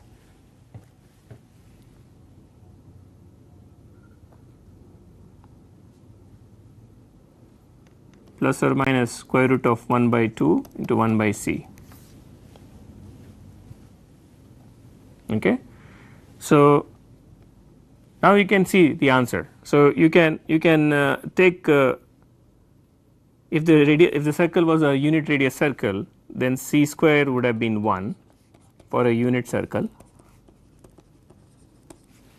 and you could have taken lambda as 1 upon square root 2, and that would have given you the point of maxima, you know, where x plus y is maximized as simply 1 upon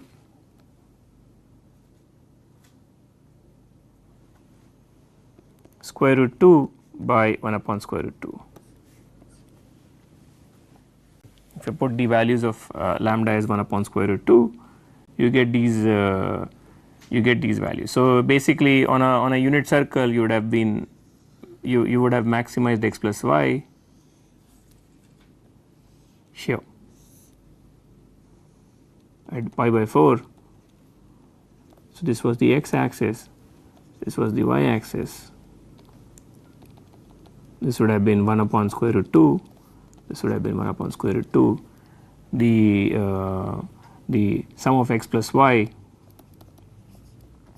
at x equals to 1 upon square root 2 and y equals to 1 upon square root 2 is the maximum, which is nothing but square root 2,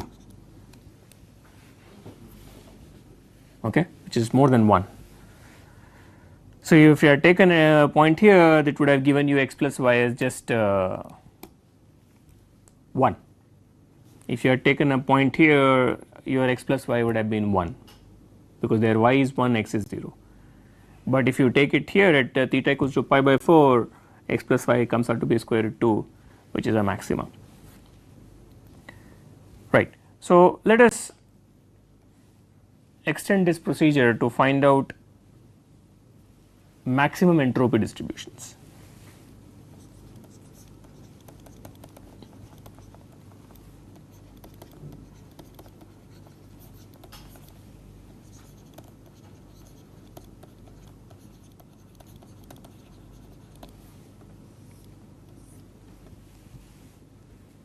Okay. Now, this is the first time probably you are introduced to a rigorous derivation of the fact that if you leave something at equilibrium with certain constraints, the probability distribution is always Maxwell-Boltzmann like. Okay. So, you may want to pay attention to this derivation. So, I am going to take first an example of a discrete distribution where the outcomes are discrete, okay, like the coins or the dice. Okay. So, I am going to take systems of dice, coins, so on and so forth. So, you take for example a t-faced, like before, you take a t-faced dice, a dice which has t faces. Okay. And now you say that I know only one thing, that the sum of probabilities of each face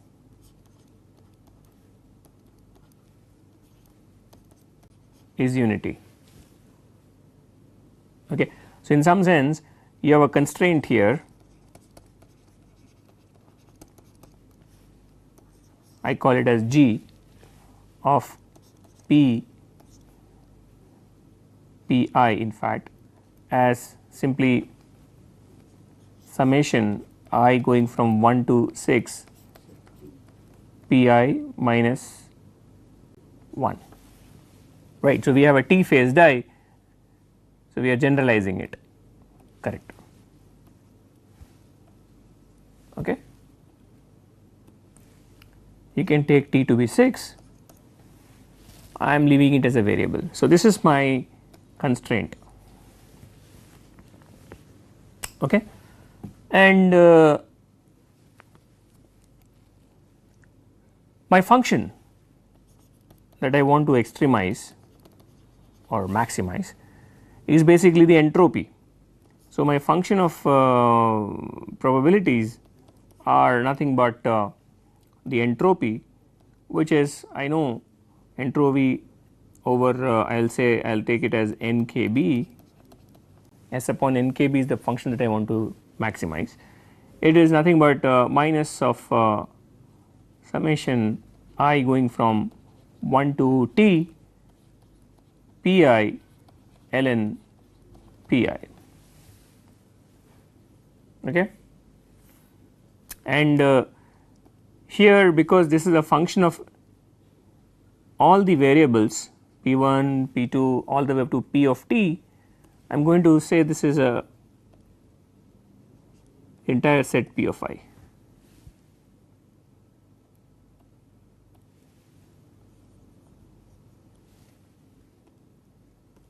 Right, this is a suppose the die was only 6 faces, this would have been a function of p1, p2, p3 all the way to p6, okay.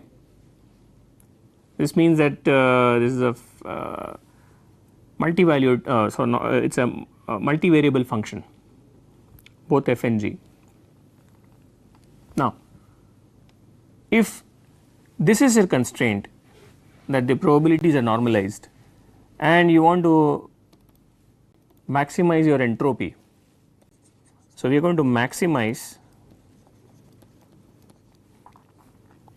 S over nkb, which is our function. So, I am going to write it as before to be consistent. I am going to maximize my function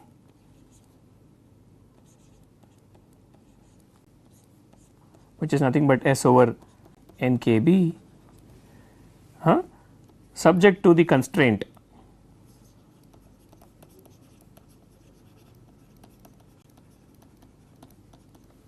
and the constraint is g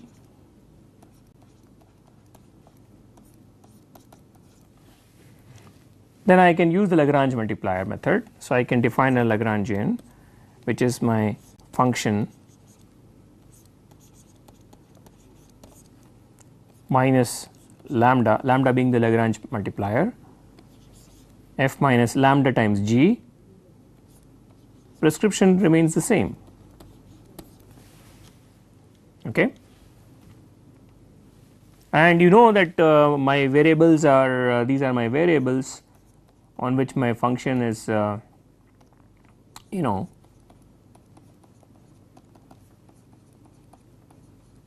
these are my variables. So, I take some variable pj. So, there are basically n equations, I will write only one of them, okay. In like we had x and y, now I have p1, p2, p3 up to pt. So, there are n equations here subject to the value of j that I pick up. This would be nothing but d over dpj of the entire right hand side.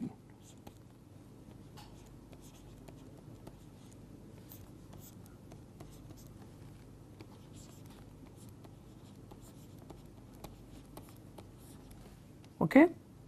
So, you plug the values here. So, f of pi is nothing but our function S upon nkb, and which I had taken as minus summation I going from 1 to t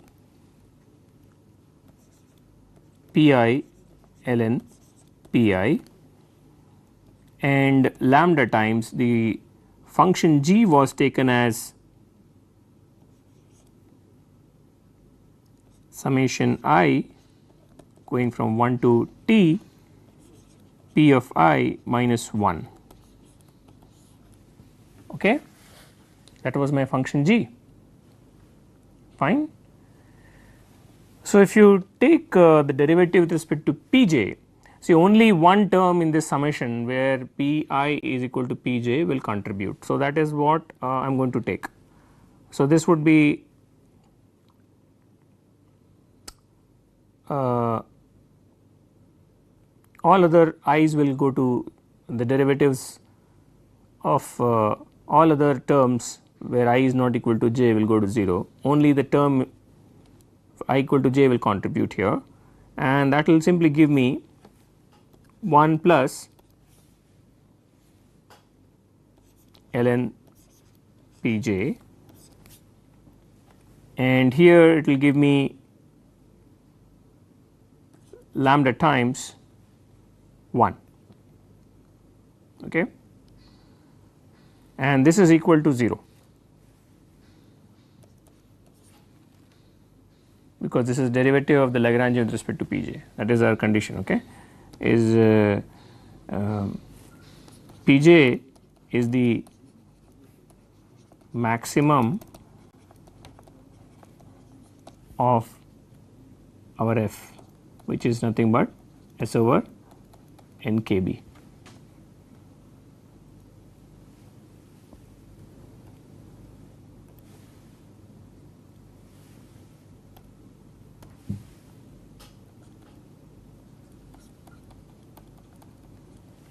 Okay. So, if you solve this for Pj, what you get is basically 1 plus ln times Pj, which gives you minus lambda. So, you can write this as Pj equals to e raised to minus lambda minus 1.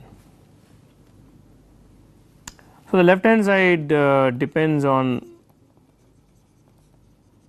j, whereas the right hand side is a constant.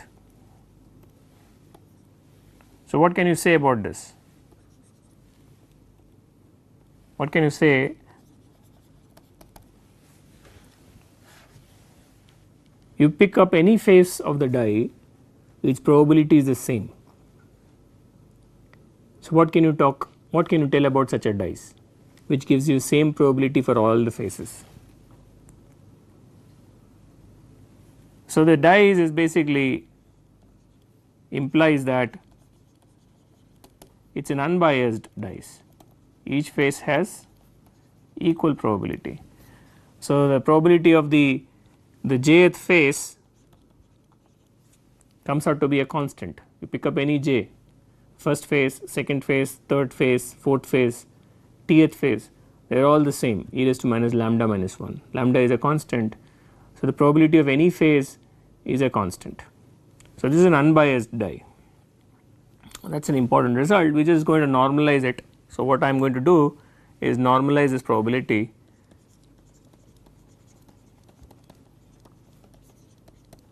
okay, that is the only task. So, I can normalize probability by simply computing a norm which is nothing but summation over all values of Pj, and that is nothing but if I sum over all Pj's, what I get is simply t times e raised to minus lambda minus 1, okay, because each one of them is constant. So, the final normalized probability of a jth phase is the unnormalized probability divided by the norm, which is simply 1 upon t. This is your answer, and this you know. So, if you take a t equal to 6 phased die, then the probability of any phase, let us say a jth phase, would simply turn out to be 1 over 6.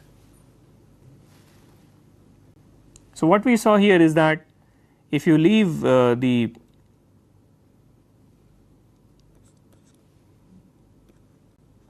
probability distribution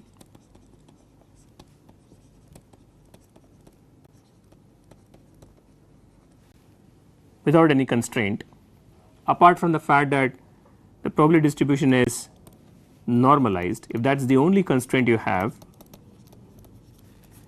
I am going to say this is the only constraint you have, then the PDF that you get is equal a priori distribution or unbiased distribution.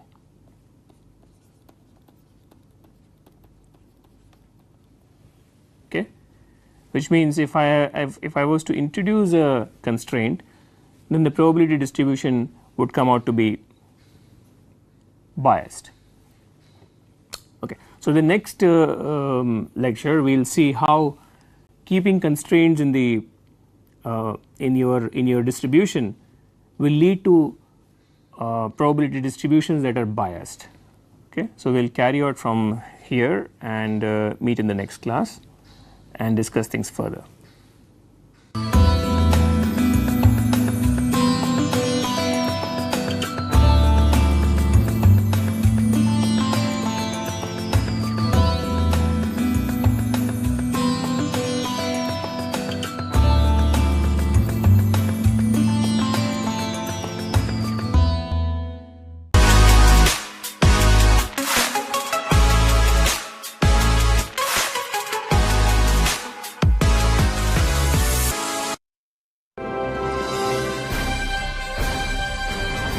Swayam Prabha, Digital India, Educated India.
Swayam Prabha, Digital India, Educated India.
Okay, so what I'll do today is that I'll give an introduction to this molecular motors. I'll not do a lot of maths today, I'll keep that for next class. But I thought I'll just introduce what motors are and in what contexts we want to study them. Okay, so here is one of the most famous examples of a molecular motor. This is the kinesin motor, which is walking on a microtubule. So this orange thing over here is kinesin. This green track over here is the microtubule, and this darker green sphere, of which you can only see a part, is the cargo that this motor is carrying.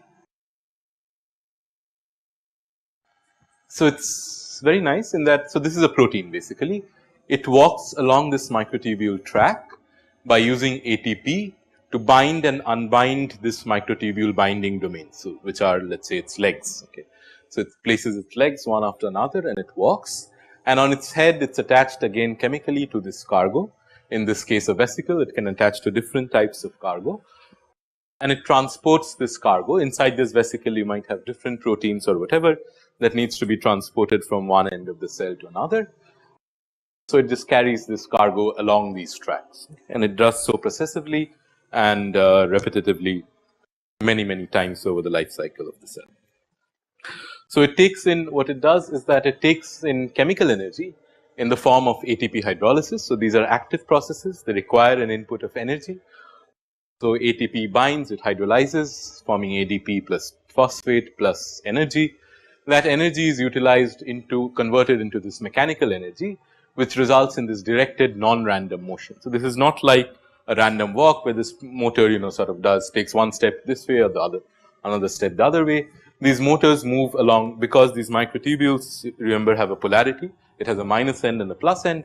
So there is a directionality to the railway track of this microtubules, and they move directly on this underlying railway track. So this is one motor. There can be other types of motors, for example, this RNA polymerase motor.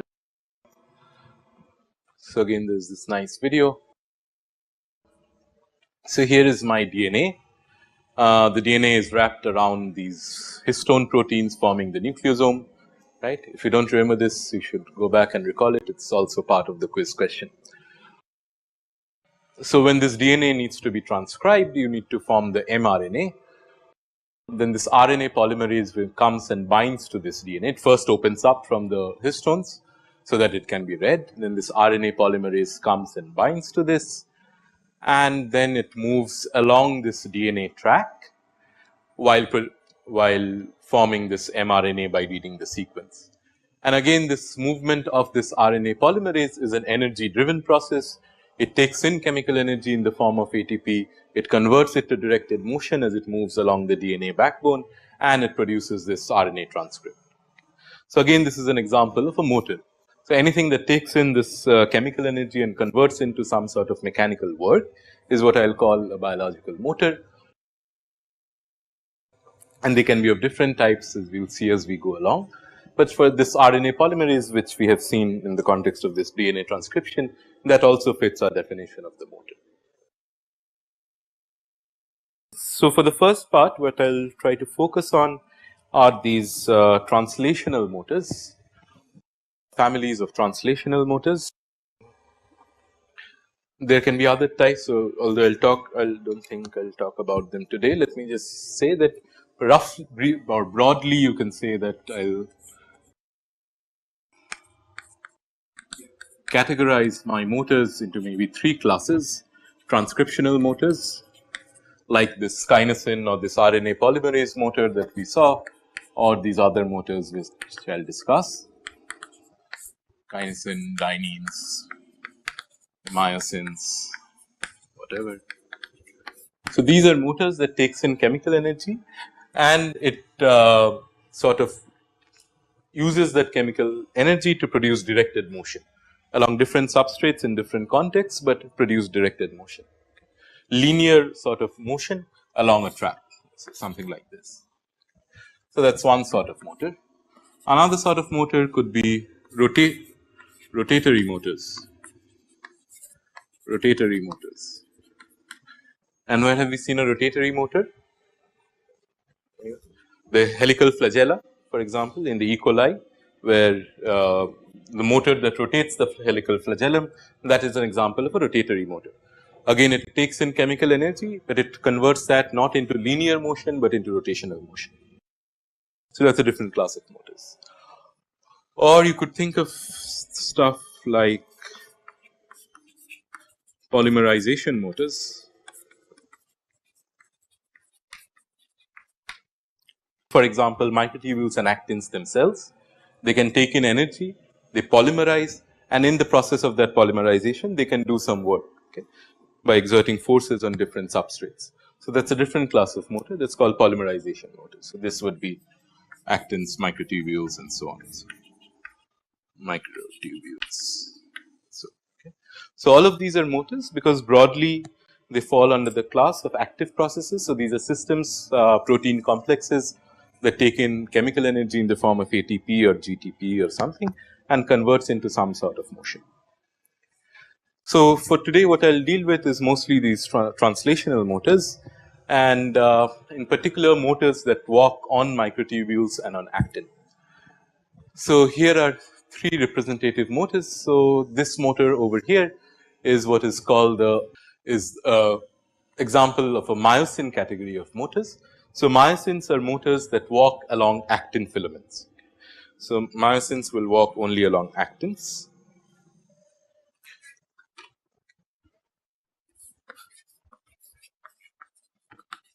Myosins, these walk along actin filaments.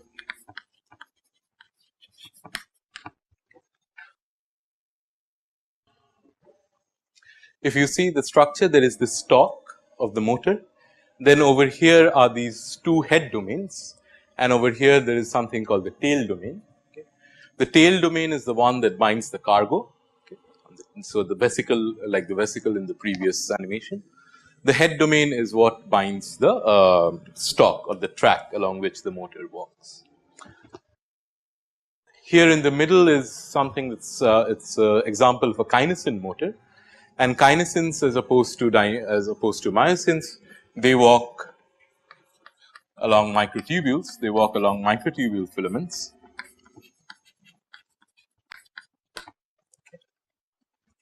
And not only that, they walk in a specific direction along microtubule filaments. So, the microtubule, remember, has a minus and a plus depending on whether alpha tubulin is exposed or beta tubulin is exposed. It is a chemical polarity. And then kinesins walk towards the plus end of microtubules. Always. Whenever you have a kinesin motor, they will walk towards the plus end of them, from the minus end towards the plus end of it. And again, it is roughly similar. It has these head domains. So, the head domains are much smaller, the tail domains look different. So, structurally, this is different from the myosin family, but functionally, it's somewhat, the structure is somewhat conserved in that you have this head domains which bind to the track, microtubule in this case, the tail domains which bind to the cargo. And finally, there is this other class which is dyneins, These also walk along microtubule filaments. Except they walk in the reverse direction. So, they walk from the plus end of microtubules towards the minus end as opposed to kinesins. Okay. The dynein structure is somewhat more complicated than the kinesins or the myosins. And as a result, its functionality also has some complications. We will come to that later. But at the simplest level, it is again the same. You have these head domains which will bind to the track, the microtubule in this case, and the tail domains which will bind to the cargo. I call it examples of myosin, kinesin, and dynein because these are basically not a single motor, but these are a family of motors. Okay. So, for example, if I think of myosin, here is the myosin super family of motors. So, these are all different proteins, all different myosin-like proteins occurring in different organisms or even in the same organism in different cell types. Okay. So, there are myosin 1, myosin 2 and so on, and even within one there are subclasses of myosin motors.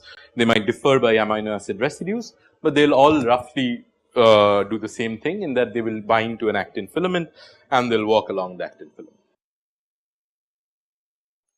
The myosin have not written whether it is a plus walking motor or a minus walking motor because in myosins there are categories which walk towards the plus end of actin and categories which walk towards the minus end. but they are not different proteins as such, unlike in the case of kinesins and dyneins.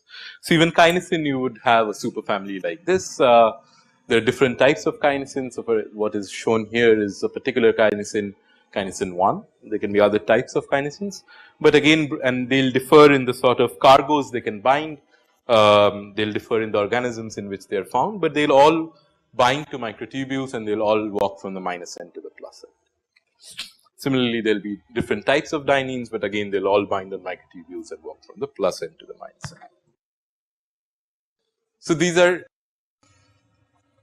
if you think about the diversity, these are quite complicated objects, but as long as we are talking in terms of a modeling context, I will often use kinesin as something that just, I will not care about what particular cargo it binds and so on. I will just consider it to be a motor that binds to microtubules and walks along the plus end. How do I say that these motors are different?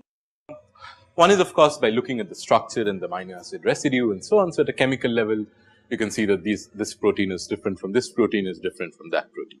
Okay. But physically, one can also show that these motors behave differently by using different experiments. For example, one common experiment that is used to characterize the properties of a motor are what are called these force velocity curves. So, you apply a sort of force. So, let us say this, here is my kinesin, let us say here is my microtubule on which I have this kinesin. It's a very bad kinesin, but this kinesin motor binding, here is my cargo. And what I can do is that it walks with some velocity, some average velocity, it will walk along the microtubule. What I could do is that I could pull back on this cargo with some force. Let us say the cargo is, let me just draw it on the cargo.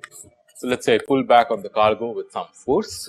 Generally, these experiments are done using optical traps. So, you trap the cargo bead and you pull on it with some opposing force, and you see how this velocity changes as a function of force. How does this velocity change as a function of the force that you apply? And if you look at it for different motors, this curve will look different. So, these are all the force axes are all normalized by the force at the half maximal velocity, because the forces that are produced by these different motors are very different, but I have just normalized it. So, that when f is equal to 0, whatever it is the y axis is normalized with the maximum velocity. So, that all points on the y axis for these different motors all fall on 1. So, this is data for 3 different motors. One is this kinesin motor that we have been talking about. The second is the blue curve is this RNA polymerase motor that I showed, and the third one is this phage packaging motor. Okay. The phage packaging motor is in viruses like bacteriophage. You need to package your DNA inside this viral capsid, and that again happens through a motor. So, that is this phage packaging motor. So, that is the one shown in the red curve. And of course, when force is very high, all of these velocities will drop to 0. So, if you apply a you apply an opposing force, eventually provided you apply a large enough force, all of these motors will stop. Okay. And so, the velocity in each will drop to 0, but how it drops to 0 is very different for different classes of motors. So, kinesin, so for example, RNA polymerase has this very strong sigmoidal curve. So, for small forces, it does not really affect the velocity that much. Then beyond a certain critical force, it sort of very quickly and very sharply drops to 0. Kinesin is somewhat of a less steeper sigmoid, whereas this phage packaging motor, it sort of drops linearly with force almost for a very long range. The more force you apply, the slower the velocity, and then it slowly drops to 0. If you were to do it for different motors, you will see different sorts of curves that emerge, and you can use this sort of force velocity curves to characterize. So, the internal workings of all of these motors are different, and what this force velocity curve shows you is sort of a macroscopic manifestation of the differences in this internal architecture or the internal machinery of these motors. So, it is a reflection of the fact that these different motors have different mechanisms. Okay. So, how can I characterize motors, for example? What are the different quantities that I can use? So, one is this thing that we have been talking about, direction of motion, right. So, for example, kinesin is plus n directed on microtubules, whereas dyneins are minus n directed. I could talk about the speed of the motor. So, for the speed of course depends on the force, as we saw. So, these v is a function of f, but I could talk about the zero force velocity, right. So, in the absence of any opposing load, what is this velocity with which the motor moves? So, for kinesin, for example, the step size is 8 nanometers, and this 8 nanometer step size is nothing but the size of the underlying lattice. Basically, you remember this microtubule consists of this alpha beta dimers, right, and the size of this alpha beta dimers is 8 nanometers. What it means is that this kinesins hop from one of these alpha beta tubulin subunits to the next one, and therefore the step size of these kinesin motors is 8 nanometers. The speed is some of the order of microns per second, so some 6 microns per second for the case of kinesins. Again, these are all sort of typical numbers in the sense that if you looked at different kinesin motors, for example, you would maybe find some differences, but roughly of that order.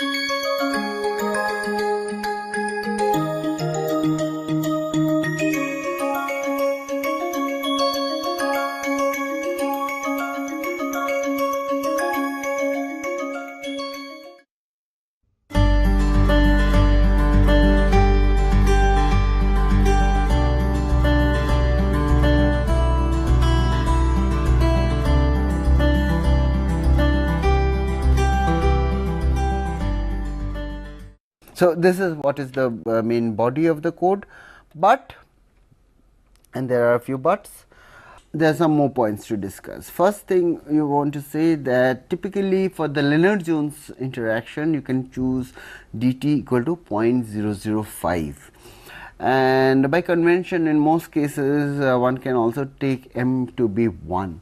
So, what does this dt equal to 0.005 mean? I mean, what is the unit of time? We will discuss it, it has to wait, I cannot discuss all the things at once. So, we will be discussing units, but typically if you have Lennard-Jones with epsilon equal to 1, dt equal to 0.005 works pretty good. And what does pretty good mean? We have to run the code, look how well energy is conserved, if momentum is conserved, and so on and so forth.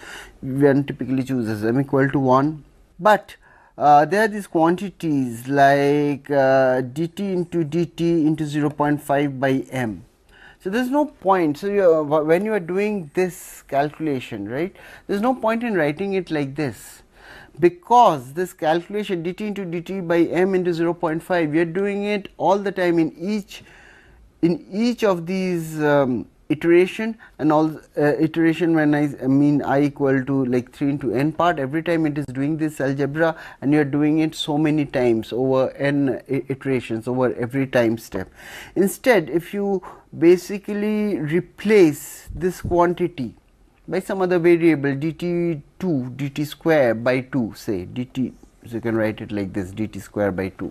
You can at least remember it right at the beginning of the code, and here like you have 0.5 half by m into dt. If you basically write this as dt by 2 right at the beginning of the code outside this loop essentially, right, then you save the computer time because the computer does not have to do this multiplication every time.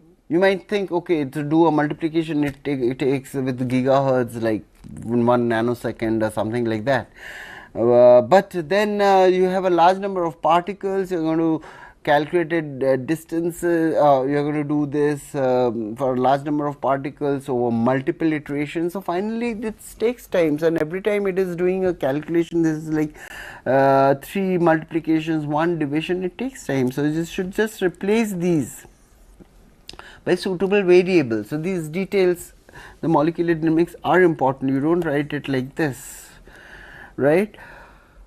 The other thing is, okay, even before we go to the body of the so called MD code, when nn equal to 1, that is the first iteration, you need the velocity of the particles, you need the force of the particles, and you need the position of the particles. So, what have we not discussed here? Initialization. How do we initialize the position of the particles, the velocity and of the particles? If you know the position, you can calculate the force, because force depends upon the distance between the particles, right. So, even before we come to the body of the MD code, we need to discuss initialization, right. So, here is essentially the body of the code. Here basically the program modeled starts, here it ends, but before that we have to define suitable variables, and these variables can be read. You can give them on screen, or you can write them on a small a separate file, and you have to define definitely Lx, Ly, Lz. Typically, at least for the beginning, you can choose to be a cubic box. So, all three directions they have the same size, and so Lx equal to Ly equal to Lz. You have to choose n part, the number of particles. You have to choose the value of r cut or Rc, which is the cutoff distance of the potential. Write it, you have to explicitly mention it, and once you have your value of the Rc, then you can calculate the so called Fc, what is the value of the force at the cutoff, and then you have to calculate also V dash C, V the potential, the value of the modified potential at the cutoff. Those are quantities which you don't need to calculate every time you calculate the force, because those are fixed values. You want to save computing calculation time, right. So, as soon as you have access to this quantity, you calculate the value of Fc, you calculate the value of V dash C, which you are going to use later whenever you calculate the force. Other than that, you have to mention the how many iterations you want to run your code for. That will depend, of course, upon the physics that you want to extract from the system. How many iterations, how many independent runs you need to run. Once you are running an MD in a regular manner, you get a hang of that. But anyway, for testing, you can choose it to be 1000, not 1000, 10,000 iterations, 1 lakh iterations, 10 lakh iterations, just as we were doing for for the Ising model. Then you should could initialize the random number generator. You might need it, and you can need it even to initialize the position of the particles and the velocity of the particles. So, how does one initialize the position of the particles? Suppose this is your simulation box of size Lx cube, assuming Lx equal to Ly equal to Lz. Your final physics, your final distribution of particle positions and the velocities of these particles is not going to depend upon your initial position. Just like in Ising model, you can start with any initial configuration. The easiest would be you put all the particles, you put all n particles at equal distances from each other, and once the force starts acting, and since they have initial velocities, of as soon as you start the molecular dynamics, of course they are going to move around in space, and how they are distributed, whether they are clumped, whether they are all far apart from each other, on an average will be decided by the potential, the density, the temperature, the thermodynamic quantities. But just to start off, you can just put them all at equidistance from each other, say at a distance of, I don't know, 2.3, or depends upon the density also.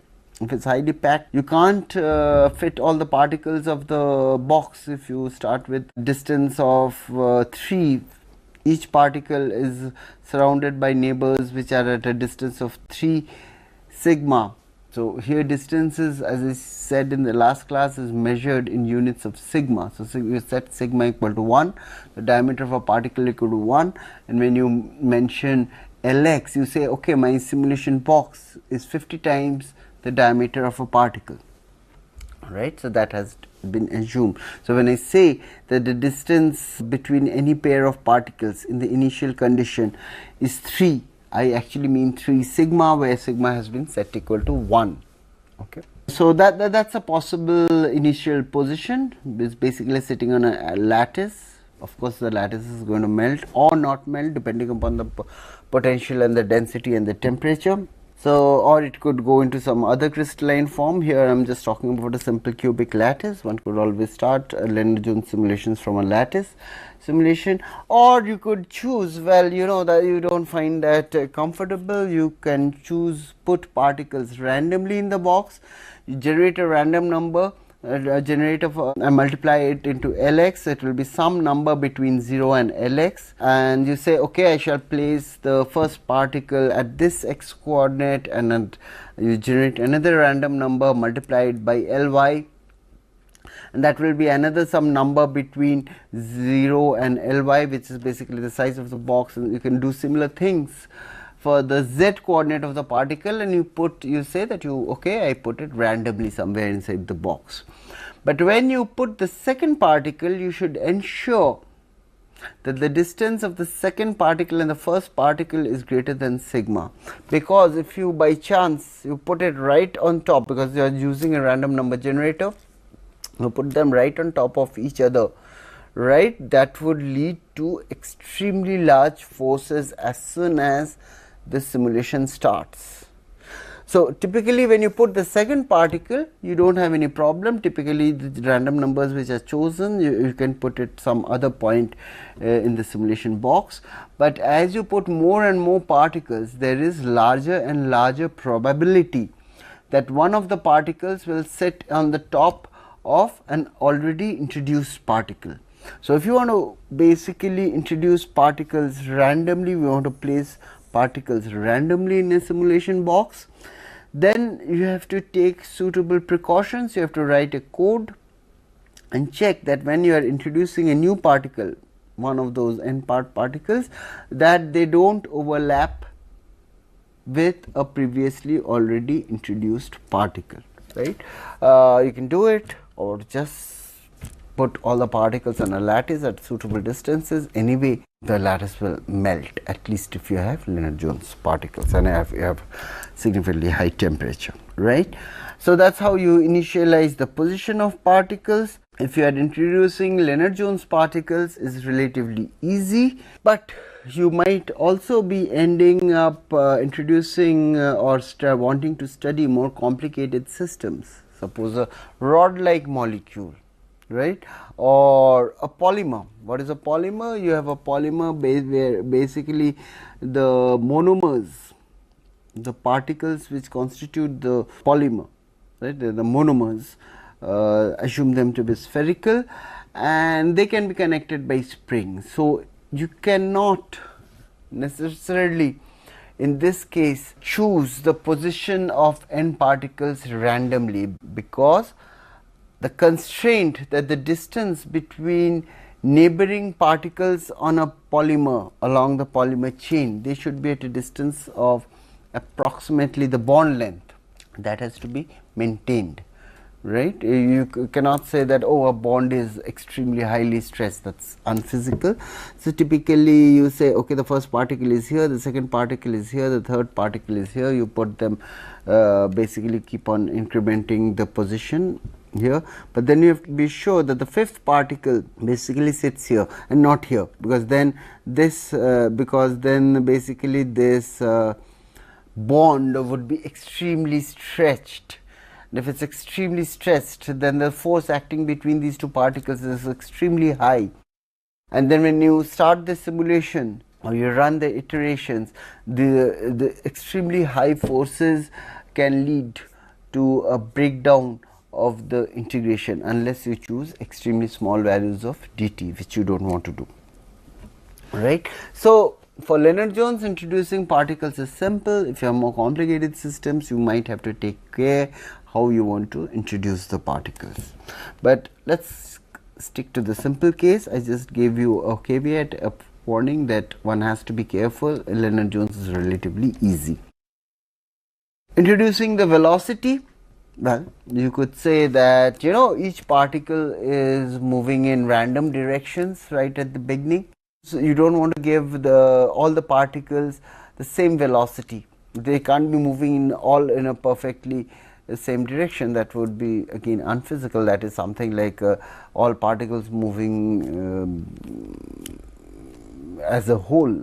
So there's it's moving, it's like a river, all the particles are moving, unless you want to actually simulate that. But let's first of all consider a static liquid or a gas.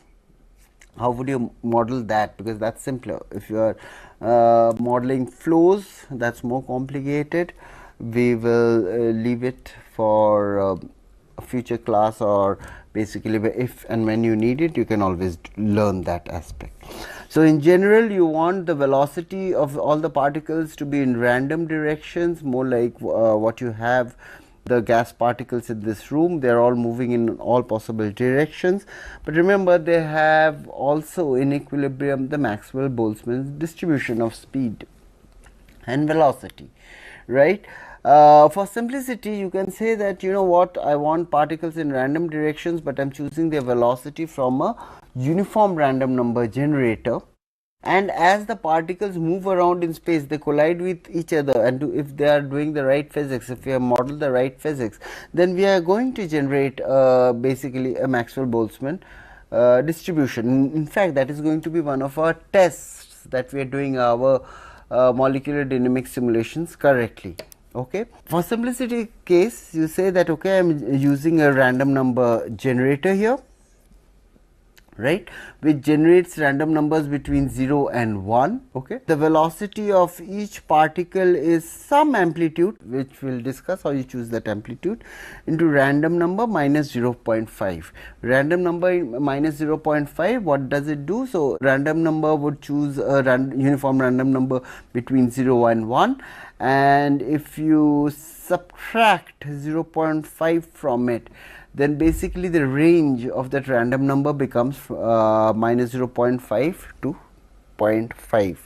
So you choose any random value, you choose that to be Vx, you choose another one to be Vy, choose generate a third random number, and from that generate Vz. So some particles will be moving in the positive direction, some particles will have velocities negative values, which is moving in the negative direction. So on an average, you essentially have equal number of particles moving right, equal number of particles on an average moving left. That's how you start off.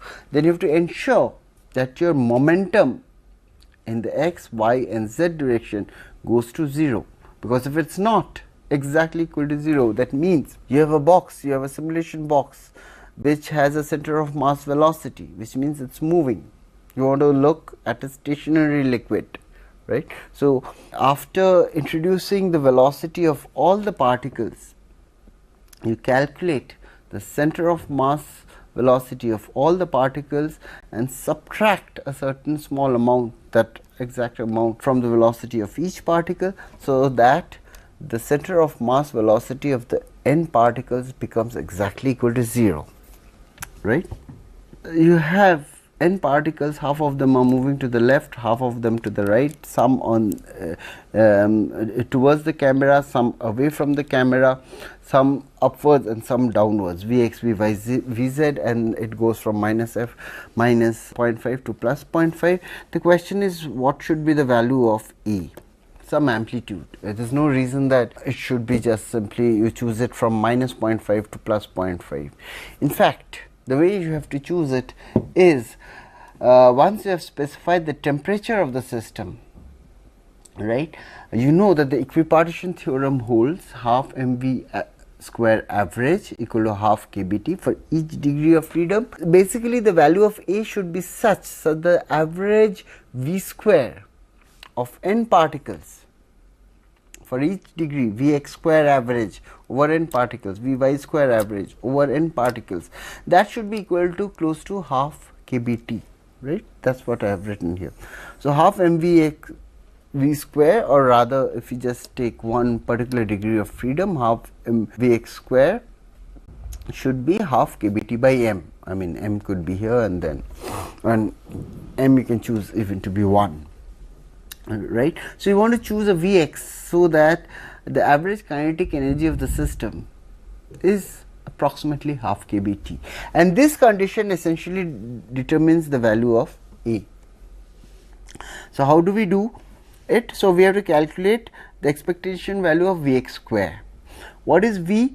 Vx, say, I mean one component is r minus 0.5 into and some amplitude a, and that's exactly what we have to determine. And if we had to calculate Vx square average, because where n is large, we are generating so many different random values of Vx, and similarly for Vy and similarly for Vz, that if you average over all particles, you will have fairly good distribution. So you can take average Vx square over the particles, right. So basically this Vx square can be written as half mv square, half 0 to 1, because that is the range of minus 0.5 whole square into a square, and that should be equal to half kbt. So half of this factor cancels, and what you have is 0 to 1 a square. I have just expanded this, r square minus r plus 0.5 whole square is 0.25 dr. Basically you are integrating over the entire distribution of random numbers. So that's why 0 to 1, that's your range.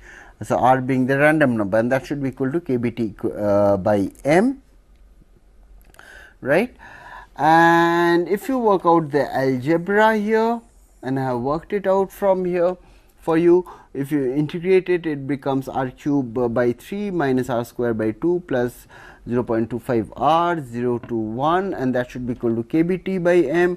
And if you work this out, you essentially get a equal to root 12 root kbt by m, and that's how you choose your amplitude of amplitude of the velocity, so that when you start out, your average velocity over n particles remains close to kbt, whatever value of kbt you have chosen.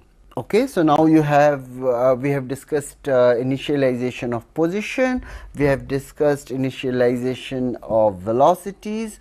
Since you have positions, you can call calc force, calculation of force, and you have the initial forces acting on each of these particles, and now you are all set and nearly ready to basically go into the so called body of MD, except that you still have some things to learn, and that is the following. As the particles start to move, yeah, you have a simulation box, you have to either implement walls, so that once the particle suppose is moving and this is the end of the simulation box, when it goes, it hits, it should come back into the box. But often when we are studying liquids, we are basically studying practically an infinite number of particles, n equal to 10 to the power 23. We are studying the system in bulk, if you like, and if you implement walls and you have some 1000 particles, then there will be strong wall effects. Rather, you want to study a system where all the particles are surrounded in all possible directions by identical copies of the system, so that you don't see confinement effects. I think we discussed this similar stuff even for the Ising model, right? You want to basically simulate the system in bulk, so that in each direction you have an identical condition. There is an endless chain of endless number of particles whichever direction you see, and that basically brings up the discussion of periodic boundary conditions, where you say, okay, even if the particles go out from here, they come in from the other side of the box, right? Or else you could model walls, and modeling walls is a pretty detailed topic by itself. Then by having explicit walls, you could basically confine all the simulated particles within the box, and people do it. especially when you want to study nanofluidics or you want to see systems in a nano confinement and so on and so forth. However, if you want to compare with classical statistical mechanics where you don't have confinement, then you would rather be well off studying systems in bulk, and then one would be better off using periodic boundary conditions. So, we have to discuss that. The other point is basically that as particles start to move,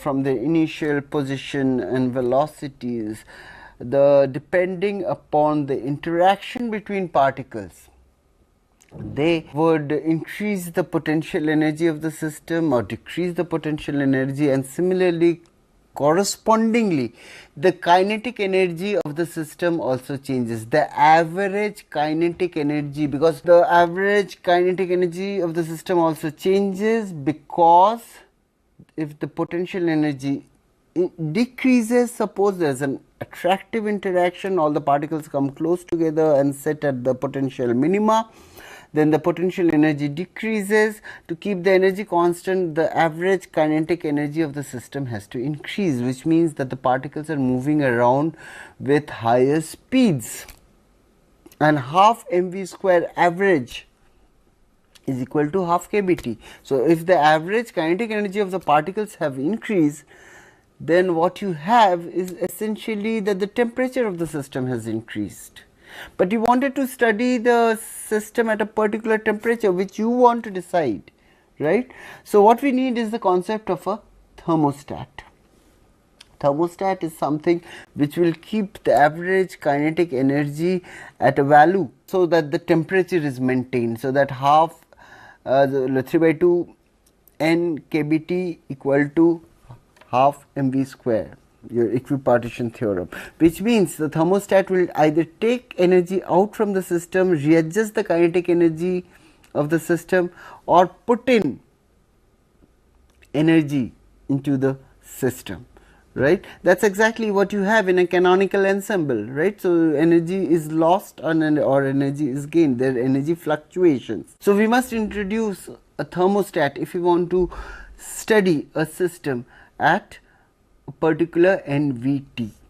If you do not have a thermostat, then what you are essentially studying is NVE ensemble, where the number of particles, the volume of the particles and the energy of the particles is constant, and the physics of the problem of course decides which ensemble you shall choose. We shall discuss both NVE and NVT. Okay. In today's class, we will basically discuss the periodic boundary conditions, and thermostat shall be discussed in the next class. And so, how do we implement periodic boundary conditions? Why do we need? Suppose this is a particular particle, you have updated its position, there are some forces acting on it, and its position gets modified, it gets updated, and such that the position of the particle is larger, it goes out of the box, and then you must put it back. You should basically put it back here, right? So, because it was out of the box, and that is basically should put it back here. Similarly, if a particle goes out from the top, so it is again the position of the particle is such that the value of, suppose the y coordinate value is greater than Ly, then it should be put back into the box here, because this is basically put it back from the other side. And similarly, suppose a particle is position gets updated, so that it moves to the left, position x coordinate decreases and becomes less than 0 even. You imagine the box is from 0 to Lx, 0 to Ly, 0 to Lz, but suppose its position is such that it becomes less than 0. It depends upon the value of the force and the velocity, of course, the magnitude and the sign of velocity and force. If it becomes less than 0, then it should be put it back here. How do you implement that? How do you implement PBC? You basically, if the position, after the position gets updated, Let us look at that. So, here. So, your position update was happening here in the main body of the code, and after its position gets updated, here you write down the conditions to implement PBC. And what do you write down? You write down precisely this. If position is greater than Lx, which means the position of the particle after update is here greater than Lx, then pos I equal to pos I, means the ith particle. Actually, you are also mentioning whether it is x or y or z. It is pos I minus Lx, and if you are doing position y, if you choose the size of the box, so that in 3 different directions Lx and Ly and Lz are different, then you have to be careful whether you want to subtract Lx or Ly or Lz. But if you take a cubic box, you are safe. It's just for the sake of learning, and then basically Lx equal to Ly equal to Lz, then it does not matter, right? And if on the other hand some particle goes out here or goes out here, or rather this way, then if pos I is less than 0, then pos I equal to pos I plus Lx, which means it has gone here. We are subtracting the length of the box and it will sit here, whereas if it goes out from here, you are adding the length of the box. So, you are basically adding the length of the box and it is going to sit here. So, as a consequence of periodic boundary conditions, what you have? You essentially have your main simulation box, which is drawn here, and as the particle goes out, right, so maybe from here, right, so that it can sit here, or you could just put it back here. So, this putting it back here is the same as putting, I mean, if it goes out, you are putting it back here. That is what the PBC essentially does, is that the main simulation box is surrounded by identical copies of the same box in all possible directions. So, hence you are seeing this system in basically bulk, because in any direction you have essentially statistically similar systems. Of course, the size of the box should be significantly larger than the diameter of the box, and especially if you are near critical point, there could be correlations, and these correlations could extend to infinity. So, one has to be careful, of course, but if you are away from the critical point, which is the case we shall study in this case, basically correlations between positional correlations die down between 4, 5, 6 times the diameter of the particles, and if size of the box is suppose 20 or 30 or 50 sigma, then essentially statistically you have self similar systems surrounding the main simulation.